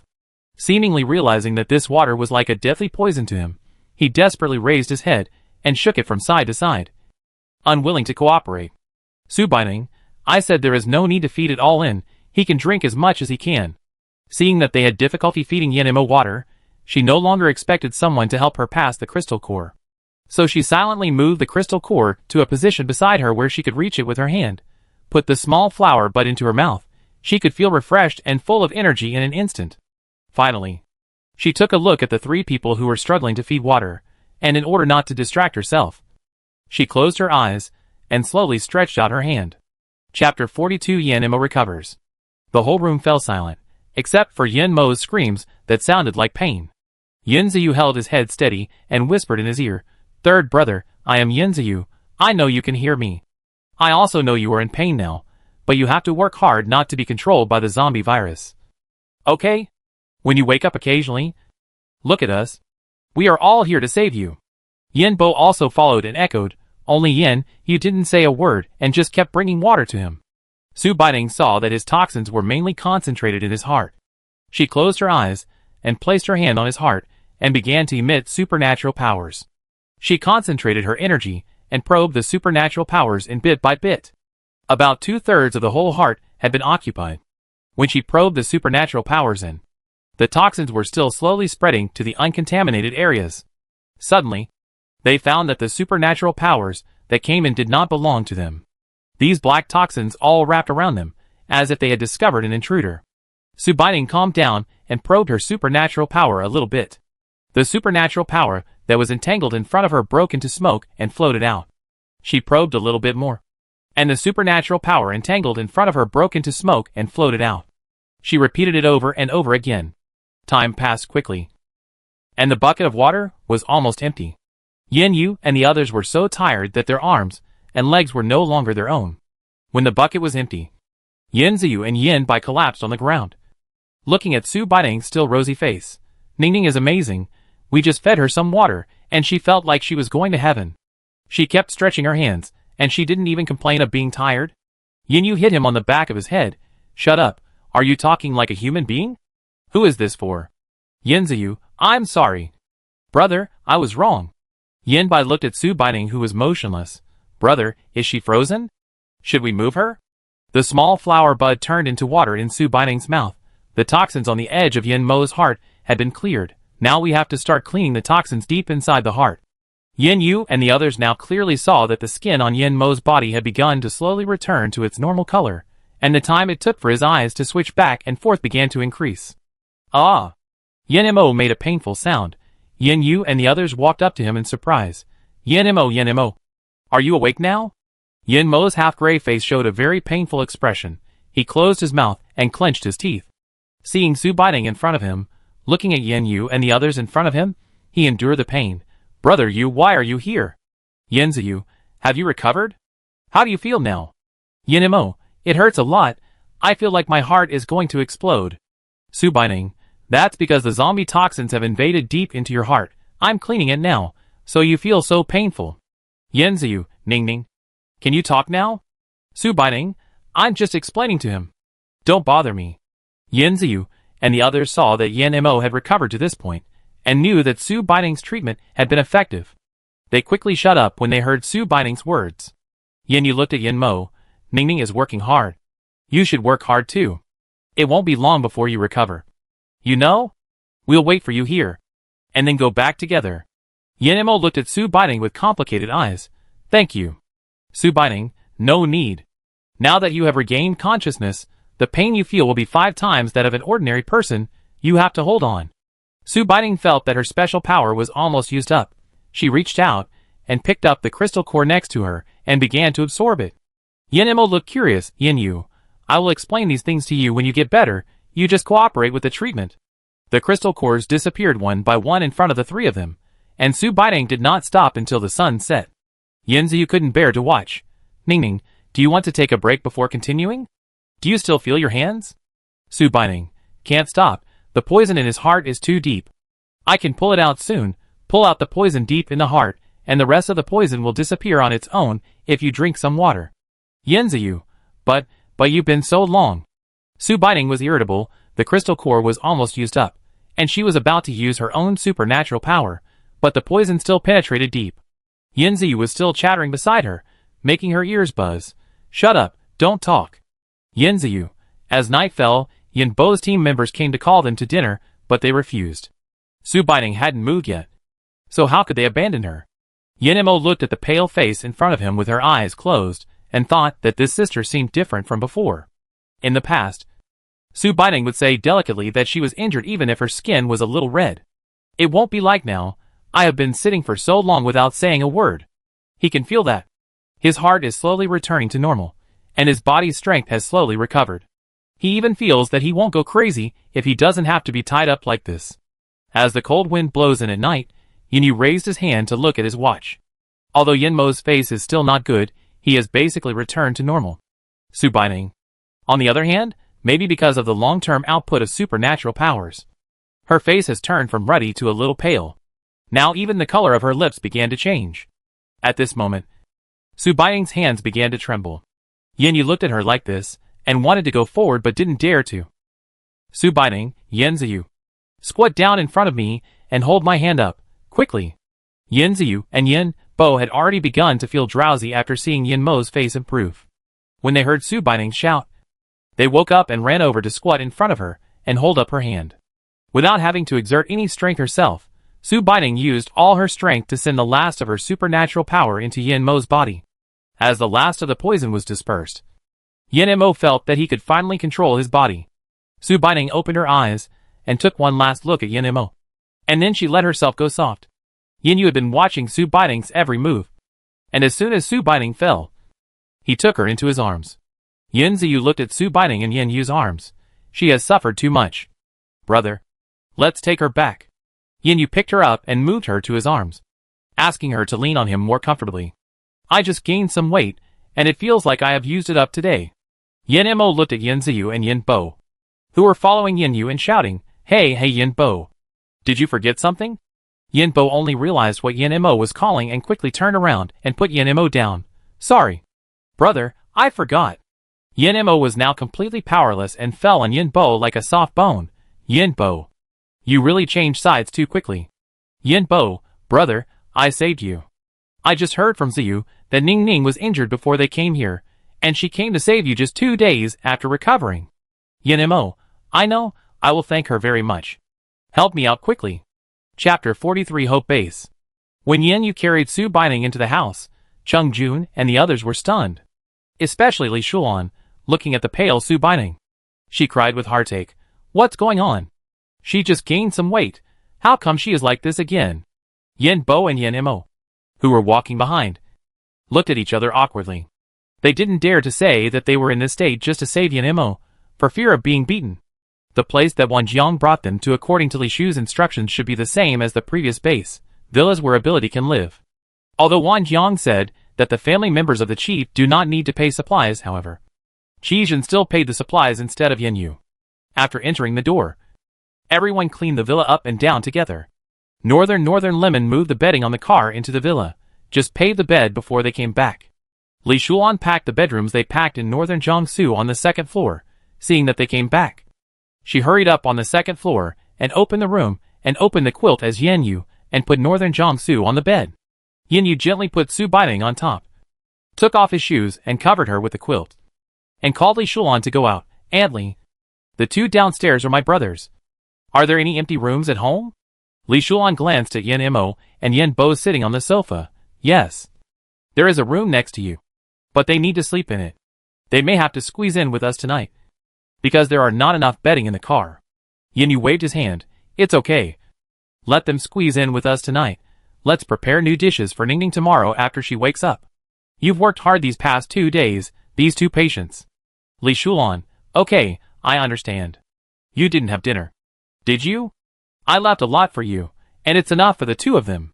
When Yin Yu and the others went downstairs, Yin Mo and Yin Bai were watching Qijun and Chung Jun serving dishes to the table in surprise. They would shout wow as they served a dish. They would shout wow as they served a dish. The shouting made Chung Jun and Suyul start to doubt whether these 2 were Yin Yu and the others' brothers. Yin Bo saw their eyes and said, if you eat wild vegetable buns here for a month, you will be surprised to see these things suddenly appear. Chung Jun waved his hand. No. Your expression is as surprised as when we first saw it. Sit down and eat. Yin Yu was the first to sit down. Li Shulan made a rich dinner today. According to Qijun and the others, we will definitely stay in this place for a long time. So we must have a good meal on the first day. What about chicken stewed with mushrooms, beef stewed with brisket, home-cooked tofu, spicy shrimp and crab? We did everything we could. Yin Bo took a bite of brisket and exclaimed, I finally get to eat meat again. It's been so hard lately. Yin Mo didn't say anything, but just kept moving his chopsticks silently. Yin Ziyu looked at them like this. Have you not eaten well for a long time? Yin Bo swallowed a mouthful of fish. If there is anything delicious, we must follow the leader's arrangement and let the masses go first. Now the mountain is closed due to heavy snow. We are lucky to still have food to eat. Yin Yu, who is the leader of this base now? Yin Bo, he just arrived 2 days ago. He is my father's former boss. Mr. Zhu. Yin Mo, Mr. Zhu just came and named our place Hope Base. Hope Base? Yin Yu suppressed his thoughts and said nothing. For a while, only the clinking of dishes and chopsticks could be heard on the dining table. Ah! Yin Mo and Yin Bo were full and stretched on the sofa without moving. Yin Ziyu sat down and kicked them. Hurry up and take a shower and go to bed. It's already late. Yin Bo waved his hand. Tell me to sit for a while. I'm too full. Yin Ziyu looked at him with contempt. Who told you to stuff your mouth so hard? As if you can't eat it in the future. Yin Bo sighed. Hey! In this world, you can live 1 day at a time. And you must eat more and not less. Yin Ziyu rolled his eyes. Yin Yu washed his hands and came out of the bathroom, rolling up her sleeves. She said to them, go upstairs and rest early. Yin Bo should report tomorrow. We should follow you to meet the elders when we come. Yin Bo, okay. When Su Baining woke up, it was already bright. She stretched, sat up and looked around the new environment. After washing up, she didn't rush downstairs. Standing in front of the window, she carefully recalled what the original owner had said to her. The zombie tide had already come, which meant that they were still a step late according to the time. But before, it was said that Yin Mo and Yin Bo disappeared in the zombie tide, but now Yin Mo was injured by the zombies, but Yin Bo was not. That means the original owner remembered this wrongly, but when they got the news, Yin Mo and Yin Bo had already disappeared. So what's the difference? She racked her brains for a long time, but couldn't figure out what was missing. At this time, there was a knock on the door. It was Li Shulan who came to call her for breakfast. She agreed. When she went to the bed to pick up her coat, she suddenly saw the grass on the windowsill sprouting. Yes, Yin Mo and Yin Bo are still alive now. Everyone is alive, and everything the original owner experienced in her previous life has not happened. Now, not only these family members, but also a few more friends, who are better than family. She believes that everything will be fine. Su Baining didn't see Yin Mo when she went downstairs. She looked curiously at Chung Jun, who was sitting on the sofa playing games with Hao Hao. Where are the 2 people who came back last night? And why are Yin Yu and Yin Ziyu missing too? Chung Jun. Oh, the one called Yin Bo and your 2 brothers went to see the base commander. The one called Yin Mo is said to have lost too much blood, and the toxins have not been completely eliminated. So he is still resting in bed. Yes, she only eliminated the toxins in his heart, and there are still some remnants in his body that have not been eliminated. She took out a cup and filled it with a glass of water and called Hao Hao. Hao Hao, can you take it upstairs to the brother upstairs? Suyul took it. I'll go, Hao Hao. Just play here. Su Baining, that's fine. After finishing her meal, Su Baining sat on the sofa and led Qilin out to play with her. It was so nice to have some free time without going out. Chung Jun put down the paper in his hand. Are we going to settle here? Su Baining, it depends on the situation. We originally wanted to meet up with Yen Imo and Yen Bai and then go to Kyoto to find our eldest brother. But looking at the situation now, I guess we will stay here for a long time. Oh! She turned her head and looked at Chung Jun. What's wrong? What's the matter? Chung Jun, oh? Nothing. I just asked. I was a little curious when I saw Aunt Lee took out everything in the car yesterday. Su Baining nodded. It's okay. If you have nothing to do, go out for a walk.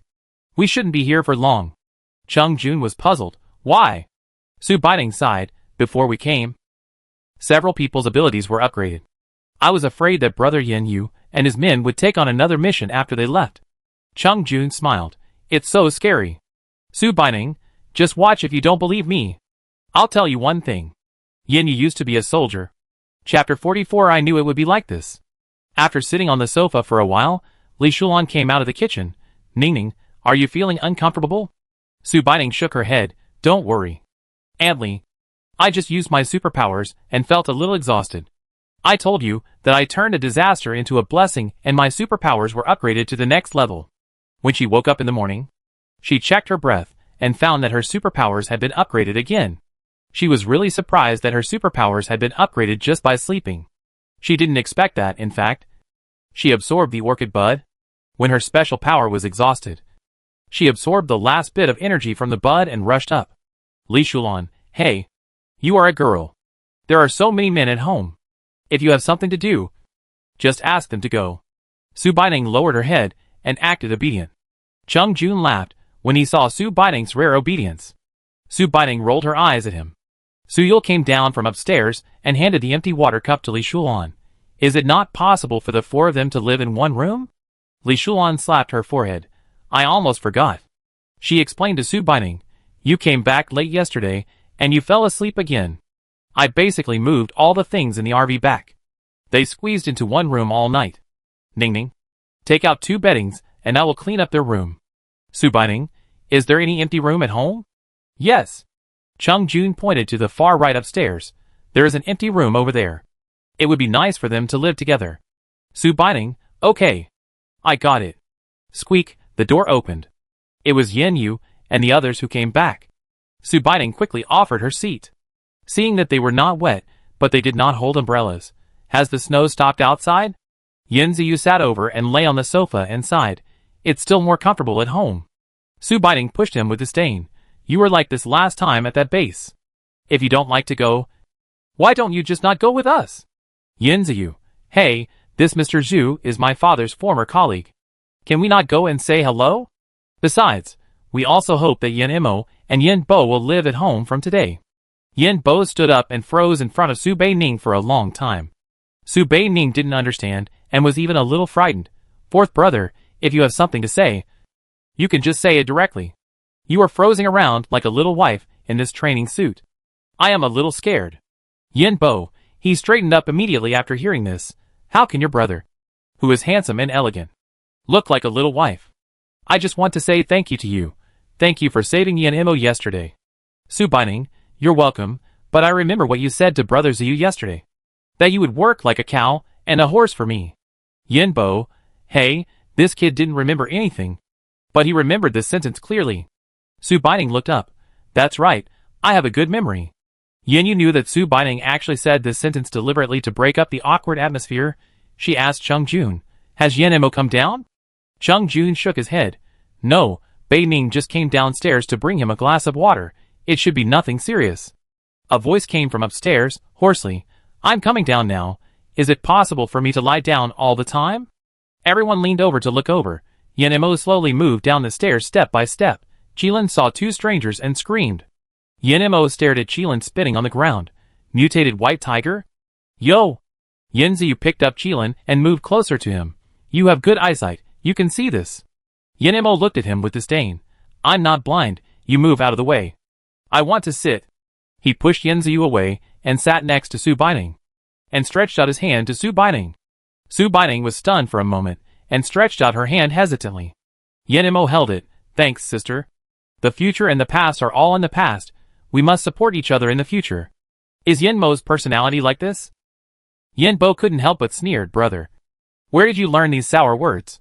If it wasn't you sitting here, I would have thought I was hallucinating. Yen-mo glared at him. Shut up. You are all ignorant like you. Now that we are here, shouldn't you introduce us to the new family members? I don't know any of them. And the one next to me? Who is the skinny one like a weakling?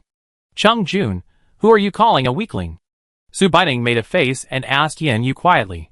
Is the third brother so sharp-tongued? Yen-yu smiled and nodded. Yen-zi stood in the middle and introduced Yen-mo and Yen-bai.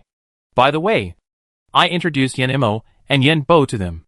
Yen-mo, I see. Okay. I get it. You must not come back empty-handed after visiting Mr. Zhu today. Tell me, what does that old fox want us to do now? Su Baining, third brother, I've always wanted to ask you what's wrong with your injury. It's a bit serious. Yen-mo stretched his arms and kicked his legs indifferently. Do you think my arms and legs look okay? Those are all minor matters. Just don't do stupid things in the future. According to Yen-mo, there were too many people at the time, and he didn't notice. By the time he reacted, Yen-bo was already surrounded. He was in a hurry to get to Yen-bo, and didn't even look behind him before he was injured. Su Baining rolled his eyes, and didn't say anything, but Yen-mo asked again, Didn't I ask you what you did at Zhu Lao's place? Yen-zi, nothing. Zhu Lao meant that since we are here, he asked us to stay here for a few more days. Yen-mo, that's right, are you still planning to leave? Yen-bo, third brother, big brother is still in Kyoto. Yen-mo, big brother is in Kyoto. What are you worried about? Kyoto is the base camp. There are so many good things there. Do you think it's like this godforsaken place where there's nothing to eat or drink? Yen-yu, I thought so too. Originally we were planning to pick you two up and rush to Kyoto to meet up with big brother. Looking at you guys it's impossible. Then we'll stay here for a while, and see how things go. Yen-zi patted Yen-mo's shoulder. It's the end of the world. We should stay together if we can. Try not to separate. Yen-yu, we agreed to the request of the elders and stationed in this base. Su Baining glanced at Chung-jun. Do you think I'm wrong? Chung-jun, Yen-mo, that's it? Impossible. Yen-zi, of course not. We have to go out to clean up the zombies. Isn't this closer to the sea? He wants us to explore the sea. And the snow outside has stopped. It seems to have started to melt. Su Baining, I knew it was bad news. Besides, how can we explore the vast ocean? Hiss. Yen-mo glanced at Su Baining. I noticed that you don't have a good impression of this Mr. Zhu. Huh? Yen-mo, you didn't like him before, and you still don't like him now. Nonsense. She rolled her eyes at Yen-mo. Do you think the ocean is the same as the forest? You can run out after walking in, but it's the ocean. Why doesn't he go there himself? Chapter 45 Conflict of Thoughts. Yen-zi stretched out his hand and pressed against Su Baining's mouth. Don't worry, we were not told to go now, we were told to go after this winter is over. Yen-yu, actually. It's also to collect supplies. Yen-zi, ah yes. Also, there are very few zoos now, and many species are no longer found. Those on land are easy to catch, but those in the sea are not so easy to control. Su Baining slapped his hand away. Don't say that, I'll consider whether to go or not depending on the situation. Yen-yu, we haven't agreed yet, you don't have to react so strongly now. Yen-bo huddled aside without saying anything. Why did he feel that the grown men in the family were now afraid of a little girl? Chung-jun, okay. Okay, this is all later. Can we eat at noon? The atmosphere was a bit serious. He stood up and called Li Shulan towards the kitchen. Aunt Li, my two brothers are here today. Are there any delicious foods? Li Shulan, what do you want to eat? Yen-bo, do you have steamed scallops? Yen-mo, oh you really dare to think so. Did you eat too well this morning? I just had 2 bowls of porridge this morning. Yen-bo whispered, I'm just thinking about it. Su Baining actually likes Yen-bo's softness, completely unlike his appearance. It's okay, steamed scallops are available, fourth brother. What else do you want to eat? Yen-bo was surprised. Really? I just want to eat some seafood, it's close to the sea. But my third brother and I have never been there. We were in the mountains and forests before. Now we can forget about it. Yes. She nodded, stood up, and went to the kitchen to get a basin. She poured a lot of shrimps and crabs, scallops, squids, clams and razor clams. She also put in a big salmon. She told Li Shulan, Aunt Li, let's have seafood for lunch. Just stir-fry 2 vegetables. There are too many people. It will take a long time to prepare. Li Shulan, okay, I'll do it with your Uncle Chi, you go out. Su Baining was kicked out of the kitchen. Chung-jun saw this, and went into the kitchen to help. Su Yul was about to follow him in, but was caught by Su Baining. You can't go in. Your thin shoulders and white hands are so hard to grow. Su Yul, I feel like you are implying something to me. Su Baining, then I really don't have it. You don't have to do this. The kitchen is so small. Just play with Hao Hao and Qilin. Besides, Chung Jun doesn't want you to work. Su Yul pointed behind him. Look at Qilin. Poor Qilin was being manipulated by Yan Mo and Yin Bo, studying how it mutated. Feeling Su Baining's eyes, it cried for help. She walked over and rescued Qilin. What are you doing? Yin Mo, no, you asked us to study it. Su Baining handed Qilin to Su Yul. I can tell you, it's still too small now. You can't say it's a tiger when you go out. You should say it's a wolf. Yin Mo, oh. No need to. I can see it. And my teammates can see it too. We're all family members. Don't be afraid. Are you sure? Su Baining didn't quite believe it. Sure. What are you eating for lunch? I'm so hungry. Seafood feast. There's your favorite salmon. Really? There's also salmon. Oh my god, I haven't had meat in my mouth for a long time. Great. Everyone set up the dishes and waited for the dishes to be served at the kitchen door. Plate after plate of seafood was served, and the delicious smell aroused their appetite. After lunch, everyone agreed to go around the base. I haven't been out for 2 days since I entered the base. Of course, I have to go out and have a good look in the place where I will live regularly in the future. Uncle Chi and Li Shuan didn't want to go out and wanted to do housework at home, so they didn't force them. Chung Jun picked up Hao Hao and took him out to play. Everyone in the base was in a hurry. And suddenly they stopped when they saw this large group of people appear. They saw that this group of people were dressed neatly, had ruddy faces, and were taller and more handsome than each other. There was also a man holding a chubby baby. The only little girl was surrounded in the middle, with a beautiful face, clear eyes, and a very happy smile. There were 2 people in training clothes standing next to them, pointing and talking as if they were explaining something to them. This base is much larger than the previous one, and there are many people. Yin Mo said that these people are the remaining survivors in Haikao City, and all the survivors have been collected. Su Baining was puzzled, but when we came in, we saw so many tattered tents at the door. Oh, those are some people without supplies. Yin Mo explained, whether we are on a mission or not. Protecting them requires food and drink, which is equivalent to paying taxes. Yin Bo, we work very hard, we don't eat as well as you do every day. Speaking of this, he was jealous that he hadn't been with them before. Yin Ziyu looked around and saw no one around and whispered, it's Ningning's space. Hey, what's so strange about this? Isn't it just a space ability? Why are you whispering so quietly? We have space ability users in our base. Yin Mo slapped Yin Bo on the back of his head. Why do I have such a stupid brother like you? Didn't you see Ningning saving me yesterday? Ziyu said in such a low voice that it must be because Ningning's space is different from others. The seafood we had at noon was all fresh. Didn't you notice it? Yin Ziyu nodded. Ningning's space is alive. There are mountains and water for planting, otherwise. Where do you think the food and drinks come from? Before we left, we donated 2 large warehouses of food to Li Zhu. Hearing this, Yin Mo grabbed Su Baining's hand. Ningning, really? Su Baining nodded, yes. But we still have to keep it secret now. My brother and his friends are afraid that someone will take advantage of me because of this. Yin Mo said to Su Baining very seriously, Ningning, if what Yin Ziyu said is true, then your space is a piece of pure land that has not been polluted. It can support many people. Such things should be reported to benefit more people. Su Baining, brother, you are so serious all of a sudden. Yin Mo, you don't want to? Su Baining didn't have such great ambitions. She just wanted to quietly fulfill the original owner's last wish and live her own life. Suddenly, the national justice was in front of her, and she didn't react at all. It's not that she didn't want to, but she felt that she didn't have the ability to take on such a heavy responsibility. Looking at Yin Mo, who was serious, she explained, it's not that I don't want to. Brother Yin, you said that it's better not to be too ostentatious before the second one is found. Besides, I don't think I have the ability to handle such a big responsibility. I'm actually afraid that if I say it and report it, they will threaten me with you. What if they want to keep me like a beast? Yin Mo, in fact, since you can save me, I should have thought that you are different from others. We are all superpowered people, but I have come and gone and met so many superpowered people, and there is really no one like you. Yin Yu pulled his hand away. We need to think about this matter carefully. Today we asked Elder Zhu about Big Brother. Although you said Big Brother is doing well in Kyoto, we will not feel at ease if we don't see him for a day. Ning Ning's matter. We will discuss it after Big Brother comes. Yin Mo thought for a while. And he was indeed too excited just now. Sorry. Sister. I was just a little too excited. Chapter 46 Water Pollution.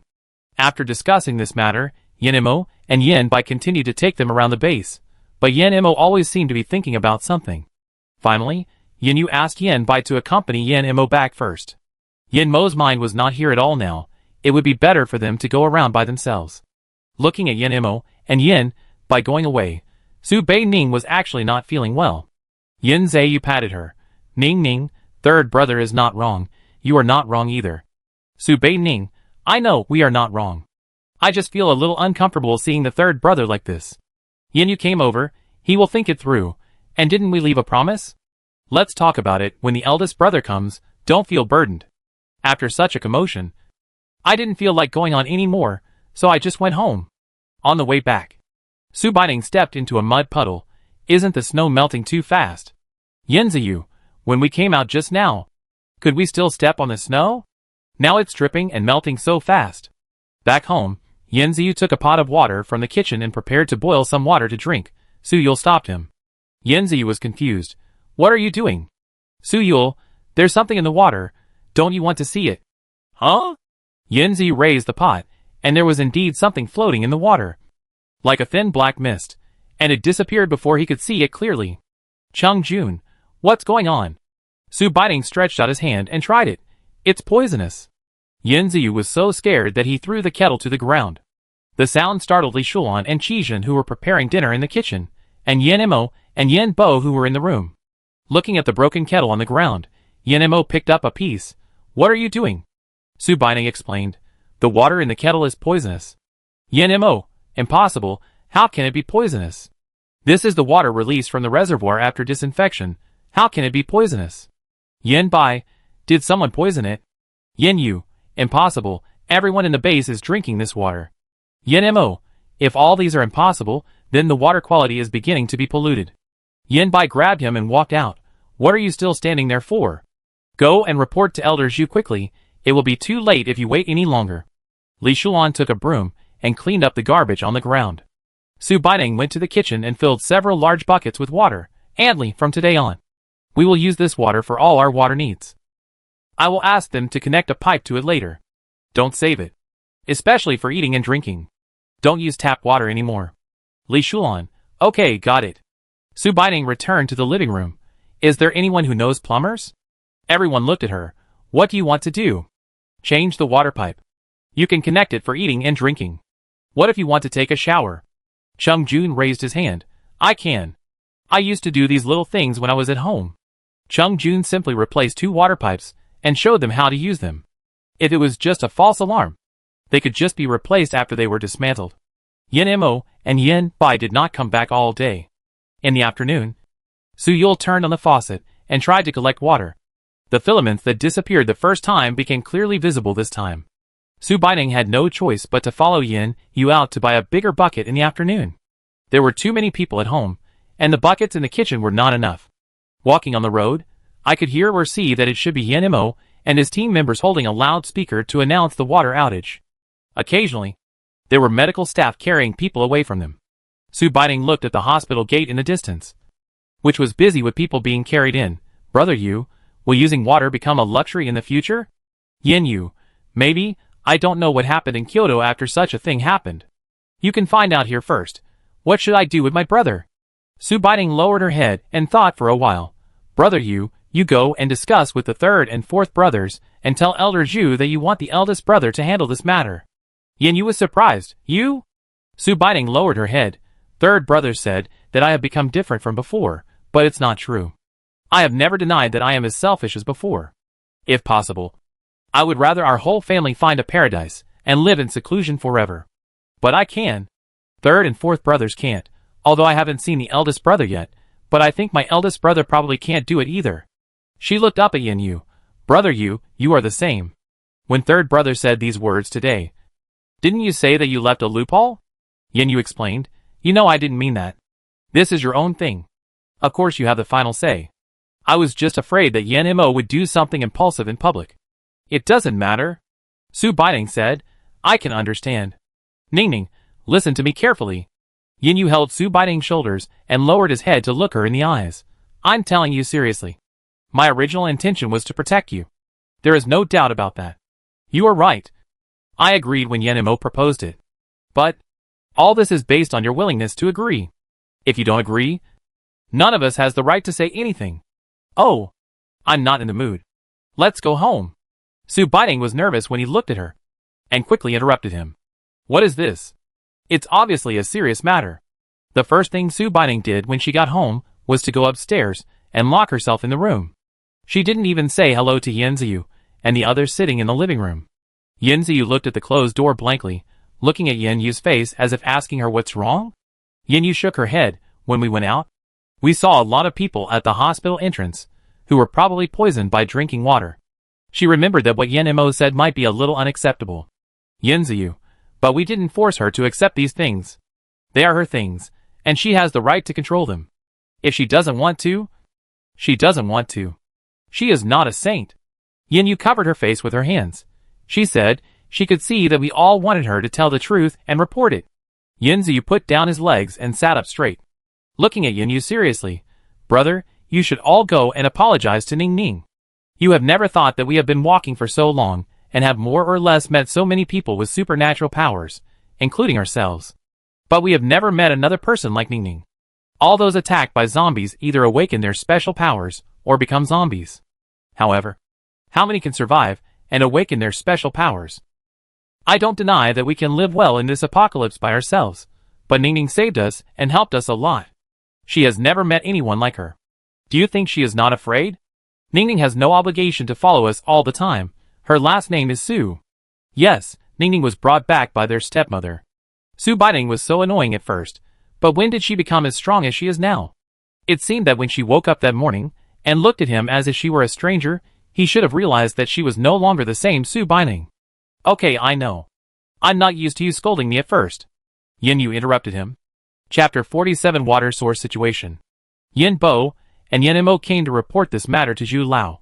After listening to their report, Zhu Lao took it very seriously and immediately sent someone to get a glass of water. Seeing the black mist disappear from the water in the glass, Zhu Lao's face became solemn. Do you think this is not poison? Yen Mo, we analyzed this matter on the way here. Such a poisoning method is unlikely. We can't think of any drug that would turn into this in the water. Mr. Zhu paced around the office with his hands behind his back. Yen Bo supported the table with both hands. Mr. Zhu, the key thing now is to stop the water supply first. Yes. Yes. Yes. He slapped his forehead and shouted at the door. Lin Bei, Lin Bei. Lin Bei, who was standing guard outside the door, heard him and saluted. What instructions do you have? Mr. Zhu pointed outside the window. Now, take my order to the water plant and stop all the water supply immediately. Ah. Lin Bei was puzzled. Mr. Zhu slapped the table. Go quickly, just say that the water supply needs to be stopped due to special circumstances. Lin Bei, yes. After Lin Bei left, Zhu Lao calmed down and looked at Yen Mo and Yen Bai in front of him. How did you find out that the water was poisonous? Yen Bai was thinking about how to talk about this matter without involving Su Baining when Yen Mo spoke first. We found it when we were taking Yen Yu and others to visit the base this morning and were tired and going home to collect water. Zhu Lao, how do you know it's poisonous? Yen Mo, we are not sure, but the presence of this substance in the water must be unusual. We didn't have time to think about it, so we came to report to you first. Mr. Zhu raised his hand. You did a good job. Get ready. We will go to the reservoir to check what's going on. Walking on the road, they saw that many patients with water poisoning were constantly sent to the hospital. Yin Bo, there is no way. We can stop the water immediately. But you can't stop the excess water in the pipe. Yin Mo, I know. Standing in the reservoir, they looked solemnly at the reservoir in front of them, which was still flowing just now, but now quiet because of the water outage. If they could only vaguely see the black mist in the water they just took out, then the scene in front of them was too terrifying. The water in the reservoir in front of them seemed to have been splashed with black ink, quietly lying dormant in the container. It was like a monster quietly waiting for the valve to open, ready to destroy their nerves at any time. Sunan, who was in charge of the reservoir, was so scared when he saw this that his mouth opened wide. And he even began to stutter, "Sir! This. I." Zhu Lao stretched out his hand to stop him from speaking. "It has nothing to do with you. I ask you where this water comes from." Su Nan, calmed down. "This is the water from the moat outside the city. It will be pumped in for several rotations of disinfection, and finally flow to the reservoir here to wait for disinfection and sedimentation for 2 hours before being sent out." "Yanmo, moat? Could it be zombies?" "Zhu Lao, Yanmo, send someone to check around the moat and report back to me. Don't alarm anyone." Yanmo saluted. "Yes." Yanmo returned home and saw Yanziyu and Yanyu sitting in the living room in silence. "What are you doing?" Yanziyu saw Yanmo coming back alone and was curious. "Why are you back alone? Where is Yanbo?" Yanmo took off the hat on his head. "He is still with Mr. Zhu." "Why are there only 2 of you here? Where are the others?" "Yanziyu, Antli and Uncle Chi are in the kitchen. Ning Ning is upstairs. Chung Jun took Su Yul and Hao Hao out for a walk." "What are you doing back?"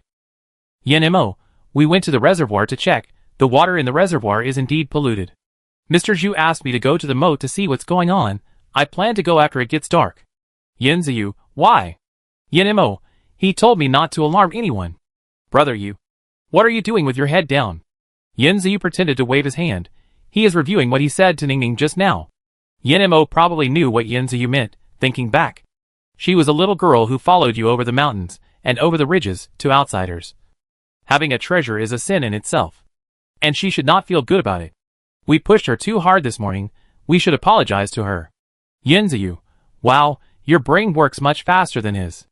Yanmo tugged at his collar. "Antli, is there anything to eat? Can you just make something to eat? I want to eat something first and go to the moat." Li Shulan's answer came from the kitchen. "Okay, then I'll make something for you first." Yanmo was lecturing Yanyu while eating. They finally got the chance to teach Yanyu a lesson, which was a great thing in their eyes. "Okay, I won't talk to you anymore. I'm going out." Third brother. Su Baining's door upstairs opened at some point. She stood upstairs and looked down at Yanmo. Yanmo looked up at Su Baining, whose face was flushed. "Ning Ning, third brother apologizes for what he said to you this morning. Don't take it to heart." Su Baining shook her head. "I know, I want to go with you." "Yanmo, this is not going out to play. You just stay at home." Su Baining, "But if I don't go, you can't see why the water source is polluted." Yanmo, this really made Yanmo blush. Yanyu heard Su Baining's request. "I'll go too." Yanziyu also joined in the fun. "And me." Yanmo thought for a while. "Then let's go together." After they explained to Li Shulan and her husband, they went out together. On the way, Yanyu made a profound self-examination with Su Baining for what he said today. Su Baining expressed understanding and acceptance. It was Li Shu and Chen Yuan who stood guard at the city gate today. When they saw them coming and standing up to salute, Yanmo interrupted them. "Keep a low profile. Don't alarm others. People come and go in the city, and the number of people coming in and out has increased with the change of weather. They don't want to attract unnecessary attention. The point is that they forget that their temperament itself is difficult not to attract other people's attention." There were many people coming and going in the tattered tents outside the city. Su Baining could even hear painful groans coming from some tents. Even if she had never seen pork, she had seen pigs run. Su Baining blushed. Yanziyu reached up and covered her ears with both hands. "Don't look at anything indecent. Don't listen to anything indecent." The water source was indeed polluted. Su Baining could see the water flowing down from the source of the moat merged with the water in the moat. The black filaments came from there. Yanmo looked at Su Baining, who was silent. "How is it?" Although he could see these things, but he didn't understand the reason. Su Baining pointed to the source of the water. "Where is it above? Where does the source of this water come from?" "Yanyu, it's the source river. All the sources of living water are the source river." Su Baining sighed. "The source river is polluted." Yanmo was shocked. "What?" Su Baining, "It's the zombie poison. There should be a dead zombie that fell into the river. The toxins in their bodies will be integrated into it, and anyone who drinks the water will become a zombie." Yanziyu didn't understand. "That's not right. Shouldn't there be a chance of awakening superpowers?" Su Baining shook her head. "No. How can the virus of the zombies who have been caught be compared with the corpse water soaked with zombies?" Yanmo, "It's over. That's the source river." Chapter 48 Exchange Conditions. On the way back, everyone was very depressed. It was obvious that the news of the pollution of the source river had hit them hard. They didn't even see Li Shu and Chen Yuan at the city gate greeting them. Standing at the door and watching Yan Mo go to the office, Su Baining looked at Yan Yu beside him. Brother Yu, the elders will definitely need your help next. For such a big thing, he will definitely find someone he trusts. He will definitely report this matter to his superiors. Someone will definitely come from Kyoto. You have to ask him to exchange the eldest brother. Yan Yu nodded. Will he agree to this condition? Su Baining turned and walked upstairs. Tell him that the condition for exchanging the eldest brother is a high-level water-based psychic. I think the most lacking thing now should be water-based psychics. Although there are many psychics in the base, if I'm not mistaken, most of them are around the first level. There are only a handful of second-level psychics, and they don't even understand the function of the crystal core. So the speed of upgrading will be very slow. Yan Yu? Su Baining, it's okay, it's just a water ability, I know what to do. It's best if you go find Master Zhu now. Yan Yu nodded. Okay, I know. Yan Mo hurried to the office to find Master Zhu. Master Zhu and Yan Bo have been waiting for him to come back. Knock, knock, knock. Come in. When he opened the door, Master Zhu was standing at the window with his back to him. Yan Bo was standing aside, seeing him come in. Master Zhu didn't turn around. What's going on? Yan Mo, Zhu Lao, we may need rescue. Yan Bo, what's going on? Yan Mo glanced at him. It's the source river. The source river is polluted. Zhu Lao sighed, and his shoulders, which had been straight just now, collapsed. I knew I was right. Yan Mo looked at Zhu Lao in confusion. Yan Bo explained, after you left, Zhu Lao and I walked around. Zhu Lao guessed that the source river must be polluted, because the water of the moat comes from the source river. It is equivalent to dead water. The fresh water in Haikao City has always been the water from the moat, but the water in the moat has always come from the source river. Zhu Lao, after you left, Yan Bo and I went to the hospital, and many people turned into corpses. I guessed that this was not man-made but a natural disaster. Yan Mo, what should we do? Zhu Lao, this matter will be reported to the superiors tomorrow. Since it is the water cup pollution of the source river, it must not be just here. We need rescue. Don't they need rescue? Knock, knock, knock. Yan Bo, who is here at this time? Yan Yu outside the door. It's me. I have something to discuss with Elder Zhu. Come in. Yan Mo looked at Yan Yu. Why didn't you come with me just now, if you had something to do? Yan Yu glanced at him and ignored him. He looked at Elder Zhu's back. Elder Zhu, I have an idea here. Elder Zhu, you say. Yan Yu, the most important thing right now is to stabilize the people's hearts in the base. But we can't hide the fact that the water source is polluted. We can only tell them. Yan Mo was shocked. Aren't you kidding me? Yan Yu raised his hand to signal him not to speak. Listen to me, even if you don't tell them. Will it work? You can cut off the water for one day. Can you cut off the water forever? Zhu Lao, that's right. What can you do? Yan Yu, the first step is to tell them that the water source is polluted now, and they won't be able to use water without scruples in the past anymore. But we won't abandon them. We need to recruit all the water-based psychics in the base, and go to the reservoir to store water every day. The reward is 3 meals a day, and the daily water collection time must be limited to a short 2 hours. Only in this way will they realize the preciousness of water. Yan Bo, but even so, most of the water-based psychics in the base are first level, and the water they release can be described as a cup. There are too few second-level water-based psychics. Yan Yu was silent for a moment, and thought for a while. Master Zhu, I ask you to request someone to inspect when you report to the higher-ups. Master Zhu, you want your elder brother? Yan Yu, yes. Master Zhu, you know I won't agree to your request so easily. Yan Yu, I know.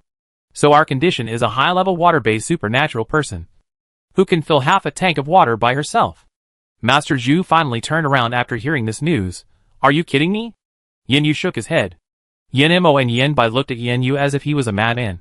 Are you crazy? Are you going to sell Ning Ning for your brother? Yan Yu shook his head gently. I have discussed this matter with my sister. As long as you can make the decision to transfer Yin Heshuan, she is willing to go to the reservoir to release half a box of water every day unconditionally. Of course, the prerequisite is that she will go after all the water-based superpowers have released the water. Sister? Zhu Lao frowned and thought about the little girl with eyes in the sky and his family. Every time she saw him, she had an expression as if someone owed her money. The sister you are talking about is not Bei Ning, right? Yan Yu, yes, Ning Ning. Zhu Lao, the little girl who said it hurts when she tears a piece of paper? Yin Mo held his forehead awkwardly. Zhu Lao, Ning Ning is different now. She is quite obedient now. Zhu Lao smiled. What if I don't agree? Oh! Yin Yu had a blank expression. Ning Ning said that if you don't want to, she can only sell water, and I will definitely pull out your beard the next time we meet. Hiss. Zhu Lao touched his chin reflexively and coughed in a serious tone. I know, I will report this matter seriously to my superiors. But you have to know that it takes time for this news to come and go. We can't wait for Yin Hishuan after all. The people in the base can't wait. Of course, Ning Ning said that as long as you nod, she will go to the reservoir tomorrow. Zhu Lao, I am very curious about how advanced this girl's ability is. How did she upgrade? Yin Yu, we don't know about this. After all, our abilities are only at level 3. If we knew, we would have upgraded ourselves long ago. Zhu Lao waved his hand. Okay, I know. You can go back. Tell the little girl to remember to go to the reservoir tomorrow. Yin Yu saluted Zhu Lao with Yen Mo and Yin Bai and left. After they left, Zhu Lao laughed silently. What a brat. Yen Mo and Yin Bai were very dissatisfied with Yin Yu's going to the office without permission to tell the story of Su Baining. Yin Yu explained to Yen Mo and Yin Bo that this matter was agreed by Su Baining, and he went to the office to negotiate with Zhu Lao. Yen Mo was worried, but Ning Ning's water has a purification function. What if it is discovered? Yin Yu, don't worry. She can control the water to be just ordinary water. Yen Mo, that's good. Chapter 49 Weird Relatives. The next day, the base informed the city gate of the fact that the water source was polluted, and announced that all water-based psychics in the base would be forcibly requisitioned. If you are a water-based psychic, but do not want to be requisitioned, once discovered, you will be considered to have ignored the orders of your superiors, and kicked out of the base. Of course, as a requisitioned water-based psychic, the daily reward is 3 meals a day as a guarantee. You can eat at the workplace or take it home. The workplace is the city reservoir. As soon as this news came out, the whole base was in an uproar. Yin Mo stood at the city gate with a team of people at this time. He pointed to Li Shu, who was standing next to him with a pen and paper. All water-based psychics should register here. Please remember, we requisition water-based psychics only to store water and ensure the water supply in the base, so that everyone will not die of thirst. Of course, starting today, everyone listen carefully, the water supply time every day is 2 hours in the afternoon. Hearing this, everyone complained. Yin Mo was too lazy to explain, and pulled out his gun, and fired a shot into the air. With a bang, the whole crowd fell silent. Let me tell you, you can leave if you don't want to. No one will stop you. If you have a water-based superpower at home, no one will care if you take the water to take a bath. Not only you. We also have 2 hours of water collection time every day. He turned around and looked at Li Shu. Just take the registration number with you. I need to go home first. Li Shu nodded, and shouted to the crowd in front of him, water-based superpowers. Come to me and register. Without looking at the noisy crowd behind him, Yin Mo went home directly. Su Baining and the others were sitting on the sofa, leisurely eating melon seeds. Seeing Yin Mo wiping his sweat and walking in, they all turned their heads to look at him. Yin Mo shuddered. Yin Ziyu looked at him with disdain. Why are you not working at this time? Yin Mo, this damn weather. Yesterday I wished it was still snowing. Today I wish I could be as hot as a dog. Why is it so cool at home? Yin Bo came out of the kitchen with a watermelon. Looking at Yin Bo eating watermelon, Yin Mo was surprised. Why are you here? Why aren't you at work? Yin Bo glanced at him. Didn't you go? What am I doing so early today when I have nothing to do? Yin Mo, it's shameful. I'm as hot as a dog outside, and you're eating watermelon at home with the air conditioner on. That's not right. The daily electricity consumption is limited. How can you use it to turn on the air conditioner? Su Baining pointed to the kitchen. We have a diesel generator. Our car doesn't need diesel, so we use it. Oh, no wonder he could hear the booming sound. He picked up a piece of watermelon and put it in his mouth. We still have to be frugal. We should use less supplies now. Although your space can be used for planting, but diesel is not a good thing. Su Baining, but I have collected diesel from several gas stations. It's probably enough to fill up all the vehicles in several cities. Don't worry. Yin Mo, when Chung Jun entered the door, he saw this situation. Everyone was sitting on the sofa, in the same posture eating watermelon. This scene made him stunned for a moment, and he walked over and sat down silently. Su Yul saw that he sat down and handed him a piece of watermelon. But Chung Jun didn't take it. Su Yul saw that the clothes on his arm seemed to be torn. He put down the things in his hands, took out 2 pieces of paper and wiped them, and grabbed Chung Jun's arm. What's wrong with you? Did you fight with someone? Chung Jun, what fight? Su Baiting pointed at his arm. Why are your clothes torn if you didn't fight with anyone? Oh no, Chung Jun quickly covered his hand. It must have been torn by his uncle when he was running just now. He was just thinking about running away quickly. He didn't notice it. If Suyul hadn't noticed it, he probably wouldn't have reacted. Yanzi was lying on the rocking chair like a big man, fanning himself, and said slowly, I saw it. I saw someone chasing you. Suyul, what's going on? How could someone chase you? Faced with the question, Chung Jun chose to remain silent for the first time. Su Baiting touched Yanzi with his arm. Who chased him? Yanzi, I don't know, I just saw him when I went out to throw something away. Su Baiting, why didn't you stop them? Yanzi pointed at him. They obviously knew me. How could I stop them? He disappeared when I turned around. Su Baiting, then you said you saw someone chasing him? It's true that his sleeves are torn. Suyul was silent for a moment. I know who it is. Chung Jun grabbed his hand and shook his head. Yen-mo hated such hesitation the most. Just tell me if you have something to say. Can't we beat them with so many people? Yen-bo, Comrade Yen-mo, please pay attention to your character.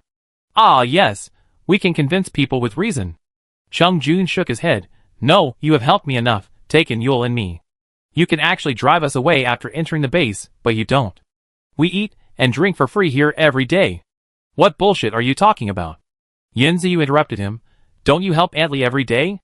This floor, this table, can it be cleaned by itself? No. Chung Jun stood up excitedly. Anyone can do these things. In this world now, even if you give a bun a day, someone will make it for you. It's me. I can't bear to live like this. I can't bear to see you'll suffer with me. I'm not happy if you say that. Su Baiting stood up. In that case, from today on, all matters of Qilin will be handed over to you. Do it well. What? Oh, can you do it? We talked about this and you said that. We are asking you what's wrong with your sleeve. Chung Jun sat down and covered his head with his hands. It's my uncle. Antli said that the kettle at home was broken yesterday, and asked me to see if there is a new one in the market. I met him halfway. Who knew he would come up and grab the bread from my hand without saying a word? It would be fine if it was any other time. Antli asked me to buy a kettle, and I didn't let her. Then, they started to grab it. Luckily he must have been hungry for too long and didn't run away from me. I came back, and didn't even buy a kettle. Speaking of this, he looked at Li Shulan apologetically. Antli, I'm sorry. Li Shulan quickly waved her hands. Silly child, I'm glad you're okay. It doesn't matter who buys the kettle. I'll ask your Uncle Chi to buy one later. Suyul slapped him on the back. Are you stupid? Just give him a piece of bread. Chung Jun, no, I don't want to. I'd rather give it to a beggar on the street than to them. If I give it to them now, what will I do in the future? They will pester me. Su Baiting asked, how many people are there in your uncle's family? 3, my aunt, and my uncle has a younger sister. Speaking of this younger sister, Chung Jun was disgusted. Suyul had a small tattoo on the back of his hand, which was deliberately made by his younger sister. Chapter 50 Relatives come to visit. From Chung Jun, they got a little story. Back then, the Chung family and the Su family actually lived in Haikao City with their ancestors. Back then, the Chung family was far from as well off as it is now. Living together as a big family, there are more or less family disputes. The aunt of the Chung family disliked Chung Jun's mother very much, and liked to bully her at home every day. Later, Chung Jun was born, and his grandparents liked him very much, and the aunt felt that he had taken away the love that should have belonged to her child. Sometimes she would bully Chung Jun and his mother when his grandparents and Father Chung were not around. Chung Jun's mother was unwilling to argue with her, because she believed that everything would be fine if the family was harmonious. Until one day, the aunt deliberately took little Chung Jun to the amusement park and threw him away. She cried and said it was an accident when she got home. Mother Chung and Father Chung were anxious and angry, and didn't care to find trouble with her. Fortunately, the smart Chung Jun found the uncle, who managed the amusement park, and called the police. The police sent him home intact. He pointed out that it was his aunt who wanted to trick him out and throw him away. But his grandparents came out to stop him, saying that if they sent his aunt in, her life would be ruined. But this time, his mother, who always valued peace, became strong and refused to compromise. His grandparents threatened to die, and Father Chung was caught in the middle. It happened that Father Su came to him and said that he did not want to stay in the coastal city and wanted to develop in other places. After hearing this, Mother Chung gave Father Chung two choices.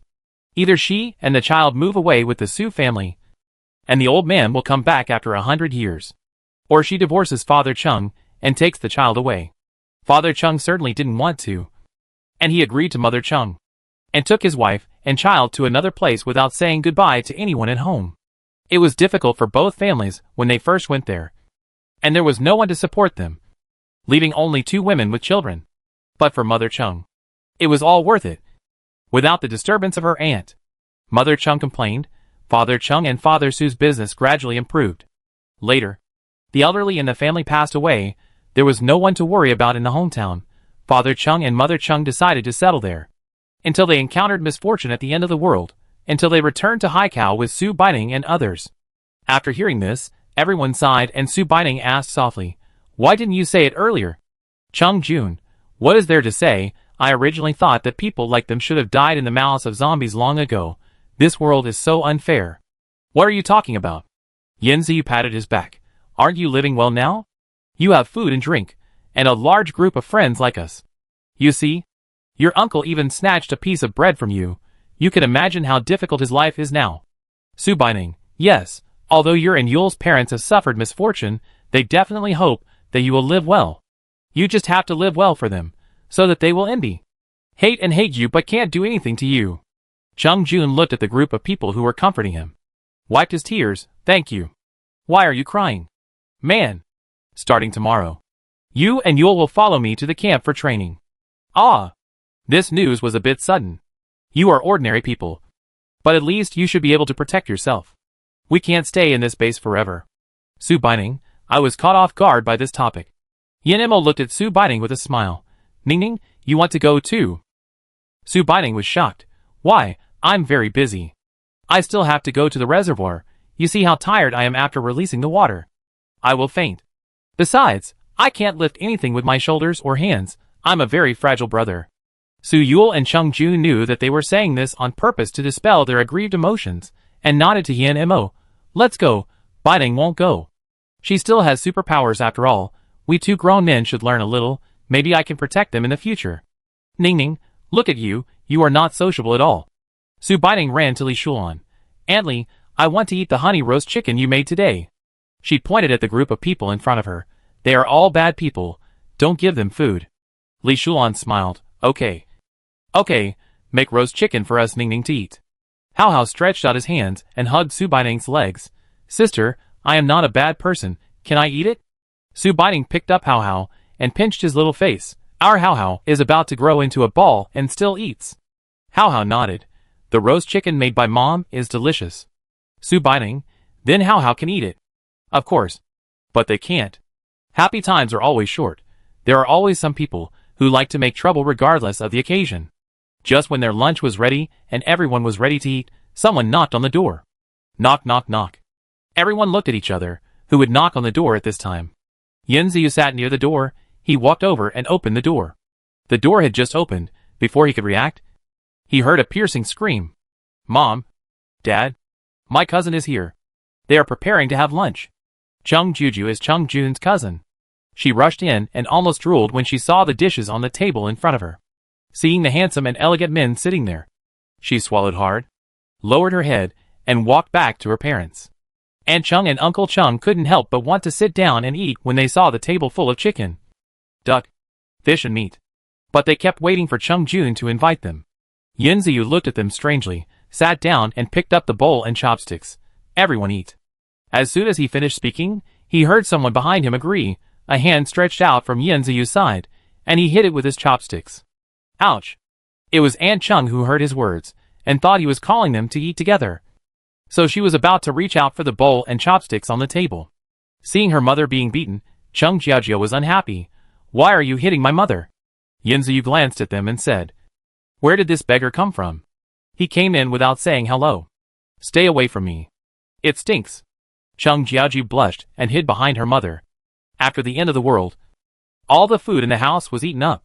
Luckily, the base was built here. I don't have to flee from famine, and I can keep myself clean every day.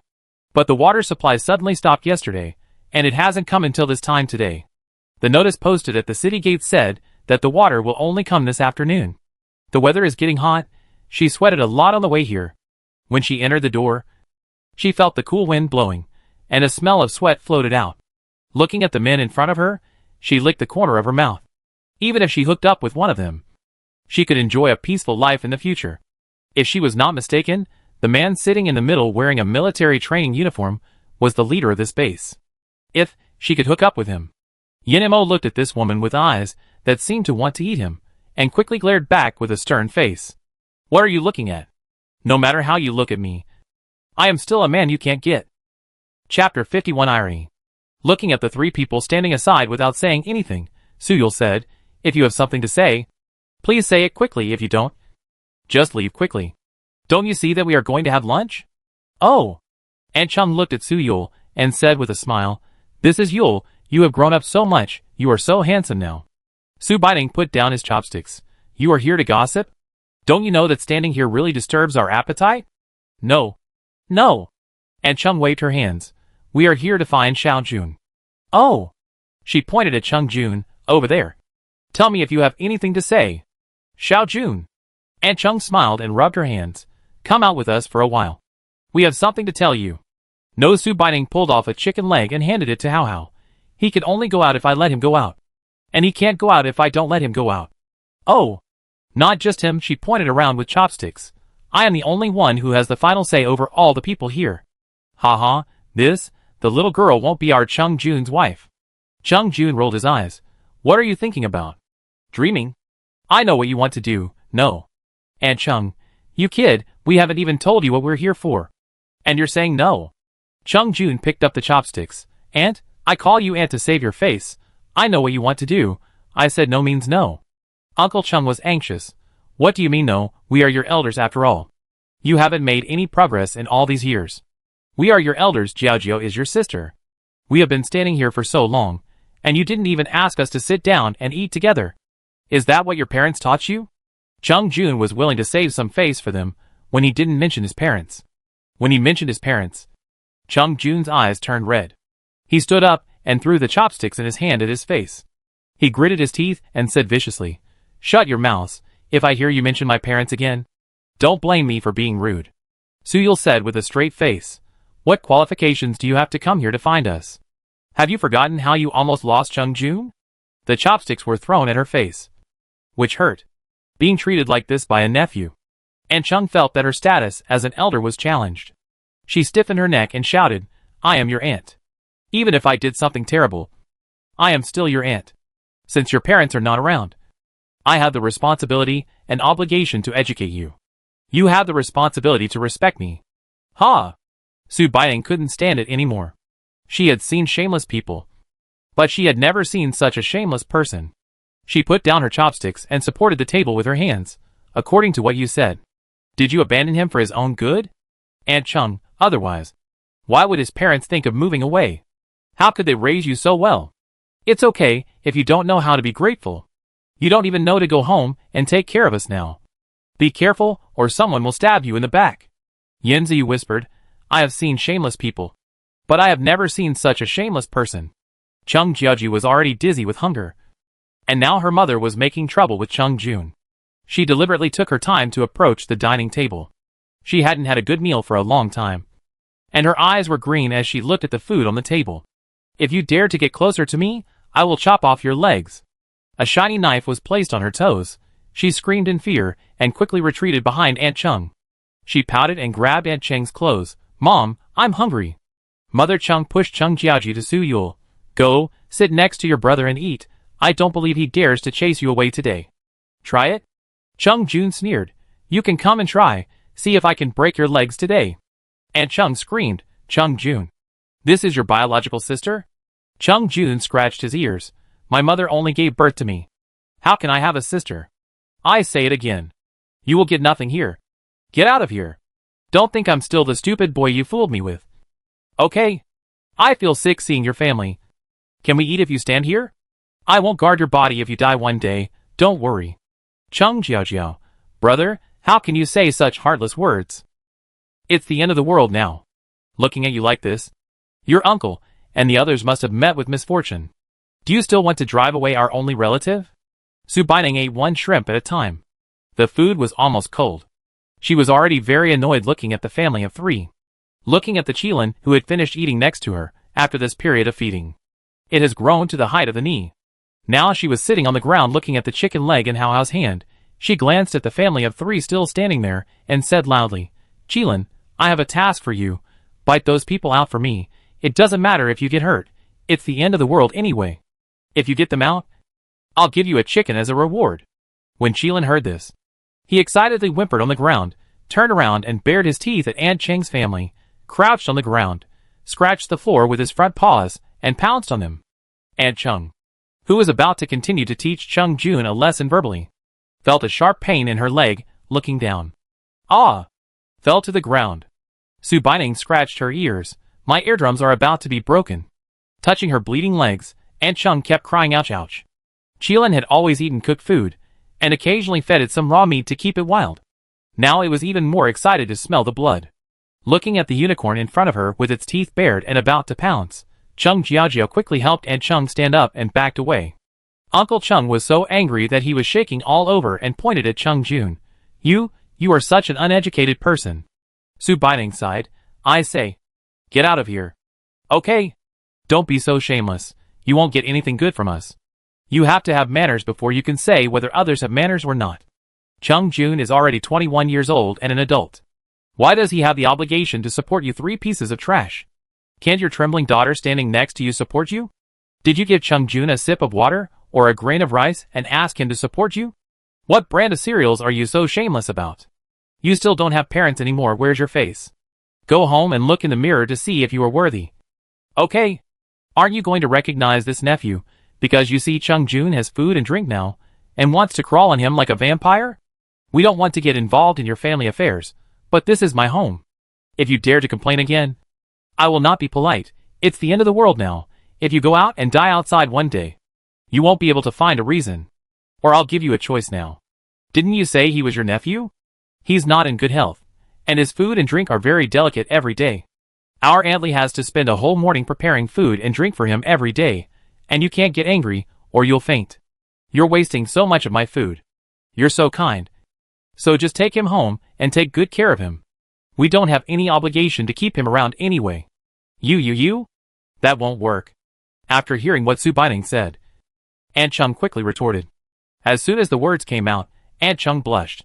Chapter 52 Purified Water. When Aunt Cheng and her family left, they supported each other and walked with difficulty. Su Baining looked at their backs and shouted, Aunt Cheng, I'll wait for you to pick up Cheng Jun anytime. Only when they heard Su Baining's words, they staggered and walked faster. Humph. Su Baining snorted coldly. Compare your eloquence with me. I'll lend you 3 mouths that can speak in plain language. She closed the door heavily and turned around. Everyone at the table looked at her with burning eyes. Yunyu held his chin and said, I didn't realize that our Ning Ning's tongue is so smooth. Yunziyu grabbed her arm. Sister, how about you teach me? Su Baining laughed awkwardly. I just couldn't stand it and used my extraordinary skills. After that, he sat down quickly, lowered his head, and ate the food in the bowl without saying a word, and didn't care whether Yen Mo had finished his meal or not. He grabbed his collar and dragged him out the door. Hey, sister. I haven't finished my meal yet. What are you eating? Work is more important. Looking at Yen Mo looking at the bowl with a look of pity, everyone waved at him tacitly. Yen Mo was so angry that he looked at the closed door in front of him and sighed. My salmon. Oh, brother. Shouldn't you care about the people? Even if you can't eat it yourself, you should let the people eat it. Even if you starve to death, you must ensure that the people are well fed and clothed. Su Baining looked at the speechless Yen Mo with a righteous look on his face. Yen Mo, sister, you don't have to be like this. I have been so busy these past 2 days. I finally had the chance to sit down and eat. But I haven't had a chance to eat yet. What a heart he has. Su Baining patted his shoulder. Third brother, don't worry. I will ask Antly to cut a plate of salmon for you when I go back tonight. Yen Mo really? Su Baining nodded. Yen Mo then turned from sunny to cloudy. This is more like it. Let's go. Let's go. Let's see how the water in the reservoir is. When they arrived at the reservoir, Li Shu was directing several people to release the water in the reservoir. The first reservoir had been released, and they were planning to release the second reservoir. Su Baining actually didn't like to see this kind of deep water reservoir. She had a little fear of the deep sea, looking at the water with black gas spreading in front of her for a long time. She had an illusion that it could swallow people. Watching the water in front of her slowly flowing out, she seemed to have thought of something and pulled Yen Mo's sleeve. Yen Mo turned his head to look at her. "What's wrong?" Su Baining pointed at the water flowing out. "We can choose not to drink this water, but after this water flows out, will the wild animals outside drink it and become zombies?" Yen Mo sighed. "Now there is no time to take care of animals, I must take care of people first." Su Baining looked at the people in the reservoir. "How many of them can you trust?" "Yen Mo, what's wrong with you?" Su Baining nodded. Yen Mo looked at these people. "It's okay, you can tell me if you have something to say. These are all people I can trust." Hearing Yen Mo say this, Su Baining felt relieved. She took out a crystal core and handed it to Yen Mo. Yen Mo was very surprised when he took it in his hand. "I remember you used this when you treated the zombie virus for me. I remember you should have used it up." He could feel that this crystal core was different from the ones they had seen before. This one was more crystal clear and had no stains. Su Baining took it and pointed at it, saying, "This is a crystal core. The energy inside can promote the advancement of superpowers. But it needs to be purified. The ones I used to save you before were all purified by me. This one was bought for me by Chung Jun when he was shopping in the market yesterday." "Then what are you doing with this?" "It's not needed now. No one is injured here." Su Baining glared at him. "Do you think everyone needs this to heal injuries? You used up my crystal core because you were seriously injured. I don't care. You have to compensate me later. Pay. Pay. Pay." Yen Mo smiled and said, "Whatever my sister said is what it is." Su Baining pointed at Li Shu and the others and said, "Tell them to stop first. I want to do an experiment." Yen Mo called Li Shu and said, "Li Shu, tell Wang Shui and the others to stop." "Wang Shui. Wang Shui 13 spices?" Su Baining heard the name and blinked silently.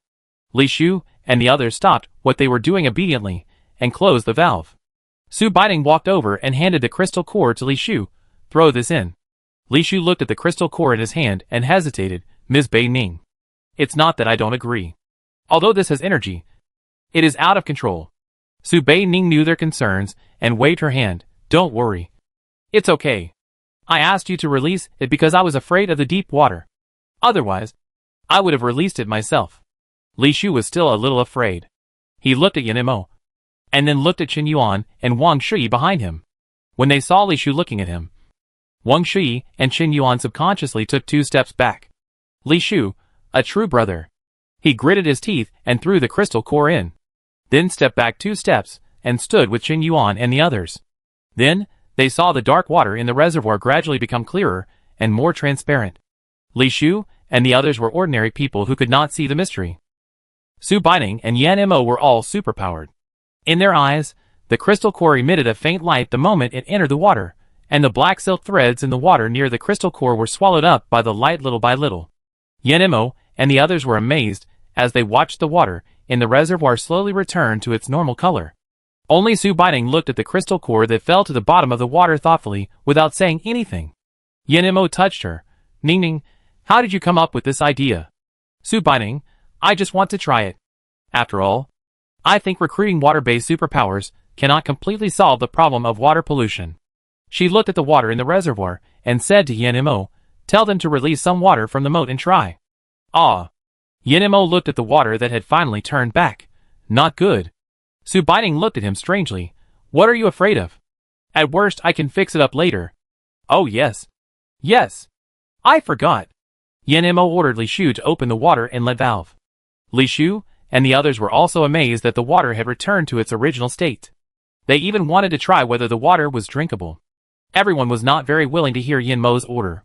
Yen Mo glared at them when he saw them hesitating. "This is an order." Li Shu turned the valve of the water inlet. The water with black air rushed in. Li Shu looked at the water flowing in and felt sad that the water in the full reservoir that had just returned to normal would be polluted. Who knew that it would be purified after flowing in?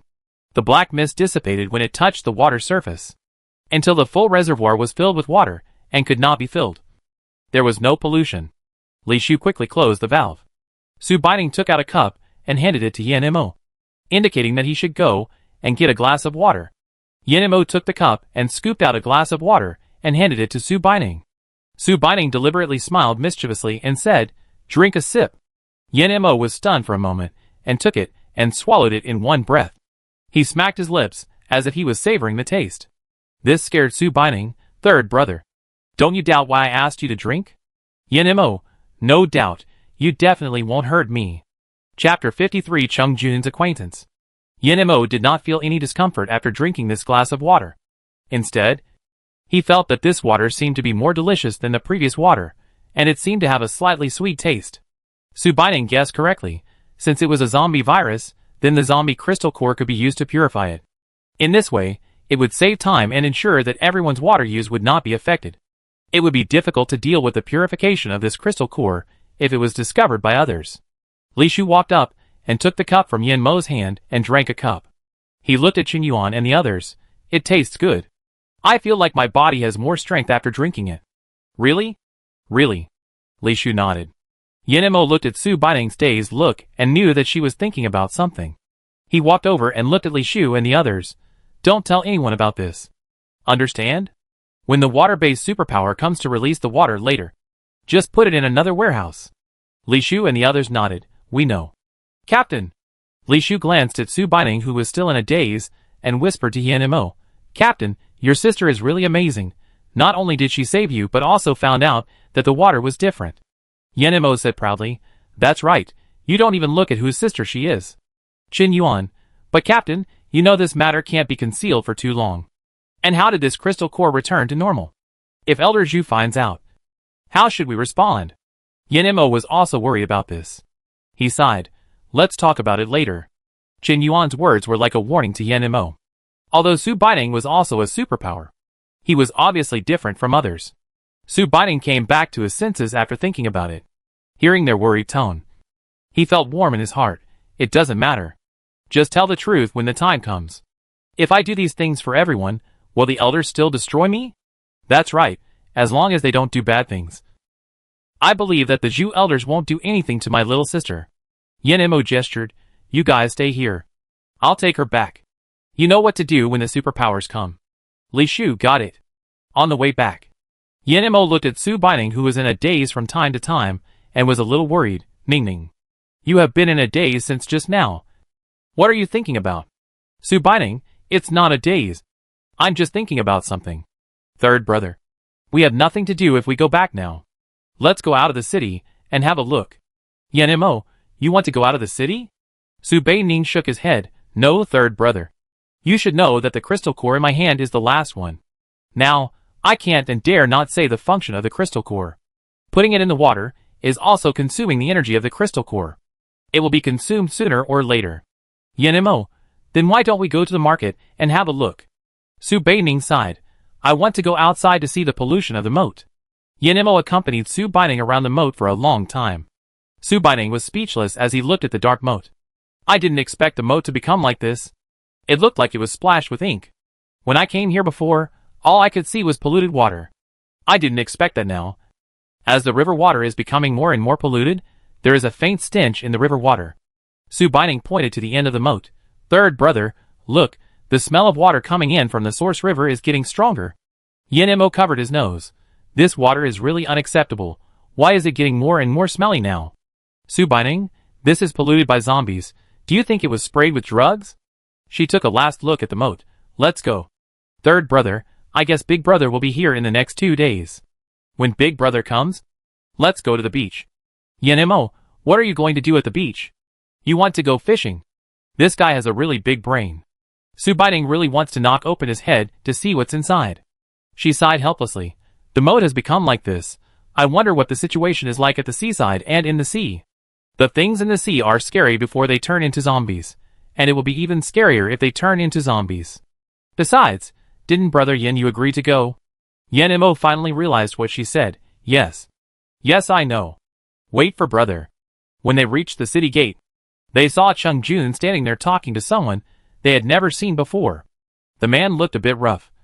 Even Qizhen, who had been a butcher, was not as strong and scary as him. He was wearing clean clothes, just a little dusty, but his body was full of patches, and he looked a bit embarrassed. seeing Su Baining and the others coming over. Chung Jun was startled. He originally thought that Su Baining should have gone to the reservoir with Yan Mo. But he didn't expect that they went outside the city. He was originally in a bad mood because of Aunt Chung and the others. So he wanted to go out for a walk alone. Unexpectedly, he met Li Hu, who had helped him before. At the city gate, Li Hu is the same age as his father. He used to work with his father. I remember that when they first moved there, they were not satisfied with everything, and Li Hu and the others helped him a lot. Later, his parents had something wrong and needed someone to take care of them. So he resigned and went back. I didn't expect to meet them here, but his parents and children died unexpectedly on the way to escape. Now there are only him and his wife left. They were disheartened after their child passed away. Life and death are no longer important to them. Who knew that his wife suddenly became pregnant at this time? Li Hu immediately decided to find a good place to take care of his wife even if he had to work hard. It was not easy to get here after going through so many hardships. Who knew that you had to hand in supplies to enter the base? But the supplies in his hand were so rare that he couldn't bear to eat them, and kept them for his wife to take care of her health. However, they had to enter the base. It was fine outside the city during the day, but it was too dangerous when the city gates were closed at night, and no one was guarding the gates. Just when he was at a loss, he suddenly saw Chung Jun wandering at the city gate. He thought he was hallucinating, but he rubbed his eyes, and found that it was really Chung Jun. Since he could enter the city, Chung Jun seemed to be living a good life. It was just that they hadn't seen each other for too long, and he didn't know if Chung Jun still recognized him. Besides, in this world, he didn't know if Chung Jun was still the kind-hearted kid he used to be. While he was hesitating, Chung Jun saw him first. When Chung Jun saw him, he showed a look of surprise, and walked towards him without stopping. After the greetings, Chung Jun saw Li Hu with a look of something he couldn't say, and the fact that he stood at the city gate without coming in. So he guessed roughly. It's not that he couldn't get supplies to exchange for Li Hu and his wife to come in. There were several boxes of bread, biscuits and instant noodles that Su Baining took out from the space piled up in the corner of the house, just in case they were not at home and could take them out to the market. But not to mention the supplies that two people had to ask for when they came in. What should they do after they came in? Just at this time, Su Baining and Yan Mo came over. Chapter 54. A newcomer. Chung Jun saw Su Baining and Yan Mo coming over, and greeted Li Hu, and asked him to wait there for a while, and he would think of a solution. Li Hu was actually very ashamed, but he also knew that now was not the time to be ashamed. For his wife and children, he could do anything now. Su Baining watched Chung Jun walk in. You came here after shopping? Chung Jun smiled embarrassedly. No, I have something that I may need to ask you for help. Su Baining looked at Li Hu, who was rubbing his hands. Him? Chung Jun looked back at Li Hu. When my family first moved there, we received a lot of help from Uncle Li's family. He just begged me that he had no choice but to come to me because his wife was pregnant. Su Baining was surprised. Pregnant? Chung Jun, yes. They had a child before, but it was lost due to an accident after the end of the world. We just found out about it. Oh. Su Baining nodded. She pursed her lips. Aren't there a lot of things at home? You can give them to them. No. Chung Jun waved his hand. This is a big deal. It doesn't have to be you, but your brother and the others have to agree. I was going to go back and ask Yin Yu and the others. I just happened to see you. But Chung Jun? Su Baining reminded him, you can rescue them, but how will his wife live after she is pregnant? A pregnant woman is not that easy to take care of. Chung Jun nodded. I know, this is all I can do to help now. I can't do anything else now. Uncle Li is in good health. Anyway, you should be able to find something to do at the base. Yan Mo stood aside without saying anything. He knew why Su Baining said that. They don't lack these things, but you, a healthy and normal adult, have to save yourself for your family. Su Baining walked over to hand over the supplies for Li Hu to enter the city gate, and stood aside waiting for them to come out. You need to have a physical examination before entering the city gate. After a while, Li Hu came over with a woman who looked gentle, but a little haggard. Li Hu knew that it was this pretty girl who saved him. Thank you. I have nothing now.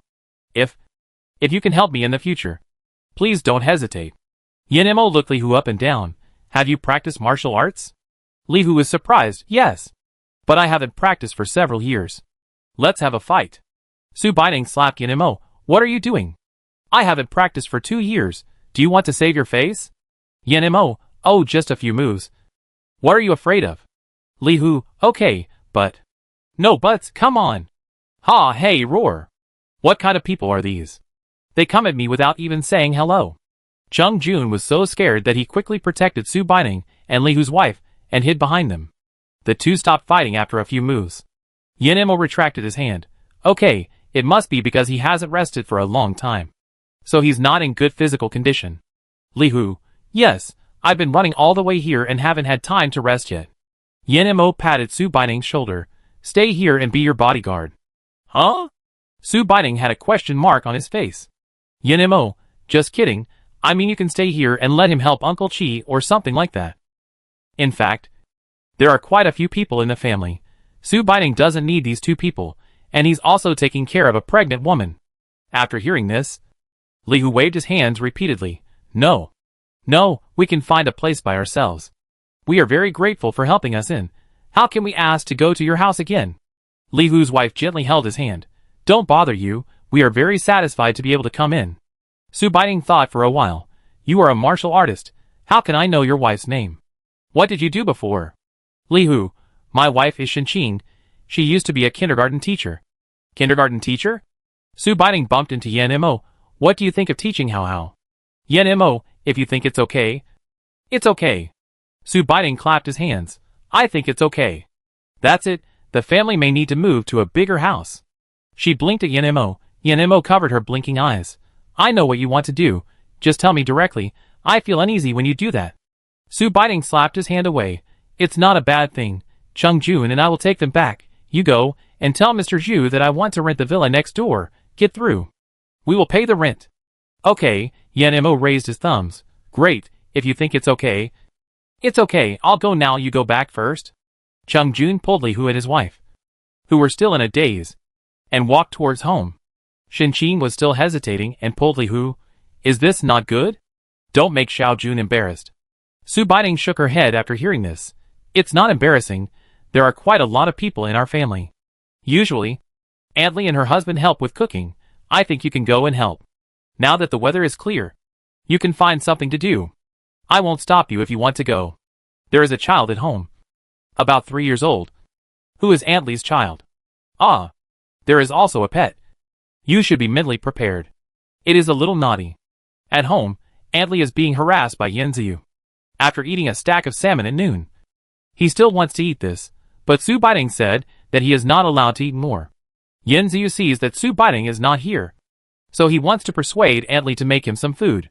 Qizhen was chopping wood in the yard. Yen Yu and Su Yul were teaching Hao to read and write. Chung Jun and the others came in at this time, and saw Qizhen chopping wood when they came in. Qizhen greeted them stupidly, and did not ask what the two extra people were doing. Squeak, Su Baining pushed open the door, and a gust of cool wind blew on her body and she shivered. Yen Ziyu saw Su Baining coming back, and immediately ran to the sofa and sat down. She made way for the two people behind her, pointing at Li Hu.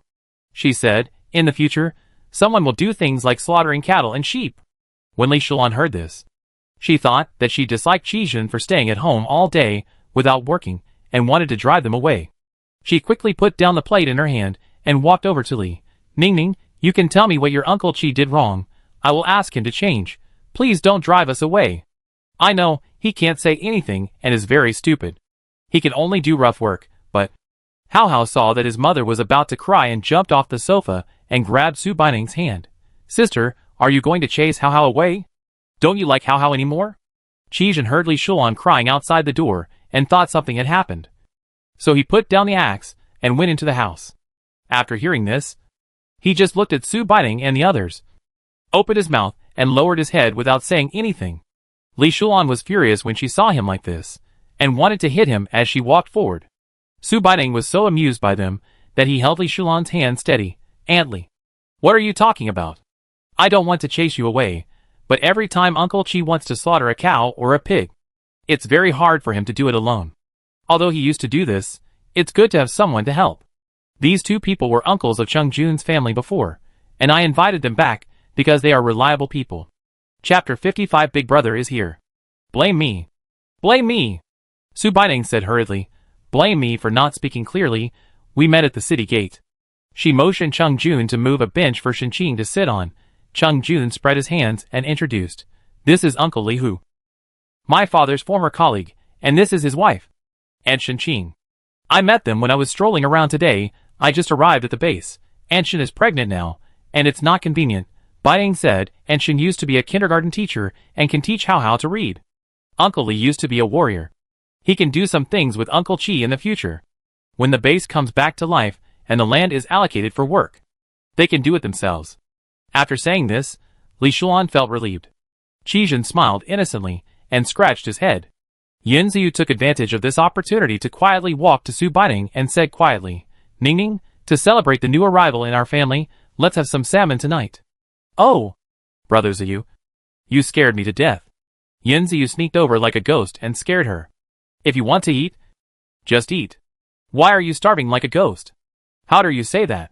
Didn't you tell Adley that I can't eat more? Yin Ziyu was very depressed when he talked about this. Li Shulan simply took Su Baining's words as an imperial decree. If she said that I couldn't eat, I couldn't move at all. He was very angry. Su Baining rolled his eyes. The fish is so big, it will be very troublesome to kill it. If you can help me, it will be fine. But it's okay. She waved her hand. Eat as you like in the future. Now that Uncle Li is here, you don't have to worry about no one helping you. Just eat as much as you want. At this time, Yenemo came back and made an okay gesture to Su Baining.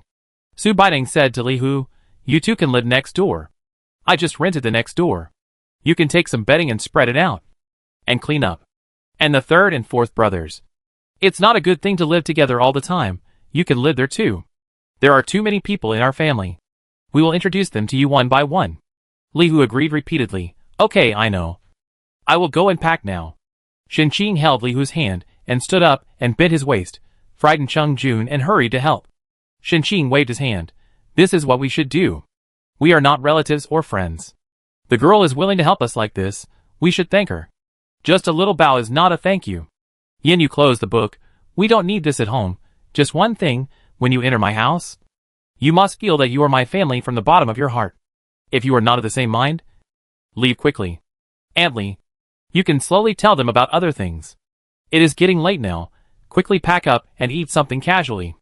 If there is anything, we will talk about it tomorrow. Because there are new people, and we have to move, everyone just eats something casually in the evening. Su Baining rarely gets a good sleep. The next morning, before Su Baining wakes up, Yin Ziyu pushed open her door. She was so angry that she threw a pillow and hit Yin Ziyu on the head. Why are you so flustered? Who told you to come in without knocking? Yin Ziyu picked up the pillow on the ground, looked around, walked in and closed the door. Su Baining looked at Yin Ziyu's sneaky look as if he was doing something bad. What are you doing? I heard that the eldest brother will be here soon. Brother, you and the others have already gone there. I came to call you.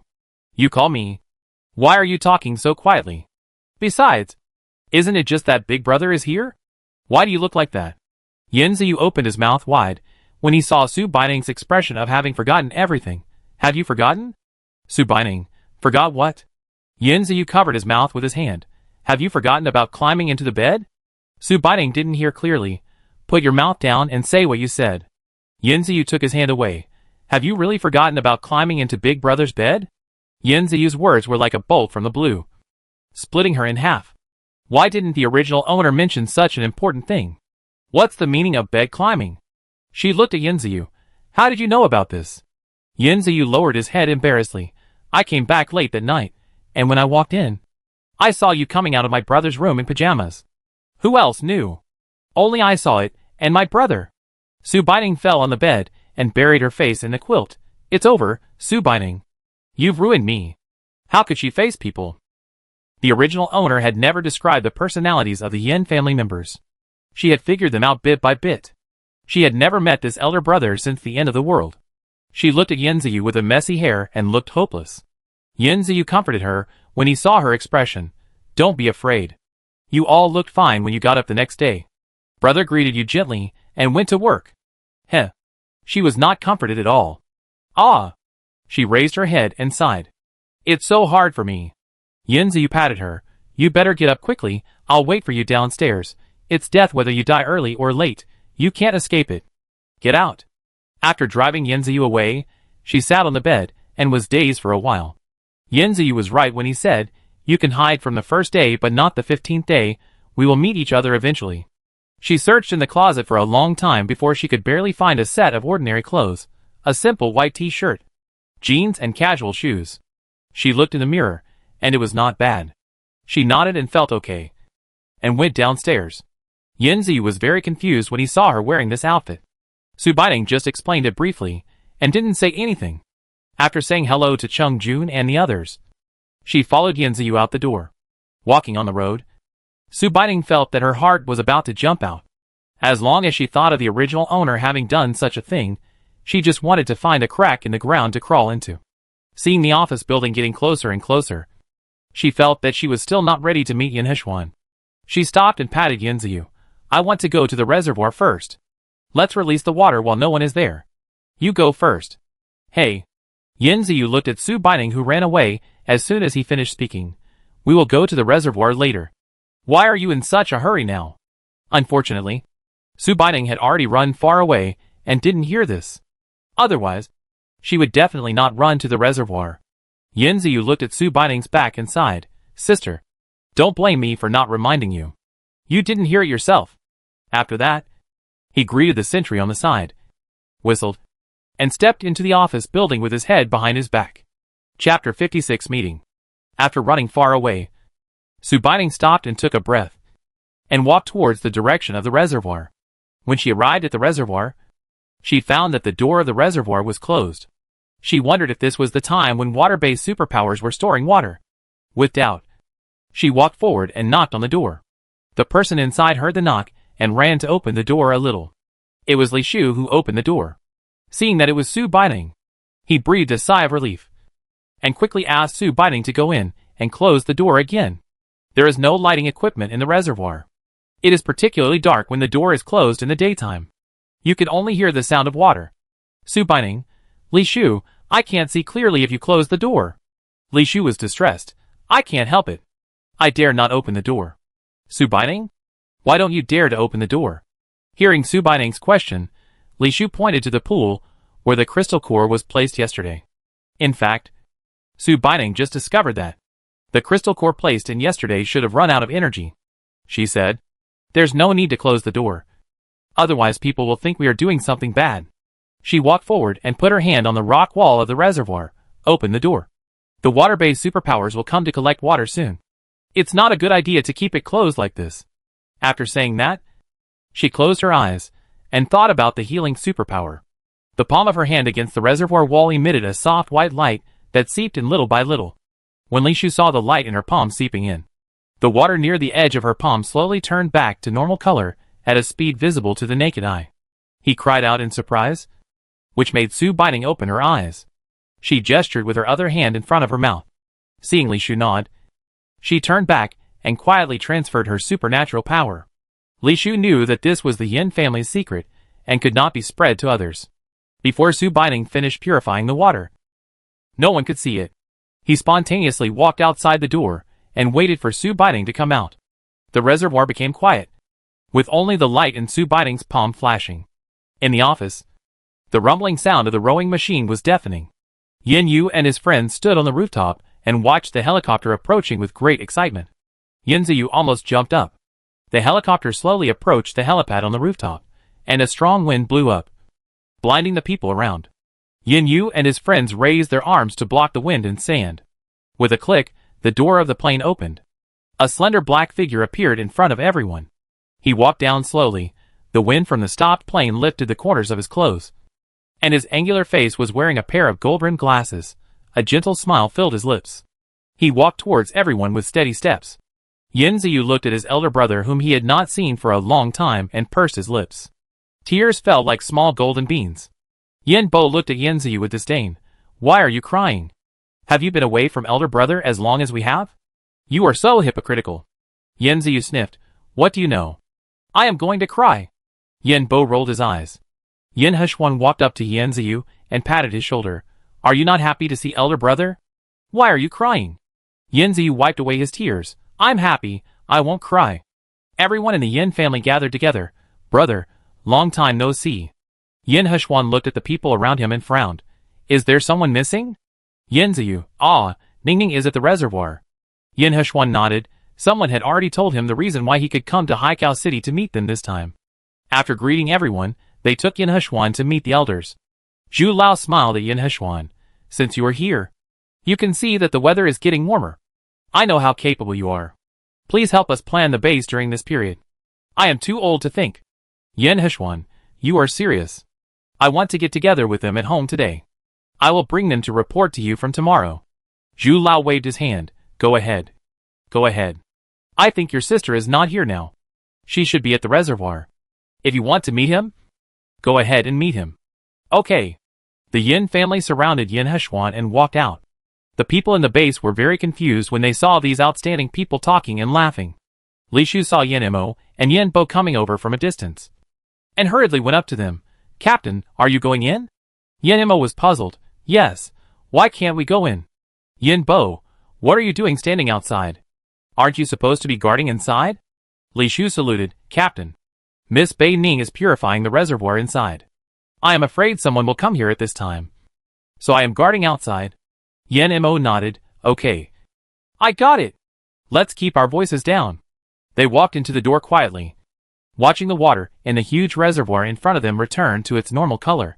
It was at this time that Su Bei Ning's eyes met Yin Heshuan's. Su Bei Ning felt that there was no toxin in the water, so she slowly stopped her hands and opened her eyes.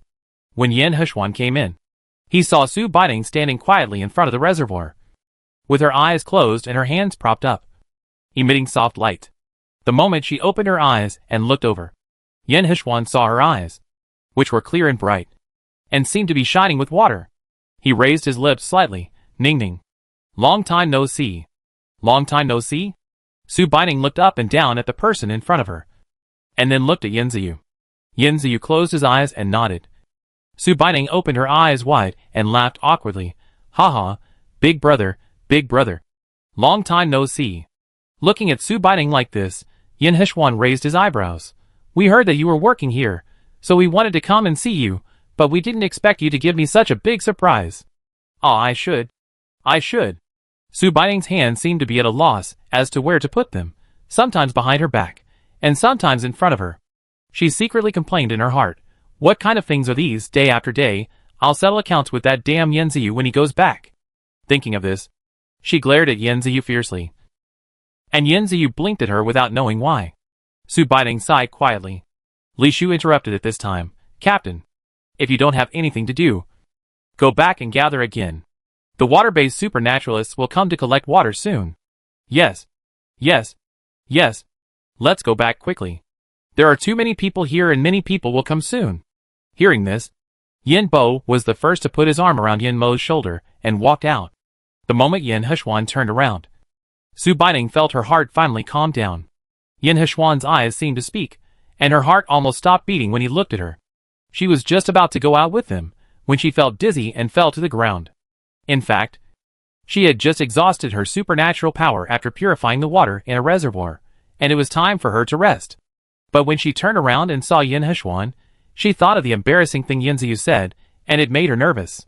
Now everyone was going out, and she couldn't hold on any longer. Chapter 57 The Faint Fragrance of Orchids. Miss Baining.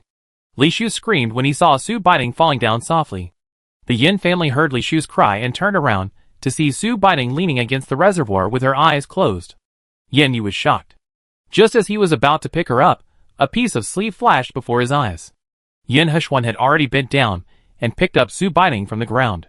He watched Yin Heshuan stretch out his hand to take Su Baining from his arms. Yin Heshuan glanced at him calmly. What are you doing? Yin Yu smiled slightly. Brother, I know you never liked her.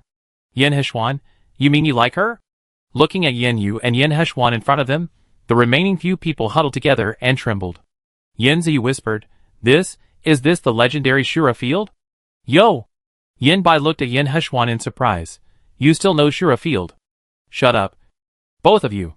Yin Mo gave each of them a club. Yin Yu looked at Yin Heshuan quietly for a while, put down his hands, and lowered his eyelids to stand aside. Yin Ziyu walked in front to lead the way. Yin Heshuan followed behind with little Su Baining in his arms.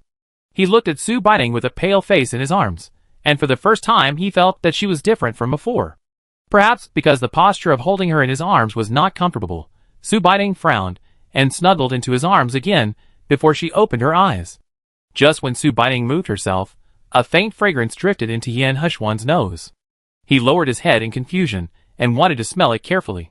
But he felt that it was not very elegant to do so in public. So he stopped. At home, Su Yul and Chung Jun were playing with Qilin and Hao Hao. Qijun and Li Hu were whispering together in the yard, as if they were preparing to plant something. Li Shulan was bored and discussed parenting with Shenqing.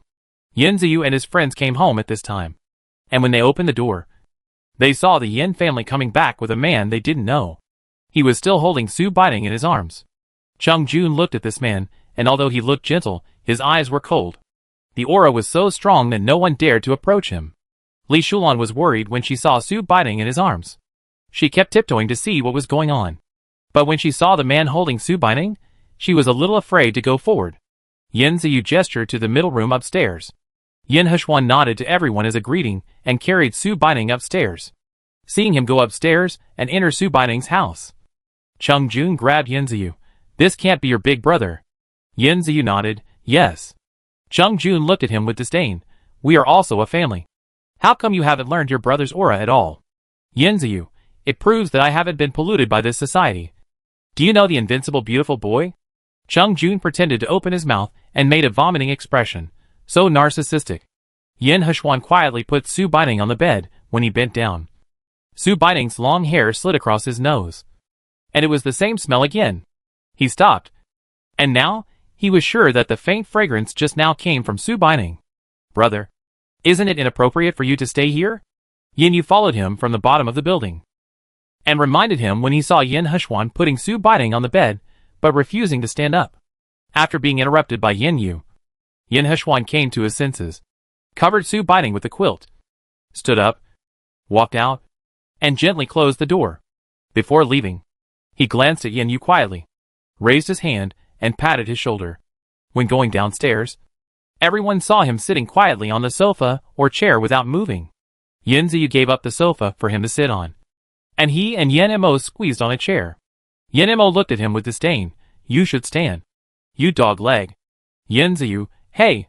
You are not a dog leg. I don't know who ran faster just now." Yen Mo, "Hey! You guy!" Yin Ziyu, "If you dare to bully me, I will tell Ningning when she wakes up. And she is not allowed to purify your water again." Yin Bai said, "Ah, Yin Ziyu. Are you shameless?" Yin Ziyu said twice. Yin Heshuan looked at the group of people. "Shouldn't you introduce me to who these are?" "Brother, I will introduce them to you." Yin Ziyu pointed at Li Shulan and Hao Hao. "This is Li Shulan and her son Hao Hao. The one wearing white clothes and holding a hoe outside the door is her husband Qijun. We all call him Aunt Li and Uncle Qi. This one is Shenqing. The one holding a shovel outside is her husband Li Hu.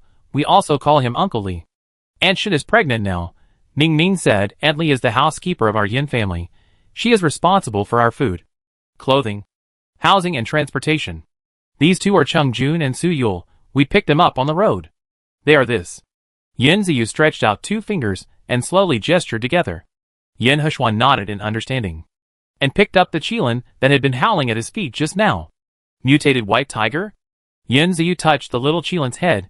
Ningning found it, and named it Qilin. Yin Hushuan put it down, Qilin. "This name is very appropriate." He looked at the people around him. "Everyone doesn't have to be so reserved. Just be like before. I'm not a jackal, tiger or leopard. Why are you so serious?" Yin Mo touched his nose. "Brother, the main thing is that you have a strong aura. They are not so scared when they see the second brother. It doesn't matter." Yin Hushuan pretended to pat the dust on his trouser legs. "After lunch, I will go to discuss the planning of the base with Mr. Zhu. It's best for everyone to get familiar with each other as soon as possible."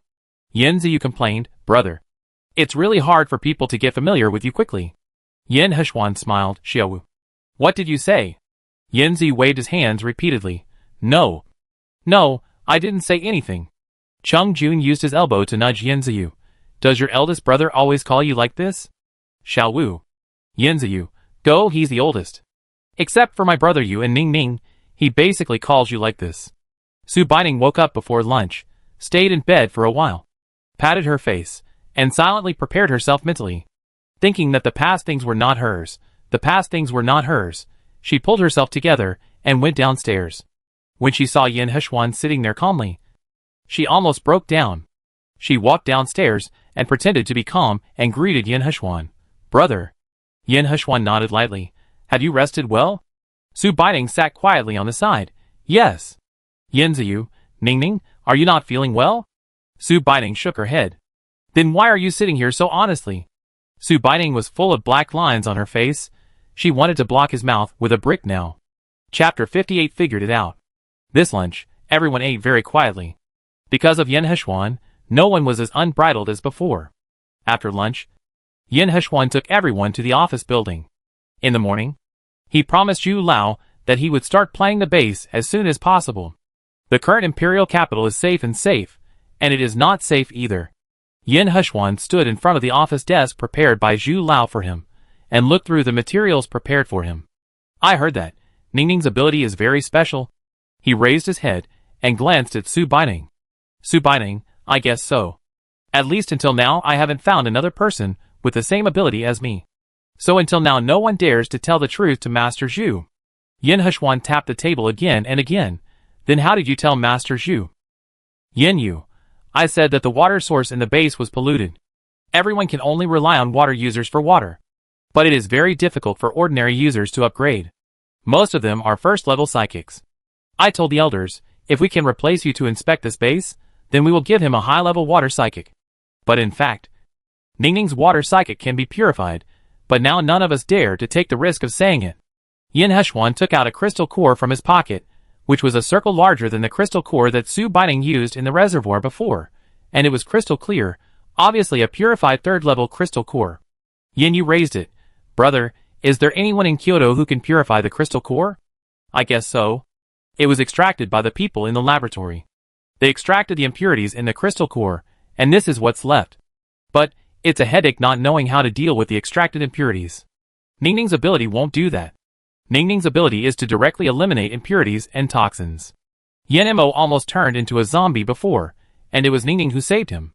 Yin Heshuan solemnly thanked Su Baining, thanked her for helping Yin Mo and the others regardless of past grudges. He looked at Su Baining. Have you ever thought about what these treasures in your body mean to this end of the world? Su Baining nodded. I know, third brother has already told me. Yin Ziyu thought Yin Heshuan also wanted to persuade Su Baining, and was about to stop Yin Heshuan from speaking. But Yin Heshuan just replied lightly, well, you don't have to care about what anyone says, this is your own thing. You decide for yourself. Su Baining was surprised. Don't you want me to tell this to help everyone? Yin Heshuan, I hope so, but I also respect your choice. Also, I need you to know that no matter what happens, we are still here, you have to believe in us. This was the first time someone answered her like this, which surprised Su Baining. Yes, although she has been in this world for a long time. But sometimes she still wonders if she will go back. So she has always had an inexplicable resistance to this world. Everyone seems to know everything about her, but it seems like they don't know. When Yin Heshuan skipped this topic, and was about to explain the next thing, he was interrupted by Su Baining. She looked at Yin Heshuan. Brother, if I tell these things, will I be locked up and studied like a guinea pig? Yin Heshuan smiled. What are you thinking in your little head, if you are a human? Of course it is possible. Hey, no! Yin Ziyu held Su Baining. Do you think our brothers are dead? There are more or less people in the world, good or bad. She doesn't care. She feels that she is out of place, so she never cares. Thinking about the people she has met, most of them are still good people. Especially these brothers, although they may not like her in many times in the past. But now it's her, and everyone has been very good to her during this period. She can feel that everyone's love for her is sincere. Maybe she really can't go back. After all, she has passed away in that world. Then, she should live well in this world. For herself, for the people who love her. After she figured it out, she felt as if she had been enlightened. In fact, it's the end of the world now. If we don't unite, how can we get through this difficult period? In fact, I'm not unwilling to take out what I have to help everyone. I'm just afraid of being treated as a guinea pig. And if I don't agree, you will use you to threaten me. What are you thinking? Yin Ziyu hugged her. Brothers are not vegetarians. Looking at Yin Ziyu like this, Su Baining smiled. Then I agree. You must protect me well. Yin Ziyu, Ningning, you are not talking in your sleep. Are you? He also waved his hand in front of Su Baining's eyes. Su Baining slapped his hand away. What are you doing? Do you think I am blind? No. I see you are in a daze. Su Baining shook her head. No. I figured it out. Although I know there will still be many people who misunderstand me. I don't care. Yen Mo excitedly held Su Baining's hand. Ningning. Thank you. Really? Su Baining, third brother. You act like you are about to ascend the throne, and you have the final say. Yen Mo, hey. I was originally quite sentimental about you. Then you should just stop it. She can't do sentimental things. It's better to be normal. Okay. Okay. Yin Heshuan closed the book, since Ningning is willing to do this. Then we will take care of everything in this base as soon as possible. Of course. The most important premise is to protect her. We just need to know this matter. I will take Ningning back to see Mr. Pang and make plans. Yin Yu, you want to take her to see Mr. Pang? Of course. Are we acting on our own? Only by taking her to see Elder Pang can she be given the protection she deserves. You have to know that since the end of the world, I have seen too many foreigners in Kyoto. If this matter is known to them, have you thought about the consequences? Elder Pang? Who is this? Only by seeing him can someone protect you. Ah, the highest one. Yen Yu, according to what you said, if Ningning goes to Kyoto, it will be dangerous? We can't do experiments here.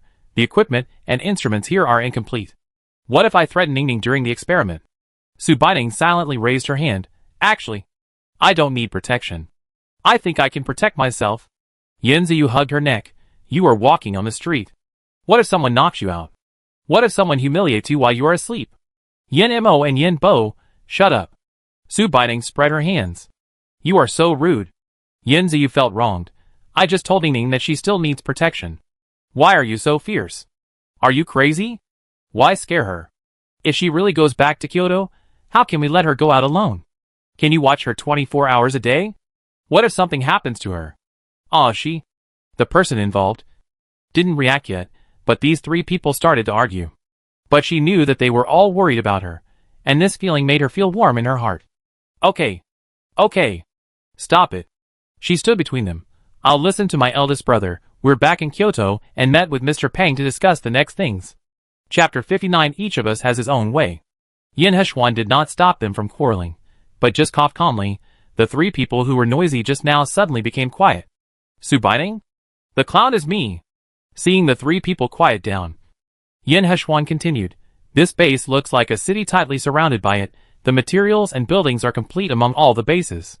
Speaking of this, he took out the remaining crystal cores in his hand and handed them to Su Baining. In addition to going to the reservoir to store water these days, hurry up and upgrade your ability. Su Baining took it and nodded. When she took the crystal core, her palm brushed against his fingertips, making her tremble. Yin Heshuan glanced at her. Are you going to take all the ones from your family with you? They pointed at Su Baining. Ningning has the final say. Su Baining thought for a moment. Take Chung Jun and Su Yul away, tell the rest to the elders, and let them find something to do. Leave some supplies for them, and let them settle down in this base. After all, one is carrying a child, and the other is pregnant. Why are they running around with us? Yen Ziyu, then why do you take Chung Jun and Su Yul with you? They are just ordinary people. Su Baining, Su Yul is a doctor, he is a top student in the Department of Chemistry. Yen Ziyu suddenly realized, yes, I almost forgot about this. Chung Jun will definitely not be separated from him. It's okay to take him with you. Yen Heshuan, I will ask Yen Mo and Yen Bo to go with us on the grounds of protecting rare resources. Yen Heshuan spoke. Yen Mo and Yen Bai would definitely not refute. Su Baining joked. We simply decided here where those people in the family came from, and we don't know how they will react when we go back. Yen Ziyu, we are doing this for their own good, but we still have to ask for their opinions when we go back. Yen Heshuan, okay, after we finish talking about our own things, we will discuss how to plan this base. We just come up with a plan, and as for the implementation, it is up to the elders themselves. Yen Yu, how to plan? The base is short of food and clothing now. Yen Heshuan, guarantee that people can work as long as they are willing. They will not starve to death if they are not willing. It's up to you. In the past, when it was peaceful, no one would be obliged to support you for free. Let alone now. Su Baining, nowadays, people just want to survive. I see a lot of vacant fields in the base. Why not plant them? Yen Yu, superpowers can be organized to fight zombies to make money, brother. Didn't you say that Kyoto has already figured out how to purify the crystal core? Then ask Elder Zhu to organize researchers himself. Tell them the method. Let them do the research themselves. I think there are still many people living in tents. In fact, building houses is also a way to make money. It's just that the money is exchanged for food. As for other methods, let Elder Zhu think about it himself. Su Baining, before we leave, we will donate some food. It can be regarded as a contribution to living in this base. Yan Hechuan, Ningning. Besides the mature food you have, is there anything else that can be used? Do seeds count? Do live chickens and ducks count? Before, Elder Zhu always wanted us to go to the beach to take a look. In fact, we can go and take a look, because we have always seen that the moat and the source river are polluted. Earlier Zhu hoped that we could get something useful back from the beach. Now I doubt it. After I give these to Elder Zhu, we can go to the beach to take a look. It will be fine if we go alone. That's it. Let's go talk to the elders about these plans. Su Baining, I'll go home and tell them about this matter. I won't go with you. Su Baining went home and called everyone together. Everyone looked at Su Baining, who was rarely serious, and thought something had happened. So they sat quietly. Su Baining smiled. Don't be so nervous. I just came back to inform you of something. Chung Jun, what is it? It's like this. When we report the base plan to the base commander, we will probably be ready to go to Kyoto. Li Shuan stood up after hearing this. So it will be these 2 days. Should I pack my things now? Su Baining stretched out his hand to signal her to sit down. Listen to me. Don't worry. Well, we plan to take Chung Jun and Su Yule with us. Li, you stay in this base and don't follow us. Don't worry. I will leave you enough supplies. You can just give up the house next door and live in this one. Uncle Li and Uncle Chi will tell Elder Zhu to report to the training ground before we leave. You can learn something from the training and go out to fight zombies. Or you can find a job at the base. Just in case, you'd better fence this yard more firmly. I'll leave you some live poultry like chickens and ducks. For the older ones, I may only leave you some frozen meat. Li Shuan, why? We can go with them. Su Baining shook her head. Li, we won't settle down in one place forever. It doesn't matter if the adults run around, but what about the children? Hao Hao is still so young. As for Aunt Shin, it's even worse. She's pregnant, and it's even more inappropriate. We took Chung Jun with us, because we're going to Kyoto to go to the laboratory. Yule is a doctor of chemistry, and can go in with me. I feel more at ease with someone close to me. Chung Jun will not separate from Yule, and his aunt and her family are here. I am afraid that they will come to trouble you again after we leave. What should I do? When I thought that everyone was going to separate, my heart became very heavy. Su Baining comforted everyone. We will definitely come back in the future. You are doing well here. I hope that when we meet next time.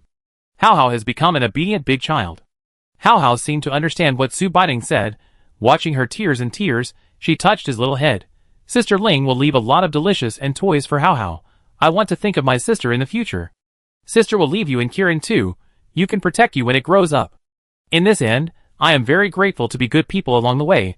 I hope you will live well in this base in the future.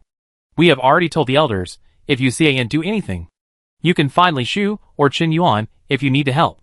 They were the 2 people who were guarding the post when we entered the city. Ever since Su Baining said this, even Chung Jun and Su Yule were depressed. When Yan Hechuan and the others came back, they were still not feeling better. The Yin family members looked at each other without saying anything. Each shook their head, ate, and went back to their rooms. Chapter 60 Black Sea. When I woke up in the morning, the house was still filled with the smell of separation, and everyone was in a bad state. Yin Hechuan and the others were already used to separation, and they could not feel such a smell at all. Only Su Baining could feel it. Yesterday, after they reported these things to Zhu Lao, they promised to go to the beach today, so they just ate something at home and hurried out. After leaving the city gate, Su Baining took out the earliest off-road vehicle. Yin Ziyu jumped up and touched and looked around. I haven't seen my little car for a long time. Su Baining, there are only a few of us today, so there is no need to drive a big car. Yin Yu, we didn't call for extra people. Just a few of us. We thought about what you said before, and suspected that the sea should have been polluted.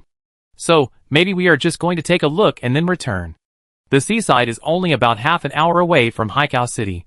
The snow melted, and the wild grass and flowers on the roadside swayed in the sun. The branches and twigs began to sprout. Everything looked so beautiful. It would be even better if there was no stench in the air from time to time. We are almost there. Hearing Yin Ziyu's words, Su Baining lowered the car window and stuck his head out to look at the sea ahead. They stopped the car about 10 meters away from the beach, waiting for Su Baining to park the car and walk towards the sea together. Everything was just as Yin Yu said. The sea was seriously polluted. Su Baining could smell the stench even when she covered her nose. A huge sea area was quietly embedded in this land. It was like a huge inkstone, lifeless. No one had come to the beach for a long time. The sand under the feet was dyed gray and black. There were small shells and shrimp and crab corpses lying quietly on it. If you picked them up and crushed them, they would turn into dust and disappear with the wind. Everyone stood there in a daze, as if the pause button had been pressed. They simply couldn't believe their eyes. They had never thought that they would see a black sea in their lifetime. Su Baining tugged at Yin Mo beside him. Third brother, do you think that it is polluted like this? Is there any possibility of life? Yin Mo shook his head blankly. It's impossible. There was one thing Su Baining didn't dare to say. If people drink water with viruses, they will become zombies. Then what will happen to the creatures in the sea living in this black sea water? Is that a crab? Is it a crab? Yin Ziyu suddenly pointed at an animal in the distance that was crawling slowly and sideways and asked in fear. They looked in the direction of Yin Ziyu's finger. Oh my god. It was indeed a crab. But this crab was a little too big. It was about as high as their calves, and the crab stopped and raised its claws towards him, as if it heard Yin Ziyu's words, and spit out 2 mouthfuls of foam from its mouth, and continued to crawl into the sea. Su Baining, that's not right. Why do we humans become zombies after drinking water? Why does this crab grow bigger and understand human language? It's changed. Can it still be eaten? Everyone glared at Yin Ziyu after hearing his words. Only Su Baining thought about it seriously. Maybe it can be eaten after disinfecting it with water. Yin Ziyu's eyes lit up. Let's try it. Who's going to catch this? Su Baining didn't think anyone could catch the crabs now. Yin Hushuan sighed helplessly after hearing what they said. Just take out a big cage that can hold the crab. Su Baining obediently rummaged through the space, and took out a long knife, and a big pot that was only used in the cafeteria. Yin Hushuan touched it with his hand, and it seemed like a flash of light, and the knife and pot in front of him seemed to have been remade. Wow, what kind of supernatural power is this? Yin Ziyu was very surprised. Yin Hushuan took out a handkerchief to wipe his hands. It's a gold-type ability, it can strengthen. Yin Mo and Yin Bo. Go and catch it! Yin Mo and Yin Bo were both confused. Yin Hushuan, you two train all day long. Can't you lift it? Are you going to ask Ning Ning, or this unreliable person to go? Su Bei Ning took out 2 pieces of raw meat from the space, and handed them to Yin Mo with a smile. Yin Mo and Yin Bo accepted their fate. One holding the meat, and the other carrying the pot to the beach, using a knife to prop up the pot, and put the meat in. Yin Mo turned around. How do we knock this knife off? Yin Bo, are you stupid? Have you forgotten that you are an Earth-type mutant, because you haven't been out for so long? Yin Mo slapped his forehead. Yes. Yes. Yes, I almost forgot. After placing the props, they hid behind a big tree, and soon a crab that was slightly bigger than before came out of the river. It first looked around the big iron pot, and then circled back and slowly approached inside. At first, he tried to lift the piece of meat with pliers, but the piece of meat was a bit too big to be seen. So he put it down again and prepared to pick it up bit by bit to eat. Yin Bo signaled Yin Mo that it was time. Yin Mo stretched out his hand and used a small tip of soil to hit the knife handle. With a clang, the iron pot was covered on the big crab, who knew that this crab would become stronger after the mutation, and struggled madly after being covered. Yin Mo quickly ran forward and pressed on the pot. Yin Bo picked up the knife on the beach and stabbed it along the edge of the pot. He didn't let go until there was no movement in the pot, and blue liquid began to flow out of the edge. Su Baining and the others came over. Oh my god! Even the blood has turned blue. They opened the pot, and found that the crabs inside were indeed dead. Su Baining gestured to take the crabs away and eat them somewhere else. Yin Ziyu still looked confused. Why? Su Baining looked at him like he was a fool. A piece of raw meat can attract crabs. It's bleeding now. Who knows what it will attract later? They moved to a clean spot, asked Yin Mo and Yin Bo to peel off its skin and throw away the inedible parts. Then she soaked the edible part with the water released by her water power.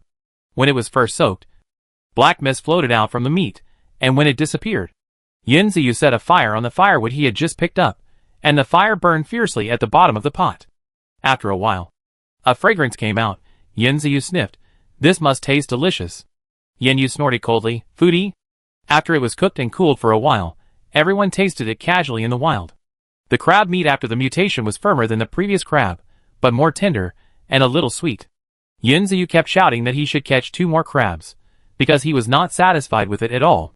Yin Yu, stop it, we didn't come out to eat, we just came to see what this sea area has become. Besides, without Ning Ning's water purification, these sea creatures are still inedible. Su Baining shrugged. No way, we'll find a chance to go out and eat when we go to Kyoto. The sea in Kyoto is bigger than this. Yin Ziyu could only nod regretfully. Chapter 61 Preparations before returning to Kyoto. After eating and drinking, they bid farewell to the sea area. They rushed back to the base at night to report the matter to Zhu Lao. After hearing this, Zhu Lao sighed deeply. Are you asking us to find a way out ourselves? Haikao City is originally located by the sea, and now even this sea area is polluted. Yin Heshuan, Zhu Lao, since there are still some equipment in Haikao City now, our suggestion is that you should set up a laboratory.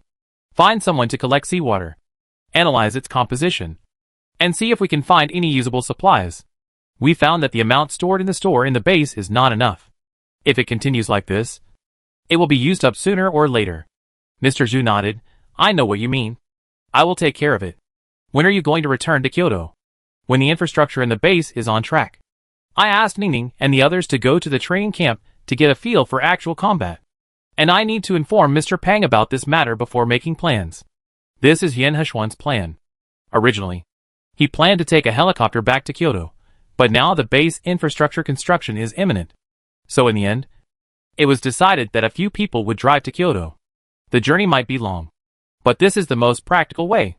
When Su Baining was dug out of the bed by Yin Ziyu, she looked hopeless.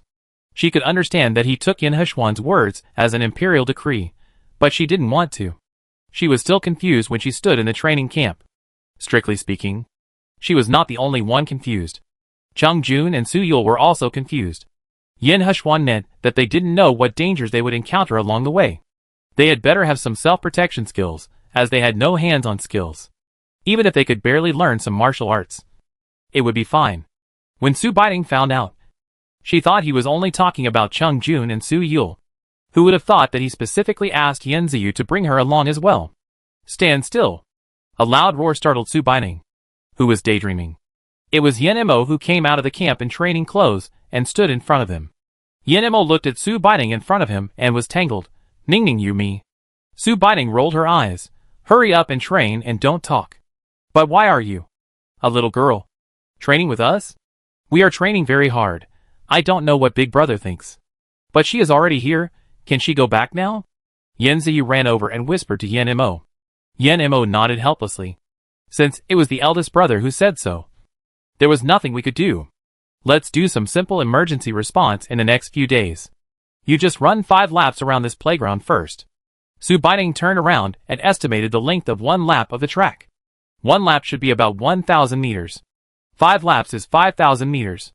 Looking at Su Baining's unbelievable eyes, Yin Bo quietly stepped forward. This is still a small amount. You know that the closest distance we run every morning is 5 kilometers of cross-country running with weights. Su Baining looked at him with resentment, and was not comforted at all. She felt sorry for herself, and slowly ran onto the track with Cheng Jun and Su Yul. Perhaps because of the supernatural power, she didn't feel anything when running the first 2 laps, but it was a bit difficult to breathe when running the 3rd lap. When running the 4th lap, they felt that their legs might not be their own anymore. Who would have thought that on the 5th lap of the track? Just when Su Baining felt victory was within reach, Yin Mo stopped them and asked someone to tie sandbags on them. Yin Mo quickly tied 2 small sandbags on Su Baining's legs and ran away, looking at her eyes that were about to kill her. He walked under the tree and complained to Yin Bo, "Why don't you go? I don't even dare to look into Ningning's eyes." Yin Bo, TSK. I'm not going. Do you think I'm stupid? Hey, Yin Mo looked at Su Baining, who was almost different from running and walking on the field. I think there is no need for Big Brother to make Ningning so tired. I know his idea is good, but we are grown men. Can't we even protect our own sister? Yin Bo touched his nose. Why don't you go and tell Big Brother? Yin Mo thought for a while. Just tell him. I don't believe that we are just decorations. During the last lap, Su Baining felt that her feet were heavy and her head was light, and her body was no longer her own. In the end, she collapsed on the ground with Cheng Jun and the others. Yin Mo saw that they had finished running and came over to look at Su Baining and said, Ningning, Go and rest under the shade of the tree, Chung Jun. You'll have 5 minutes to rest. Go and do sit-ups with him. 500. Chung Jun and the others looked at Su Baining. We all think there is no need to ask Ningning to train. We can do it with a few of us. Su Yul agreed. Yan Mo, yeah, got it. Ningning, you go and rest. If you are too tired, go back and take a shower and rest. If you don't want to move, just watch them train here. When Yan Mo went home, he went to Yen Heshuan's room and talked to him about this matter. Yen Heshuan said he could understand, and told him that he asked Su Baining to train just to ensure that Su Baining would be able to protect herself even when she was alone in the future. Since everyone agreed and felt that they were able to protect her if she didn't want to train, then forget it. In the next few days, Chung Jun and Su Yul went to the training ground on time every day to train with Yan Mo and the others. Even Yen Yu and Yen Ziyu went, except Yen Heshuan, because he had other things to do, in addition to going to the reservoir every day to help store water and disinfect. Su Baining spent the rest of her time at home with Li Shulan and the others. She helped Li Shulan to partition off a fairly large compartment behind the kitchen, put a few small chickens and ducks in it, and left a lot of eggs. Qijun and Li, who have been outside consolidating the gate of the courtyard these 2 days, and have not been training. Yen Heshuan helped to strengthen the gate of the courtyard with the gold power. When Su Baining saw the reinforced gate, she sighed that the gold power was good. Reinforcement is permanent. But in the end, Su Baining still felt that it would be better to keep the livestock in the kitchen. After all, even if Zhu Lao and his men took care of them after they left, there would be places they could not take care of. There was no response to the message Yen Heshuan had sent out. They decided to set out on their own and make plans after they arrived in Kyoto. The day before departure, Su Baining went to see Zhu Lao alone. The people waiting outside did not know what they talked about. They only knew that Zhu Lao was smiling when he left. Even the wrinkles on her face were almost invisible from laughing. No one noticed that there were some watermelons, bananas and apples on the empty table. Su Baining followed Zhu Lao's instructions and took his letter of credit to the base's warehouse. Looking at the warehouse in front of her, Su Baining finally understood why Zhu Lao smiled so cunningly when he heard that she was coming to donate food. This warehouse is probably twice the size of the previous base's warehouse. A wily old fox. Chapter 62 Missing. Su Baining emptied a corner of the space to fill the 2 warehouses that were agreed upon. She sighed that fortunately the fields in the space could be planted and harvested, otherwise it would not be filled. Just when she finished her work and wanted to avoid the sun, she took a detour. As she walked, she felt as if someone was following her. Just when she was about to turn around, suddenly, she felt something hit her neck hard, and her eyes went black, and she fell to the ground. The 2 people in black clothes looked at each other, and quickly took out a piece of clothing to cover her, and carried her out. It was time for lunch, and everyone came back, except Su Baining, because she had been running around the market these past 2 days. It was common for her to forget to go home, so no one took it seriously, and just left her lunch, and then went back to their own business. Su Baining hadn't come home until the afternoon, and Li Shulan couldn't help but go to the market and ask several people, only to find out that Su Baining hadn't been there in the morning. Li Shulan was anxious, and went to the reservoir where she usually went to ask, only to find out that Su Baining had not been to the reservoir in the morning. If she hadn't realized the seriousness of the problem by now, then she would have lived in vain. She hurried to the training ground and wanted to go in to find Yan Mo and the others. Not everyone could enter the training ground casually, even if she told them her purpose. The people at the door still didn't dare to ask her in. They just asked her to wait and go in to inform her. Yan Mo was originally lecturing the people he had brought before, because if he left, a new captain would take over. Hearing Li Shulan coming to find him, he was still confused for a moment. The person who came to report just said that Li Shulan looked very anxious, and hoped that he would go over quickly. He called Yin Bo and asked him to continue, and said that he would follow him out to see what was going on. Li Shulan was waiting at the door anxiously, and stretched her head to see if Yin Mo's figure appeared on the road in front of her. The moment Yin Mo appeared, she felt like she saw a savior. He rushed over and grabbed Yin Mo's sleeve, and said anxiously, "Mr. Yin?" Yin Mo supported Li Shulan, "Li, if you have something to say, please speak slowly, and don't be anxious." Li Shulan, "Miss Ningning is missing." Yin Mo seemed to have heard it wrong. "What did you say?" Li Shulan stamped her feet. "Miss Ningning is really missing. She has never come back. I went to the market and the reservoir. I asked many people, But she didn't go there this morning. Yen Mo was horrified. Impossible. Did she leave the base? When he heard that Su Baining was missing, his mind went blank. He took 2 deep breaths and forced himself to calm down and grabbed Li Shulan. Antly, listen to me, you go to the office building now, and tell the people at the door that you want to find Yin Heshuan, and tell Big Brother about this. I'll go in now to find Yin Bo and the others to inform them of this matter, and we'll meet at the door of the office building. After listening to Yin Mo's arrangement, Li Shulan nodded repeatedly and ran towards the office building. Yin Mo ran into the training ground and waved his hand anxiously to ask everyone to be quiet. Now I have an important announcement. You should have seen the little girl with us. Everyone nodded. They remembered Su Baining not only because she was the sister of the 2 captains, but because she was always very polite when she saw them. And it is said that they have no shortage of water and food now because of her, so their memory is very deep. Seeing everyone nodding, Yin Mo continued, now everyone, start a carpet search in the base. Don't let go of a dogtail grass. If you see her, bring her back to me immediately. If you can't find her, come to the office building to see me before dark. Everyone, yes. What did you say? As soon as Yin Mo finished speaking, the rest of the people just dispersed after hearing the order. Yin Bo grabbed his collar. What do you mean? Oh. Yin Mo pulled Yin Bo's hand down. Who is in the mood to mess with you here first? You heard it right.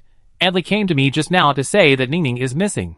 She hasn't been home for a day, and she didn't go to the market or the reservoir today.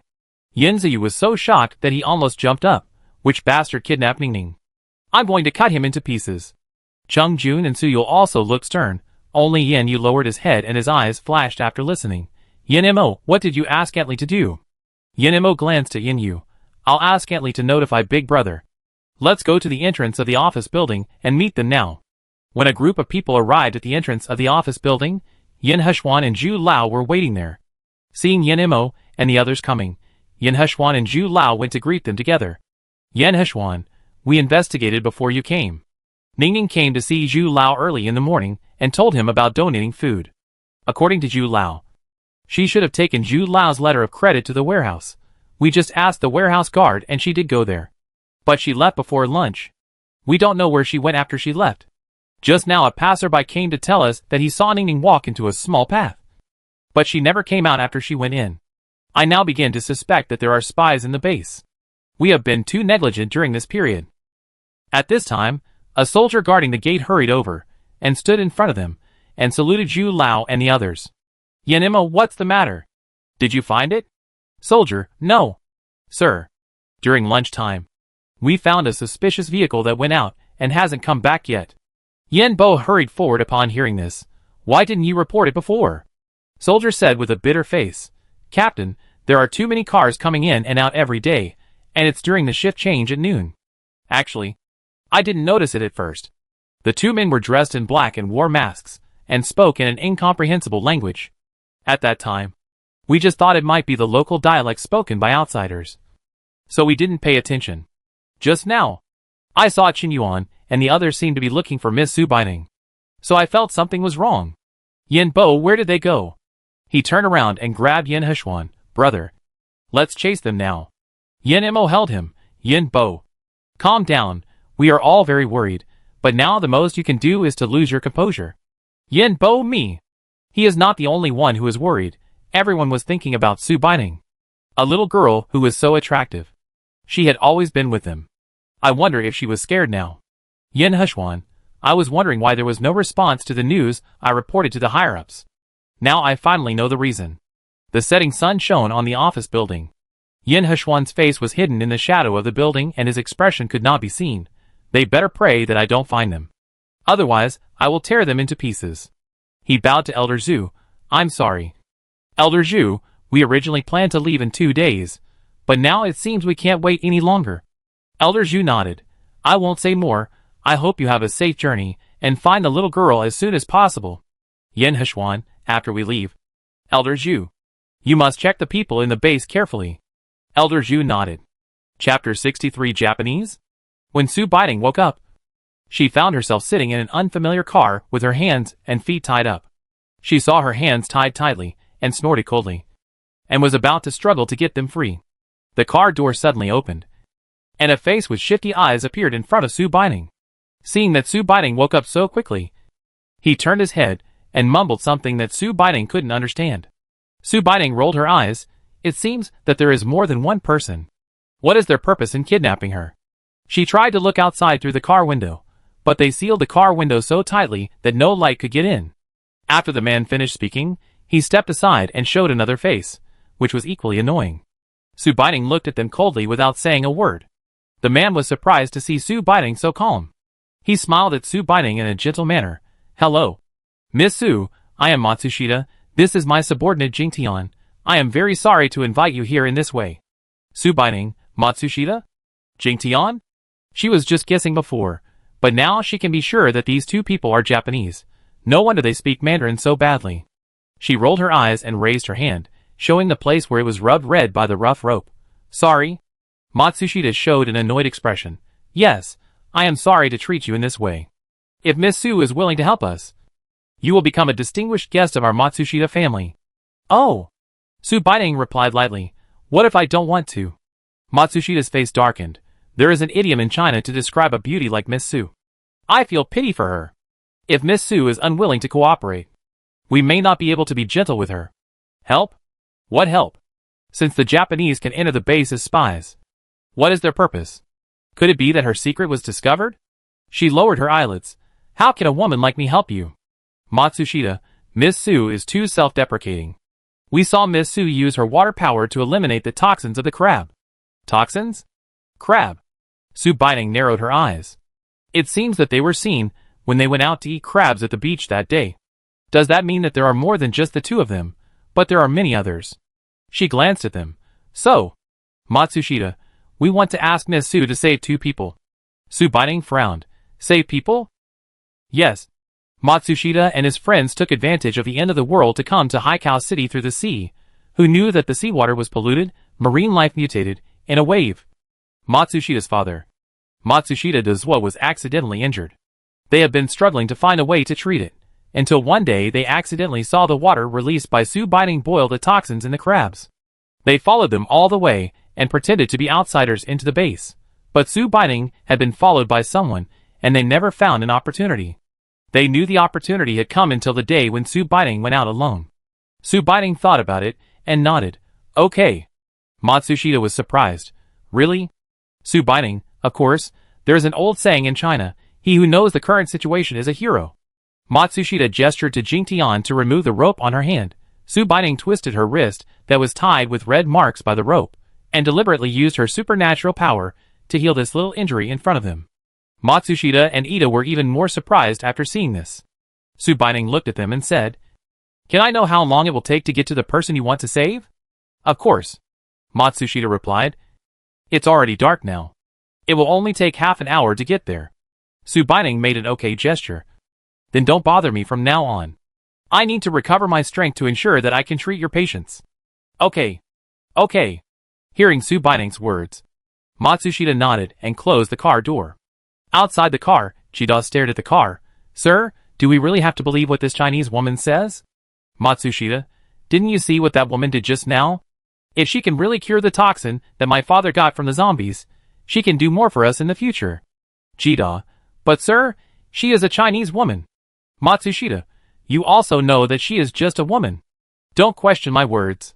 Heh, do they think Su Baiting can't hear? Su Baiting gritted her teeth. Save you, if she doesn't find a chance to poison you when she gets to your place. You're really cruel. The family must be in chaos, and the brothers must be going crazy. Ah! This time, they were tied up like this, and the Qilin who was supposed to stay at the base didn't stay, and was rolling around in space. When they got in the car again, Su Baiting closed her eyes, and pretended to sleep, and the car rumbled and set off in the night. It was probably only half an hour's journey. The car creaked and stopped. Su Baiting heard footsteps coming. She opened her eyes, and saw a man wearing a steel helmet and carrying a gun standing in front of their car, and saluted Songxia. Su Baiting secretly complained. How ugly. When Songxia took Su Baiting out of the car, there were exclamations from all around. Hearing the disgusting mockery in these voices, she silently clenched her fists. Songxia took her to a tent and stretched out his hand. Please, the person you are asking for help is my father. He may have been accidentally injured by the zombie virus. We can only tie him up now. I hope Miss Su will be mentally prepared before going in. When she walked to the front of the tent, Sue Biting smelled a foul smell belonging to zombies. This is not infected, this is simply a complete zombie. The Japanese are the Japanese, how dare they keep him like this? Since you are not afraid of death, you can't blame me. Sue Biting thought about this and said to Matsushita with a smile, "Don't worry. I will do my best." Matsushita motioned Jingtian to open the tent. Sue Biting watched his action and took a step back without making a sound. When the tent was opened, they both covered their noses at the same time. Matsushita motioned Sue Biting to go inside. Sue Biting walked in and saw a person who was tied up tightly. A long steel pipe seemed to be nailed into the ground. This person was tied to the steel pipe. Seeing someone coming in, he shouted impatiently. Sue Biting raised her eyebrows and waved a water ball. The water ball hit the zombie's arm, and the purifying energy inside stimulated it to scream in pain. Matsushita was about to scold her, but she pointed at the place where she was hit. Matsushita saw that the place hit by the water ball regained a little bit of normal color, and then was quickly submerged in black. Chapter 64 The Japanese Plan. Sue Biting clapped his hands. "I'm just trying to see if it works. Mr. Matsushita, I think you should know how serious your father's condition is. Otherwise you wouldn't tie him up here. But I want to remind you, you can ask me to treat him. But please don't interfere with my treatment method. He is in such a serious condition now. The water energy conflicts with the toxins in his body. The treatment will definitely be painful and unavoidable." Matsushita understood what she meant and nodded. "I know. But I don't want to give up. So please help me." "Miss Sue." "Sure. But not tonight. Let's start tomorrow. I just tried, and it will take a long time to really save him. I hope Mr. Matsushita is mentally prepared." "What the hell? This guy has obviously turned into a zombie. How can he be saved? She wants to take advantage of tomorrow to see how many Japanese people are around, and then release this zombie to kill them." Songxia arranged a separate tent for Sue Biting. There was nothing in it except a bed. After a while, someone brought her a bowl of something she didn't know what was cooked. She politely told him to put it down. What a joke. There was no way she could eat it. After waiting for the man to leave, she secretly dug a hole in the soft ground and poured the food into it, and stepped on it twice. After a while, the man came in again to collect the bowls. Seeing the empty bowls, he nodded with satisfaction and left. The next day, when the sun rose, Sue Biting got up. This was the first time she had gotten up on her own since the end of the world. This was not only a strange place, but also a dangerous place. How could she let herself fall asleep like this? She walked out of the tent and took a quick look at this temporary camp, while everyone was still confused. There were about 100 soldiers stationed here. The food and water were taken from a black tent next to it. She asked for a bowl of water and studied it in her hand. It was normal water. Mrs. Sue had just finished breakfast and saw her standing at the door and hurried over. "Did you have a good rest tonight? I wonder if you have recovered your energy now." Sue Biting nodded, and when she reached the door of the tent, she stopped and turned around to look at Matsushita, who was about to follow her in. "I think it would be better if Mr. Matsushita didn't follow me in. I just tried it last night, but today is the official treatment. It will be more painful than yesterday." "You?" She looked up and down at Panasonic. "Are you sure you can see in?" "Of course, you can stand at the door and wait. It's okay."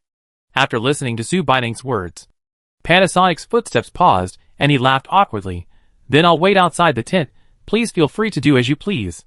After nodding to each other, Sue Biting opened the tent and walked in, leaving Panasonic peeking outside. Sue Biting pouted and said TSK. Moved a chair next to her, and sat about a meter away from the person in the tent, and close to the door, looking at the person in front of her, who was grinning at her. If she wasn't afraid of being suffocated, she would have wanted to yawn. She threw a water ball at him. No matter where he hit her, it couldn't be saved anyway. She was just pretending. There was a faint voice outside the tent. Sue Biting pricked up her ears. She wanted to see what they were up to. "Commander, do we really want to keep this woman?" "Of course not. Of course, it's because she's still useful. After she cures my father, we'll take her back to the country and study her." "Commander, is it okay before we go back to the country to study her?" He. "Of course." TSK. It's so appropriate to describe the Japanese as beasts. From ancient times to the present, this race is probably the only low-level race that has never evolved. Then when will we send back the information we collected here? Will we wait until we have used up this woman? Of course. The Chinese people are now busy dealing with these damn monsters. No one thought that we kidnapped this woman. When they find us, we will be on the other side of the ocean ready to accept everything from them. When we have thoroughly studied her special abilities, and everyone has them. We are the greatest nation in the world, no other. She almost vomited after hearing these words. It seems that they only sent out this teen temporarily. After listening to almost everything, Su Baining used the light-based ability to draw a mark on the zombie's arm and called in Matsushita. Matsushita was outside and heard that the screams inside had ended. Just when he was thinking whether the treatment was over and was about to open the tent, the curtain of the tent opened first. Mr. Matsushita. Su Baining looked at Matsushita, who was about to step forward, and said, "Today's treatment is over, my ability is limited. I can only do this much today. Come in and take a look." Matsushita walked to his father without stopping. He saw that the upper half of his father's arm seemed to have recovered. The color had returned to normal, but the muscles still looked atrophied. If they were taken good care of, they should be able to recover. It seems that this woman's ability is really useful. He nodded secretly, seeing Matsushita's expression change from cloudy to bright. Su Baining just felt funny. "Mr. Matsushita, can I walk around here this afternoon?" Matsushita acted very apologetically. "I advise Miss Su to walk around here. We don't know what kind of wild animals there are around. If we encounter one, we can rescue it in no time." "Why are there wild animals?" Su Baining was puzzled. "Of course, there are wild animals in the forest." "Oh." Su Baining made a frightened expression and covered her mouth with her hand. "Then I'd better walk around here. Thank you, Mr. Matsushita, for thinking of me." After getting the news she wanted, she said goodbye to Mr. Matsushita and returned to her tent. She talked to the Qilin in her heart. "Qilin, I can't go in now. Are you hungry?" The Qilin cried and nodded. "Su Baining, how about you go to the river and catch a fish to eat? You need to exercise your wild ability." "Qilin, you are the master. You have the final say." Qilin has grown very fast recently. It was almost up to her waist. She looked at the Qilin like this and secretly thought, if it grows up a little bit, can it be used as a mount? In the future, I can walk less. The Qilin didn't know Su Baining's mentality. It ran happily in the river and seawater, chasing fish and shrimps. It scared the sheep and cows drinking water by the river and made them run around and scream. Chapter 65: A Big Fire. These 2 days, Su Baining took advantage of the time to wander around after pretending to treat the old man and almost figured out the distribution of this place. When you get up in the morning, the defense should be the weakest, because everyone has just got up and is not awake yet. As a soldier, you should be rigorous and have the ability to stay awake at all times. But they are too confident in themselves, and sneak onto other people's land in the delusion of stealing other people's supplies. They acted so confident, thinking they were the savior. Whenever Su Baining thought of this, she wanted to spit in their faces. They were so shameless. They would change positions at noon. But there were too many people in the tents for food and water. So they changed positions one by one. There were many people looking at her, as if they were afraid that she would have other thoughts. They looked at her respectfully. But Su Baining could see that their eyes were more obscene and disgusting than each other. Su Baining collected a lot of viruses while pretending to treat the old man from Matsushita. She sat on the bed in the tent and played with a small bottle of zombie virus, brainstorming wildly in her mind. Just as she was thinking about how to throw it into their tent, Yin Hechuan and his friends also set out to find her. As usual, Yin Ziyu drove the car. Fortunately, our RV has not been taken back, otherwise so many of us would not know how to go. Yin Mo, it's not a good idea to keep searching aimlessly like this. There must be a destination or something. Yin Yu, then keep searching. Any trees or water along the road. Since they are foreigners, they will definitely hide. But they must also need to stay and use water. Yin Bai, holding a lollipop in his mouth, right. Right, this idea is right, let's do it. Yin Hechuan, you don't have to worry so much, that little girl is very clever. I thought that since the foreigners took her away, they must be interested in her things. So there will be no danger for the time being. Everyone should take care of their own health. When we are worried about Ningning, Ningning will also worry about us. You know? The rest of the people nodded silently. Night, finally. It came after Su Baining's long-awaited call. When night fell, the darkness enveloped the entire earth. The moon had disappeared long before the end of the world.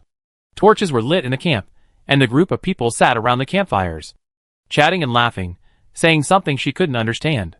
She naturally walked to the tent where the supplies were stored, took out a knife from the space, and cut it open, opened the bottle, and let it flow in naturally. Watching the bottle slowly empty, she breathed a sigh of relief. She threw the empty bottle aside, reached out her hand and felt it. She felt that the poison in the bottle had begun to spread in the tent. How could she describe her mood as good? She looked back at the group of Japanese people sitting there, and silently said bye with her mouth. Why wasn't she afraid of the tent being cut open and discovered? Because the neatly stacked supplies in the tent blocked this line tightly. If it wasn't moved away on purpose, it wouldn't be discovered at all, and they wouldn't go to the back to check on purpose. This night, it should be the most peaceful night that Su Baining slept since she was invited here. When she woke up in the morning, Su Baining watched them take out the water and rice with the virus in the tent, and her face was full of smiles. Matsushita came over and looked at Su Baining. Miss Su, where are you going to treat your father today? Ah! Su Baining smiled. Legs. Let's treat the legs today. She walked into the room, and took back the light power tied to it little by little, and controlled the speed at which the poison spread before tonight to end today's treatment. Matsushita's expression was very happy that day. In his opinion, his father's limbs have returned to normal. Recovery is just a matter of time. Now he just waits for his father to regain consciousness. So in the evening, he generously took out his private collection of wine and asked everyone to drink to their heart's content. They drank until everyone was leaning against each other. He even happily poured a glass of wine for Su Baining. Su Baining shook the glass gently. I dare not drink Mr. Matsushita's wine. If I get poisoned to death, who can I cry to? Matsushita, how could that happen? Miss Su, this is my own collection of wine. It is not poisonous. Su Baining, of course, wine is not poisonous, but water is not necessarily. Matsushita was a little confused when he heard this. Alcohol had paralyzed their nerves. Su Baining poured the glass of wine on Matsushita's face. Matsushita was startled by the splash, looking at this woman who usually seemed docile. What are you doing? Su Baining threw away the water cup, took out a handkerchief, wiped his hands and asked, Mr. Matsushita, don't you feel that there is something wrong with you? Matsushita felt that his body was a little bit abnormal since the afternoon, but he thought it was normal because he had been living in the wild. He lifted his clothes and saw a black gas coming out of his stomach. Su Baining laughed out loud after seeing it. Hey, little devil. You don't really think I will treat your father for you, do you? TSK. Su Baining sneered. What are you thinking about? Are you worthy? Don't say that I can't save your father if he turns into a zombie. Even if there is hope, I can't save him. Do you think I didn't hear you talking to that sly guy? Do you think I am a woman and will be controlled by you? Pa! Su Baining kicked the bonfire away. The scattered fire fell on the tent that caught fire at a touch. After a while, the blazing fire seemed to have ignited the sky. It soared into the sky. Matsushita was so angry that he fainted. Baga, you damned woman, I will capture you and take you to my great empire to be the lowest military prostitute. I will make you undergo the most cruel experiments and make you live a life worse than death. Ha ha ha. Su Baining laughed so hard that her body shook. You don't really think you can catch me, do you? Mr. Matsushita, when you came here you always told me our Chinese sayings. Today I will tell you a Chinese saying. It is better to die in glory than to live in disgrace. This one is specifically for you. Mr. Matsushita, you are about to become a pitiful zombie. Look at the tent behind you. Is it the tent where your father is tied? Painful roars came from the tent, and Matsushita was horrified. Ms. Matsushita saw Su Baining standing in the firelight facing him, and the expression reflected in his eyes was cold and ruthless. She just raised her hand and waved at him. Mr. Matsushita, I wish you a good journey. Then in front of him, disappeared alive. Yenzayu, who was driving in the distance, saw the flames rising from this side, and hurriedly woke up the sleeping people. The flames rising from the sky seemed to burn them all, and they seemed to hear many people screaming and howling in pain. Yenyu, go over and have a look. There should be someone. This must be a fire or someone deliberately set the fire. Yenziu stepped on the accelerator and drove over there. Chapter 66 Life in Space. When Yenziu and his friends arrived, there were only a pile of ruins and a pile of burnt corpses.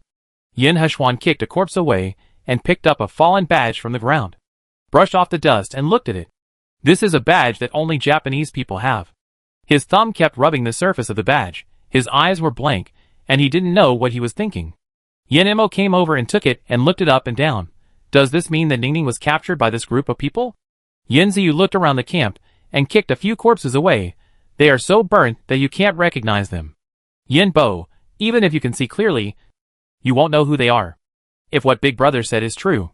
Can you still recognize the Japanese? Yin Yu pointed to the position where Matsushida's father was before. This is a zombie corpse. His body structure is different from other corpses. And even if it is burned like this, you can still smell a foul smell. So, can we conclude that this was done by Ning Ning? Yin Bo dropped the stick in his hand and walked back to Yin Hishwan. Everything here will be burned to ashes, without even a slag left. From these corpses, it can be seen that they died very suddenly.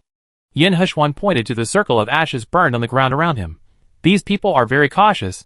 They should have surrounded all the tents together. But at the same time, tents are flammable items, it burned very quickly. Yin Ziyu. But, there should be a lot of tents here, there should be a lot of Japanese people. How did Ning Ning burn this place clean with one fire? Yin Hishwan shook his head. You should ask Ning Ning this question later. Yin Bai, now we can be sure that Ning Ning is not here, so she must have run away. Then where did she go? This should be a big forest. It was getting dark, and the surrounding scenery was not clear. Yin Hishwan told Yin Bo, keep this badge. When we have a chance, we can ask them what they want to do by taking our people away. We are all here. If Ning Ning sees it, she will definitely come out. If she doesn't come out, it means she must be gone now. We can't keep looking blindly like this. Yin Ziyu heard Yin Hishwan's words, and thought he didn't want to care about Su Baining anymore. He said anxiously, brother, are we just going to ignore Ning Ning? Yin Hishwan glanced at him and said, it's not that we won't look for her. But our aimless search is not only a waste of time, but also disadvantageous to us. According to the current situation, it is certain that foreigners have sneaked in. Then, our current situation is very dangerous. We said before that we would return to Kyoto. If Ning Ning escapes, she will definitely return to Kyoto in the end. Let's go back and wait for her. By the way, improve your strength. Resolutely prevent such things from happening again in the future. The RV sped away in the dark night, and suddenly it began to rain over the huge forest. No one saw that. The burned-out camp had grown countless green grass sprouts covering the bodies. It was as if it was erasing the marks of these people. In fact, just when Yin Hishwan and the others were still on the burned-out land, Su Baining was not far behind them. But Su Baining was hiding in the space, and couldn't hear their voices, so everyone missed them. What was Su Baining doing at this time? She was standing by the small river she collected in the space, experimenting with her water ability again and again. She was captured this time, completely relying on the space. If there was no space, she would have no chance of winning. She was standing by the river with her eyes closed, her palms facing the direction of the river. Soon, a water ball the size of a head emerged from the center of the river. She opened her eyes and tried to manipulate the water ball. Just when she was about to throw it aside, she found that there was nothing in the space for her to practice. Qilin, who was watching her, seemed to know what she was thinking. He ran to the chicken coop not far away and took out a big rooster and put it outside. Then he called out to her twice. Su Baining heard Qilin's voice and looked over. Qilin raised his head towards the chicken. Su Baining's eyes lit up. Yes, you can practice with a little chicken. She motioned Qilin to move away, and used her hand to control the water ball, and threw it towards the still confused big rooster. The big rooster was in the fear of being taken out by Qilin, and was hit on the head by a water ball before it could react. Crack. With a scream, he fell to the ground. Wow! Did it work?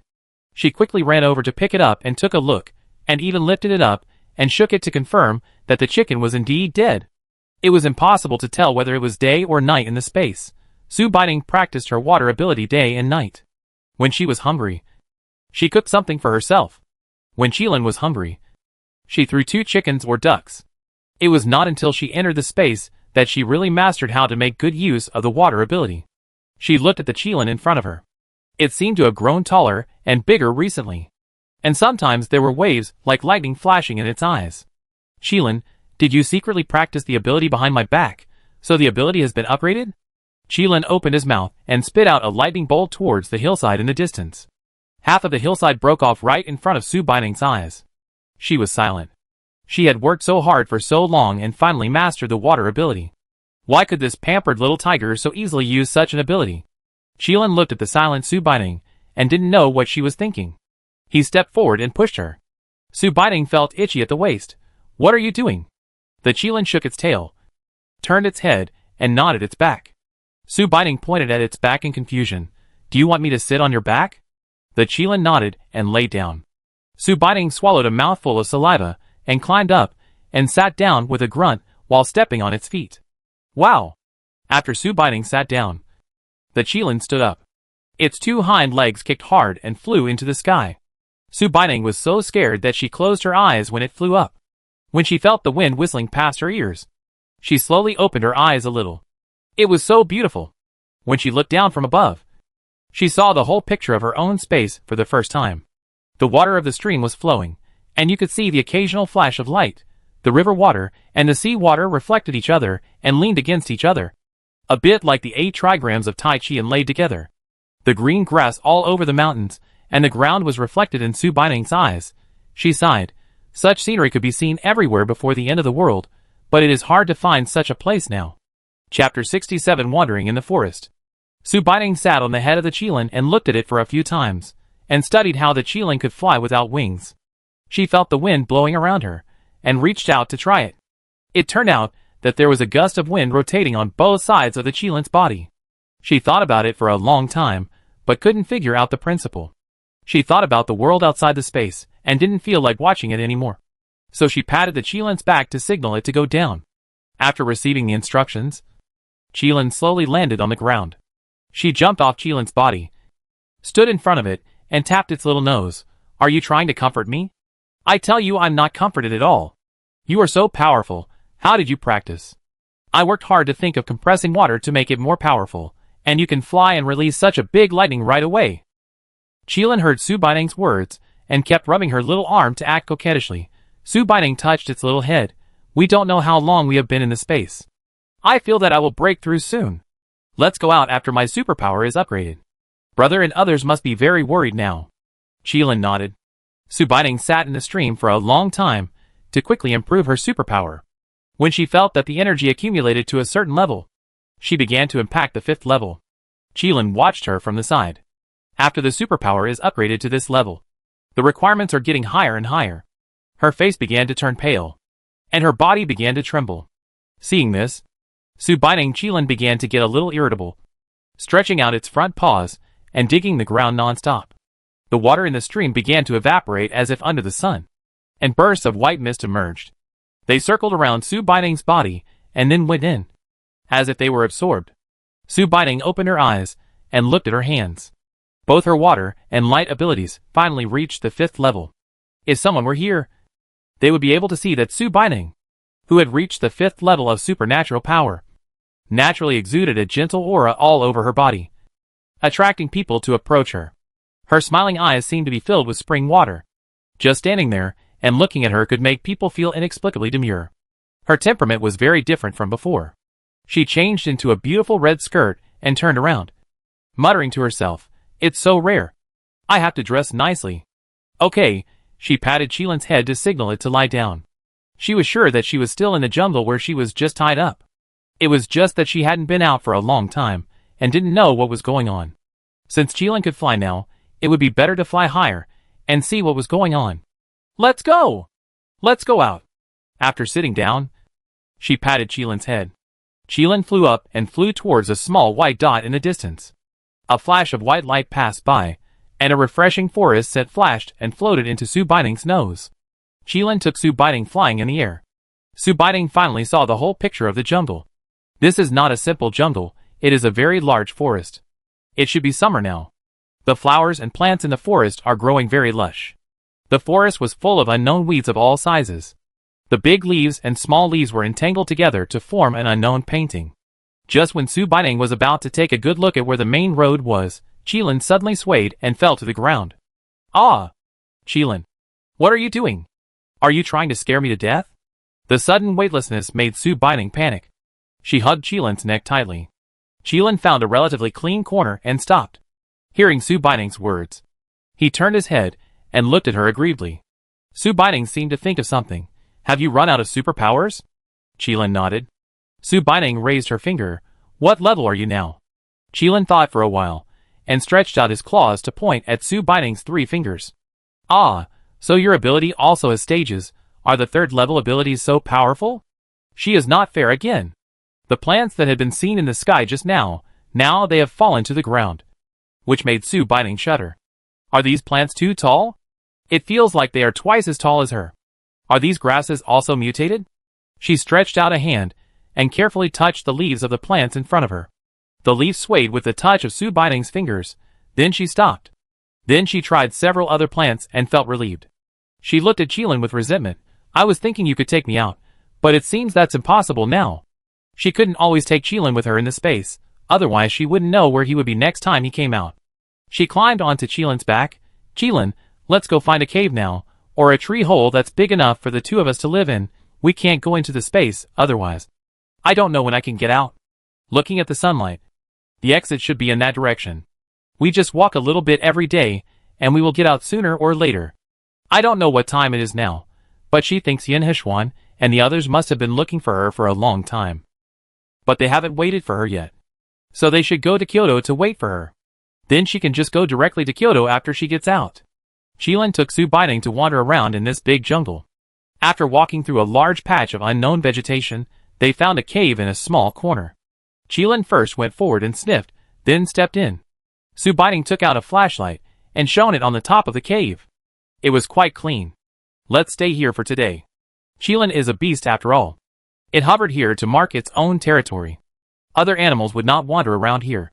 She first took out a large disposable plastic sheet and picked up a few small branches to fix them one by one.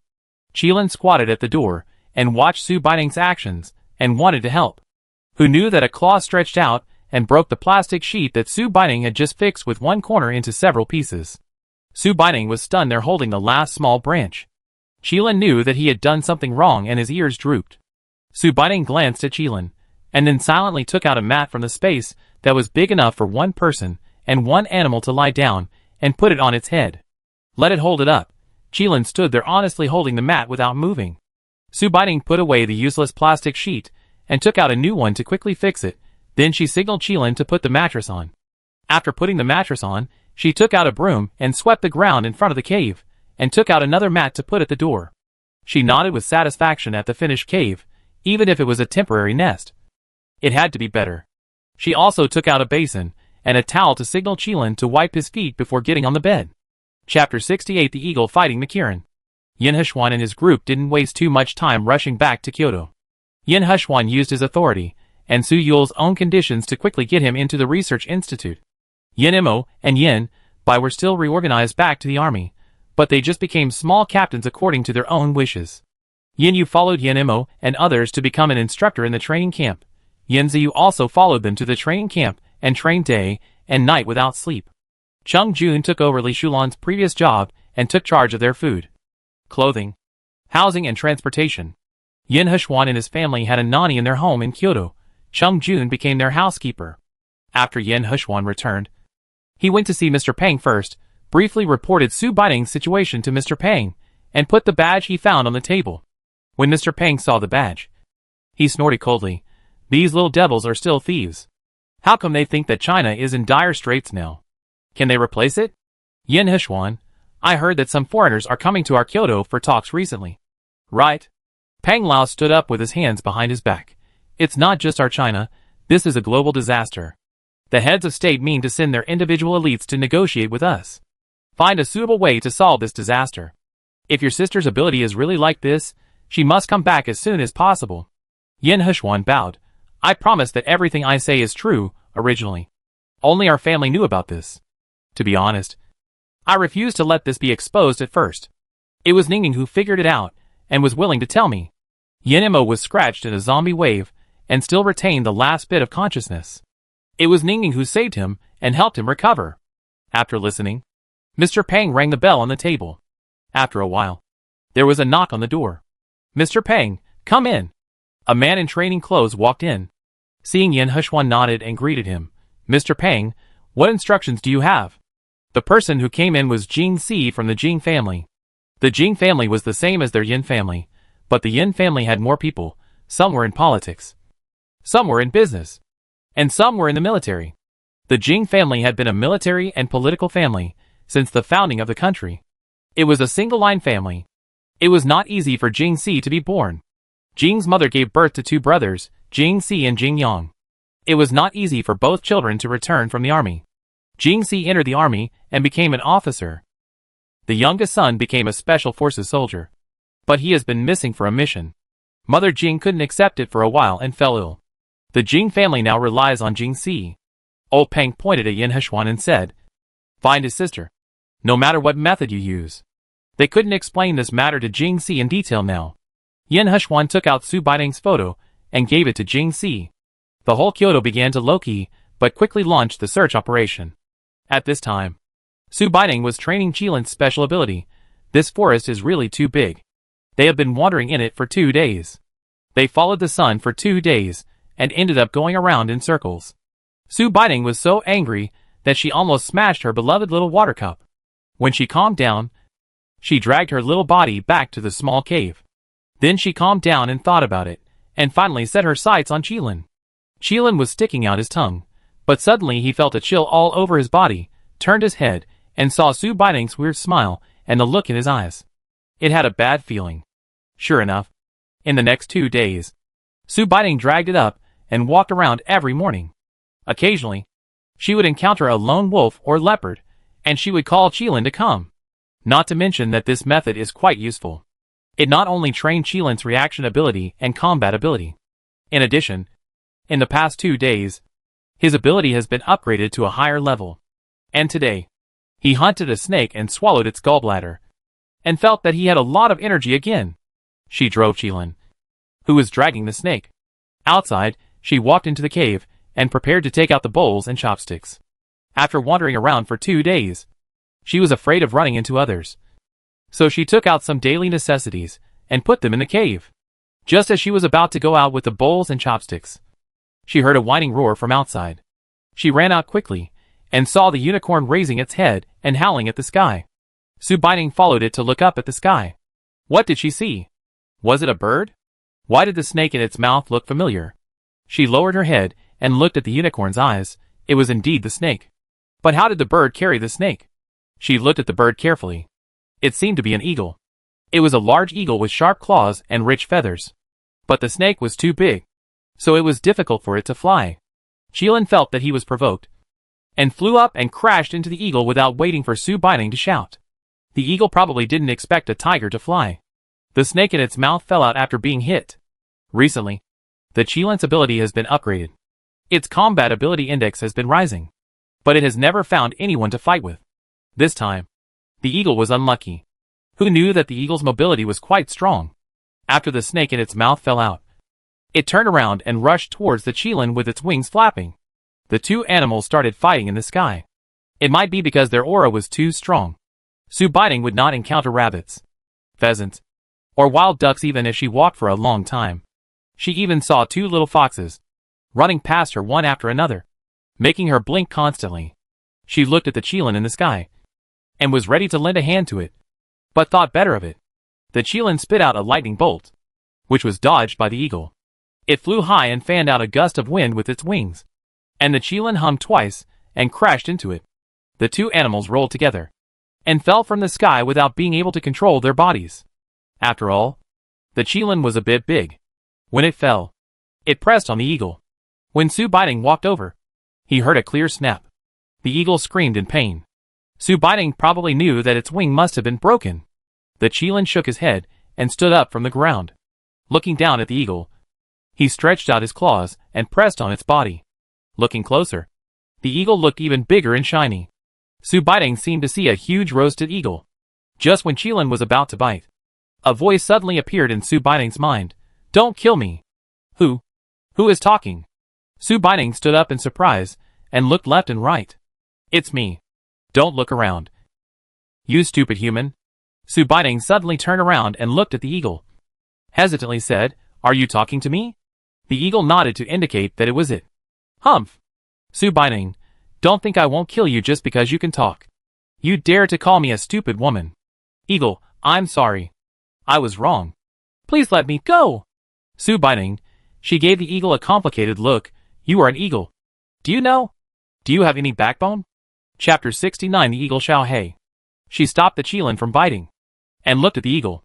She thought, it is true that she and Qilin can live well in the forest, but it is a bit difficult to find a way out. Although Qilin can fly, it is true. But after all, it can't fly far at its current level.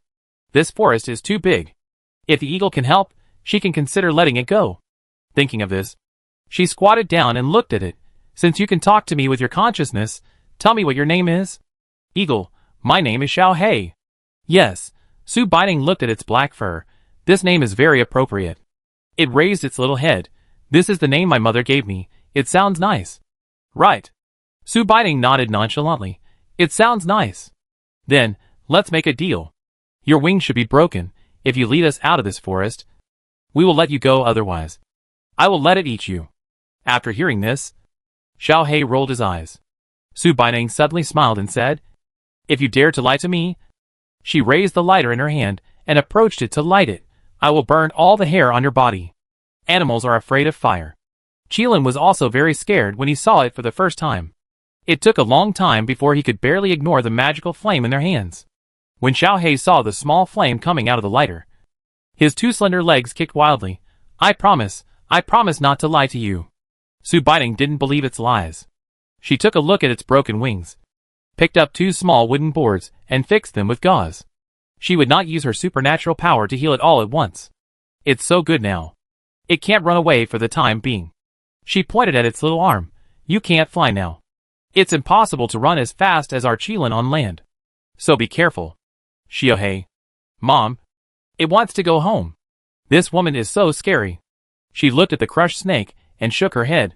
It seemed that it could not be eaten. She looked at Qilin with regret. Qilin understood her expression and looked at Xiao Hei with an unwavering expression. Xiao Hei was so scared that his hair stood up. Su Baining smiled and patted Qilin. I will roast a rabbit for you today. When they were fighting just now, two little rabbits crashed into the tree and died. Qilin nodded reluctantly after hearing this. Su Baining handed the two little rabbits to it. Then she picked up some dry firewood around and piled them up together, leaving two longer and thicker sticks, waiting for Qilin to skin the rabbit. This was a skill she had finally developed. Qilin stretched out a little finger and gently cut open the rabbit's belly. He used his little finger to separate the meat of the rabbit bit by bit.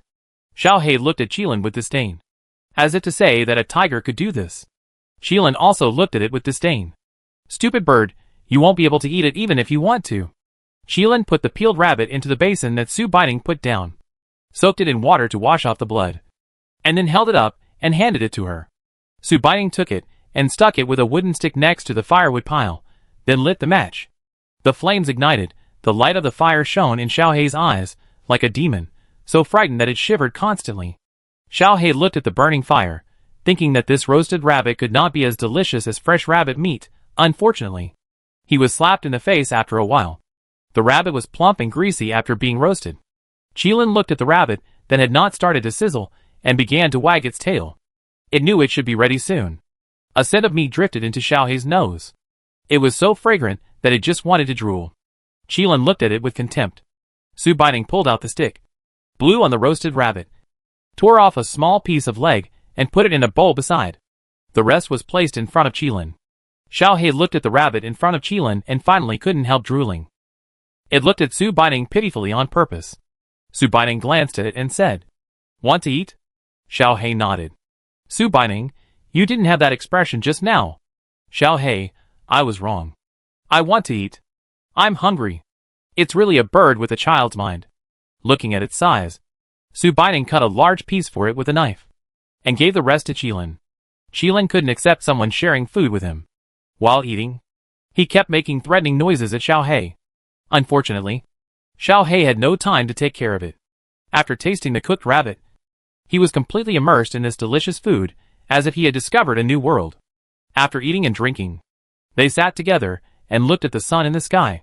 Maybe because of the forest, she couldn't feel the heat. She took out a big watermelon from the space and cut it open. She took a small half and gave it to Xiao Hei. A small piece, and the whole half of Qilin. Xiao Hei originally thought that he would not have it, but he didn't expect that he could get a little bit. In its heart, Su Baining's degree of being a good person quickly increased. It was a special feeling for the three of them to eat watermelon and enjoy the breeze together. After eating this piece of watermelon, Xiao Hei thought about it and felt embarrassed. I'll tell you how to get out of this forest. Su Baining was puzzled. Are you willing to tell us now? You won't lie to us? Xiao Hei, my mother taught me to be grateful. You are very good to me. I was the first to steal the tiger's food. Su Baining, you and your mother have always lived in this forest. When talking about his mother, Xiao Hei was very proud. Mom is the most powerful eagle. But he quickly lowered his head. It's a pity that Mom died to protect me. Many monsters with guns suddenly appeared in this forest. Mom died to cover my escape. Su Baining's eyes rolled. Do you have any family? Xiao Hei shook his head. Su Baining, then come with us. Xiao Hei's small eyes were full of doubts. Su Baining explained. Look, I also picked up Qilin in the forest. Look how well it is raised. It eats a lot of fish and meat every day. Isn't its fur shiny and glossy? When Xiao Hei was talking about eating, his eyes lit up. Su Baining seized this point and continued. Not only can it eat a lot of fish and meat every day, it can also eat delicious fruits like just now, and you will definitely have your own place to live. Xiao Hei, where? Su Baining signaled it not to struggle. I'll take you to a place now, and you'll see. Xiao Hei relaxed. Su Baining touched its wings and sent it into the space.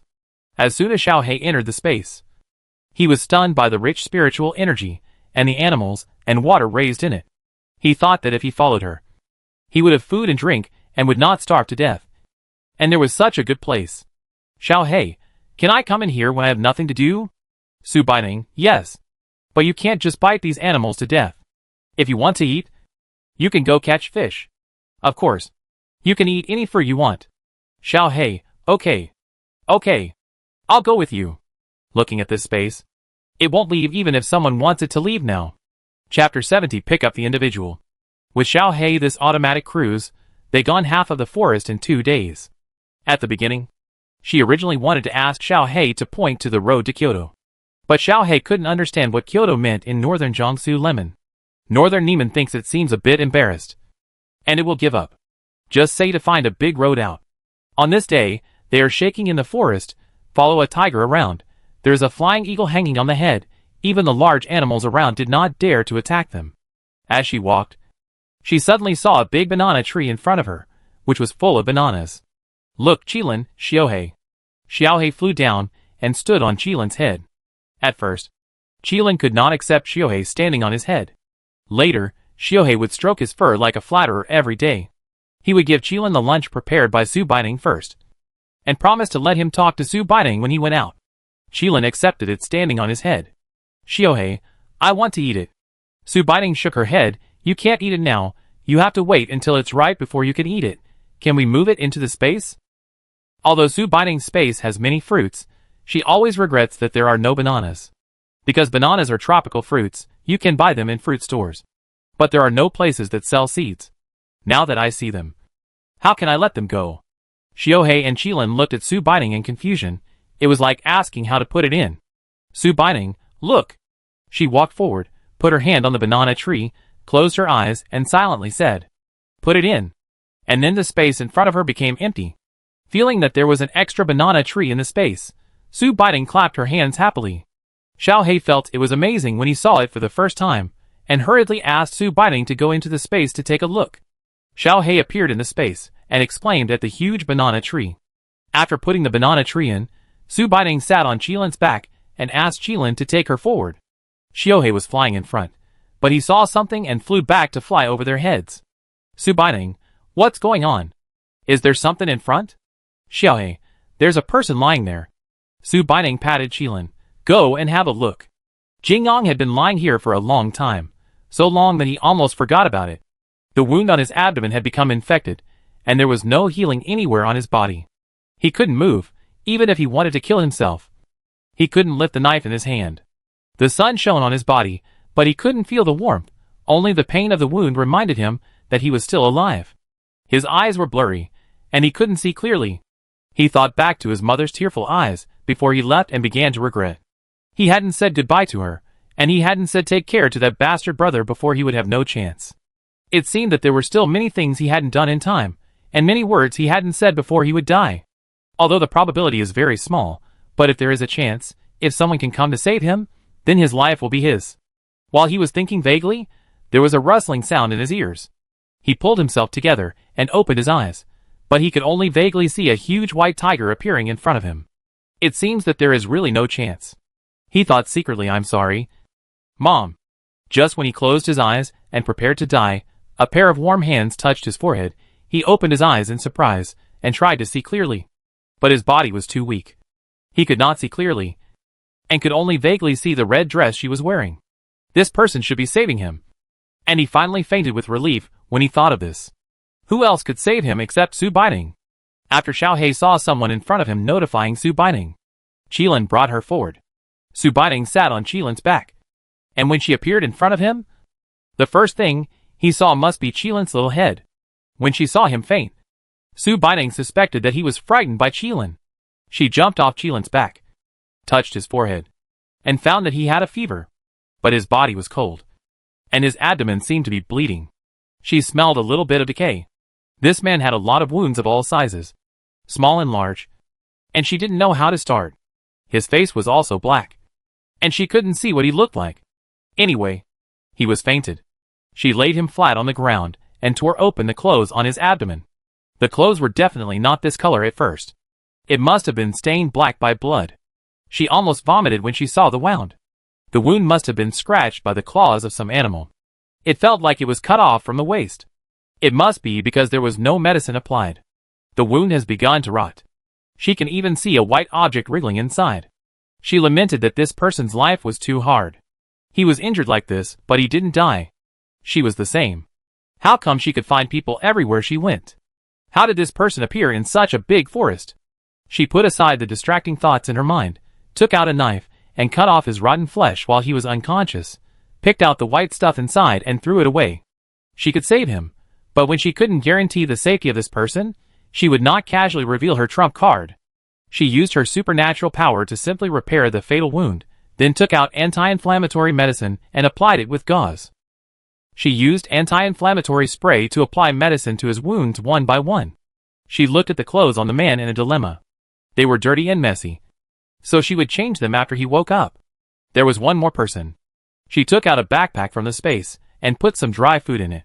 Then she measured the man's body and took out a set of similar clothes and put them aside. He was so seriously injured that he couldn't move. She gave him some water to drink. She measured his temperature. It should be almost gone by the time he wakes up.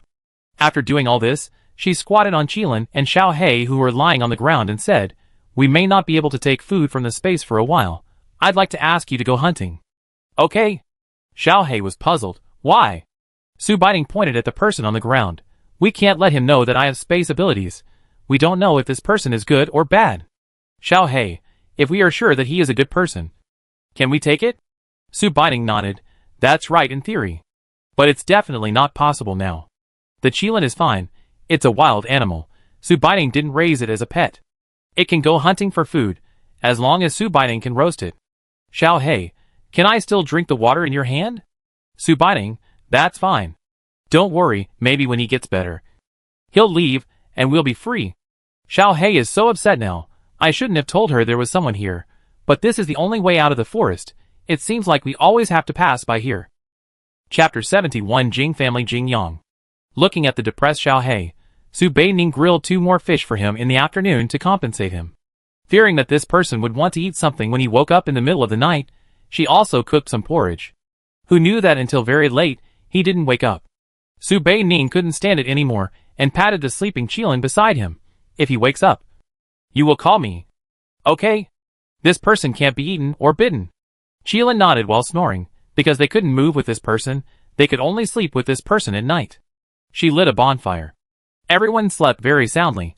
Only the bonfire in front of them occasionally made crackling sounds of burning. The sun shone on Su Baining's face. She rubbed her eyes and opened them. First sat there to relax and looked to the side. The man hadn't woken up yet. She reached out and touched his forehead. If the fever had subsided, he should wake up today.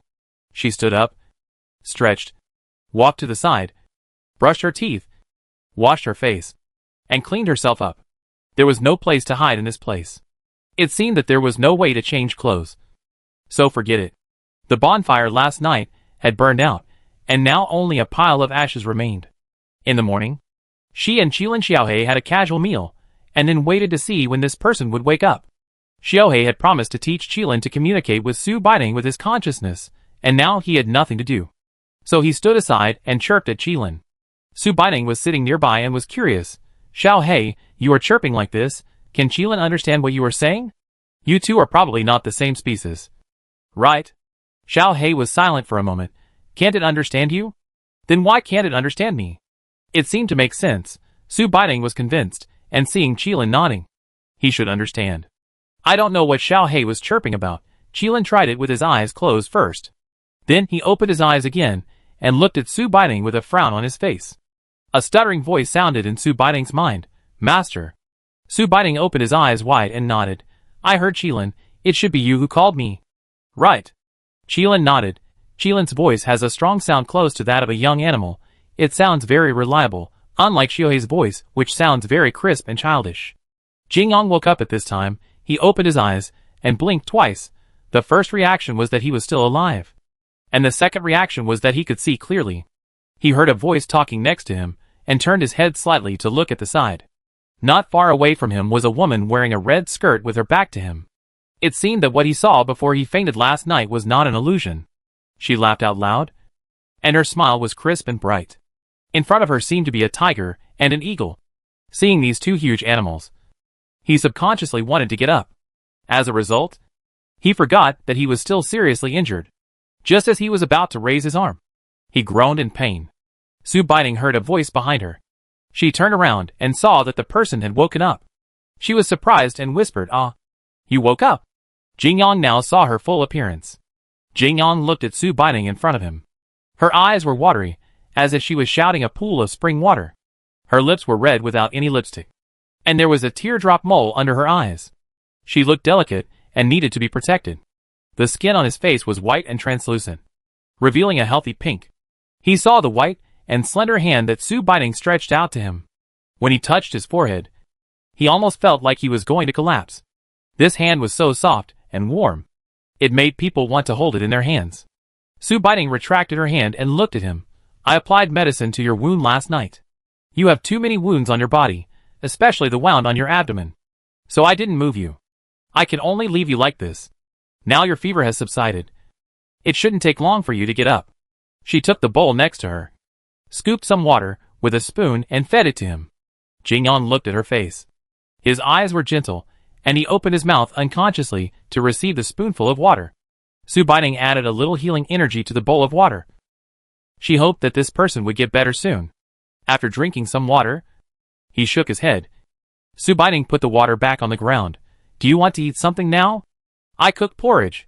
Jingyang drank some water, and his throat was able to open up. Although his voice was still a little hoarse, I am Jingyang. After you saved me, my life is yours. Is it so exaggerated? Su Baining blinked her eyes after hearing this. No. No need. I would have saved it even if it wasn't you. Jingyang, but you saved me. I swore before you came. Whoever saves me for the rest of my life will own my life. We Jing family always say what we can do. If it was the original Su Baining, she should have recognized Jingyang's name when she heard it. But unfortunately the current Su Baining is not the previous Su Baining. So she doesn't know who this is. Su Baining, let's talk about these things later. My name is Su Baining, and you can call me Baining. The two of them are my partners. Su Baining. Why does this name sound so familiar? Jingyang closed his eyes and thought about it. Then tentatively said, Is your eldest brother Yin Heshuan? Huh? Su Baining was surprised. Do you know my elder brother? Jingyang said helplessly. It seems that you have never heard of my name. Our Jing family and Yin family are old friends. Su Baining probably didn't grasp the point. So if you get better, you should also return to Kyoto. Right? Jingyang, you are going back to Kyoto. Su Baining nodded. She approached Jingyang. I have a question for you. Jingyang, ask it. Su Baining, when I saw you yesterday, you were almost out of breath. Especially the wound on your abdomen has started to rot. How did you hold on when you were injured like this? Jingyang, because I am a soldier. The strong willpower that a soldier should have is basic. Oh, Su Baining suddenly realized. Yes, I forgot that I decided to save him yesterday because of the clothes he was wearing. Jingyang looked at the tiger behind him who was staring at him. Can I ask how this tiger became your partner? Su Baining turned to look at Qilin. This is Qilin. I picked it up when it was very young, and I have been raising it ever since. This is Xiao Hei. It saw us eating after we entered the forest and insisted on eating us. Jingyang, food? Su Baining explained, barbecue. She talked to Jingyang while warming up the cold porridge and serving it up. After blowing it carefully, she fed it to him slowly with a spoon. She fed him while explaining, "You can only eat this now. You can eat other things after you are well. And you can change your clothes by yourself when you can move. You are awake now. Can I wipe your face later? Your face is so dirty." Jingyang nodded, "Thank you." Su Baining, "You're welcome." Chapter 72 Walking out of the forest. After feeding Jingyang porridge, she looked at Jingyang and thought, if he was a soldier and a member of the Jing family in Kyoto, then when he returned to Kyoto, as a member of the Jing family, he would definitely know about her affairs. There was no need to hide it, after all. Many things were in the space, which was really inconvenient. Su Baining, "You can't tell me anything you see here after you go out." Jingyang, "Then why did you tell me?" Su Baining, "Because you are a member of the Jing family, even if you don't know now. You will know when you return to Kyoto." After saying this, Jingyang was extremely curious about what her so-called secret was. Su Baining stood up and patted the dust off her body, then she walked to his abdominal wound, squatted down, and stretched out her hand. Jingyang saw a soft milky white light coming out of her palm and seeping into his wound. He couldn't see what the wound looked like now, but he could feel a little itchy at the wound. The small wounds on various parts of his body began to recover slowly. At a glance, you can see that the previous wounds have returned to their previous state, and even the traces are invisible. Jingyang was so surprised, but he still had to keep calm for the sake of appearance, until she confirmed that the wounds had recovered. She stopped and tore off the gauze on Jingyang's abdomen. Before, these small wounds were just a surprise to him. About Su Baining, he was really surprised when he saw the wound on his abdomen. This was like a miracle. Yesterday, he was still thinking about what to do in his next life, and today he was healed. It's not that he doesn't have superpowers, but Su Baining's superpowers really surprised him. If such a serious wound can be healed like this, then it would be great if it could be used in medicine or other purposes. Jingyang sat up and looked calmly. "So why are you in this forest?" Su Baining, "This is what I want to ask you. And why is your wound so serious?" Jingyang, "Nothing." He couldn't say that he suddenly found the Japanese who stowed away, because he was afraid that he would scare her. The forest was not like this at the beginning of the apocalypse. After entering, "I got lost and ran into a large group of wolves. You deserve to be injured like this because you are outnumbered." He didn't lie about this. After entering the forest, it was difficult to track because the forest was too large. Who knew that he would run into a pack of wolves before he could hide himself well? After the apocalypse, even animals have mutated. He was really injured like this without noticing it for a while, but fortunately, he seems to be alive. Jingyang, "What about you?" Su Baining, "I was preparing to return to Kyoto with my brother and others. Now it's not just a problem of shortage of supplies, even the water is polluted. So I decided to go back to Kyoto to see Mr. Pang and tell him about my ability, before the situation gets more serious. Unfortunately, we were kidnapped by 2 Japanese the day before we left." Jingyang was surprised. "Then how did you escape? And when you were kidnapped?" "This." He pointed at the tiger behind Su Baining. "It followed you? Did it save you?" Su Baining, "Almost. But after I ran away, I found that all the vegetation in the forest became much larger than before. I was originally following the sun, but who knew that I was always going in circles? Later, I met Xiaohei. It brought us here. And it was the one who found you." Jingyang, "I know how to get out. We just keep going forward. If I'm not mistaken, we should be able to get out tomorrow." Su Baining, "Really?" Jingyang nodded. Su Baining took out a piece of clothing and handed it to him. Jingyang took it and said, "How come you still have boys' clothes?" Su Baining, "Yes, my brother's." She brought out a basin of water from the side and motioned him to wash it casually. When he came out after changing his clothes, Su Baining was directing Qilin and Xiaohei to slaughter a sheep. Xiaohei was not very skilled at this for the first time, and Qilin was so angry that he kept yelling at him. Jingyang looked at the sheep. "Excuse me, which sheep is this?" If he was not mistaken, this was an ordinary domestic sheep. How could this place have this? Su Baining, "Didn't I tell you? I raised it in my space." She turned around and glanced at Jingyang, finally seeing his face. He is still handsome, but because of the looks of the 5 brothers of the Yin family, she is basically immune to handsome guys. Jingyang, now he believes that this girl has a mobile warehouse, and it is a living thing. "Let me do it." He stepped forward and took the knife from her hand. "How do you want to eat it?" Su Baining, "Just cut off a little bit so that we can eat it." Cook some soup or something. Eating lamb is the most warming. And the rest can be roasted for them to eat. Jing Yang nodded in a few seconds. The sheep was disassembled. The skin was skin, the meat was meat. And the bones were bones. Jing Yang, don't be surprised. How could you not have such skills to survive in the wild before? Su Baining took out the seasonings from the backpack one by one and put them on the ground. Of course we still need to season our food, but they don't need it. With Jing Yang, Su Baining no longer needed to command Qilin and Xiaohe. The two huge animals sighed secretly in the place where they could not see. They thought no one saw it. But in fact, Jing Yang saw it. It was the first time he saw such an anthropomorphic expression on an animal's face, and he almost couldn't help laughing. There were two big guys with good appetites. The sheep was eaten to the bone. Su Baining even took out a few apples to share.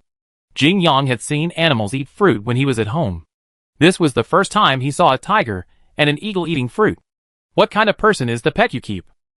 Su Baining touched the soft fur of Qilin. Don't think that our Qilin is a pet. It is not a simple pet. We have always kept its wildness to the maximum. Jing Yang, to protect you? Su Baining, on the one hand. And on the other hand? If the apocalypse ends one day, I hope it will have the ability to survive after returning to nature. Jing Yang laughed. I have a lot of thoughts. After everyone rested in place, after cleaning up the debris on the ground, Jing Yang took the bag on Su Baining's back. From the back, a tall man was walking beside a huge tiger, and a petite woman was sitting on the tiger's back. Her long hair was swaying with the movement of the tiger's back. Following behind, there was also an eagle flying at low altitude. At night, they just found a relatively clean place to make a bed and sleep, because there would be no other beasts coming with Qilin. Finally, under the guidance of Jing Yang and Xiaohe, at noon the next day, they finally saw the edge of the forest, and the wide road beside the forest. Chapter 73 Classmates. Before leaving the forest, Su Baining discussed with Xiaohe and decided to put it into the space. Only Qilin was unwilling to enter the space. It thought that the space was good to be with Su Baining these days, but it still liked to stay with Su Baining. But Su Baining originally planned to drive away to save time after leaving the forest, so it was a bit passive. Jing Yang, we can go slower, it should be able to keep up with the speed of the car.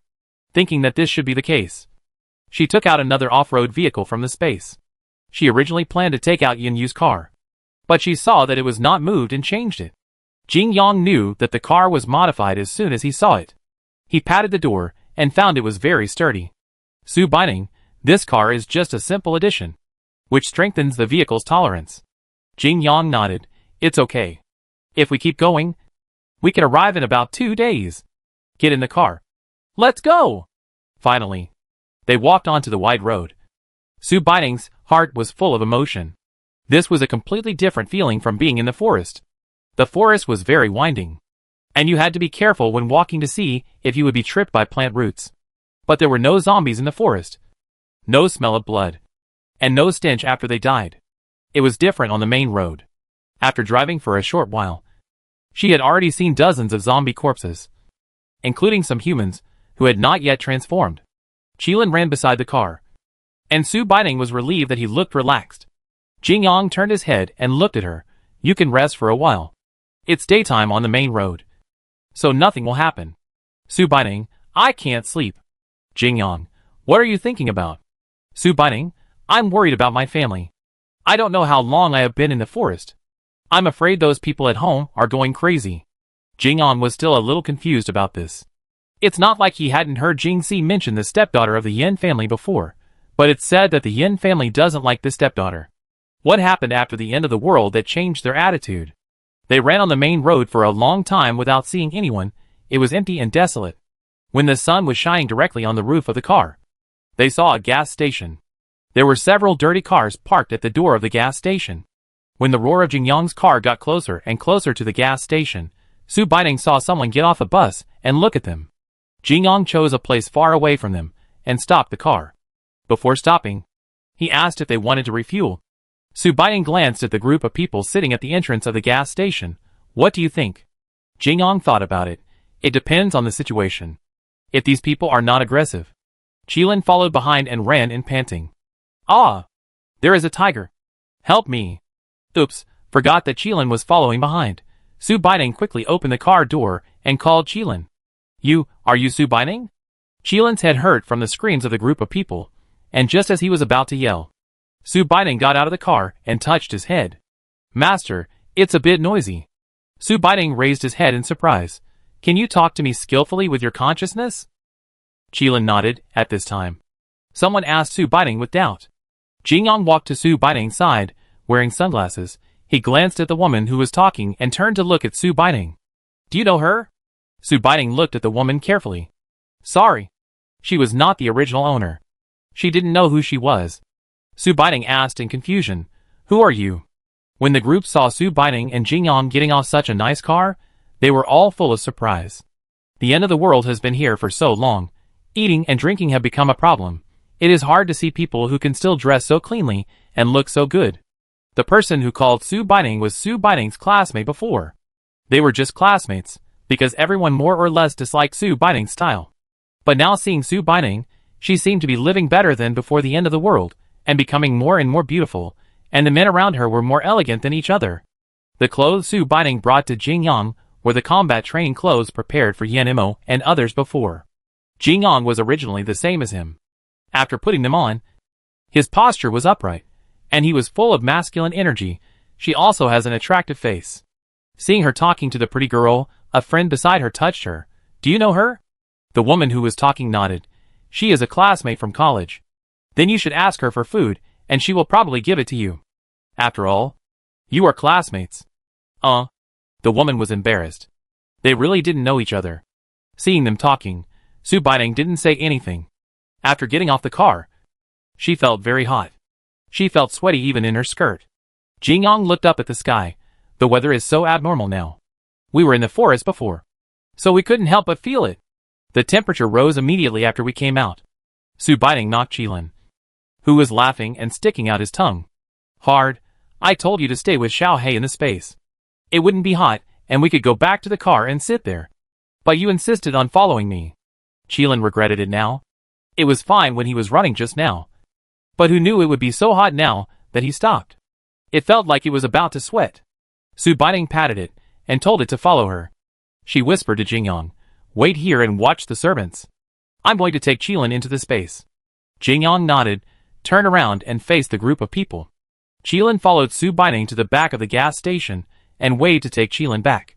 When Su Baining went back, she saw the girls, who had been there just now, began to stand beside Jingyang and try to talk to him. Jingyang closed his eyes and felt very irritated. Not to mention that these women hadn't eaten properly for a long time and looked pale and thin. They probably hadn't taken a shower for a long time. When they approached him, there was a sour smell, which almost made him faint.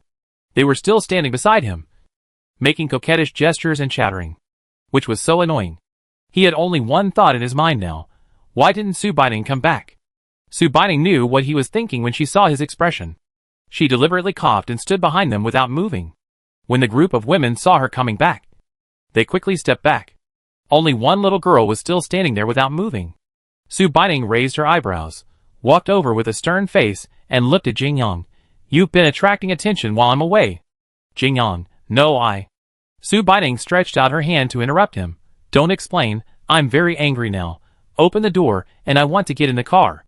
Jingyang almost understood what she meant, and obediently opened the passenger door, and helped Su Baining sit in. Then he quickly ran to the other side, opened the driver's door and sat in. Chapter 74 Weird Classmates. The windows of this car were originally covered with black film, so you can see outside from inside, but you can't see inside from outside. Su Baining couldn't help laughing when she saw the regretful faces of the women watching Jingyang get into the car. As soon as Jingyang got into the car, he leaned on the steering wheel. Su Baining, you are not kidding. Are you? You are the son of the Jing family after all. You should have seen many women like this. Jingyang raised his head and sighed. Do you know what pickled vegetables taste like when they are kept at home for a long time? What does this have to do with whether they are women or not? Look at them. They are as thin as ribs. How can they be beautiful? Am I so hungry that I will eat anything? Su Baining curled her lips. That's right. Let's eat something and rest for a while.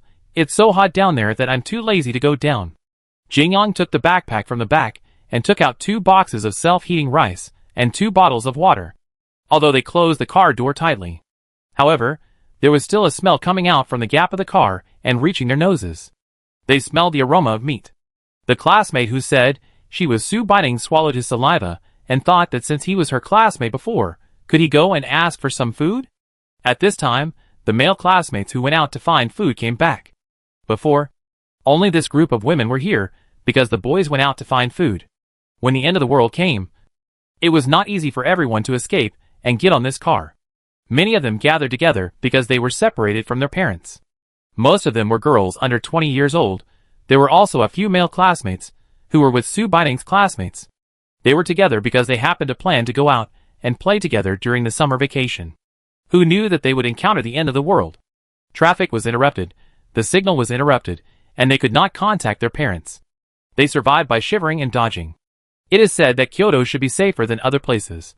That's why everyone is going to Kyoto without any trouble. But there are too many people, too little food. The boys went out to look for food along the way. They mostly ate wild vegetables and weeds to survive until now. They also came back with a bunch of wild vegetables that they found from nowhere. Lon, eat something first. I think we can reach Kyoto soon. The boy holding the wild vegetables spoke gently to the classmate who just claimed to be Sue Biting. The girl named Lon pointed at Sue Biting's car. The boy looked over as she pointed. Saw Sue Biting and her friend's black Mercedes SUV. I just saw Sue Biting. Smell them eating meat in the car carefully. The boy hesitated. Of course, he remembered Sue Biting, but when she was in school, her classmates were not very friendly to her. Now, how could he have the nerve to ask for food from her? Jingyang looked at the girl's hand. Do you believe that she will come to ask for food in a while? Sue Biting looked up, put down the lunchbox and wiped her mouth. It's not delicious. I don't want to eat it anymore. I'll eat fresh food next time. Jingyang, why do you react like this? Sue Biting, how should I react? When I was in school, they all looked at me as if they wanted to eat me. Now they think of me as their classmates. Do you think I'm such a kind person? She handed the lunchbox to Jingyang. You go and throw it away. I don't want to see them getting annoyed. Jingyang got off the car and threw the empty lunchbox into the trash can. He deliberately opened the mineral water in front of the group of people and poured it on his hands to wash them. Sue Biting shook his head and looked at Jingyang, who was getting in the car after washing his hands. You deserve a beating for your behavior. Jingyang, I want to avenge you. What do you think? Leave or stay? Before Sue Biting could reply, the group of people surrounded the front and back of their car. Sue Biting looked at the group of people's behavior and spread his hands to Jingyang. Jingyang sighed, don't be angry. I am a public servant of the people. I need to calm down. Sue Biting laughed out loud. What are you thinking about? This group of people just want some food. If you want, you can give it to me. If you don't, you can leave. It's the end of the world now. Okay. Jingyang, no matter when it is. I have received this kind of education. What do you want me to do? Sue Biting rolled down the window and looked at the people outside. What are you doing? Blocking the road, TSK. Do you believe me? If I tell him to step on the accelerator, you will all lie down? The boy pulled the hand of Lon, signaling her not to do it. Who knew that Lon shook off his hand? She looked up at Sue Biting and said, we are classmates after all. We can't just stand by and watch someone die. Right? Sue Biting supported her head with one hand, stretched out her hand with nail polish and touched her and asked, Classmate? Sorry. I don't remember your classmate's name. Do you think we are unfamiliar with each other? My name is Fan Lon. This is our class leader Yule. Have you forgotten? So this boy's name is Yule. Why not call it playground? Sue Biting nodded honestly. I forgot. After all, you women are always jealous of my beauty and wealth. So your relationship with me is not that good. Fan Lon gritted her teeth, but after all, we are classmates. Sue Biting, so? Fan Lon almost jumped up. We should help each other. I smell that you just ate meat. We haven't eaten for several days. Can you give us some of your food? What's wrong with this woman? Sue Biting was furious when she heard this matter-of-fact tone. A little girl next to him blushed secretly when she saw Jingyang sitting in the driver's seat, pretending to be embarrassed and pulling Fan Lanlan's hand. Lon, this is not good. We are begging for help now. Sue Biting motioned Jingyang to take the backpack over, took out a bottle of Coke from it, and opened it in front of Fan Lon. The Coke made a crackling sound, and Fan Lon and the other's eyes were hot. Then Sue Biting took a sip and poured the rest towards Fan Lanlan's hand that was trying to stop the car. Fan Lon screamed, looking at the coke dripping onto the ground with pity, and quickly licked the remaining coke on her hands that hadn't fallen yet. Student Su Baining, you're going too far. We're just asking for your help because we're having a hard time now. We're all classmates. Why do you have to do this? If you don't want to, just say it directly. Why do you insult Lan Lan like this? Oh, you're such a white lotus. Su Baining? Yes, I don't want to. Then can you get out of the way? Who knew that Su Baining would refuse directly? Why didn't this woman play by the rules? Isn't she afraid that the man next to her will be angry? Su Baining saw her looking at Jingyang with tears in her eyes. Turn around. Don't look. She thought he was talking to her. And when she was about to refute, Jingyang spoke. I'm not looking at her. I'm looking at you. The classmate named Yule finally couldn't hold on any longer. He felt extremely embarrassed. He quickly pulled him apart. Don't do this. I wasn't very nice to her when we were in school. How can you expect others to save you now? Chapter 75. Wow, it's rare to find someone who understands. Who knew that this sentence completely angered Fan Lan Lan. She staggered and almost fell down because of Yule's pull after she stood up. She rushed up and slapped Yule in the face. You useless thing. What else can you do besides finding some wild vegetables for me to eat all day long? Will you die if you say something nice? We treated her badly. We even hated her. But she should repay you for helping her. Can't you take advantage of this? Why are you standing here pretending to be dead and not saying anything? Do you want to see me starve to death? Yule covered his face. What do you mean by helping her? It's just that when Su Baining just transferred here, the teacher asked the classmates in the class to help her move the tables and chairs. But no one responded. As the class monitor, this is what he should do. Later, they never met again. What kind of help is this? What qualifications does he have to ask her for help? Su Baining didn't expect there would be such a thing. She was a little curious. Jingyang looked at her face and buried his face helplessly. Student Su Baining, you see, your friends are a little dissatisfied with your unwillingness to help. Bai Lianhua showed a smile that she thought was very beautiful to Jingyang. Su Baining, who do you think would like a peeling? Dark and thin face? You don't look in the mirror after the end of the world? These words made her face dark immediately, and she couldn't pretend anymore. Are you sick? Woman? You can't tell we are so pitiful. You obviously have so many good things. Why don't you want to give them up? It's all because of you. Fan Lan Lan. That you beat up Yule. You should compensate us. Su Baining was simply stunned by this train of thought. She took a deep breath and said to herself, don't bother with a moron. Don't bother with a moron. She sighed as she looked at Yule, who was silent with his face covered in the distance. And Fan Lan Lan, who was still standing in front of him, pointing at his nose and scolding him. Hey, the one called Yule over there. Yule looked up when Su Baining called him, and the slap on his face was so clear. Su Baining said to Fan Lan Lan, is this your girlfriend? Yule hesitated for a moment. Fan Lan Lan sneered, who is his girlfriend? If I didn't see one less person on the road and asked for food and drink, who would care about him? Yule looked at Fan Lan Lan in shock, and he couldn't believe that this was what she said. Lan Lan. Are you kidding me? Yule smiled a smile that was uglier than crying. We were on the road.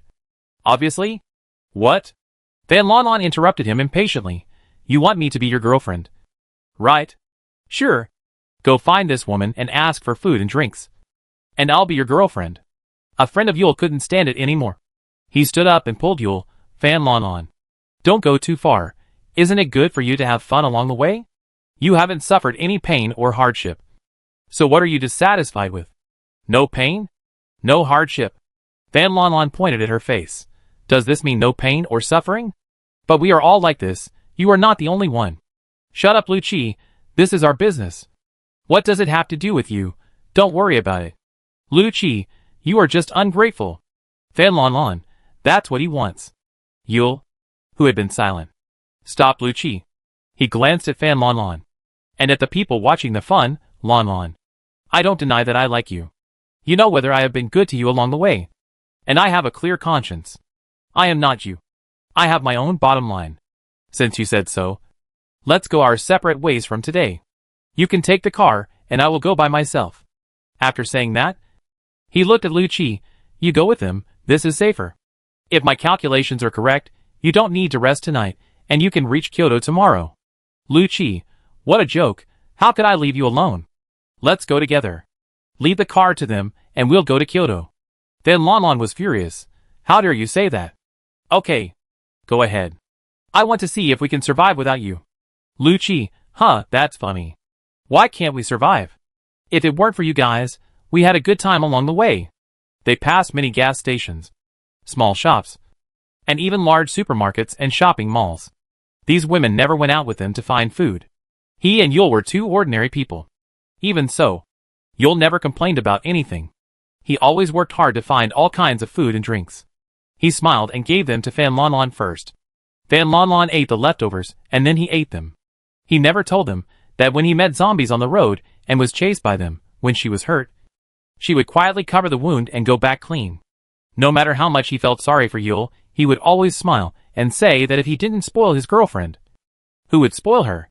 But he knew that Fan Lanlan had never really taken Yul to heart, and now it was exposed. Wasn't it?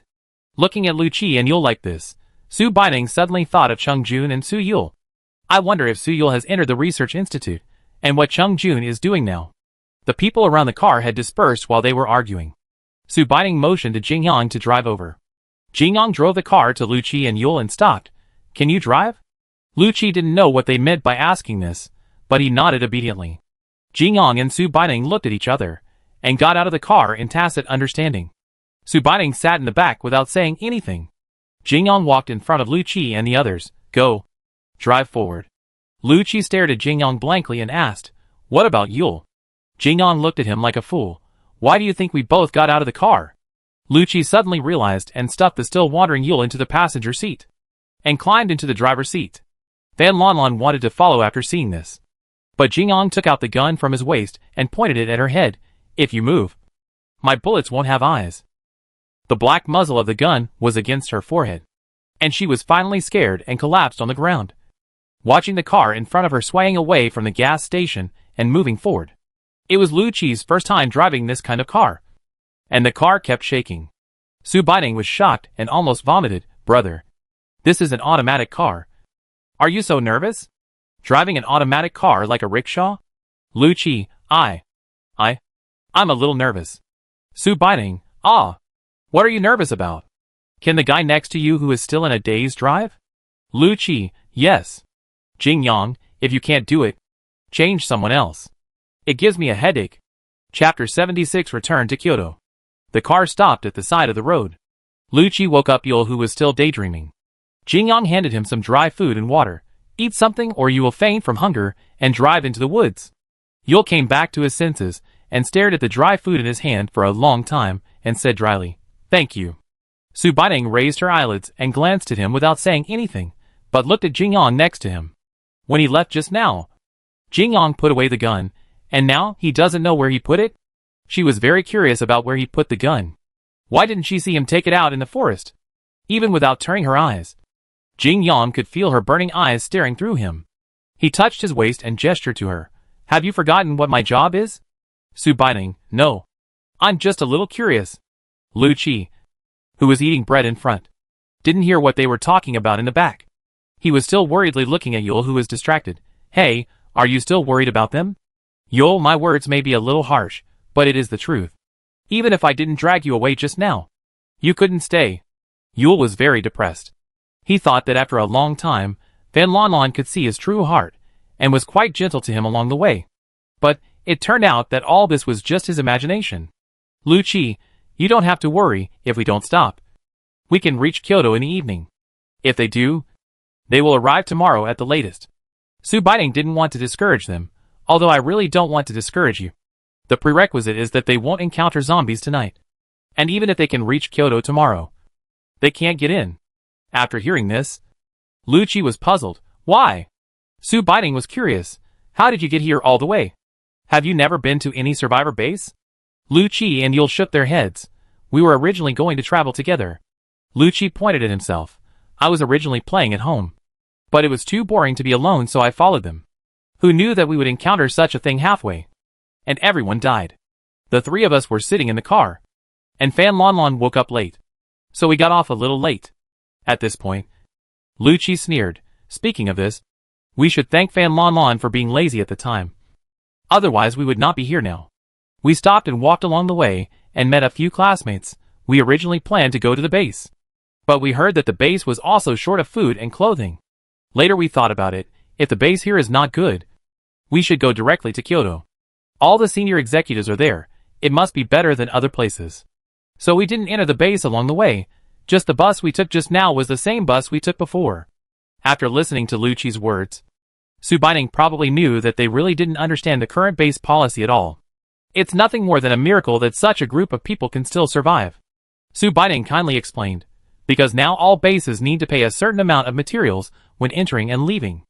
You don't need to pay when leaving, but you need to pay when entering. No matter how many times you enter, you need to pay a certain amount of materials. That's why I said that even if they survived and made it to Kyoto, they couldn't get in. Yul didn't say anything for a long time, but when he heard this, he couldn't help but say, then why are you willing to save us? Speaking of this, Jingyang was actually very curious. He, who was not interested at first, also pricked up his ears to listen to Su Baining's answer. We have a little guy named Yul in our family. He has everything he should have. And he is happy. The way you two looked just now just reminded me of them. She looked out the window. The world is so chaotic now. Without the determination to work together, how can we persist in this chaotic world? Okay.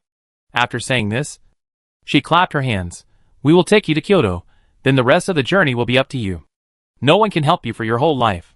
In fact, Lucci and the others thought very simply. They were very grateful that they were willing to bring them back to Kyoto. This sentence means that they are willing to provide materials to bring them in. Then what qualifications do they have to say anything else? The vehicle drove smoothly on the road. Jingyang thought for a long time and couldn't figure it out. You don't seem to be that old this year. Su Baining turned her head. This little fairy will always be 18. After saying that, he raised his face and snorted proudly. Jingyang held his forehead. If I'm not wrong, you are probably about 18 or 19 years old. Can I ask how old your Yul is? 19. Then you two are about the same age. How dare you call someone a child? You should use this word for yourself. Su Baining rolled her eyes. What do you care about me? She sat up and looked at Jingyang seriously. When you get to Kyoto, go home. What you said in the forest doesn't count. I'll just pretend I didn't hear it. Jingyang sneered. Who do you think I am? I tell you. Unless you hide in. He paused for a moment. Otherwise you will never get rid of me. Su Baining wanted to kneel down to him. Brother, I am your savior after all. As a person who is about to contribute to the country, you should benefit the people. Jingyang, aren't you a member of the people? Su Baining, but I don't think I need your help. And I really don't need you to pledge yourself to me. Jingyang looked at her strangely. What are you thinking? You want me to pledge myself to you. But I don't want to. Don't worry, I will go home to see my mother first and then talk about this matter. Su Baining now began to pray silently in her heart with her hands clasped together that Jingyang's mother would keep him by her side, with tears and snot. How could Jingyang not know what she was thinking? He just glanced at her lightly and said nothing. After an afternoon of hard work, the two of them took turns driving fast and slow and finally arrived at Kyoto shortly after sunset. Looking at the city wall glowing dark red under the lights of the night, she wanted to cry for the first time.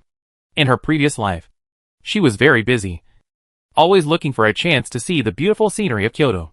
But she came here before she could realize her wish. She thought she would never have another chance after the end of the world. But she didn't expect that after all the twists and turns, God would give her another chance. She held her hands excitedly and looked at the people in line in front of her. Don't queue up with this group of people. It's faster to queue up at the vehicle queue next to it. Lucci frowned hesitantly. We are queuing up in such a good car. Will they check it? Don't worry. There is a very useful guy sitting next to me. Toolman Jingyang? Su Baining, this is your honor. You should be happy. Jingyang silently opened the window, waiting for the vehicles to drive by. Chapter 77 Going Home. When they were approaching, there was a big blackboard next to the people Lucci was checking on, and there were two conspicuous photos hanging on it. Anyone who knew Su Baining and Jingyang could tell at a glance that it was them. He turned his head and glanced at the two people in the back seat who were obviously daydreaming. Are those photos of you two hanging there?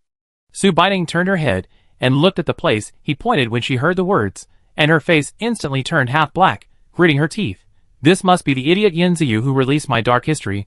I will make sure he looks good when I get back. Jingyang, your family, you don't have any normal photos? Su Baining, oh excuse me.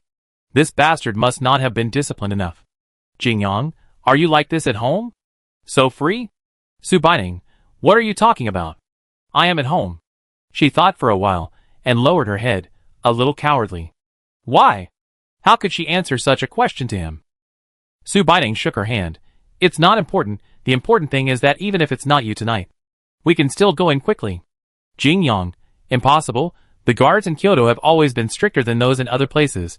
You will definitely be asked to complete the necessary procedures, at most. We will notify your Yin family to pick you up.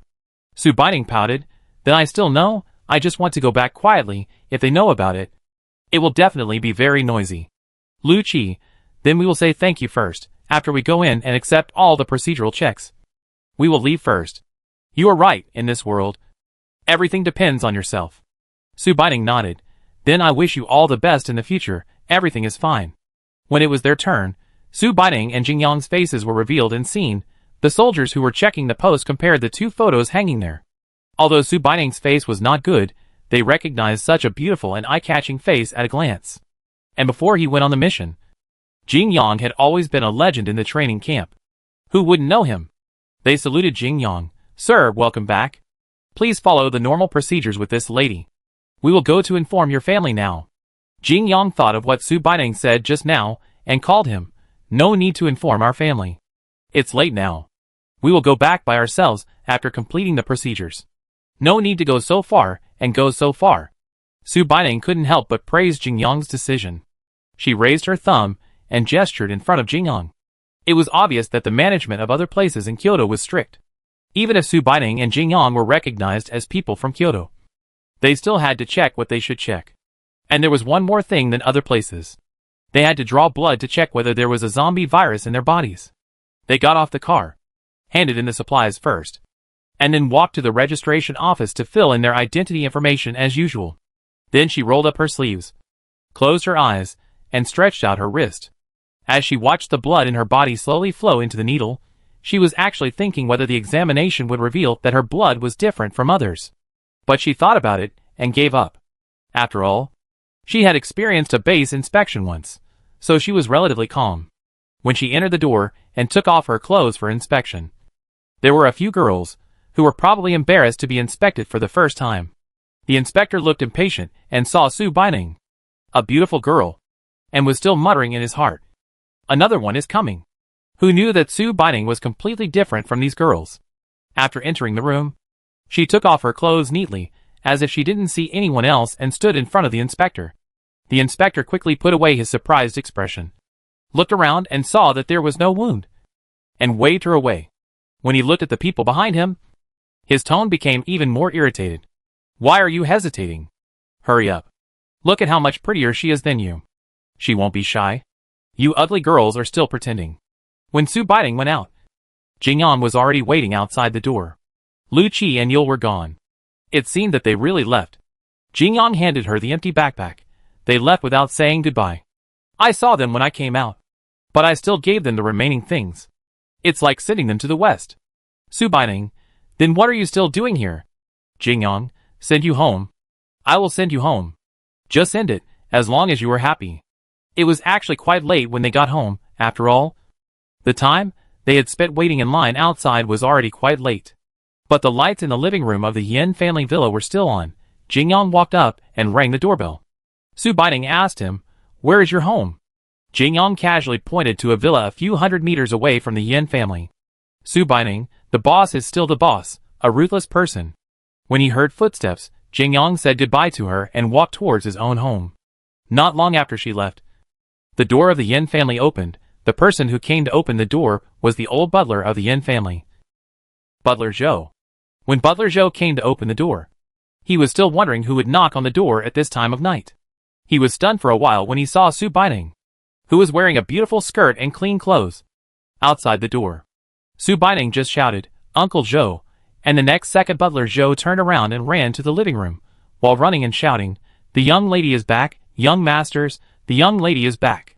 Su Baining opened her mouth and walked into the house resignedly. Originally, Yin Jia, Chung Jun and Su Yul were discussing in the living room where they had gone to look for her today, but they hadn't found any place yet. Where was she most likely to go? Then, they heard the loud voice of Butler Zhou, which came before him and reached everyone in the living room. Butler Zhou ran in breathlessly, pointing his hand outside. Miss Bei Ning is back. Yin Ziyu stood up quickly. It's Ning Ning who's back. Uncle Zhou. Are you sure? Yen Mo rolled his eyes at him. If it's true.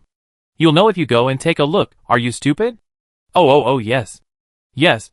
Yes. Yin Ziyu put down the things in his hands and ran to the door without stopping. Everyone in the room stood up and walked to the door.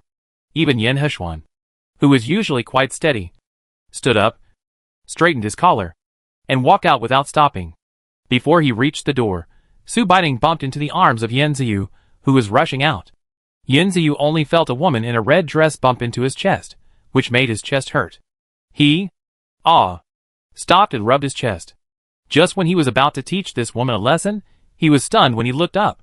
Not only him, all the people who came out with him were stunned when they saw the red dress. Actually, they couldn't be blamed. When Su Baining was with them, she usually wore sportswear. At most, she wore casual clothes a few times. He had never seen her wear such a bright skirt. Chapter 78 explained the reason. Looking at everyone staring at her blankly, Su Baining looked down at herself and wondered if there was something wrong with her. Why did everyone just stand there blankly instead of greeting her enthusiastically? She was so embarrassed that she lifted her hair. Yen Ziyu was the first to react and hugged Su Baining in the face of her disbelief, and then he started to cry loudly. This intense reaction was a bit exciting. Yen Ziyu, my sister, where have you been? Why did you come back wearing this? Were you threatened to do something you shouldn't do? My poor sister, it's all my fault for not taking good care of you. Originally, she was quite moved when Yen Ziyu hugged her and cried. After hearing what he said, and thinking of the photo at the gate, she just wanted to curse. You bastard, come and die. Yen Mo saw Su Baining's dark face, and hurriedly went up to pull Yen Ziyu away. Who knew Yen Ziyu was like a chicken with blood today? He tried hard for a long time, but couldn't pull him away. Su Baining looked at Yen Ziyu, who was about to fall on her with tears dripping from his nose, and shouted, "Fifth brother." Yen Ziyu was so scared by her shouting that he stopped immediately. Su Baining smiled. I'm so tired after walking back. Can you let me go and let me sit down first? Oh yes. Yes. Yen Ziyu stood up, wiped his tears, made way, and pushed Su Baining to the sofa. After Su Baining sat down, she sat next to her and was about to start crying again. Stop.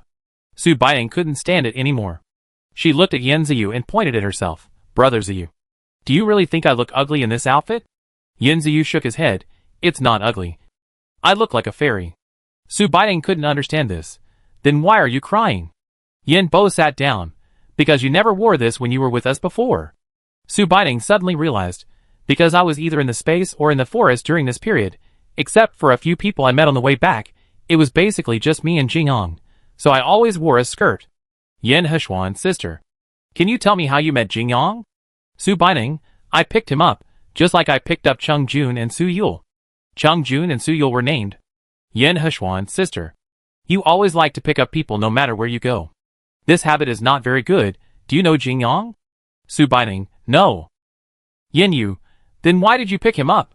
Su Baining, because I can still recognize that he is a Chinese because of the military uniform he wears. Yen Heshuan, so you have been together all this time? Su Baining nodded. He just sent me back. Yen Heshuan looked her up and down. You have been dressed like this and been with him all this time? Su Baining was surprised. Yes. Is there any problem with this?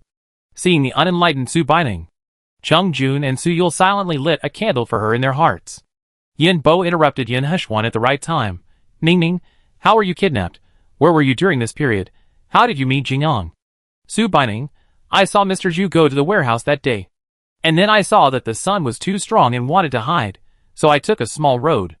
Who knew that I was kidnapped by two Japanese, who said they wanted me to save his father. Then I found an opportunity to burn them to death. I hid in the space for a long time. And I left in such a hurry that I brought Qilin back. We were afraid that the Japanese were not dead. So we didn't come out until we upgraded our abilities in the space. Who knew that after we came out, the forest vegetation suddenly mutated and grew up. I was trapped in that forest for several days. When I met Jingyong, he was almost dead. We are all Chinese. How could we stand by and watch him die? It just so happened that he was coming back.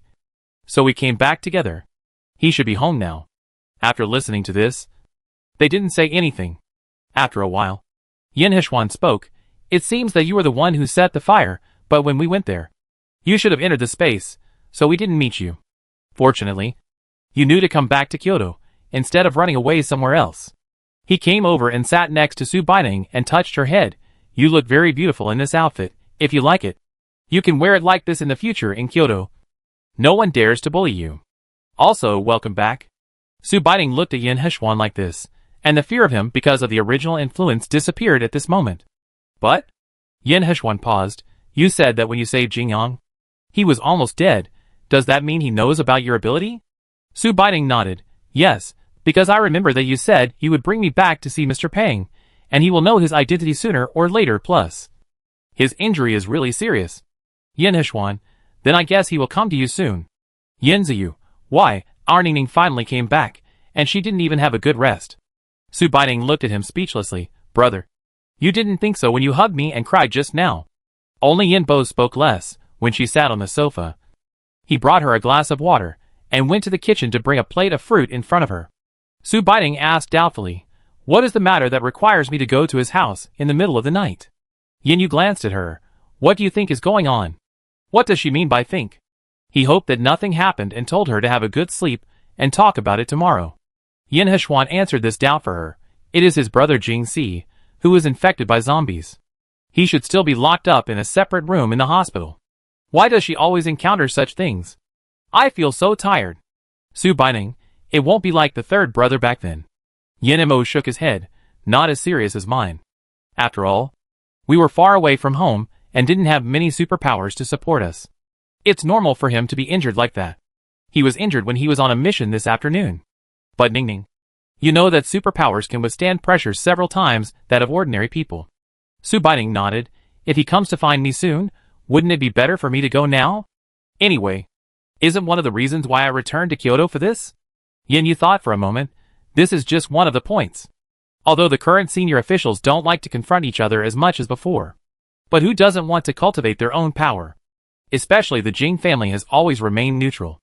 Many people have been trying to win them over, but have not won them over. I'm sorry Su Baining didn't quite understand what this sentence meant. But if she remembered correctly, Jing Yang once said that his brother Jing Si was a very principled and courageous person. And he was very willing to sacrifice himself for the masses without hesitation. At this time, doesn't this society need such people more? Chapter 79 Jing Family. Looking at Su Baining's confused face, Yin Mo explained, it's a bit complicated. We can talk about this tomorrow. You just need to know that what we actually think is good for everyone and for us. Yin Bo, what you said is very complicated. Just say that what we think is good. Not bad. Okay, stop. Su Baining made a pause gesture with his hand. It's certain that he is a good person, other things are not important, then I will go and save him now, and come back to rest. Yin Ziyu held her back. You should rest today, you can go tomorrow. Just at this time, the voice of Zhou Butler came over. Master and Miss, Mr. Jing Yang from the Jing family is visiting Miss Bei Ning outside the door. Before Zhou Butler finished speaking, Su Bei Ning heard Jing Yang's voice coming from far away from the gate.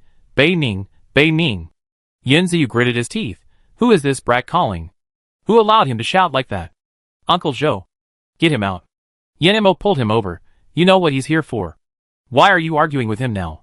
Yin Ziyu pouted. I just feel unhappy when I think of him being alone with Ningning in the forest these days. Who knows if he took advantage of our Ningning? Su Baining glanced over. And Yin Bo covered Yin Ziyu's mouth as he was about to nag. Jing Yang ran into the Yin family's living room and saw Su Baining sitting on the sofa. His eyes lit up, and he was about to reach out to grab her arm. Yin Hechuan reached out and held the hand he extended to Su Baining, looking at Jing Yang and smiling. Long time no see, Jing Yang. Jing Yang looked at the two peoples holding hands, said blankly, long time no see. Su Baining stood up. Did you just come back from the hospital? Jing Yang let go of Yin Hechuan's hand and nodded. Yes, I didn't see anyone when I got home. The housekeeper told me that they were all in the hospital. The lights in the house were on when he got home, originally. Jing Si should have been in the team at this time. There should be only Jing's mother and the housekeeper at home. In the past, his mother should have gone to bed by this time, and the lights in the house should not still be on. When the housekeeper opened the door and saw that it was him who came back, he immediately rushed him to the hospital, telling him that Jing Si was in danger now, and if he went now, he might be able to see him for the last time. Jing Yang felt his head go blank at that time, and hurried to the hospital. In a separate suite in the hospital, He saw his mother staring at Jing Si, who was struggling on the bed inside the door, with tears streaming down her face. Originally, Jing Yong's missing Jingmu had always been unobtrusive. Now that Jing Si also had an accident, she felt that she couldn't hold on. When she was in the ward for Jing Si, she heard God. The door of the ward suddenly opened. She turned her head and saw her eyes standing there, who was still panting there. And she couldn't believe her eyes. Until Jing Yong stepped forward and hugged her. She fainted in Jing Yong's arms for a while. Jing Yong settled the good mother, looking at the people of Jingshi who stayed outside the ward. They simply told Jing Yong, Jing Si was accidentally injured by zombies while on a mission. The pressure that superpowers can withstand is several times that of ordinary people. At this moment, they don't know what to do. Jing Yong is now extremely grateful to have met Su Baining in the forest. After Jing Si's men told him these things, he glanced at Jing Si, who was struggling on the bed. Watch him here. I'll go find someone to save him. The two men looked at each other as they watched Jing Yong walk out of the ward, as if they couldn't believe what Jing Yong said. Ordinary people nowadays have a chance to become superpowers after being captured. It is 100% impossible to cure superpowers after being captured. Jing Yong ran all the way from the hospital to the Yin family. Su Baining could feel it from the sweat and heat left on his body. Yin Yu, how is your brother now? Jing Yong shook his head. I don't know the specific situation yet. I just heard that he was injured. He looked very painful when I rushed over to see him. Yin Emma was surprised. Didn't you go in to see him? Jing Si was of course in pain. Not everyone can bear this kind of thing. He should still be tied to the bed. Yen Imo and Yen Bo did this. Pang Lao meant that he hoped that this matter would not be known by too many people. After all, the Jing family's position in the upper echelons is very important. If someone has no intention at this time, it will be difficult to deal with. Jing Yang, I saw him through the glass on the door. I know it's painful. So I came to Bei Ning in a hurry. I know that only you can save him now. He looked at Su Bei Ning. You saved me before. And my words will always count. If you promise to save my brother now, I promise you on behalf of my brother.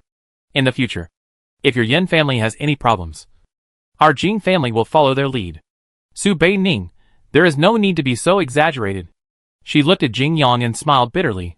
Do I look like such a utilitarian person? Jing Yang thought she was angry and explained immediately. That's not what I meant. Su Baining interrupted him. Okay. I know what you mean. I'll go to the hospital with you to see how your brother is doing. When Jing Yang came, he felt that there was about 80% hope. Although Su Baining said the purpose of returning to Kyoto, it has not been exposed yet. If he went to the hospital to save his brother, he would have to let people know about it in advance. Yin Hushuan heard what Su Baining said, and called Su Yul to tell him to inform Pang Lao now. Just say that there is something important, and we need to meet in the hospital. Yin Mo, it's late at night now.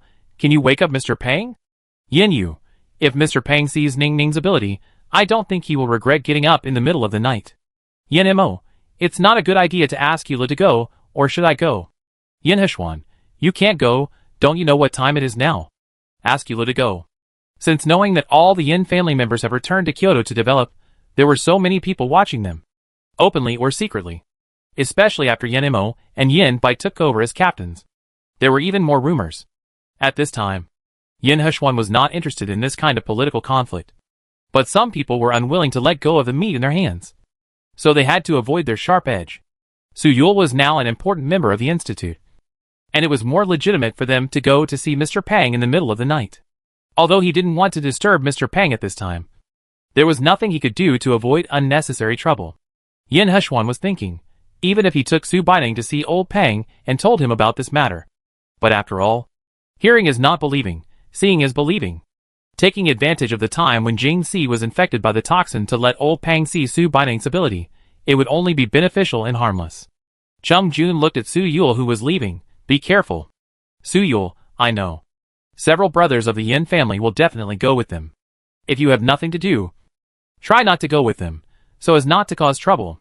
Chung Jun, then I will wait for you at home, and you will come back after notifying old Pang. Su Yul nodded, and walked into the thick night under Chung Jun's gaze. Chapter 80 Jing Si. Su Baining followed Jing Yang into the hospital. The two people guarding the door originally thought that Jing Yang would invite someone back, but it turned out to be a little girl. They stared at the little girl standing at the door looking inside, whose face was still a little childish, and dared not speak. Although the little girl looked young, she might really be able to save their leader. And the people following behind, if they were not mistaken, they should be the ancestors of the Yin family.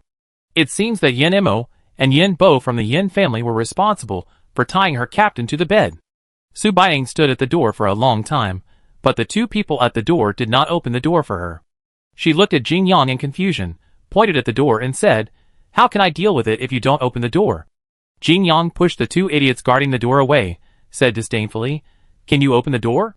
How can you be so tactless? How does my brother usually manage you?" The two people who were called idiots trembled and dared not speak. Jing Yang hadn't come in just now. Now when he opened the door, he was almost suffocated by the stench. Su Baining looked at him strangely. "It's not like you haven't killed zombies before. Are you not used to this smell?" "Jing Yang, if you are used to it, why do you wear a mask?" When he came in just now, he saw Su Baining put a mask on her face, and thought she was embarrassed to be recognized. So this is the purpose. Thinking of this, he felt very resentful. "Why didn't you remind me to wear one too, after all? We have been through thick and thin together in the forest." Su Baining looked disgusted. What is there for a grown man to be afraid of? At this time, Jing's mother woke up. She remembered that she seemed to see Jing Yang coming back before she fainted. Now she woke up and didn't see anyone. So she sat up from the bed quickly. When she opened the door, she saw several children from the Yin family standing at the door of her Jing Si's ward. When she looked again, the door of her Jing Si's ward was opened. She was afraid that she was discovered and wanted to drive Jing Si away in a panic to close the door. Yin Ziyu came over to support Jing's mother, who was so panicked that she almost tripped over the coffee table. "And don't worry, no one here will find out what happened to Jing Si." Jing's mother pointed at the open door with a trembling hand. This door must be closed." The door of the ward was open, and a stream of fishy smells from the room came out, and entered the noses of everyone present. The Yin family was fine, especially Yin Mo, who seemed to have no feelings. Jing's mother couldn't accept it. She thought her son was beyond saving and fainted again. Yin Hushuan signaled Yin Ziyu to take Jing's mother back. Yin Ziyu said, "It's better this way, otherwise it will be more uncomfortable to see her during the treatment." Su Baining and Yang Yang inside the door didn't pay attention to what was happening outside. Their attention was all attracted by Jing Si's wound. Jing Si's wound should be on his left leg. She saw the teeth marks on his ankle, which slowly spread to his right leg. The poison was still spreading, but it was spreading very slowly upwards. It was different from the poison on Yin Mo that Su Baining had seen before. She tilted her head and thought for a while. "Does your brother have any special abilities?" Jing Yang shook his head. "No. My brother is just an ordinary fire-type ability user." "Ah. Fire." Seeing that the poison was only spreading between her legs, and then moving very slowly upwards to her dantian, she began to wonder if it was because of the fire-type ability. Fire can burn everything. Although it cannot completely eliminate the toxin, it can hinder its progress. The more Su Baining thought about it, the more she felt that this was possible. Just when Su Baining was thinking and researching, Jing Si, who had finally woken up after a short sleep, finally woke up. He struggled to open his eyes, and seemed to see Jing Yang, who had disappeared for a long time. He laughed at himself secretly. "It seems that I am really not far from death. I actually saw Jing Yang, who has no conscience." Su Baining smiled and looked at Jing Yang, who was speechless. "It seems that your image in your brother's heart is not the same." Jing Yang held Jing Si. "Brother, you are not hallucinating. I am back." Jing Si was shocked when he felt Jing Yang's hand. "It's really you, the stinky boy, who is back. I thought you were going to die outside and never come back. In the past, it didn't matter how you ran around outside. But now it's not possible. You know that our Jing family has always been sparsely populated. You can see how I look now. If you don't come back, what will happen to Mom after I leave?" "Jing Yang, brother, what are you talking about? I didn't mean to stay away from home. I'll tell you what happened when you get better and come home." "Okay. Jing Si, you don't have to comfort me. I know what's going on with me. You will be the only one in the Jing family from now on. You have to be able to take care of the Jing family. Be nice to Mom, and find a gentler wife." Looking at Jing Yang, who was obediently listening to Jing Si's lecture, Su Baining was still a little uncomfortable, although a little embarrassed, but she was almost ready to start treatment. "I say, can you two talk about anything at home? This brother Jing lying on the hospital bed may feel uncomfortable for a while. You have to bear it."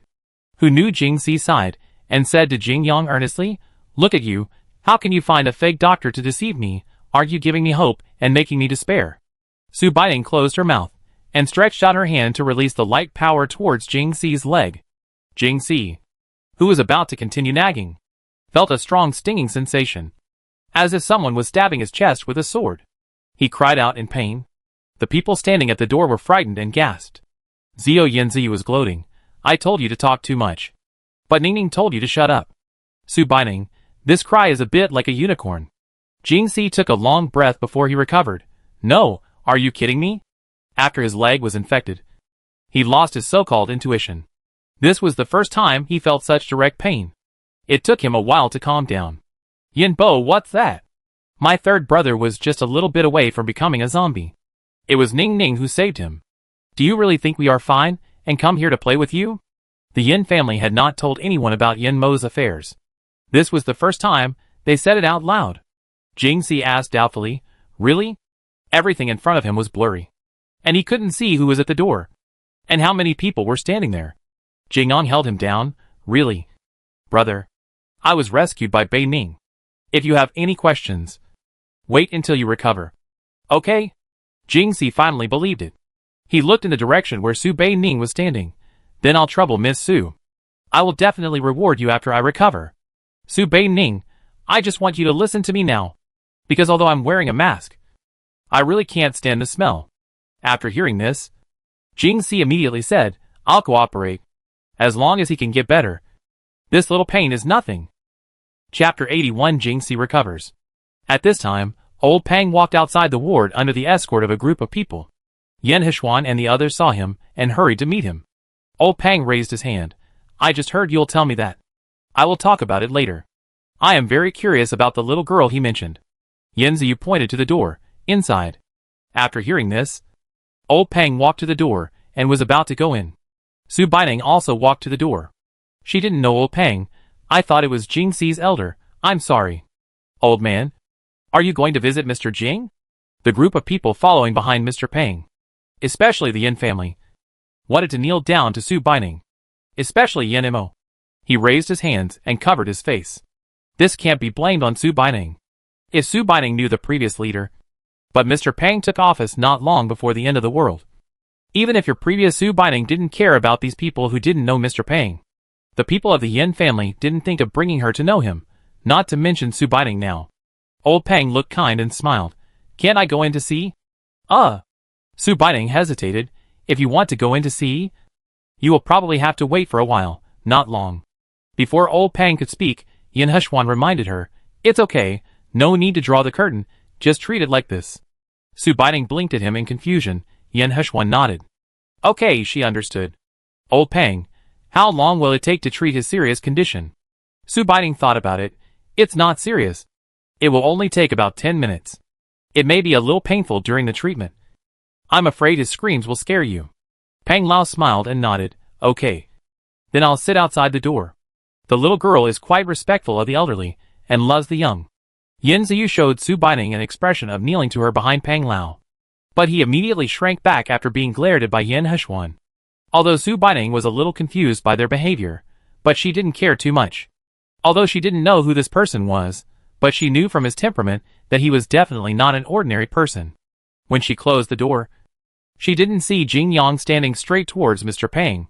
If you look closely, he was a little stiff. Mr. Pang nodded at him to tell him not to be nervous, but he still felt a little uncomfortable. Su Baining closed the door and walked to the bedside, looking at Jing Yang standing posture strangely. What are you doing? Standing as punishment? Jing Yang relaxed a little. No. Su Baining didn't think too much. She checked the straps that bound Jing Si to see if they were firm. After checking, she stood beside Jing Si's legs. Jing Yang, I only need you to do one thing. When I treat you, if your brother struggles, just hold him down and don't move. She is now at the 5th level of supernatural power. Treating such a small injury is fun, but the person receiving the treatment will not feel good. After hearing her words, Jing Yang nodded obediently. Su Baining looked at Jing Si's face as if he was facing a great enemy and comforted him. Don't worry. It will be quick. It was over in about 10 minutes. She took out a glass of water from the space and handed it to Jing Si. This glass of water can clear the poison in your body and improve your physical condition. Jing Si took the glass of water and there was a lot of doubt in his unclear eyes. Yang Yang held his hand and handed it to his mouth. Don't worry. Brother, I have drunk this water, and it is real. After watching Jingxi drink the water, Su Baining stretched out her hand and released her supernatural power to approach his legs.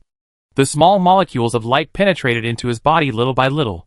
Su Baining could even see these little guys eating away at the virus. At first, Jingxi could still grit his teeth and endure the cold sweat. The water he drank drove out some of the toxins in his body.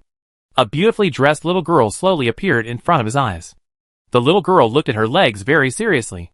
He followed her gaze and saw that his toes, which had turned black, slowly turned back to their normal color in just a moment.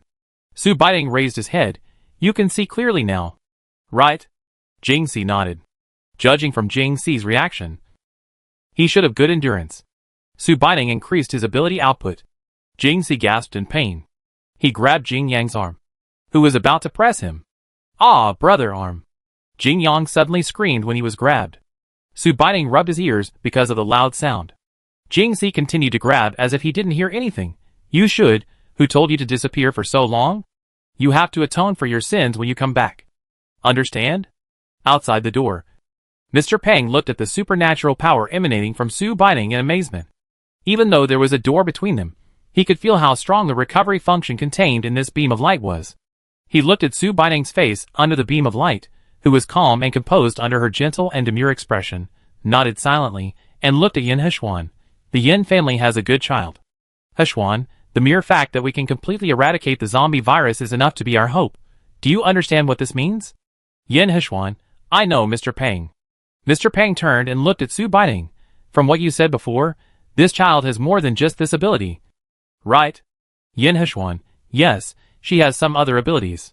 It will take time to explain this to you in detail. Mr. Peng, okay, I saw all this today and I believe you. For the rest, wait until she has a good rest at home for 2 days before you bring her to see me. I remember she just came home today too. Yin Hechuan, yes. Old Peng stood up and walked out with his hands behind his back. She's a good kid. When Old Peng left, Su Baining was just finishing her treatment. Jingxi almost tore Jing Yang's arm. Watching his legs recovering little by little, his eyes turned to Su Baining with unusual heat. He had heard of this little girl from the Yin family, but in his heart, Su Baining should be a delicate and pretty little girl. I didn't expect there was such a side. While Jingxi was thinking, Su Baining's treatment was over. She took back her hand and patted Jingxi's leg. You can try to get out of bed and walk around. Jingxi came back to his senses and looked at his legs that had completely recovered. He almost cried with excitement. Who would have thought that just now, when you were still thinking about how long you would live, and still calculating what to do with your family, not only did someone tell you that you could be cured, but he actually cured you right in front of you. He didn't know what other people's mentality would be. Anyway, he wanted to cry now. Jing Yang thanked Su Baining gratefully. Yanzi pushed the door and walked in. Oh, thank you. No need. Just don't forget what you said before you came. Jingxi looked at Jing Yang in confusion. What did you say? Yanzi, it means that your Jing family will follow my Yin family's lead in the future. Jingxi was silent. He turned his head and glanced at this naughty child.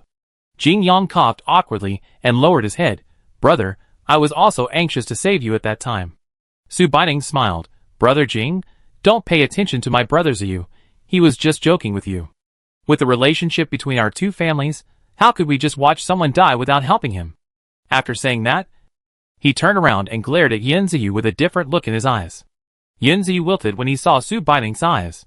Chapter 82, A Rare Vacation. Yin Hechuan came in at the right time to break the topic. Since Jingxi you are well, then you should go home. We will talk about it tomorrow no matter what. It is too late now. Ningning came to the hospital not long after she came back home. Since you are fine, we will take her home. She may need a good sleep. Jingxi nodded and pushed Jingyang.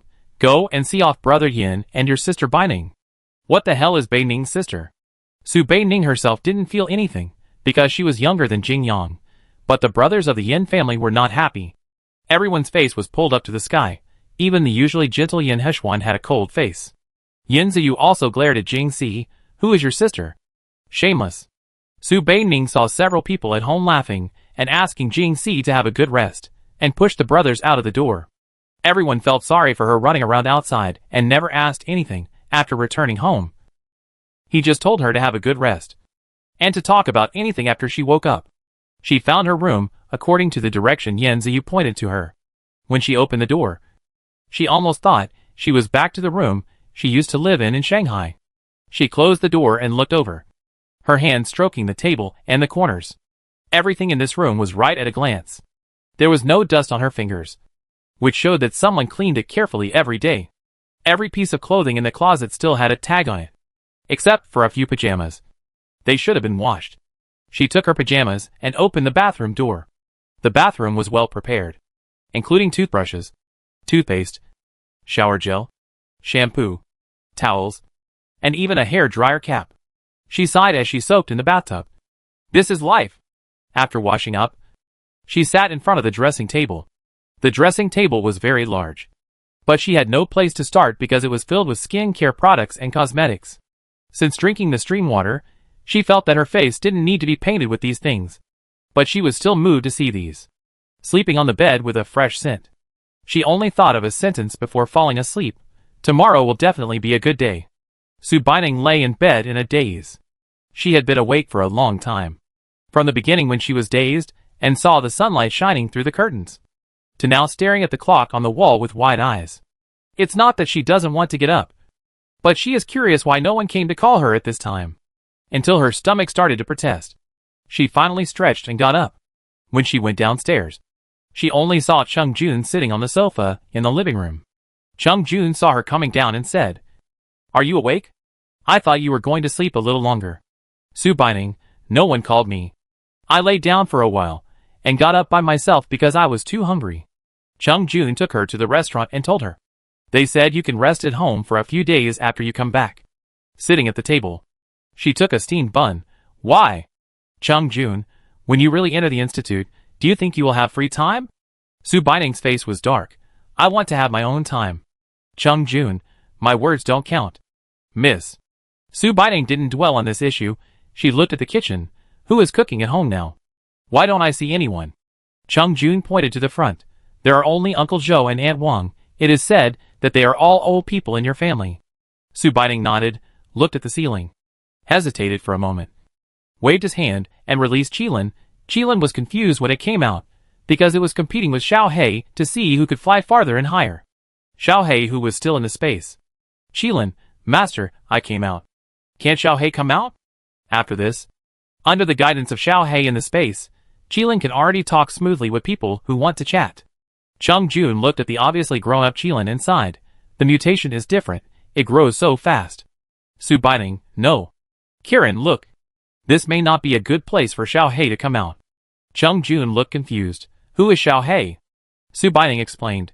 "It's a new friend we met in the forest, a very huge eagle." Chung Jun, "Your adventure is really novel. Xiao He in the space. I want to go out too. Let me out quickly. I'm getting bored here alone." After hearing what Xiao He said, Su Baining turned around and asked Chung Jun, "Do you know where the training base of the third brother is?" "No one is here at this time. They must have gone to work." She thought of Yen Imo and Yin Bai at the training ground. Xiao He is very suitable to stay there, including Qilin if he is willing. Chung Jun, "I know. I'll take you there after you finish eating. By the way, I also want to see what kind of eagle it is." "See?" Su Baining came back at night. She couldn't even see the street clearly. When the door opened, she saw the bustling crowd outside. After walking through several streets, she sighed. You can't imagine that the world outside is totally incompatible with this place. Chung Jun, "It's almost the same. Yul and I were also a little scared when we first came here. It seems that the people here may think differently from the people outside." There were many boys, like Su Baining on the street, who were secretly looking at her. One of them almost ran up to her and asked her name. After seeing Chung Jun, she turned away with regret. Chung Jun looked at those people with amusement as they dragged Su Baining towards the training camp. Su Baining sighed. "I was thinking that since I had 2 days off, I would go to the trading market in Kyoto to have a look. I didn't expect that Kyoto has basically not changed much from before the end of the world." Yes, she should have noticed it when she saw the brand new skirts in the closet last night. Chung Jun, "What are you sighing about? You don't think Kyoto should be like this?" "But Ningning, if Kyoto falls, what should we do?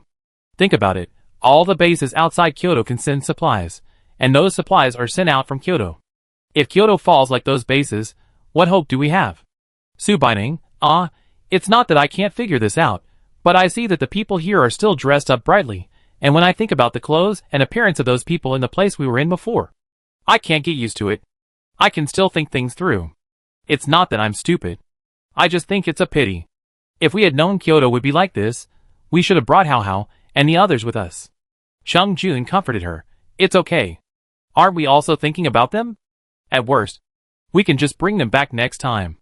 Chapter 83 Kyoto's Training Camp. Chung Jun took Subining around for who knows how many times, and when they reached a place where there was no one, they turned a corner and finally saw a tall city wall. Seeing this wall, Subining exclaimed from the bottom of her heart, "Wow!" She looked at Chung Jun. "Don't tell me this is their training camp?" Chung Jun took her forward. "Yes, this is not just their training camp, it's everyone's training camp. What you see is only a small part, you have to go inside." After walking along the city wall for about 15 minutes, Subining saw the gate not far away. The dark green gate was closed tightly, and at first glance, there was nothing special about it, but when you look closely, you can see countless small holes on the wall next to the gate. Subining guessed that these holes were either camera probes or gun muzzles, and there were 2 fully armed sentries standing at the door. Seeing Chung Jun and Subining, one of them stepped forward and stretched out his hand to stop them. "Please stand outside the yellow line and tell us why you are here." Chung Jun pointed at Subining and said, "This is the sister of your 3rd Battalion Captain Yanimo. I need to find him urgently. Please help me find him." After hearing what Chung Jun said, he saluted and walked back to his post to pick up a walkie-talkie. The person inside said something unknown. Then he told Chung Jun and Subining to wait for a while, and that Captain Yin had been notified. While waiting, Subining carefully studied the training camp. It was really hard to find a place if you were not familiar with it. It was airtight. The gate looked very solid. After waiting for a while, a small door next to the gate opened and Yen Mo walked out. Seeing Chung Jun and Subining standing at the gate, he ran over and said, "It's so hot outside now. Chung Jun, why did you bring her here if you are okay?" Yen Mo was training when he received the news. He was so hot that he wanted to take off a layer of skin. When he heard that Subining was looking for him, he hurried over to ask her to go back. But Subining was not hot.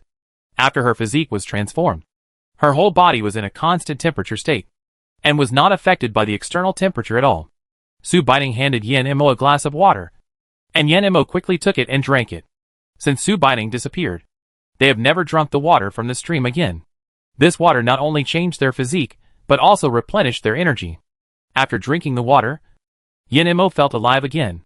Subining saw him finish drinking the water and took the cup. "Third brother, I brought you a good thing." Yen Mo was puzzled. "What good thing?" "Subining, can we go inside and talk about it?" "It's not good to talk outside." Yen Mo hesitated for a moment. "You have to wait for me to report to the higher-ups. Not everyone can enter the training camp." Subining nodded. "Just say that I brought something that can help you, and it's definitely something that can help a lot." Yen Mo looked at Subining suspiciously. "The little girl has learned to play tricks on her brother. Wait a moment." Yen Mo walked to the side, and took out the communication tool on his chest, and said hello to someone, said that he took full responsibility for the matter, and it was for everyone's good. The people on the other side reluctantly agreed to let Subining and the others in. Yen Mo led them in through a small door on the side. "You two follow me closely, don't look around. When we get to our own position, no one will say anything to you even if you use a telescope." When she entered the door, Subining felt a gust of hot wind blowing on her face. In front of her was an endless field, which was divided into many spaces. She could see the people who were training intensely through the fence. She could also hear the fighting and shouting during the training. Subining looked up at the big sun in the sky, although she can't get tanned. Nor will she get hot. It doesn't mean she's stupid. Yen Mo scratched his head looking at Subining's expression. "I'm sorry. Sister, we are all rough men, you are a little girl." Subining winked at him, then reached out and took out a parasol from the space. Yen Mo took it consciously, opened it, and held it above her head. "Good. Now she won't get sunburned." As for Chung Jun, he touched his nose and comforted himself. "I'm just a tool." Although Yen Mo said they couldn't look around, but it doesn't mean that people in the training camp won't look at them. Some people saw Yen Mo holding a small princess umbrella, and a pretty girl in a floral dress standing under the umbrella teased him. "Yen Mo, whose little girl did you trick in to watch you train?" How can you be so embarrassed in this sunny day? Yin-mo, get lost. This is my sister? He was afraid that this group of unreliable people would say some dirty words and pollute Su Baining's ears, so he quickly told them to shut up. Su Baining nodded in understanding. Although everyone seemed to be deliberately trying to provoke Yin-mo, she could hear the kindness in their words and didn't care. Yin-mo looked at the considerate Su Baining and smiled innocently. He pointed to a large fence in front and said, "This is our team's training ground. Everyone heard that I was coming to pick you up, and they are all waiting eagerly. They haven't seen you before, so they may be a little enthusiastic. If you can't stand it, just tell me." Su Baining gave him a strange look. What's so unbearable about this? I prepared a gift. Okay, you have the final say. Yin-mo opened the door and took Su Baining in. The training in the training camp was boring day after day, year after year. Originally, the people in the 3rd Battalion were preparing for today's training. Who knew someone informed them that the captain's sister was here. I had heard that the captain's sister was a beautiful girl, but I had never seen her. Everyone urged the captain to let her in, especially Yin Bai, Yin Ziyu and Yin Yu. They haven't had a good chat since Su Baining went home. Everyone pretended to be still training and kept waiting. Just when everyone thought the captain couldn't pick up his sister, a team member saw Yin-mo holding a princess umbrella from a distance, and there should be a little girl under the umbrella. The umbrella blocked the person's face, but the person under the umbrella had a slim figure, walked briskly, and most importantly, was wearing a floral dress, so it must be a little girl. He waved back. Here we go. The captain is back. Not only bringing a girl, but also a man. The team members all swarmed over. Is this true? It can't be the girl's boyfriend. Yin Ziyu and the others didn't want to join in the fun. But when they heard this, their faces fell, and they squeezed forward. A group of grown men had just trained, and they were sweating in such hot weather. It was easy to imagine what the effect of squeezing together would be. Yin Yu and Yin Bo consciously stepped back a meter, and stood aside waving their hats, and waiting for them to come. Chapter 84 Qilin and Xioi. From a distance, I saw Yin-mo leading Su Baining and Chung Jun to come in. Everyone stood up and waited at the door. When Yin-mo opened the door and looked at the team members standing in a row in front of him, he was still wondering what they were doing. He heard the people in front of him shouting at Su Baining, "Good afternoon, sister." The voice was so loud that Su Baining, who had just entered the door, was stunned. She laughed dryly. "Okay, hello everyone. Oh, the little girl's voice is so nice. It's soft like water flowing through their hearts, and sweeping away their fatigue. Yin-mo, what a bunch of bastards." The person standing next to Yin-mo nudged him with his hand. "Captain, how did your sister grow up? She can still be white and tender in this weather." Yin-mo rolled his eyes at him, and handed the umbrella in his hand to Chung Jun. Su Baining walked up to Yin Yu and the others. "Chung Jun said you are also training here?" Yin Yu nodded. "It's always good to practice more." Yin Ziyu came over. "Sister, gift." Su Baining looked at him speechlessly for a while, and handed over a glass of water. Yin Ziyu took it disappointedly. "That's it." "Of course not. I just told you to drink it." Su Baining walked back to Yin-mo. "Third brother, where do you usually drink water? Tell your team members to try it too. They may be more tired later." Yin-mo ordered Yin Bo to move the water purifier over. "The water is polluted now. Water is very precious, so we have to drink it sparingly." He said to the team members standing in a group, "You are lucky today. My sister is a water-based superpower. I tell you, you are not allowed to tell anyone about your reaction after drinking the water. Otherwise, you will never be able to drink it again in the future." The team members shouted, "Captain, can you drink enough?" Yin-mo kicked him. "It's good to have some to drink. Do you think my sister is a faucet and can drink enough?" Su Baining stopped him. "It doesn't matter. Everyone can drink the water during training here today. When you leave after training, each person can take a box away. It's a gift." Yin-mo covered her mouth when he heard it. "Sister, you can't make this joke. Do you know how many people are in our team?" Su Baining didn't understand and blinked at him. "Yin-mo, you can't blink at me. There are more than 30 people in our team." She pulled Yin-mo's hand down and spit several times. "It's just more than 30 boxes of water. Besides, didn't I say it was for your team members? This is my first time here. This is a gift." All the team members who heard Su Baining's words were so happy, as if they couldn't believe it. "Captain, is it true or false?" Although they had no restrictions on drinking water in the training camp, some of them still had family members at home. Since Su Baining said so, Yin-mo lost his temper and nodded at them. Instantly, the whole training ground cheered. so loud that the training ground next door was curious about what they were doing so happily, but unfortunately everyone kept their mouths shut. Su Baining and the others filled up the water bottles and the training team one by one. Yenimo and the others told them to drink it now. After drinking it, the team members suddenly felt full of energy, and the fatigue just now disappeared without a trace. They now understood what Yenimo meant by not telling others about the feeling after drinking water. Yenimo was very satisfied with the reaction. In the future, I will bring you a whole bottle of water from home every day, and make sure everyone will drink it. A team member asked, Captain, shall we start training now? Yenimo looked at Su Baining for this question. Didn't he say he had something to give? Could this be it? Su Baining stepped forward and said, starting today, there will be new friends training with you. I hope you will take good care of them, and don't be afraid.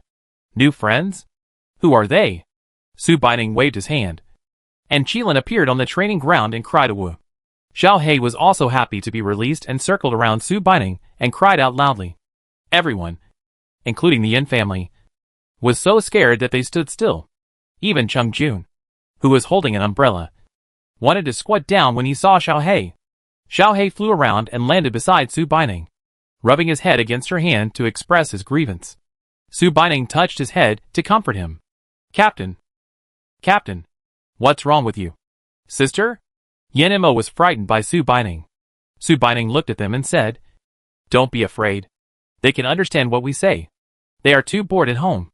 I'll come to accompany you for a few days of training. Yinyu waved his hand to call Qilin over. I haven't seen you for half a month. You have grown so big. Do you still remember us? Qilin nodded to show that he remembered, and rubbed against his arms. Su Baining pointed at Qilin. It's called Qilin. It's a mutant tiger. It has always been with me before, but now it's too big. If I go out on the street, it will follow me and scare people. She patted Xiaohei again. This one is called Xiaohei. It is also a mutant eagle.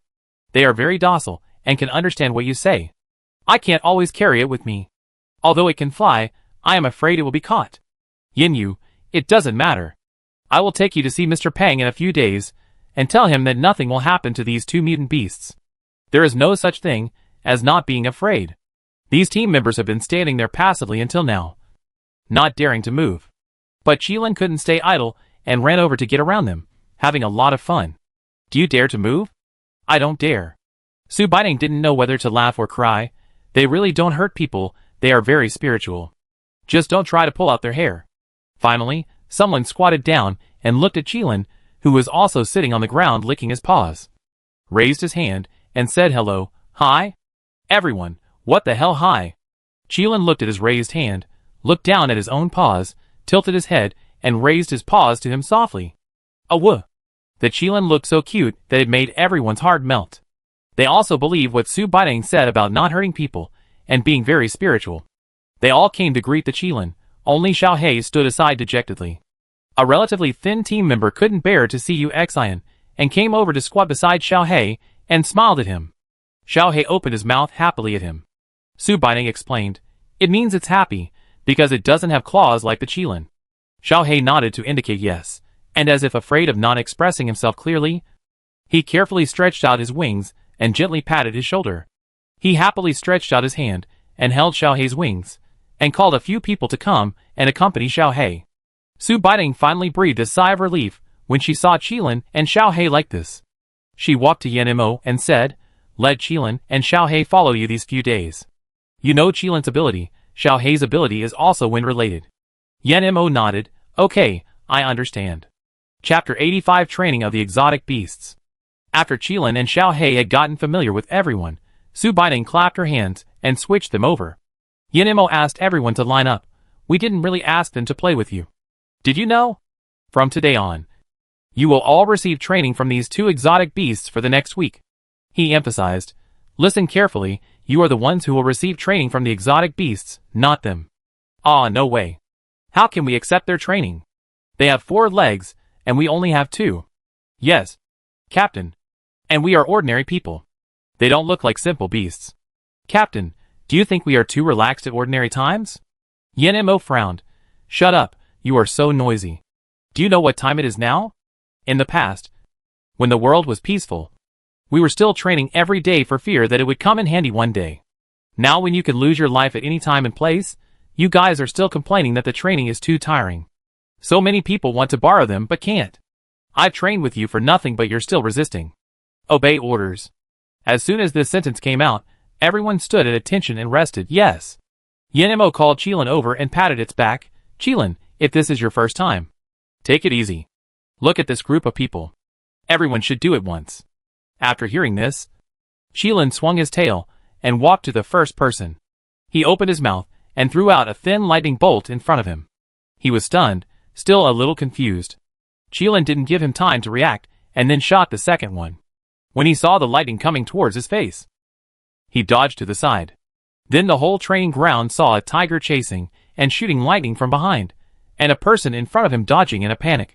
All those who hadn't participated in the training broke out in a cold sweat in this hot summer. Su Baining motioned Xiaohei to follow him.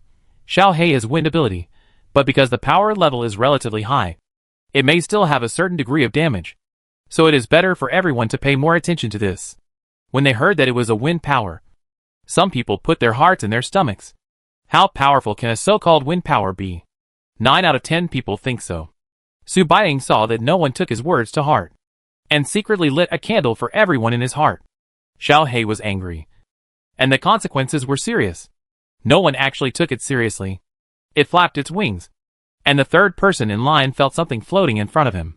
When he came to his senses, the person in front of him was lying on the fence gate of the training ground in a big letter shape. When the people present saw it, they all swallowed their saliva silently. Now, everyone was honest. It turned out that this was what the wind-type supernatural power looked like when it went crazy. Su Baining had nothing to do in the afternoon, so she watched Qilin and Xiaohei train this group of people in the training ground. When she was free, she would wait for the group to get tired of training and give them a glass of water to restore their strength, and then continue training. Yinyu took the opportunity to walk to her side. Have you seen Jingyang today? Ning. Su Baining looked up at Yinyu, a little confused. Why should I see him? Yinyu didn't know how to answer this question for a while. But Su Baining spoke. No. I guess he should have accompanied his brother home. But I guess I will see him in 2 days. Yinyu was unhappy. Why? Su Baining was surprised. I saved his brother. Isn't it worth it for him to come and say thank you? She didn't talk to Yinyu about this topic. She watched the training on the training ground get on track. Walk to Yenmo. Since there is nothing to do here, I will go back with Chung Jun first. It's not good for me to stay here all the time. Yenmo was arranging the team members to line up. Hearing Su Baining's words, he turned around and told Chung Jun, then you take Ningning home, be careful on the road. Chung Jun, don't worry, I will take her back the same way I brought her here. On the way back, Su Baining thought more and more that something was wrong. Do I look like someone who will get lost or lose? Chung Jun was surprised. Why did you react so strongly? Su Baining, because I'm not a 3-year-old kid. Big brother. Chung Jun sighed. You have to understand, they are so worried when you get lost like this. If it weren't for the training mission now, I think there may be more than 2 of us going home now. Of course, there may be more than 2 of us now. Su Baining was puzzled. What do you mean? Chung Jun pushed her forward. I will explain to you when your elder brother comes back. It is not appropriate to discuss this topic in public now. Su Baining returned home with full of doubts. There was no one at home. She was tired after walking for a long time. She stretched her body, yawned, and curled up on the sofa to read a book. Yes, that's right. I started reading. At the Jing family, Jing's mother woke up the next morning. The first thing she did when she woke up was to run to the next door to see how her eldest son was doing. Before she could leave, the younger son who had been missing and the older son, who should have been lying in bed, stood in front of her. Jing's mother looked at Jing Si's legs in surprise, asked about the cause and effect, and cried when she remembered the Yin family members who came to the ward last night. Jing Si and Jing Yang hugged their mother and comforted her softly. Mom, now we are all fine. If there is anything, we can go home and talk about it. And now that we can be reunited here, we should thank the Yin family. Yes. Yes. Yes. Jing's mother stood firm and wiped away the tears from her eyes. Don't cry. Mom, I am happy that you are all safe. I will make you something delicious when you go home, and then go and thank them after you eat. Jingyang, Mom, actually, when I was in the forest, I said that whoever saves me will own my life in the future. Jing's mother said, Ah. Is the Yin family member who saved you a man or a woman? Jingyang said helplessly. Mom, What are you thinking about? I just said that I will do my best to protect her life in the future. Not that. Jing's mother realized that she had misunderstood. Ah. Mom is confused. No matter what. You should thank them for saving your life. We have met the Yin family before. And they are all good kids. It's just that their stepdaughter doesn't seem to be easy to get along with. But since the Yin family saved you, you should stay away from that little girl when you see her in the future, and don't provoke her. Then nothing will happen. Jing Yang felt very embarrassed when he heard this. The one who saved him happened to be the one his mother didn't like very much, and it was probably impossible to stay away from her. Jingxi shook his head and asked him to talk less. Now is not the time to talk about this. Let's go home first and talk about it later. Jing Yang nodded in agreement. Chapter 86: The Jing Family Visits. Su Baining was reading at home and felt drowsy. Cheng Jun was busy in the room. A bang scared her sleepiness away. She sat up and patted her heart and looked upstairs. She saw Cheng Jun open the door, and a puff of smoke came out. Cheng Jun appeared in front of her wearing a white lab coat and a big hair that was either blown or blown open. What are you wearing? Su Baining didn't know how to ask. Cheng Jun raised his hand and waved it in front of his eyes. An egg that you gave me exploded. Su Baining looked puzzled. Egg? Cheng Jun, it's probably not an egg now, but it looks like an egg. I'm finally home. I was tortured to death in the training ground today. Before anyone came in, Yin Ziyu's voice came in from the door. Of course. The other three brothers of the Yin family and Qilin came back with him. They were not afraid of anything and came back with Qilin. As for Xiao He, he said he remembered the way and would go out for a walk and come back at night. They walked into the living room and smelled a burnt smell. They saw Su Baining standing in the middle of the living room with her head tilted up. They also tilted their heads up. Then everyone saw Cheng Jun like this. Yin Ziyu pointed at Cheng Jun's new hairstyle and hummed for a long time before saying, "Very unique." Cheng Jun saw this group of people who suddenly appeared and rushed back to the room with no desire for life. Su Baining smiled. It is said that an egg given by Yule exploded while playing with it. Yin Ziyu waved his hand. Don't worry about it. Yule likes to bring some new things every now and then since he went to the research institute. Last time, he almost blew up the kitchen. Su Baining was stunned. They were all very dirty. They said hello to Su Baining and went back to the room to wash up. Qilin played with her in the living room. Aunt Wan was fiddling with the kitchen to prepare dinner. Uncle Zhou had already set up the dishes in the dining room. Everyone sat in the living room chatting and waiting for the eldest brother Yin Heshuan to come back. Who knew, Yin Heshuan did not come back alone. He also brought several guests from the Jing family. Yin Ziyu was angry when he saw Jing Yang. But it was not only Jing Yang who came, but also Jing Yang's brother and mother. Yin Heshuan looked at the group of people in front of him, who looked at him puzzledly and explained, "We met on the way home." Aunt Jing said she wanted to visit, to thank us for saving Jing Yang's life. After Yin Heshuan finished speaking, Jing's mother stepped forward and held Su Baining's hand on the way back. Jing Yang told me that you saved the two brothers. Auntie has nothing else to give you. Thank you for saving my life is simply too light. I heard Jing Yang say that he will protect your safety in the future as a reward for saving your life. As a mother, I have agreed to this condition. As for Jing Si, as a mother, I have agreed to the conditions that Jing Yang promised you before. Mother Jing's actions almost confused Su Baining. Her hand was held by Mother Jing. So she could only shake her head. Auntie, don't be so polite. It's just a small favor. What a joke. If Jing Yang really stays, these people at home will stare at the sky. After hearing what Jing Yang said, Mother Jing didn't believe that Su Baining had changed. She was a little skeptical on the way here, but who she is, and how many storms she has seen. No one can't see it. She had thought of saying thank you to Su Baining, and discussing the rest with the other people in the Yin family. However, she knew at the first sight of Su Baining that this girl must not be the same girl as before. It was not that Jing's mother saw that Su Baining was a different person, but that Su Baining's eyes no longer had the arrogance and contempt for others as before. Instead, she showed a kind of tranquility, cleanliness, and clarity. Jing's mother fell in love with the current Su Baining at a glance. She was so enthusiastic that she almost couldn't handle it. Hearing Su Baining's refusal, Jing's mother held her hand. Hey, in this world, it's better for a little girl to have someone to protect her. You see how busy the brothers are at home. Our Jing'an is free every day. Su Baining laughed dryly. Haha, Aunt is too modest. I remember Jing Yang seemed to have his own tasks, and he can't be so casual. Jing's mother, hey, I'm his mother, of course I have the final say. Jing Yang walked up and pulled Jing's mother over. Mom, you scared Bei Ning, I'm embarrassed by your behavior. Jing's mother glared at him. What do you know? Can you still find a good girl like Bei Ning now? After saying that, she looked at Su Bei Ning with regret. I don't know which bad boy will get her in the future.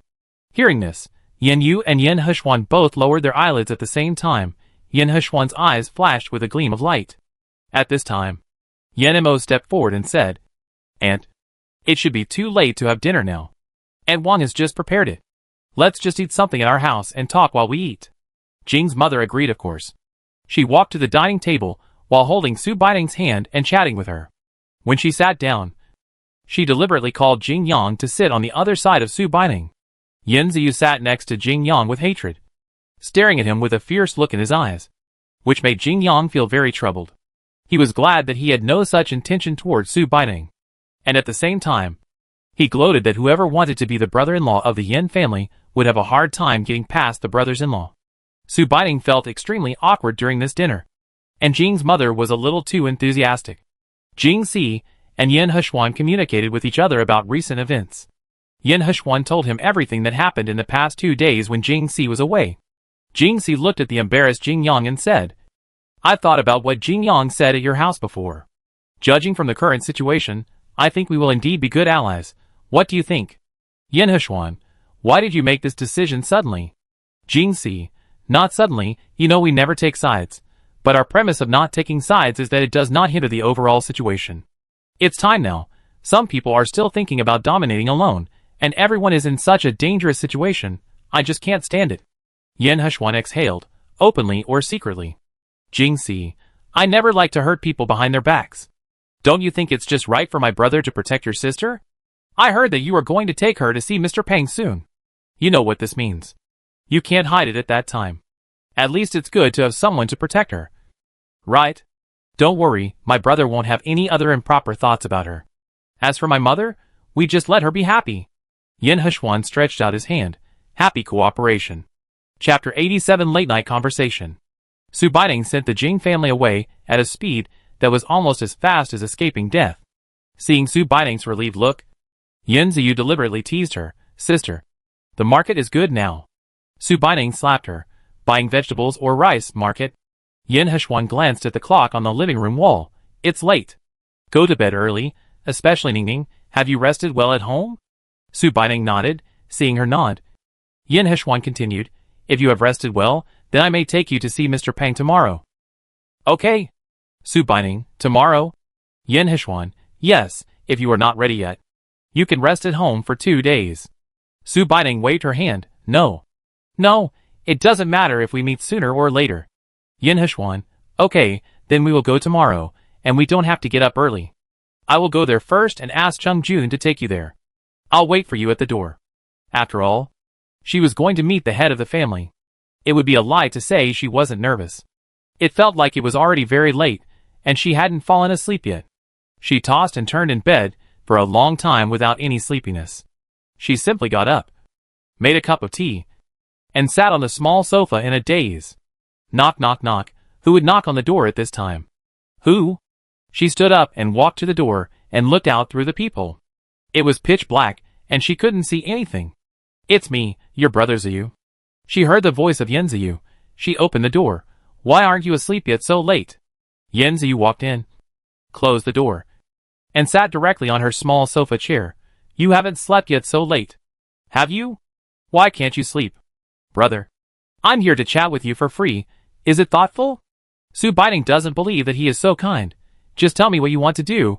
What is your purpose? Yen Ziyu folded his hands behind his head. Why are you so untrustworthy? Kid? I really came here to chat with you. The sofa was occupied. She could only sit by the bed. Okay, what do you want to talk to me about? Yen Ziyu glanced at her. What's going on between you and brother you recently? Su Baining frowned. What can happen between him and me? Hey. Yen Ziyu sighed.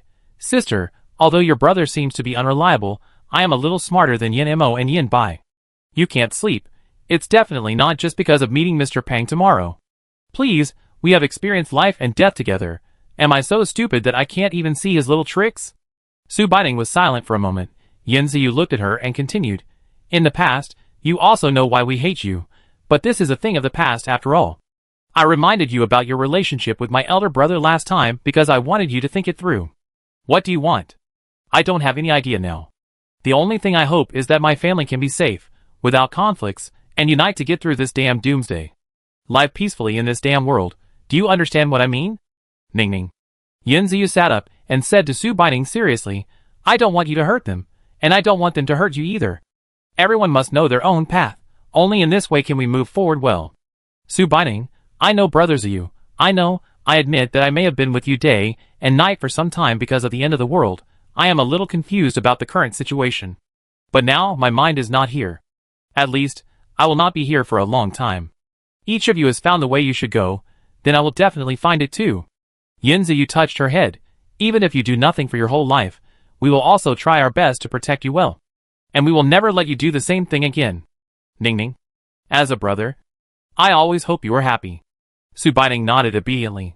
Yin Ziyu seemed to be so cheerful every day, but she didn't expect him to be so thoughtful. During this period, she and Yin Yu did have some ambiguous feelings. But that was all. After Yin Ziyu left, Su Baining sat alone for a long time. Yin Ziyu asked a question that touched her heart. What does she want? Since she came here, every step she took was almost completed according to the wishes of the previous owner. Although this is a book, she is facing real people. Every person she has met, good and bad, flashed through her mind. If it were the previous Su Baining, the people of the Yin family would gather together now, and life in Kyoto would be very good. Even if they would encounter many dangers in the future, she believed that they would have no problem protecting themselves with their abilities. The people of the Yin family take dedication as their mission and work hard towards this direction. So what is her mission? What does she want? With this confusion, she stood in the dark and blended into the night. Outside the door, Yin Ziyu and Yin Yu, who was about to go downstairs and was caught, stood in the corridor. Brother Yu, eavesdropping is not a good habit. Yin Yu lowered his eyes.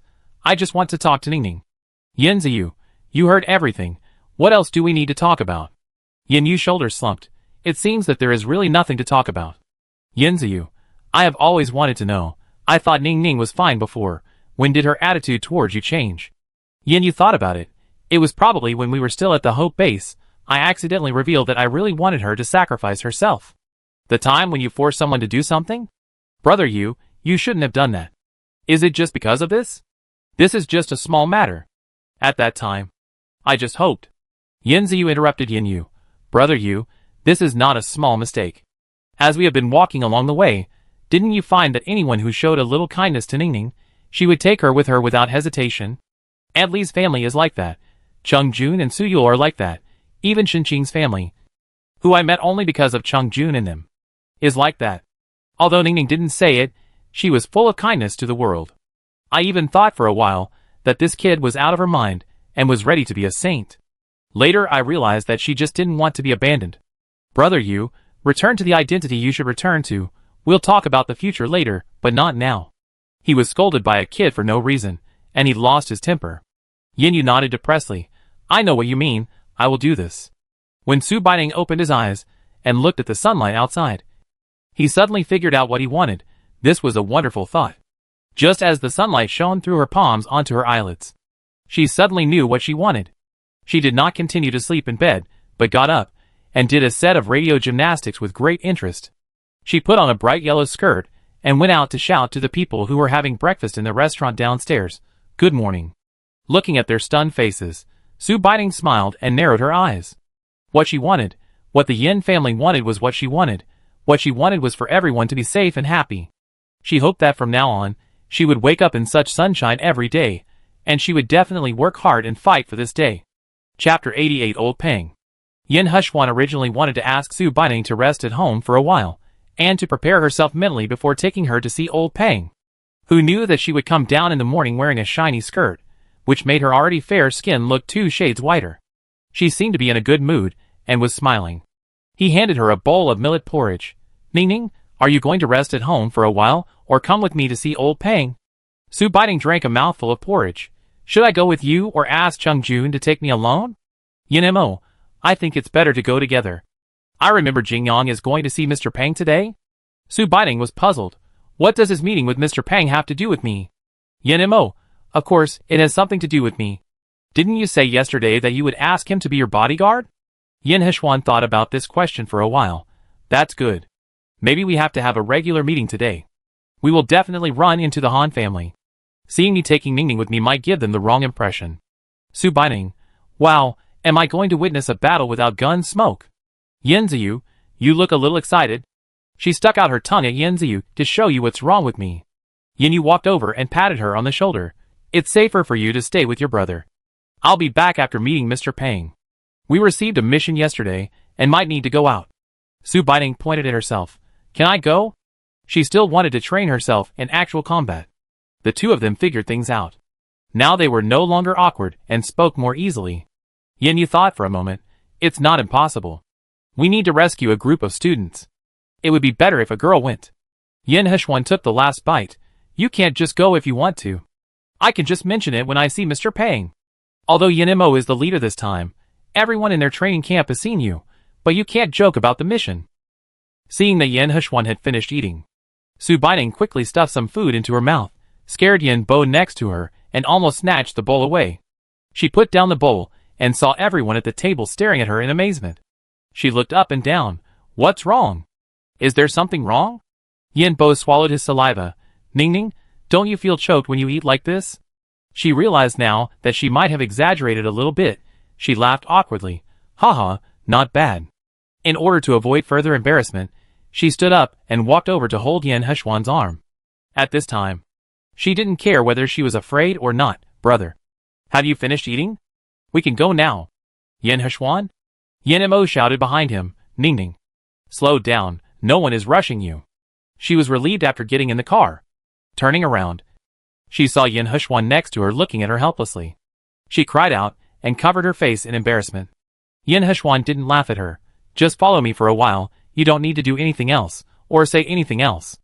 Remembering that Su Baining and Mr. Pang had met once before at that time, he specifically told her, don't be too surprised for a while. Surprised? Why would she be surprised? Su Baining was puzzled. It wasn't until she saw the person standing in front of her that she came to her senses. It turned out that the person in the hospital was Mr. Pang. There were several sentries on duty in front of the office building. It really surprised her. Yen Heshuan took her directly to the office and asked her to wait in the office. He stood at the door of the office and looked around for a while to make sure there was no one there before calling Su Baining and knocking on the door of the room 2 offices away from him. A voice came from inside. Yen Heshuan pulled Su Baining and opened the door. There was more than one person in the room. She also saw Jing Yang and Jing Si. The person standing with his back to him should be Mr. Pang. She looked at this back and suddenly felt a little inexplicably familiar, until he turned around and faced Su Baining. Su Baining pointed in surprise, and suddenly felt that this was very impolite.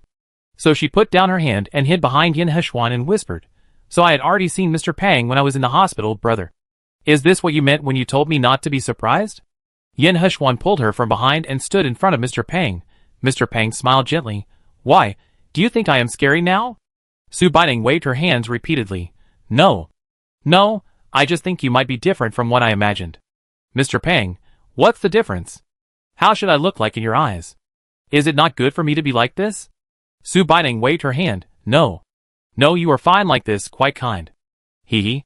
After saying that, she laughed dryly twice. Mr. Pang, don't be afraid. Little girl.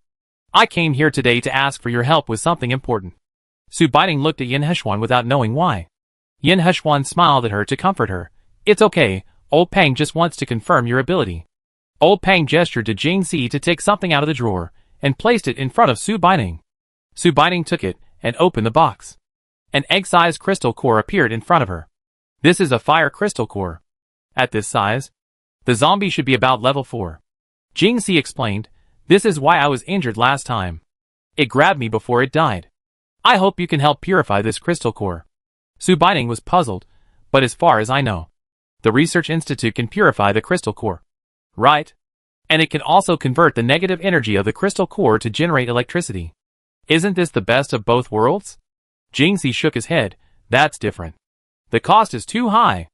And every time the negative energy of the crystal core is extracted, A certain amount of the crystal core's own energy will be taken out. In that case, the small crystal core will basically have no value. After listening to Jing Si's explanation, Su Baining looked at Yin Heshuan. After seeing Yin Heshuan nod slightly, she dared to pick up the crystal core and activate her own superpowers. Since they were in Mr. Peng's office, she thought about it and decided to use her light superpowers to purify it. Since the light superpowers can solve the zombie's toxins, it should also be able to purify the crystal core. Sure enough, a flash of light passed by, and the crystal core looked brighter than before. Jing Si took it and put it in his hand to feel it and nodded to Mr. Peng. Mr. Peng looked at Su Baining. I remember your brother said that your water superpowers can purify the crystal core. Why didn't you use your water ability? Ah, she didn't expect this. Isn't this in your office? I'm afraid it would dirty your floor. Ha ha ha. Old Peng patted Yin Heshuan's shoulder. The little baby is very cute. I have seen him today. Jing Si told me when he came this morning. Now it depends on what you think. Chapter 89 Bodyguard. Jing Si brought Jing Yang to see Mr. Peng very early in the morning. He explained Jing Yang's affairs to Mr. Peng in detail and told him Jing Yang's decision. Yin Heshuan hesitated to speak, not knowing whether he should tell Mr. Peng everything about Su Baining. Jing Si saw Yin Heshuan's expression and bumped his arm. If you have anything else to say, just say it quickly. Didn't we say that we had a pleasant cooperation last night? Why are you still hiding it? Yin Heshuan shook his head. No, this is Ningning's own business. If she wants to talk, she can talk. If she doesn't want to, I won't force her. This aroused the curiosity of old Peng. Why, do you have anything else that you haven't shown me yet? Oh, young kids nowadays just like to bully us old people. Su Baining was surprised. So you are this kind of old Peng? She knew that Yin Heshuan was talking about her space, and she was very satisfied with Yin Heshuan for this. As long as it was her business, he let her make her own decisions. Su Baining reached out her hand and took out an apple in front of them, and then took it back. Jing Si thought it was just an ordinary space ability. Su Baining also took out a small basin and put a few lively shrimps in it. These shrimps jumped around in the basin, splashing water everywhere to show their liveliness and freshness. Peng Lao and Jing Si surrounded the small basin and looked at the creatures in it as if they were seeing something strange. Jing Si was already stunned when she took out the first shrimp. Why is your space different from others? Su Baining nodded. It's different. My space is a little like a small world, with mountains, water and air, enough to sustain life, and the strange thing is that everything I put in before is still fresh. Jing Si had nothing to say. Peng Lao squatted on the ground and studied for a long time. When he heard Su Baining's words, he stood up. Child, do you know what you will face if you say these? Here, we can guarantee your safety.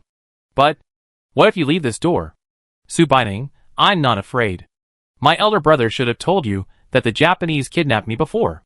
Peng Lao nodded. So you escaped by yourself? Su Baining described with great excitement. I burned their tents. If you dare to sneak into our place to steal our information, you should be prepared to never come back. We are not easy to bully. Facing the Japanese, even children have the courage to raise their knives and not let them go. It's just that now we live in a society ruled by law, and everyone should be reasonable. Before I burned them, they were the first to not talk about morality and tie me to their place. Mr. Peng paced back and forth. Now I can't be sure whether no one knows your uniqueness. Now the whole society is in a state of self-help. We communicated with each other at the beginning of the disaster.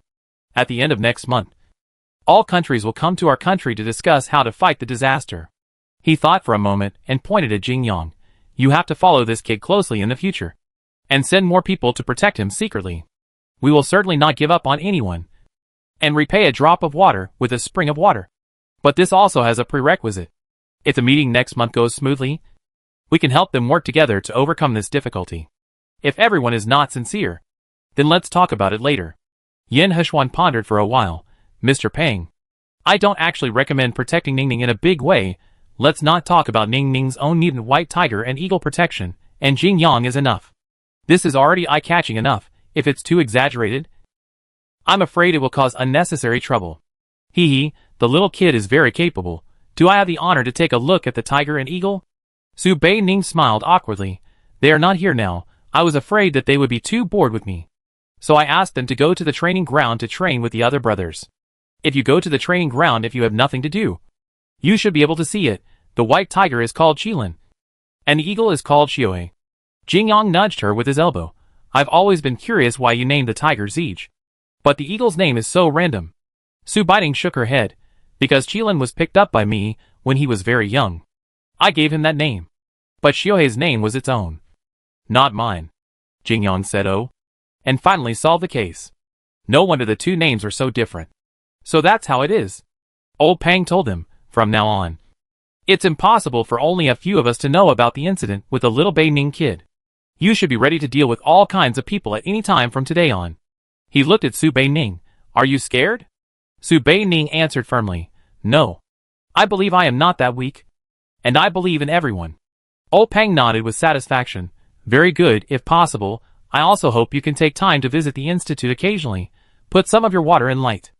I want them to collect and research to see if they can find out what materials can inhibit the spread of the virus. If the research is successful, you will not only be our hero, you may also be everyone's hero. Moreover, if it is researched, you will be less in danger, and you won't always be alone. As a senior leader, Mr. Pang has been talking to her so gently, and explained so many problems to her. What else could she be dissatisfied with or unwilling to do? She nodded immediately. Okay, I can go to the research institute at any time, and this is what I should do. Then it's settled, Jingyang. Remember your mission starting today. Okay, if you have nothing to do. Go back. Don't always attract attention in my office. Old Pang drove them out of the office, leaving a pot of shrimp that Su Baiting had just released, in the name of studying it carefully. Jingyang followed Su Baiting step by step. With a happy expression. Yin Heshuan looked at him suspiciously. With your expression now. It's hard for me not to suspect that you have a purpose. Jingyang raised his eyebrows. Of course, I have a purpose. Don't you know that the vegetables and various meats grown in the water of Bei Ning space can strengthen muscles and bones after eating? Just when Jingyang was thinking that he would be able to eat them every day in the future. Jingxi grabbed his ear. Brother. You must not be too happy and end up in sorrow. Jingyang, brother. I was wrong. I will remember your share. Humph. You are smart. Unable to bear the expressions of the two brothers of the Jing family. Yin Heshuan grabbed Su Bei Ning and walked quickly to his office, completely ignoring the two people behind him who kept shouting to wait. Chapter 90 Research Institute. After finishing Su Baiting's business, Jingxi said hello to them and returned to the training camp. Yin Heshuan had other things to do, so he gave the task of sending her home to Jingyang. Su Baiting stood in front of the office building and did not move for a long time. Jingyang followed quietly behind her. Just when Jingyang could not stand still and wanted to ask her what she was thinking about, Su Baiting pointed to the yard behind the office building and asked him, Is that the research institute? Jingyang looked in the direction of her finger. It's not there. Research institutes are usually not in places like this. Why, you want to go to the research institute now? Su Baiting nodded. Anyway, there is nothing to do at home now, since I promised Mr. Pang. What's the difference between going now and later? Jingyang, okay, I'll take you there. Su Baiting, what does the research institute look like? Although Su Yule is working in the research institute now, they wouldn't ask much unless he mentioned the work himself. Jingyang, how should I put it? The people in the institute think they are normal. But do you think that those who could enter the institute are ordinary people? Some normal people know what is good and what is bad, but if you accidentally meet an extreme researcher, that's really it. But the people in our institute are okay. After all, you don't even look at who is in charge. Su Baiting looked at him strangely. It's not your responsibility. Why are you so proud? Jingyang, hey, I don't like to hear this. What belongs to society is ours. Su Baiting shook his head speechlessly. Unexpectedly, the training camp was located next to the training camp. Jingyang showed a pass given by Mr. Pang when they left, and the guard at the door asked them to go in. After passing through countless doors, Su Baiting finally saw Su Yule at the end. At this time, he was wearing glasses and discussing something with another researcher. He was still immersed in the documents in his hands. But the person next to him saw Jingyang out of the corner of his eye. He saw Su Baiting and the others staring at Su Yule and patted him. Su Yule turned his head and looked at him. What's the matter? I haven't figured it out yet. Wait a minute. No. These two people have been looking at you.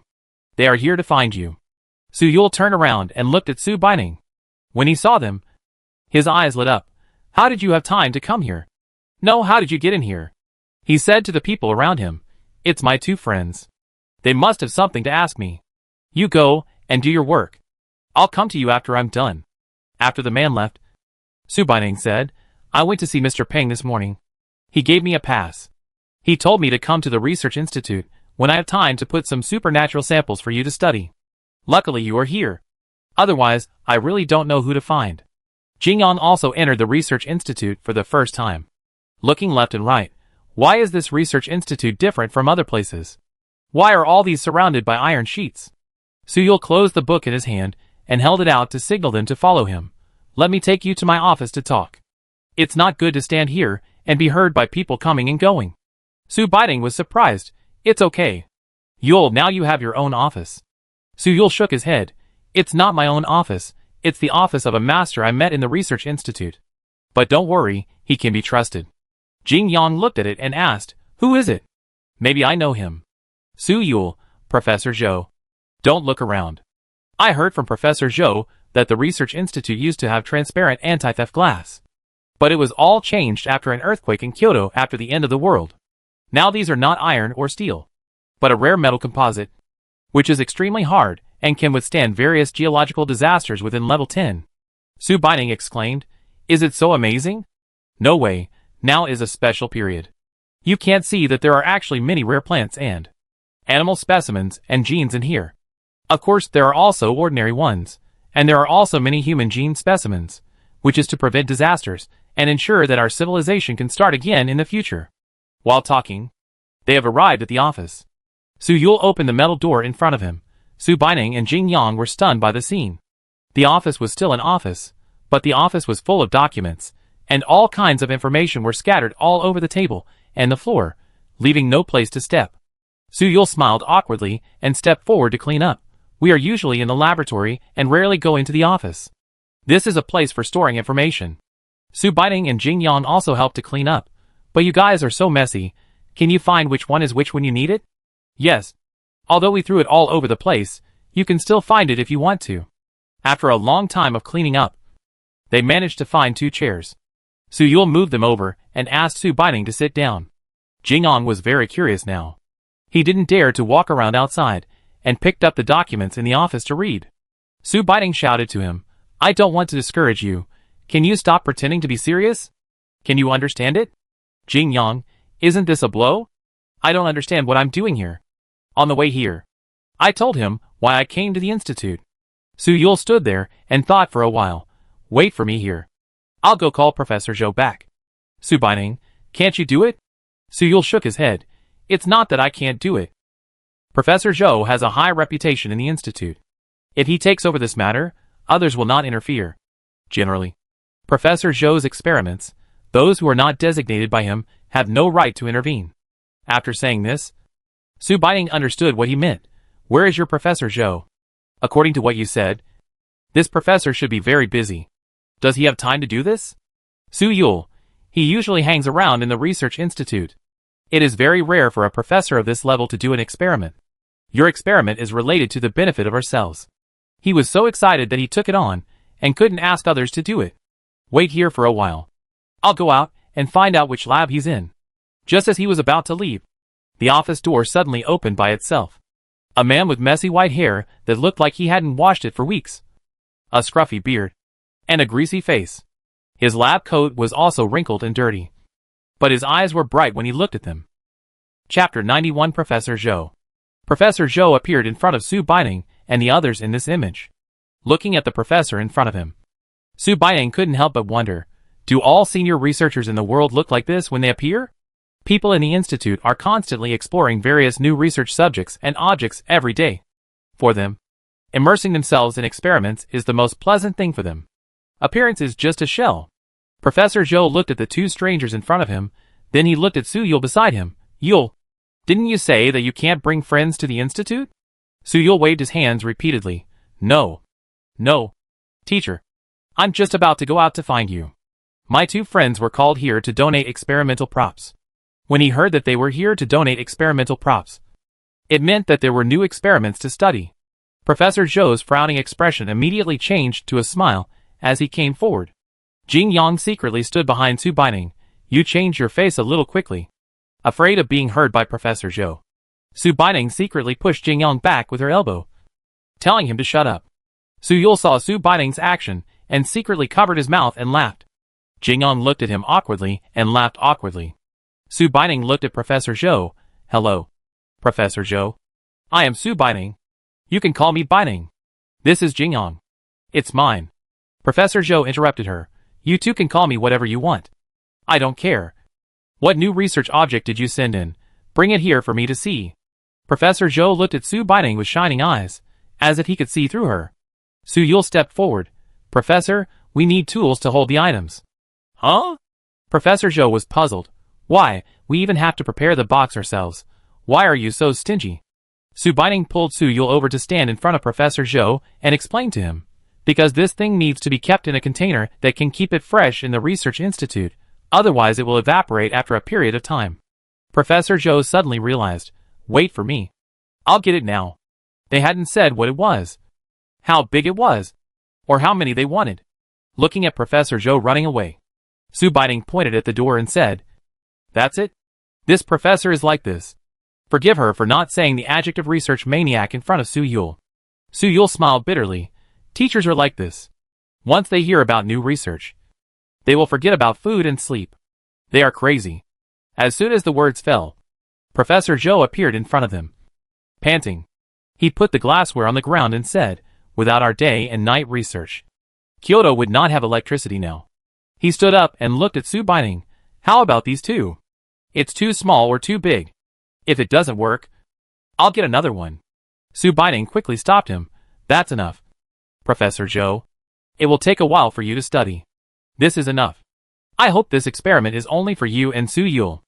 I don't trust other researchers very much. Professor Zhou patted his chest and said, don't worry. How can I let others meddle with my experiment? It's impossible. Okay. Put it away. After getting Professor Zhou's assurance, Su Baining stretched out two hands. One hand put into a glass bottle, one hand released water, and one hand released light. In fact, she was still a little nervous. This water can be stored, but can this light be stored? Professor Zhou pointed at the water in the glass and said angrily, you little bastards are teasing me. Isn't this the water of a water-based superpower? What's so good about this? And what's that thing next to it that was released? Sure enough, the released water was lying in the glass jar, but the light here couldn't be stored. Professor Zhou almost jumped up in anger. You little brats are wasting my time here. Do you know how much I can do in this moment? Su Baining was silent for a while, and said to the furious Professor Zhou, Professor Zhou, this is indeed the water of a water-based superpower, but the water I release is different from the water released by other water-based superpowers. Professor Zhou frowned. What's the difference? Su Baining pointed to the tank of water. The water I release can purify the crystal core, and can eliminate the zombie virus to a certain extent. I'm not kidding you either. I want to store another superpower in this glass tank.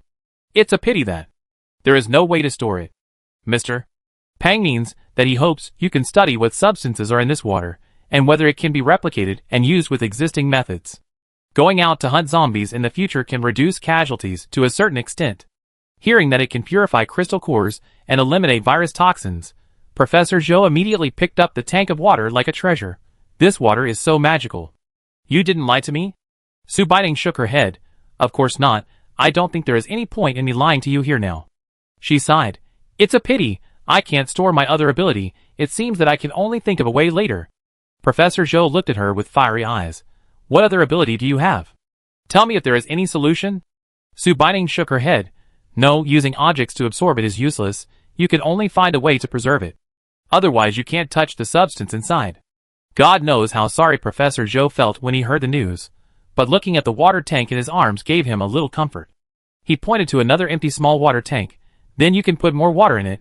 We can study this clearly first. You have given me a good inspiration. I will start to study what can store light sources. Su Baining listened to him, and filled another small water tank with water. This should be enough for you to study for a while. If it is not enough, you can ask Yul to go home and tell me. I will cooperate at any time as long as I have time. Okay. Okay. Professor Zhou nodded repeatedly. As long as there is a need, I will ask Yul to tell you. Don't worry. I will definitely not be polite. He really wanted to take both small water tanks away at once, after looking at it for a while. He was afraid that it would break. Yul, hold this, and let's go to the lab. Yul was called. Huh? Professor Zhou rolled his eyes at him. What? If not now, When will you study? But teacher, I haven't sent them out yet. Professor Zhou walked out and said, it's not like you don't know the way. Why do you send them out? You can just go out by yourself. Su Yul apologized to Su Baining. Teachers are like this. Once I start research, I can't care about anything else. It's the same for everyone. Su Baining waved her hand. It's okay, you go ahead. We can go out by ourselves. In the distance, Professor Zhou saw that there was no one behind him and shouted, hurry up, Su Yul. What are you still dawdling about? Su Yul heard Professor Zhou's voice, and quickly picked up another jar of water, and nodded to Su Baining and the others to chase Professor Zhou. Professor Zhou's voice could still be heard from a distance. Run slower, if you spill it, I'll deal with you. Yes, teacher. Chapter 92 followed to the small mountain village. When they walked out of the research institute, Jing Yang hadn't come back to his senses yet. This is simply a talent. Su Baining said that he could understand. This old researcher has devoted his whole life to the research institute. He is right in saying that. It's not their research day and night. After the end of the world, how could Kyoto restore normal electricity so quickly? Jing Yang sighed. That's right, that's not what I meant. I'm afraid he'll be obsessed with research. Seeing you is like looking at a research subject. Besides, if you run into radicals in the institute, after all, not everyone can stay rational. Su Baining patted his shoulder and said jokingly, you're still here to protect me. What are you afraid of? Okay, let's go home. When I left this morning, I heard that they seemed to have a mission today. Yes, Yenemo and the others received the mission a few days ago. It's not as simple as you think. But it's not as difficult as you think. When I got home, Yenemo was talking to Chung Jun about the mission objectives. It happened that Su Baining and Jing Yang came back. It's better to come at the right time than to come early. When we came back, we were talking about your mission today. It happened that you were talking about it at home. Jing Yang looked around and wondered, why are you the only one back? Where are the others? Yenemo replied, they are all waiting for me to gather at the city gate. I don't know how many days I will be gone. I will come back and tell them. Su Baining stepped forward and grabbed Yenmo's arm. I want to go too. Jing Yang was so scared that he stopped her immediately. Little ancestor, you are a national treasure now. Can I let you go out casually? Yenemo also persuaded her. Yes, Ningning, it's not easy to come back to Kyoto. Just be good at home. Do whatever you want. Now there are a few grown men like us at home. There is nothing you need to do. Just leave it to us. You should eat and drink like before the end of the world. Play. And if you are too bored, ask Chung Jun or Jing Yang to take you out to play. Su Baining replied, if you don't let me go now, I have the ability to go secretly by myself. Don't think I don't know that you took Qilin and Xiaohe away. Don't forget that I am their owner. Yenmo was distressed. Before he came back, the few people in the training camp repeatedly warned him not to bring this little ancestor. When he came back, he was still glad that she hadn't gone home yet. It's not a good time to come. Looking at Su Baining's cunning expression, he sighed. You can go, but you must be obedient. You can't walk around alone. Understand?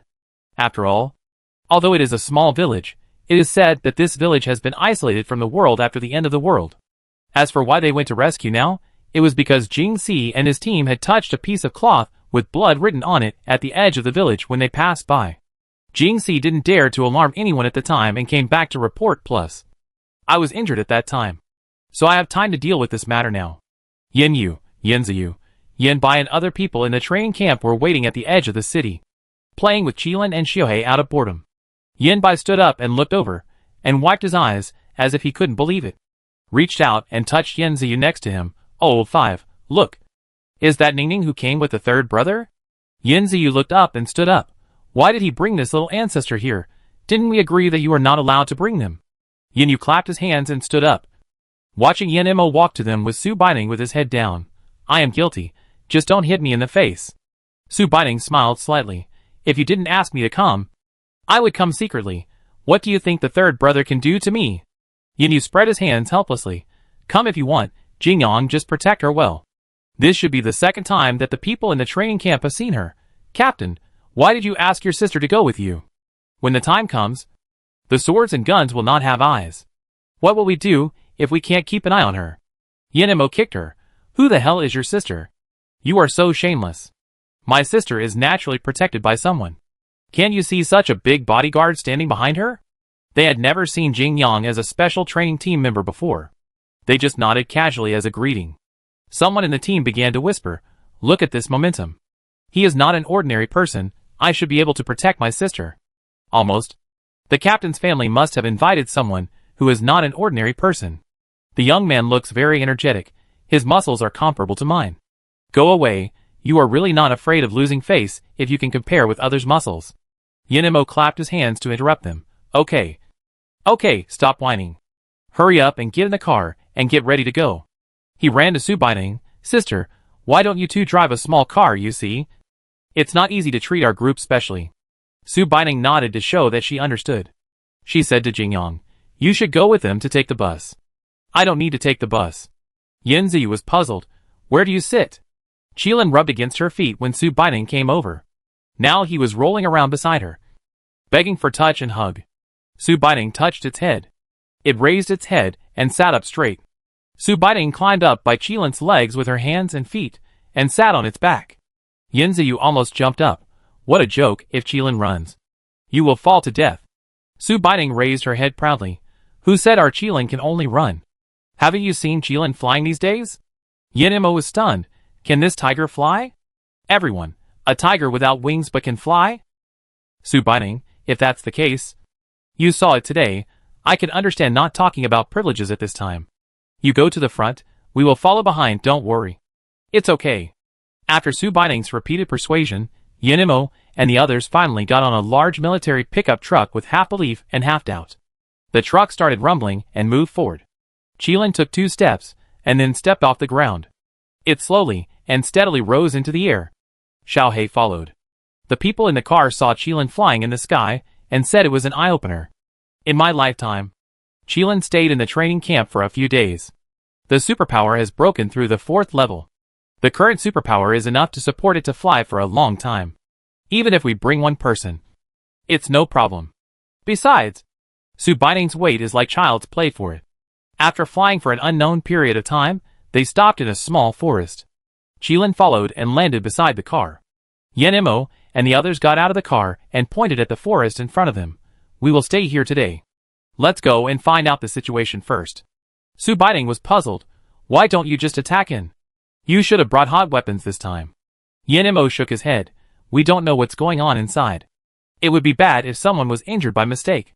Subining looked at the forest in front of her, and she always felt that she could smell a very unpleasant smell. And she always felt that the growth of this forest was different from the wild flowers and weeds next to it. Chapter 93 Strange Forest. Yenemo stood aside and directed everyone to set up camp in an orderly manner. Subining walked around not far away. The surroundings were deserted, and made her feel a little eerie. She ran back and grabbed Yanziyu. Fifth brother, can I not sleep in the tent? I feel a little uncomfortable. I want to sleep in the RV. Yanziyu frowned. No. It's not that I don't want you to sleep, I'm afraid the RV will be too conspicuous. Subining, it's okay. I have a small green RV that can only sleep 1 or 2 people. Also, you can't sleep in the tent tonight. I'll give each of you a sleeping bag. Yanziyu touched his nose. It didn't matter where or how these rough guys slept. But Subining was so delicate that he couldn't accept her sleeping like this. He thought for a while, why don't you sleep in our car? You know that the people in the training camp have all gone through hardships. You have to know that once a habit is formed, it is difficult to change it. It seems to be true. Subining thought about it and understood what Yanziyu meant.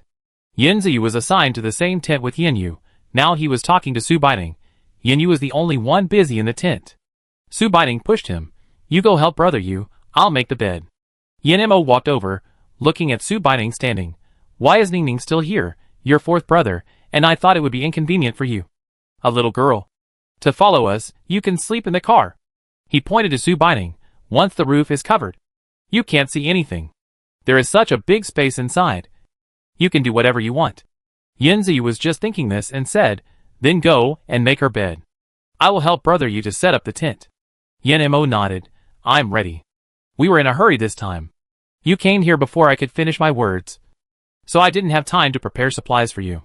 Can you just use mine for now? He pulled Subining to the side of the car and opened the rear tailgate.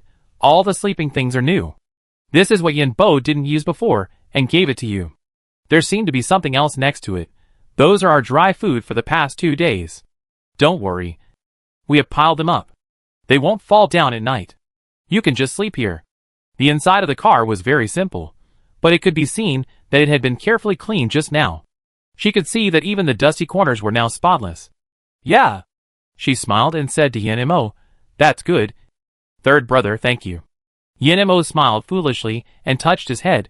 "It's okay, we are a group of men who can do anything. If you are embarrassed to call them, call us.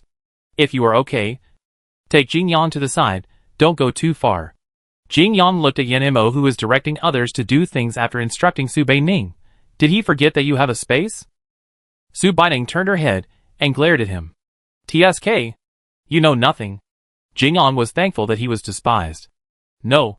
He was despised. Just when everyone was busy talking, the man who had gone into the woods to explore the way when they came here hurried out. Captain, something bad has happened." He ran to Yin-Mo panting, and while calming himself down, he pointed at the woods behind him. There are bones." Yin-Mo was confused. Isn't it normal to have bones in the woods? It's not normal to have no bones at this time. The inquirer let out a deep breath and stood up, gesturing with his hands. "It's not an animal bone, nor a zombie bone, it's that. Yin-Yu pushed the still confused Yin-Mo away, and asked in a deep voice, "You want to say it's a human bone?" Yes. He nodded repeatedly. "And there's still a little blood and flesh on it, but it's already rotting. When I went there, I saw a rat gnawing on it. I was curious and kicked it away before I found it." Su Baining pointed at the grass around. "I just wanted to say this. I always feel that the grass here grows differently." Yin Bai stood at the edge. He took a quick glance. The grass near the woods grows better than other places. "Should we go in and take a look?" "Everyone, take a break here. We'll go in together later. The situation is unclear now. Don't act alone." Yin-Mo, as the commander of this operation, made a decision quickly based on the situation. He looked at Jingyang seriously. "During this period, please stay with Ningning. Your mission is to protect her. Not only the people of the Yin family, but also the other teammates nodded vigorously after hearing this. Jingyang, when did you subdue all these people? It's really not easy." Su Baining, "Bah. I didn't hear anyone calling me sister." Everyone sat down and rested for a while, and still left 2 people holding weapons to wait on the spot. Their supplies for the past 2 days are still here, and need someone to watch over them. Originally, they wanted to leave Su Baining behind, but they were still a little worried, so they let her go. When they walked into the woods, they smelled a strange smell, a mixture of the fragrance of leaves under the sun, the smell of leaves falling on the ground and rotting, and the smell of sweat when everyone was resting, mixed together and disturbed their breath. They formed a circle and protected Su Baining in the middle. Su Baining knew that this was to protect her, but her purpose was to save people, not to become a burden. She pushed people aside and walked to the front. "Don't surround me in the middle. I'm not Lin Dayu. I am also a person with superpowers. Besides, Qilin and Xiaohei are still here. Don't be afraid." Qilin deliberately whooped to show his presence. The small animals in the woods heard Qilin's cry and ran away in a hurry. Even the birds on the trees flew away. Xiaohei, who was just about to communicate with the birds, looked at the flying birds. After walking a few steps, they saw that the soil under a tree in front of them seemed to be dug up by something. They walked over. Yin-Mo put away the gun in his hand, squatted down and said in a deep voice, "This body should have been buried not long ago. There are still fresh tissues on it." The body exposed to the air soon attracted flies, buzzing around the ears and annoying people. "Captain, this body doesn't look very old." This is what Yin-Mo didn't say just now. Although he is not a forensic doctor and can't tell the so-called bone age, but the height of this body is obviously not that of an adult. Also, the tissues on his body were not eaten by animals after death, but seemed to be neatly cut off. Everyone can see it, but no one said it, because they were afraid of scaring Su Baining. Yin-Yu looked around. Just now, it was because of the Qilin's cry that drove away the rats here. If you look carefully, you can find that their distribution locations are all different. Yin-Ziyu, brother Yu. Do you mean there is more than just this one? There should be many? Chapter 94. A small village by the forest. Under Yin-Yu's command, everyone dug up several bodies of similar size under different trees. They are called bodies, but in fact they are more like skeletons.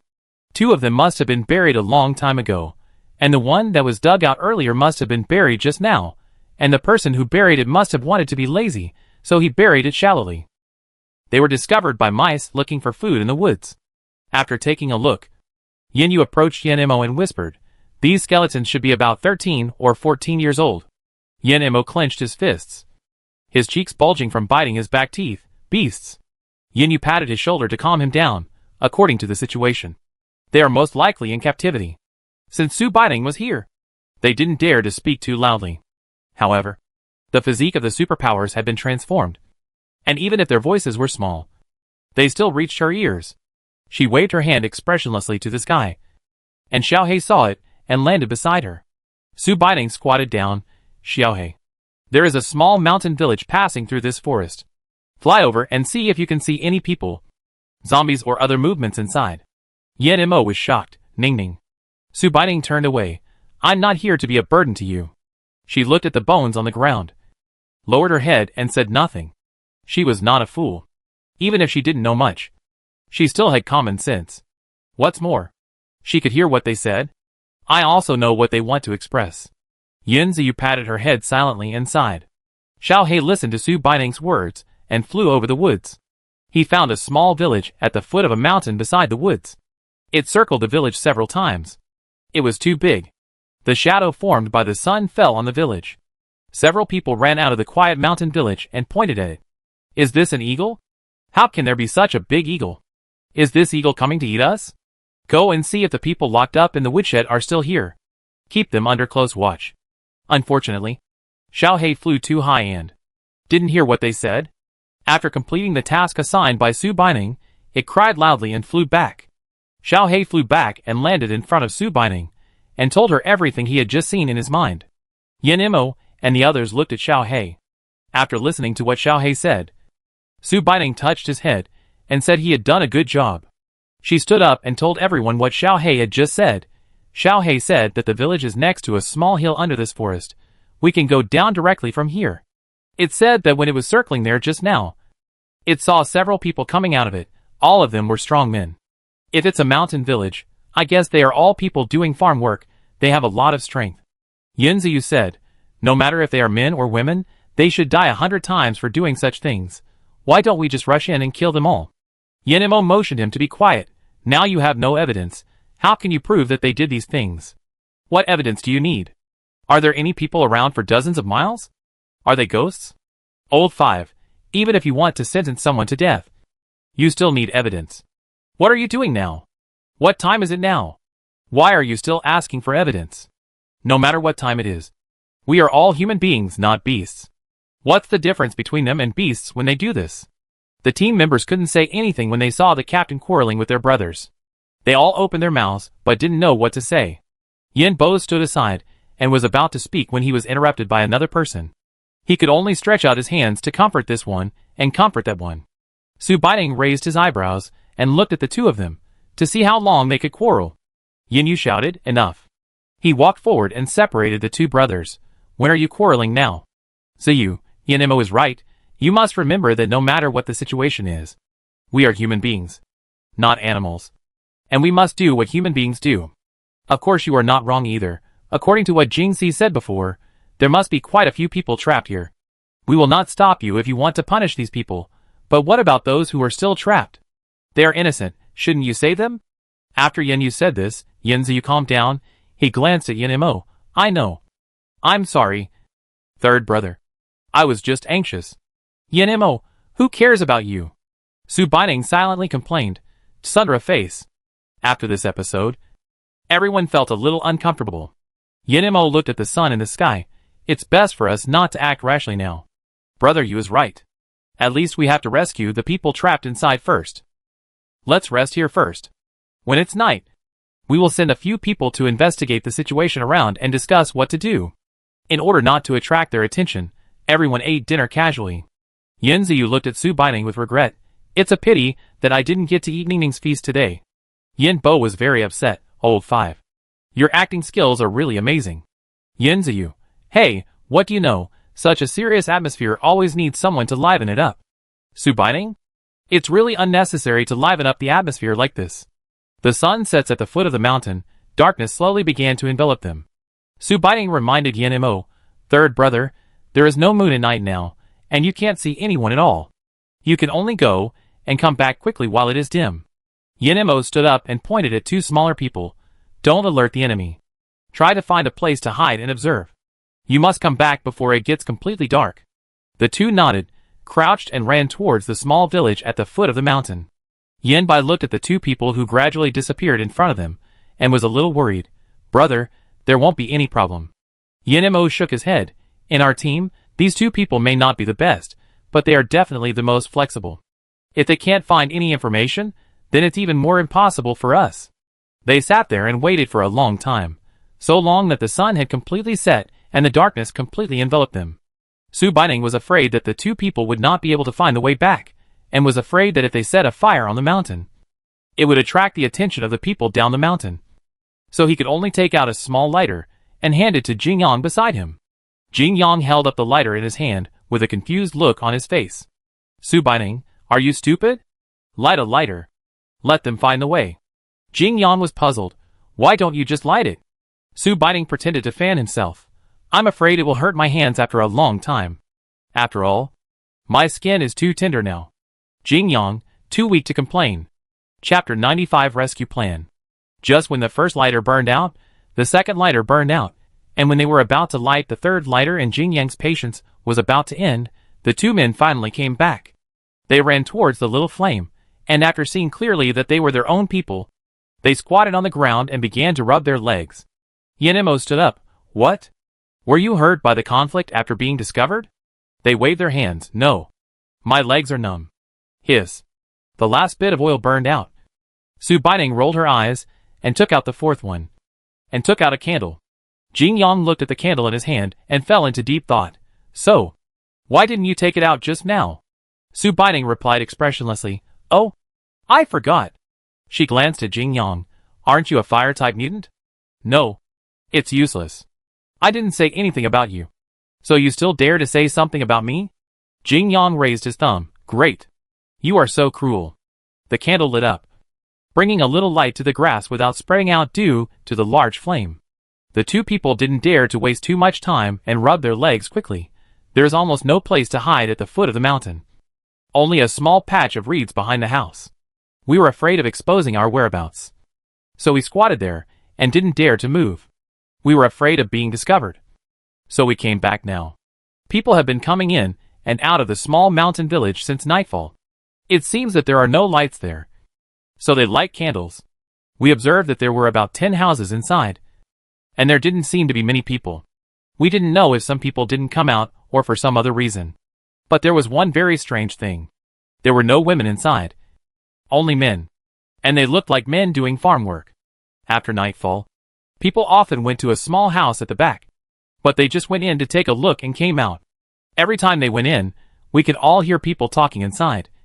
So we suspect there must be someone inside. After listening to them, no one spoke for a long time. Yenemo pondered for a moment. With so many people, the target is too big. Is that what you mean? The two nodded. We need a foolproof plan.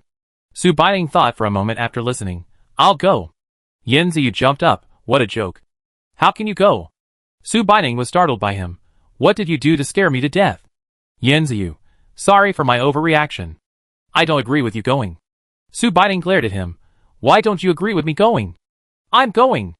Yenemo sighed. Don't quarrel. If we need a plan, we can discuss it. Can you two ancestors not quarrel? Su Baining. I didn't quarrel with him. I really think it's better for me to go. Why do you say that? If this was really done by them, then they must be very vigilant now. Even if you go in pairs, they are all tall and strong. Aren't you also? It would be easy to be exposed, and the people trapped would be in greater danger. What I mean is, I will add one person to pretend to be a refugee who got lost and passed by their village, and want to stay overnight and leave the next day. After all, I am a woman, their vigilance won't be that high. After we get in, I will quietly find out the route. Wait until late at night, and go to the room where they said they were holding people to see if it's real. Qilin's eyes can see at night. I will secretly bring Qilin in later. If there are really people held in there, I will ask Qilin to bring them up one by one. In the end, we can just take the opportunity to leave. Yenyu nodded. It's a good idea, but plans can't keep up with changes. We can't be foolproof. What should we do if you get hurt by accident? Yenziyu. That's right. You must not know that your eldest brother came out with the third brother. Right? You just came out. It's not a big deal. If you get hurt and go back, I'm afraid my skin will be peeled off. Don't be a coward. What's wrong with you? Is this a cowardly question? But if they really did something so unscrupulous, the sooner we go, the sooner we can rescue people. If we were to wait a day longer, another person might die. She turned around and said, Anyway, I think my method is pretty good. If it doesn't work, you can think of other methods.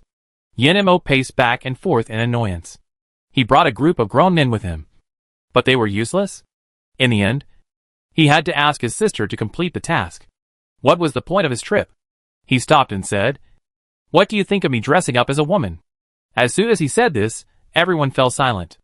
Everyone looked at him quietly and lowered their heads in tacit understanding. Subaining, brother, I'm not angry with you. I really think my plan is good. And I still have space. If it doesn't work, I can hide in the space and they can't catch me. Just ask Jingyan to go with me. Isn't he a legend in special warfare? Yenyu, do you mean to act tonight, act now? Subaining nodded. Yes, right now. Finish it early and go back early, even though this matter seems very complicated. But I think it will be easier if we think about it in a simple way. Maybe it won't be that difficult. Yenziyu, who had been opposing just now, raised his hand. I agree with Ning Ning's idea. Yenbo looked at him in horror. You change your attitude too quickly. I can't keep up with your thinking. Brother. Yenziyu turned his head and looked at him. Actually, I still don't agree with it from the bottom of my heart. But there is one thing that Ning Ning said is right. These people will at least relax half of their vigilance when they see a woman. Not to mention the vigilance when seeing a beautiful woman. If Ning Ning puts on an arrogant and domineering performance on the spot, it will be even more appropriate. I think this opportunity can be given to Jing Yang. He looked at Jing Yang earnestly. You must cherish this opportunity. I won't compete with you for such a rare opportunity. Jing Yang, thank you for my whole life. Yin Bo, actually, I can do it too. Yenziyu, what are you thinking about, Ning Ning? Can you bear to speak harshly to your little face? That's definitely not possible. Then it must be enjoyed by our Mr. Jing. Yenmo looked at Yenyu. Yenyu thought for a while and nodded. Subaining cheered. Don't worry, I will protect myself first within my ability. If it's true, I will rescue these people tonight, and then start judging them tomorrow. She patted Qilin, put it into the space, and then called Xiuhei, telling it to come out and help watch if it needs to rescue people or stand guard at night. Xiuhei nodded obediently, and followed Qilin back to the space. Chapter 96 Action begins. After telling Qilin and Xiaohei about everything, Subaining got in the car and changed into a neat set of sportswear, and then tore the clothes apart in public. Frightened, Yenziyu quickly stopped her hand. What are you doing? Subaining was surprised. We are people who got lost on the road. Dressing up so nicely will arouse suspicion. Yenziyu let go of her hand. Is that so? You suddenly tore my clothes and scared me. After hearing what Subaining said, Jingyan also got a lot of mud on his body. The shoes were rubbed dirty, and the clothes were torn with stones. Subaining used cosmetics to paint the exposed skin on her body black, and also painted her face black. She also tied her hair into a ball on top of her head. Facing Yenziyu's puzzled eyes, no way. I can't cut my hair now. After getting ready, the two of them stood in front of everyone. How about it? Do you look like a refugee? We can just deliberately pull a few strands in the haystack when we pass by later. Yenmo nodded, almost. That's all. Yenyu walked over and looked at them. Do what you promised. Be careful and pay attention to safety. No matter what. If anything happens, protect yourself first. Jing Yang nodded. Don't worry. We will be careful. The two of them returned along the same route as the two people who had inquired about the news before, kicking the grass deliberately along the way, pulling the clothes a few times, and stopped not far from the small mountain village. Looking at the small mountain village in front of them, the two glanced at each other and nodded, and made a gesture to Yenyu and the others who were holding a small flame and looking at them. Jing Yang looked at the mountain village in front of him, and there seemed to be a figure passing by, and whispered to Subaining, It's okay. Subaining cleared his throat and said, Ouch, and fell on Jing Yang, looking at the small mountain village in front of him, and said loudly, Brother, is there anyone in front? I see a light. Jing Yang, yes. Sister, hold on for a while. Let's go ask. I think I saw someone. The two shouted while slowly moving forward, pretending to be weak. The people who were patrolling in the small mountain village heard their voices and raised their weapons. Who is it? Jingyang supported Su Baining. Brother. We passed by. And were chased by zombies, and got lost here for a day. We accidentally walked here, and found someone here. My sister hasn't eaten or drunk water for a day. Could you please let us stay here for one night? Brother?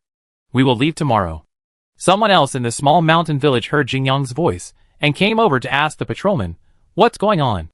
The patrolman said, they said they were chased by zombies and got lost here, and asked to stay for one night.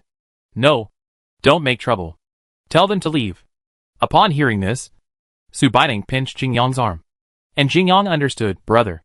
We don't need anything. It's not safe in the wild. Just ask us to go in. We won't go anywhere. We'll just make a bed at the door. We'll leave tomorrow morning without your telling us. Su Baining also begged, brothers. Please be kind. There are zombies everywhere, and it's too dangerous outside. We just need a place to spend the night. We'll leave tomorrow morning. We're all human beings and should help each other. Maybe we can help you if we meet outside in the future. The person who came later heard Su Baining's soft voice and said, this little girl's soft voice is quite pleasant to listen to. Okay. I'll let you in for what you said. He actually dared to call her a little girl. Su Baining was so angry that she rubbed the skin on Jingyang's arm. Jingyang was in pain and gasped. The patrolman grabbed him and said, not good. These are two strangers. If they find out, shut up. Of course I know. You are so useless. What are you afraid of this woman? Who can be seen in the wilderness in the middle of the night? He said to where Jingyang and Su Baining were standing, you two can come in. But you can only stay at the village gate. You can't go in any further. You have to leave at dawn tomorrow morning. Understand? When Jingyang was about to ask if he could still go in, Su Baining answered directly, yes. Just give us a place to stay. Thank you. Brothers. The patrolman saw that the two men were quite sensible, and waved at them, come in. Just open the bolt. That one. Find a place to rest. Su Baining, brother. We are both empty-handed. Can you please give us a sheet? Patrolman, hey. Don't push your luck. The person next to him stopped him. Be gentle to the girl. Wait. I'll ask someone to bring it to you later. Su Baining, okay. Thank you. Big brother. Seeing the two people walk away, Jingyang and Su Baining sat down on the spot. It's a waste to tear the clothes. It's dark, and they can't see the waist. Su Baining, just in case. You can see that they are still very cautious. There must be something fishy here. Otherwise, why don't they ask us to get close? Jingyang touched the arm that was twisted by her. You are too strong. My arm is almost numb from your twisting. Huh, if he dares to call me that, I will make him pay for it tomorrow. Jingyang, hey, they don't let us in. How can we go in and save people if we just stay here? And they actually have patrols. I think they can only see a few candles. Su Baining, why are you in such a hurry? Can they patrol all night? Jingyang, TSK, it's easier to do things in the dark. It's easier to save people in the dark and windy. Su Baining patted the dust off his body. Heh, it rhymes quite well. While they were talking, a thin-looking woman came out. Su Baining grabbed Jingyang's arm. Isn't it wrong? This is a woman. Jingyang, I'm not wrong. She's walking towards us. Don't talk nonsense. Facing the dim candlelight, the woman stood in front of him. She stretched out her hand to Su Baining, and handed over the thing in her hand, which was the bed sheet that Su Baining had asked for before. The color of the bed sheet was very bright, Indiana the candlelight. It reflected a strange purple. But what shocked her was not the ugly bed sheet, but the purple arm that the woman showed when she stretched out her hand. Su Baining looked frightened, and the woman stuffed the bed sheet into her hand and ran away. As she ran away, she seemed to smell a faint fishy smell from her body, and she stretched her neck and smelled it carefully. By the way, she asked Jingyang, do you smell the smell on her body? This smell is so special, not the smell of zombies, it's something indescribable. She couldn't think of how to describe this smell. Although Jingyang had never eaten pork, he had seen pigs run. He knew what this smell was. How could he explain this strange thing to her? He quickly changed the subject. Did you see the scars on her body? There must be more than one woman here. After saying this, Su Baining instantly forgot the smell on the woman's body. It doesn't look like a simple beating. What is it? Suddenly, she seemed to have thought of something and whispered, fuck. A bunch of beasts. Chapter 97 Rescue begins. Fortunately, The darkness of the night made it impossible to see each other's expressions, otherwise. She always felt that the two of them might be embarrassed to death. After thinking this through, she looked at the bed sheet in her hand and threw it aside with a look of disgust, and took out 2 cushions from the space. When Jing Yang was about to say something, a series of suppressed gasps came from the house not far from them. Mixed with the woman's low sobs, there seemed to be the sound of something hitting the skin. Although Su Baiting has been single for a lifetime, she is an adult after all. If she could hear what she said, she would have lived in vain. Jing Yang, I think. Su Baiting covered his mouth. Don't talk. Jing Yang pulled her hand down. Wouldn't it be more embarrassing if we didn't talk? We have to wait and listen here. Su Baiting, I'll read the sutra for you. I promise to make you concentrate and calm your mind without distractions. Jing Yang? Before Jing Yang could react to what she said, she sat down on the spot. She crossed her legs like a Buddha and began to chant Avalokitesvara Bodhisattva. When practicing deep prajnaparamita, saw that the 5 aggregates are empty and overcame all suffering. Jing Yang, if the trees don't obey you, then you will obey.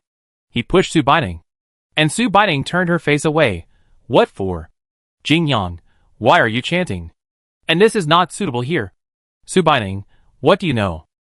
The key point is that color is not different from emptiness, and emptiness is not different from color. It's dark now, we are alone, and I'm doing this for your own good. You know? Jing Yang, do the Yin brothers know you're so sharp-tongued when you go back this time? Su Baiting, skip this topic, listen to them. Are they silent? I don't know what time it is now. The candles in the village have all gone out. It's pitch black now, and I can't see anything. Su Baiting stretched out his index finger and emitted a little bit of weak light in front of his eyes. Jing Yang, wait a moment, if the candlelight just went out, it means he just fell asleep. Su Baiting nodded. I know I have to wait a moment. I will have to say something nice to Qilin and ask him to behave. Jing Yang, why? Why is this tiger not listening to you so much now? Su Baiting, no, because it doesn't like others sitting on it, but those people will definitely have to sit on it to get out. Right?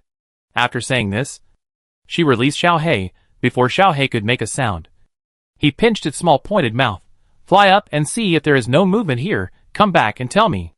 Xiao He nodded obediently, flapped his wings and flew into the sky. Jing Yang looked at Xiao He with envy. It would be great if I had a pet like this. Su Baining looked at him strangely. First of all, you have to be able to afford it. Look at its size. Do you think it can do it? After a while, Xiao He flew back, telling Su Baining in his mind, Master, very quiet, they should have fallen asleep. Su Baining nodded after listening. It's time to act, Xiao He. You continue to stay alert in the sky. Jing Yang, I've always been curious about how you know what they are talking about. Su Baining let go of Xiao He, watching it fly into the sky, because we can speak with consciousness in our brains. Jing Yang, you are the best. They walked quietly along the fence around the village, and found this small shabby house at the foot of the village according to the previous intelligence. They walked around and found the door. Su Baiting stretched out his hand to shine. Because he was afraid of being discovered, the light he emitted could hardly see anything. Jing Yang, there is a lock. This lock looks quite strong. Let me try to open it. In the room, a relatively tall adult wearing glasses was holding a group of small people behind him, like a hen protecting her chicks. Teacher, are we going to die too? The person who was called teacher said in a low voice. No, the teacher won't tell you to do anything again. If you do it again, the teacher will fight them. Click. With a sound, the door lock opened. Su Baiting was surprised. Of course, you can open the lock when you don't have a job in the future. This is also a technical job. Jing Yang, I don't want to hear this compliment at all. What if they scream when we go in? Su Baiting thought for a while. Should we not go in first? No, we'd better cut the Gordian knot. She stood at the door and asked inside, Excuse me, is there anyone inside? The teacher standing in the middle heard the voice clearly, which he had not heard in the past few days. It was also the first time someone asked him so politely. No response. Is there no one? Su Baiting asked again, Is there no one inside? We are here to save you. Don't be afraid. The young teacher reacted and whispered, There are people. There are people inside. Who are you? It would be easy if someone answered. Su Baiting stood at the door. We are really here to save you, but I'm afraid that we'll cause you to panic after we go in. So, can you tell the others inside not to scream after we go in? It would be bad if we wake them up. Then we can't escape. The teacher couldn't believe it. Are you really here to save us? You're not lying to us. Su Baining, really? Am I here to chat with you? Of course I'm here to save you in the middle of the night. The teacher squatted down and said softly to the children behind him, Did you hear me? This sister is here to save us, so let's not make noise. Okay? A group of little rascals nodded obediently. The teacher looked outside the door. We agreed that. We won't make noise, we won't shout. Su Baining, I want to remind you, if you scream and wake up the people in this village, you will be responsible for the consequences. There are 2 of us here, and 1 man. Now we are standing outside the door. You come out one by one. Someone will take you to a safe place. In the sky, there is the figure of Xiaohei spinning non-stop. Before the operation began, it flew back to Yan Mo and his team, and then back again. This is an agreement. Once the operation begins, Xiaohei will come back to report. They will make all preparations, recover the trapped people or take measures. Now Yan Mo and his team are squatting in place fully armed. The flame in Yan Ziyu's hand is swaying left and right in the wind. Yan Bo, brother, can you see the shadow of Qilin now? Yan Mo, no, there is no movement now. It proves that Ningning and the others should be safe now. We must stay awake at all times and pay attention to their movements. Yan Yu, Yan Bai. Look at Xiaohei in the sky. If there is anything abnormal, Xiaohei will warn you. You know? Yan Bai nodded. I'm too nervous now. I'm not worried about anything else. I'm just a little worried about Ningning. Yan Mo, we are all worried. Do you think I'm not nervous now? I feel like my heart is about to jump out, but we have to believe her. Yan Bai took a deep breath and nodded, staring at Xiaohei circling in the sky without blinking. Chapter 98 Rescue Success. After listening to Su Baining's words, the children inside were still a little scared. The fear was magnified countless times in the dark night, and it kept hammering their hearts. The teacher said to Su Baining worriedly, I'm sorry, we are all a group of half-grown children here. They don't know you, so they are a little scared of what you said about coming out one by one. A group of half-grown children? It seems that they were not wrong at all. Su Baining cursed in a low voice. A group of beasts. She looked inside. Wait a minute. Let's discuss whether we can take 2 people away at once. She squatted on the ground and looked at the Qilin she had just released. Qilin. Let's discuss it. Can we take 2 people back at once? Qilin was not allowed to speak now, and lowered his head to express silent protest. Su Baining touched its little head. I promise you that this is the first and last time. I will never ask you to carry others again in the future. Besides, I'll ask everyone to give you a good diet after we go back this time. You can eat whatever you want. Jing Yang sneered. Su Baining glared at him warningly. It seems that this condition is not bad. Qilin thought about it for a while and nodded. Su Baining hugged it with relief and kissed its forehead. You are awesome. After receiving the praise from its owner, Qilin excitedly wagged its tail. Jing Yang covered his face and couldn't bear to look. Isn't this really a cat? Where is your dignity? Su Baining stood up. The one who is talking to us should be the teacher, and these should be your students. Teacher, yes. Su Baining, okay, we have discussed it. You can find someone to line up numbers, and come one by one. Then you will take the trouble to pick up and drop off your students every time? Because they don't know us, if they don't trust us. You have to do it. The teacher nodded repeatedly, and then realized that he couldn't see clearly in the dark and quickly agreed. Okay. Su Baining, how many of you are there? I want to calculate the time. Teacher, 16 including me. Su Baining, start with you. Take 1 person out quickly. It will take too long to take 1 person out at a time. After listening to Su Baining's words, the teacher squatted down and looked at the children behind him. Did you hear what the elder sister said outside? They are here to save us. You have to be good and obedient, and don't make any noise. Okay? The teacher will take you out one by one. A relatively tall boy came out, teacherly. I will take good care of them. You can take your sister first. The sister is a little girl among them. And her nickname is Sister. The teacher touched his head with satisfaction. Very good. Yan Yang. You are the oldest. You must take good care of your brothers and sisters here.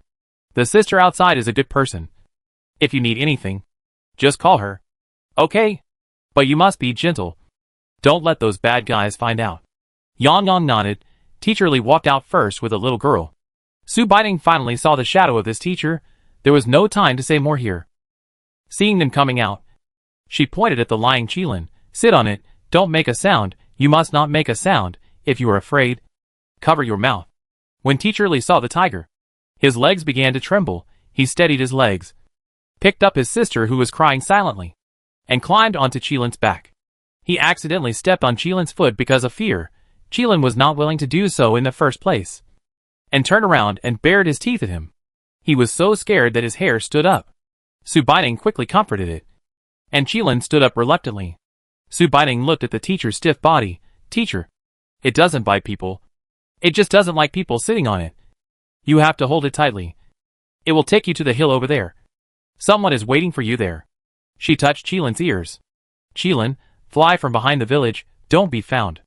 Kirin in vain, the eyes can be shy in the night too eye-catching. Call. A sound? Kirin rises empty, take a gust of wind and scrape them around them. Yin Yu looked at a touch of white appearing in the air. Is that Kirin? Everyone looked up at the words of Yin Yu. It is Kirin, it seems that the plan is smooth.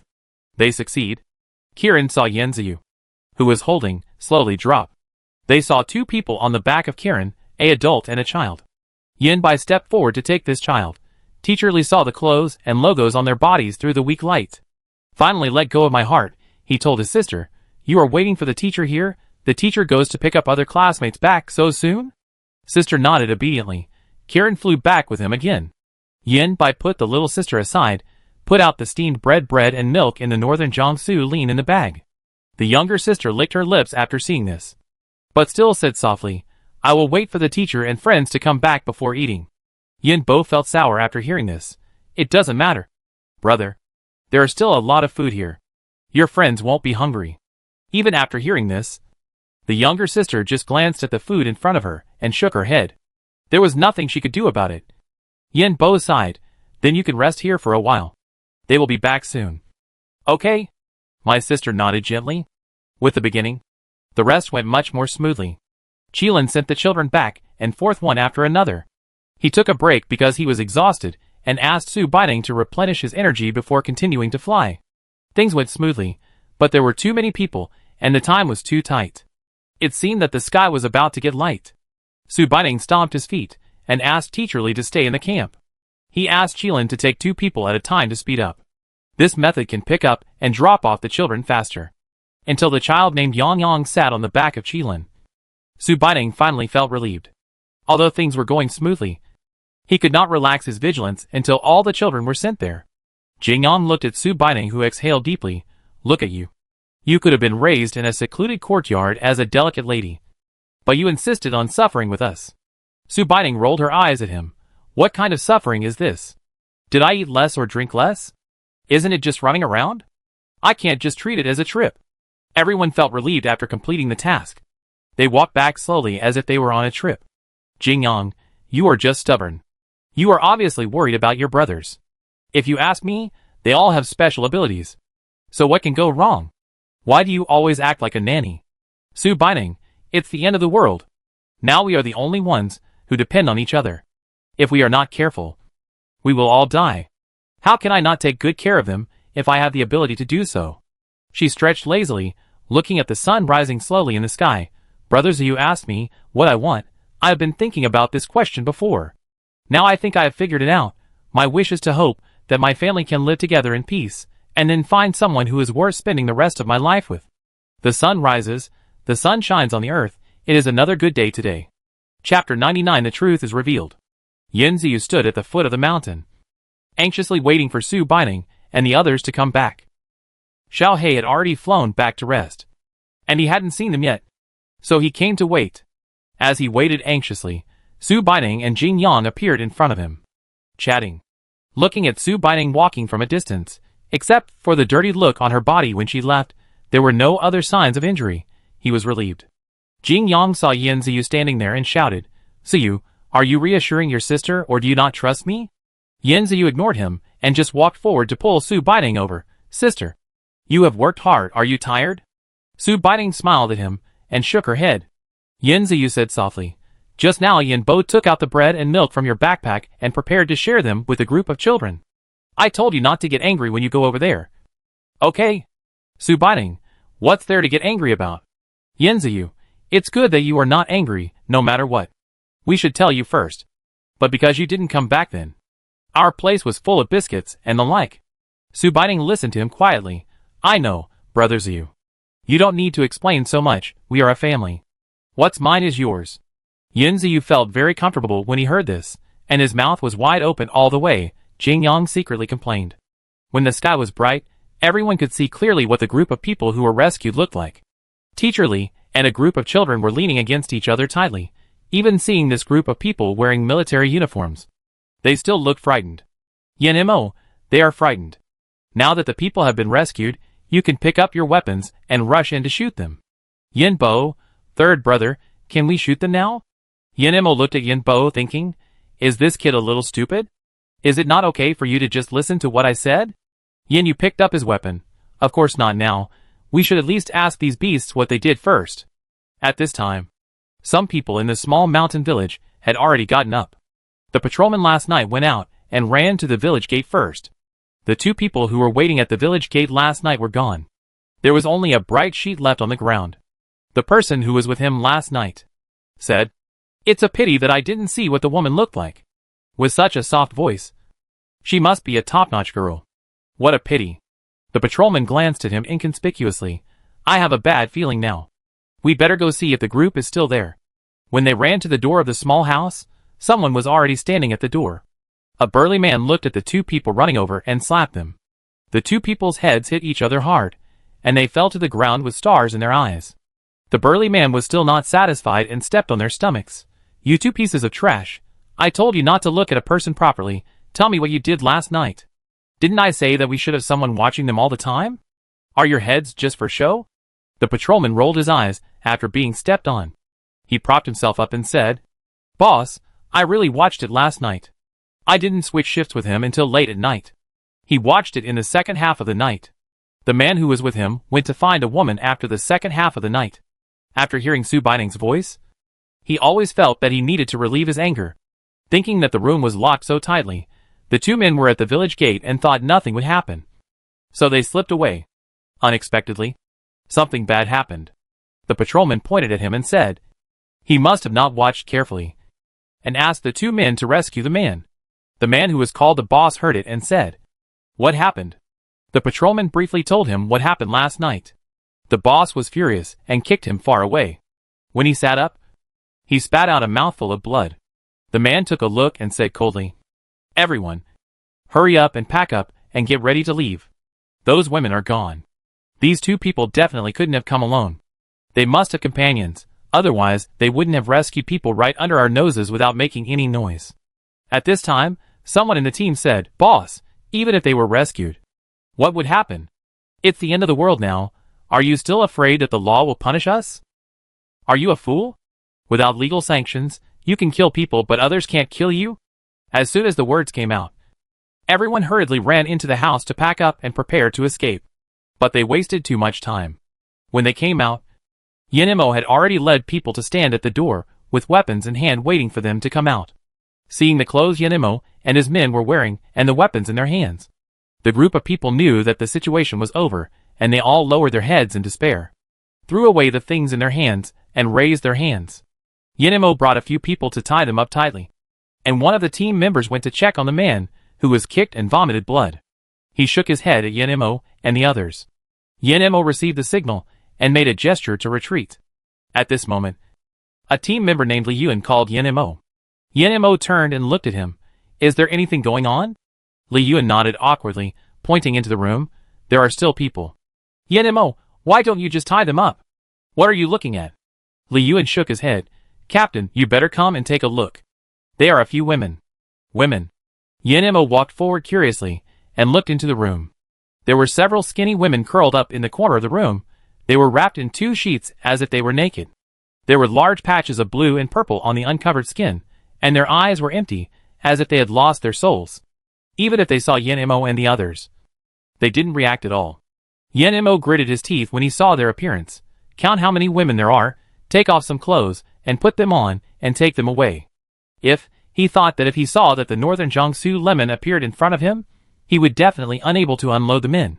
He rushed towards those men and raised the weapons in his hand, and wanted to make a sudden pass.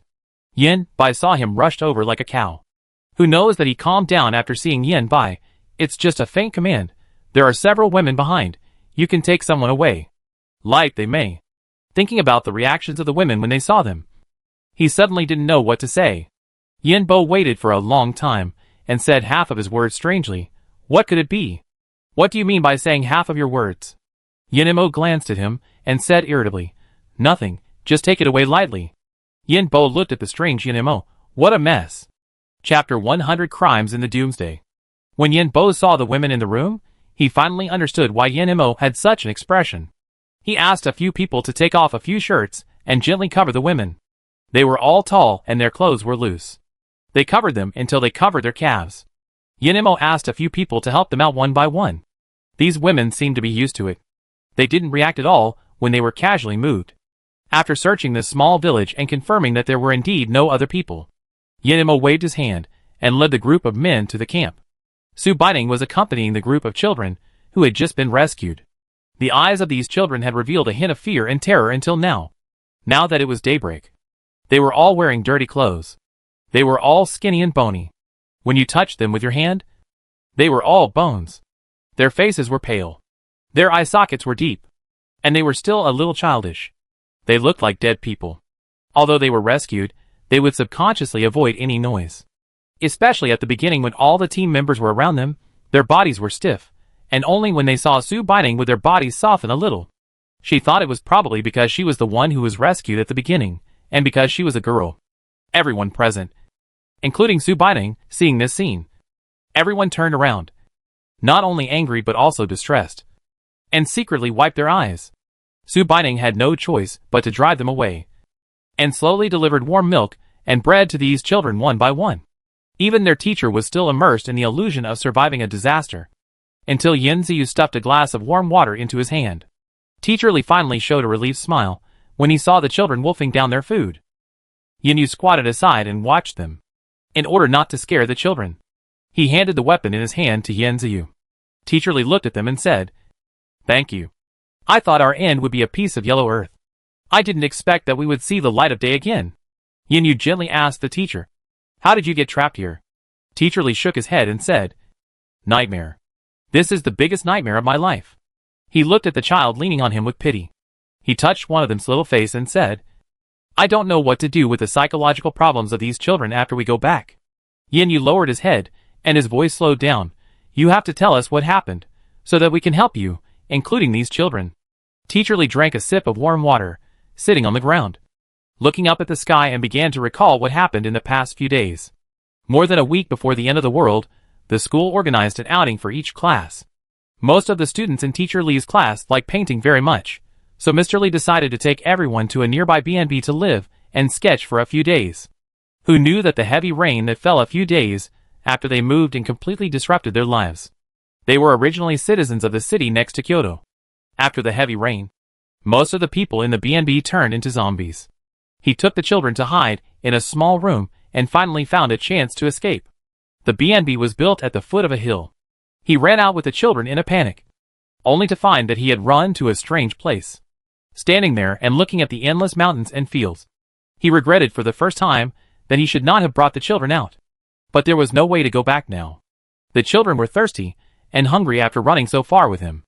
Fortunately, they searched for some dry food in the guest house before leaving. He took the children to eat something and started to find a way out according to the direction of the sun. Who knew that until they had eaten all the dry food, they were still trapped in the mountains and could not get out. Just when they were at a loss, they met a burly man. At first, Teacher Li was still frightened and didn't dare to believe this man. After all, they had been wandering in the mountains for a few days and hadn't seen anyone. Who wouldn't be scared when a burly man suddenly appeared? The man seemed to be shocked when he saw them, as if he couldn't believe there were still living people in this mountain range. Teacher Li looked at the children's legs that were so hungry that they couldn't stand up, gritted his teeth, held back his fear, and asked about what was going on here.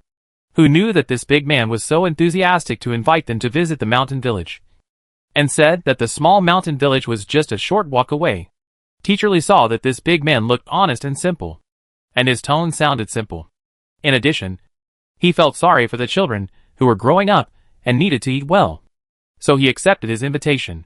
When they first entered the mountain village, there were several big men like the one they met. Teacher Li originally regretted agreeing to come so easily. Who knew that every one of them was so friendly, especially warm and hospitable. I saw that Teacher Lee and a group of children were not stingy at all, and found a very large table for them to sit outside. They took out a lot of food and drinks, even broth. Teacher Lee saw the children wolfing down their food and water, and these people stood aside and said that it was not enough. Sometimes he was grateful to these people in his heart. Facing a group of strangers, they were still so generous at this time. I must thank them well when I go back. Who knew that after eating and drinking, someone in the group said with a smile that they had prepared a place for them to stay, and they would stay overnight to recuperate and then be sent out the next day. Teacher Lee believed it, and led the children into the small room with great emotion. The small room was full of dry grass and firewood. When Teacher Lee first saw it, he thought they had taken the wrong way. When he was about to turn around and ask, he saw the big man who was smiling with good intentions just now kick them in. They said to them fiercely, "Stay here honestly, you will be unlucky if you fall into our hands." Teacher Lee looked unbelievable. He pushed the children away and rushed over to argue with them. Who knew that they would beat him up in front of the children? Most of these children were 13 or 14 years old. They were so scared that they couldn't speak after seeing this scene. The timid ones even cried and peed. The group of people laughed as if they were watching something strange. If you want to reserve food, you must have the consciousness to reserve food. You know, little brats, if you don't behave, you will end up like your teacher. A man stood up and took out a knife from behind and slapped Teacher Lee in the face. "Take your group of students to behave, and I will let you live 2 more days." Teacher Lee was beaten and lay on the ground, unable to get up. He pointed at them and condemned their behavior. Who knew that they didn't care at all, and said to him with a smile, "It's the end of the world now, and it's a problem to survive. Do you think there will be any people's police to save you like before? Don't dream. It's not that this is a deep mountain forest, isolated from the world. Even if you are caught like this in the city now, you can only wait to die, and no one has extra time to care about you."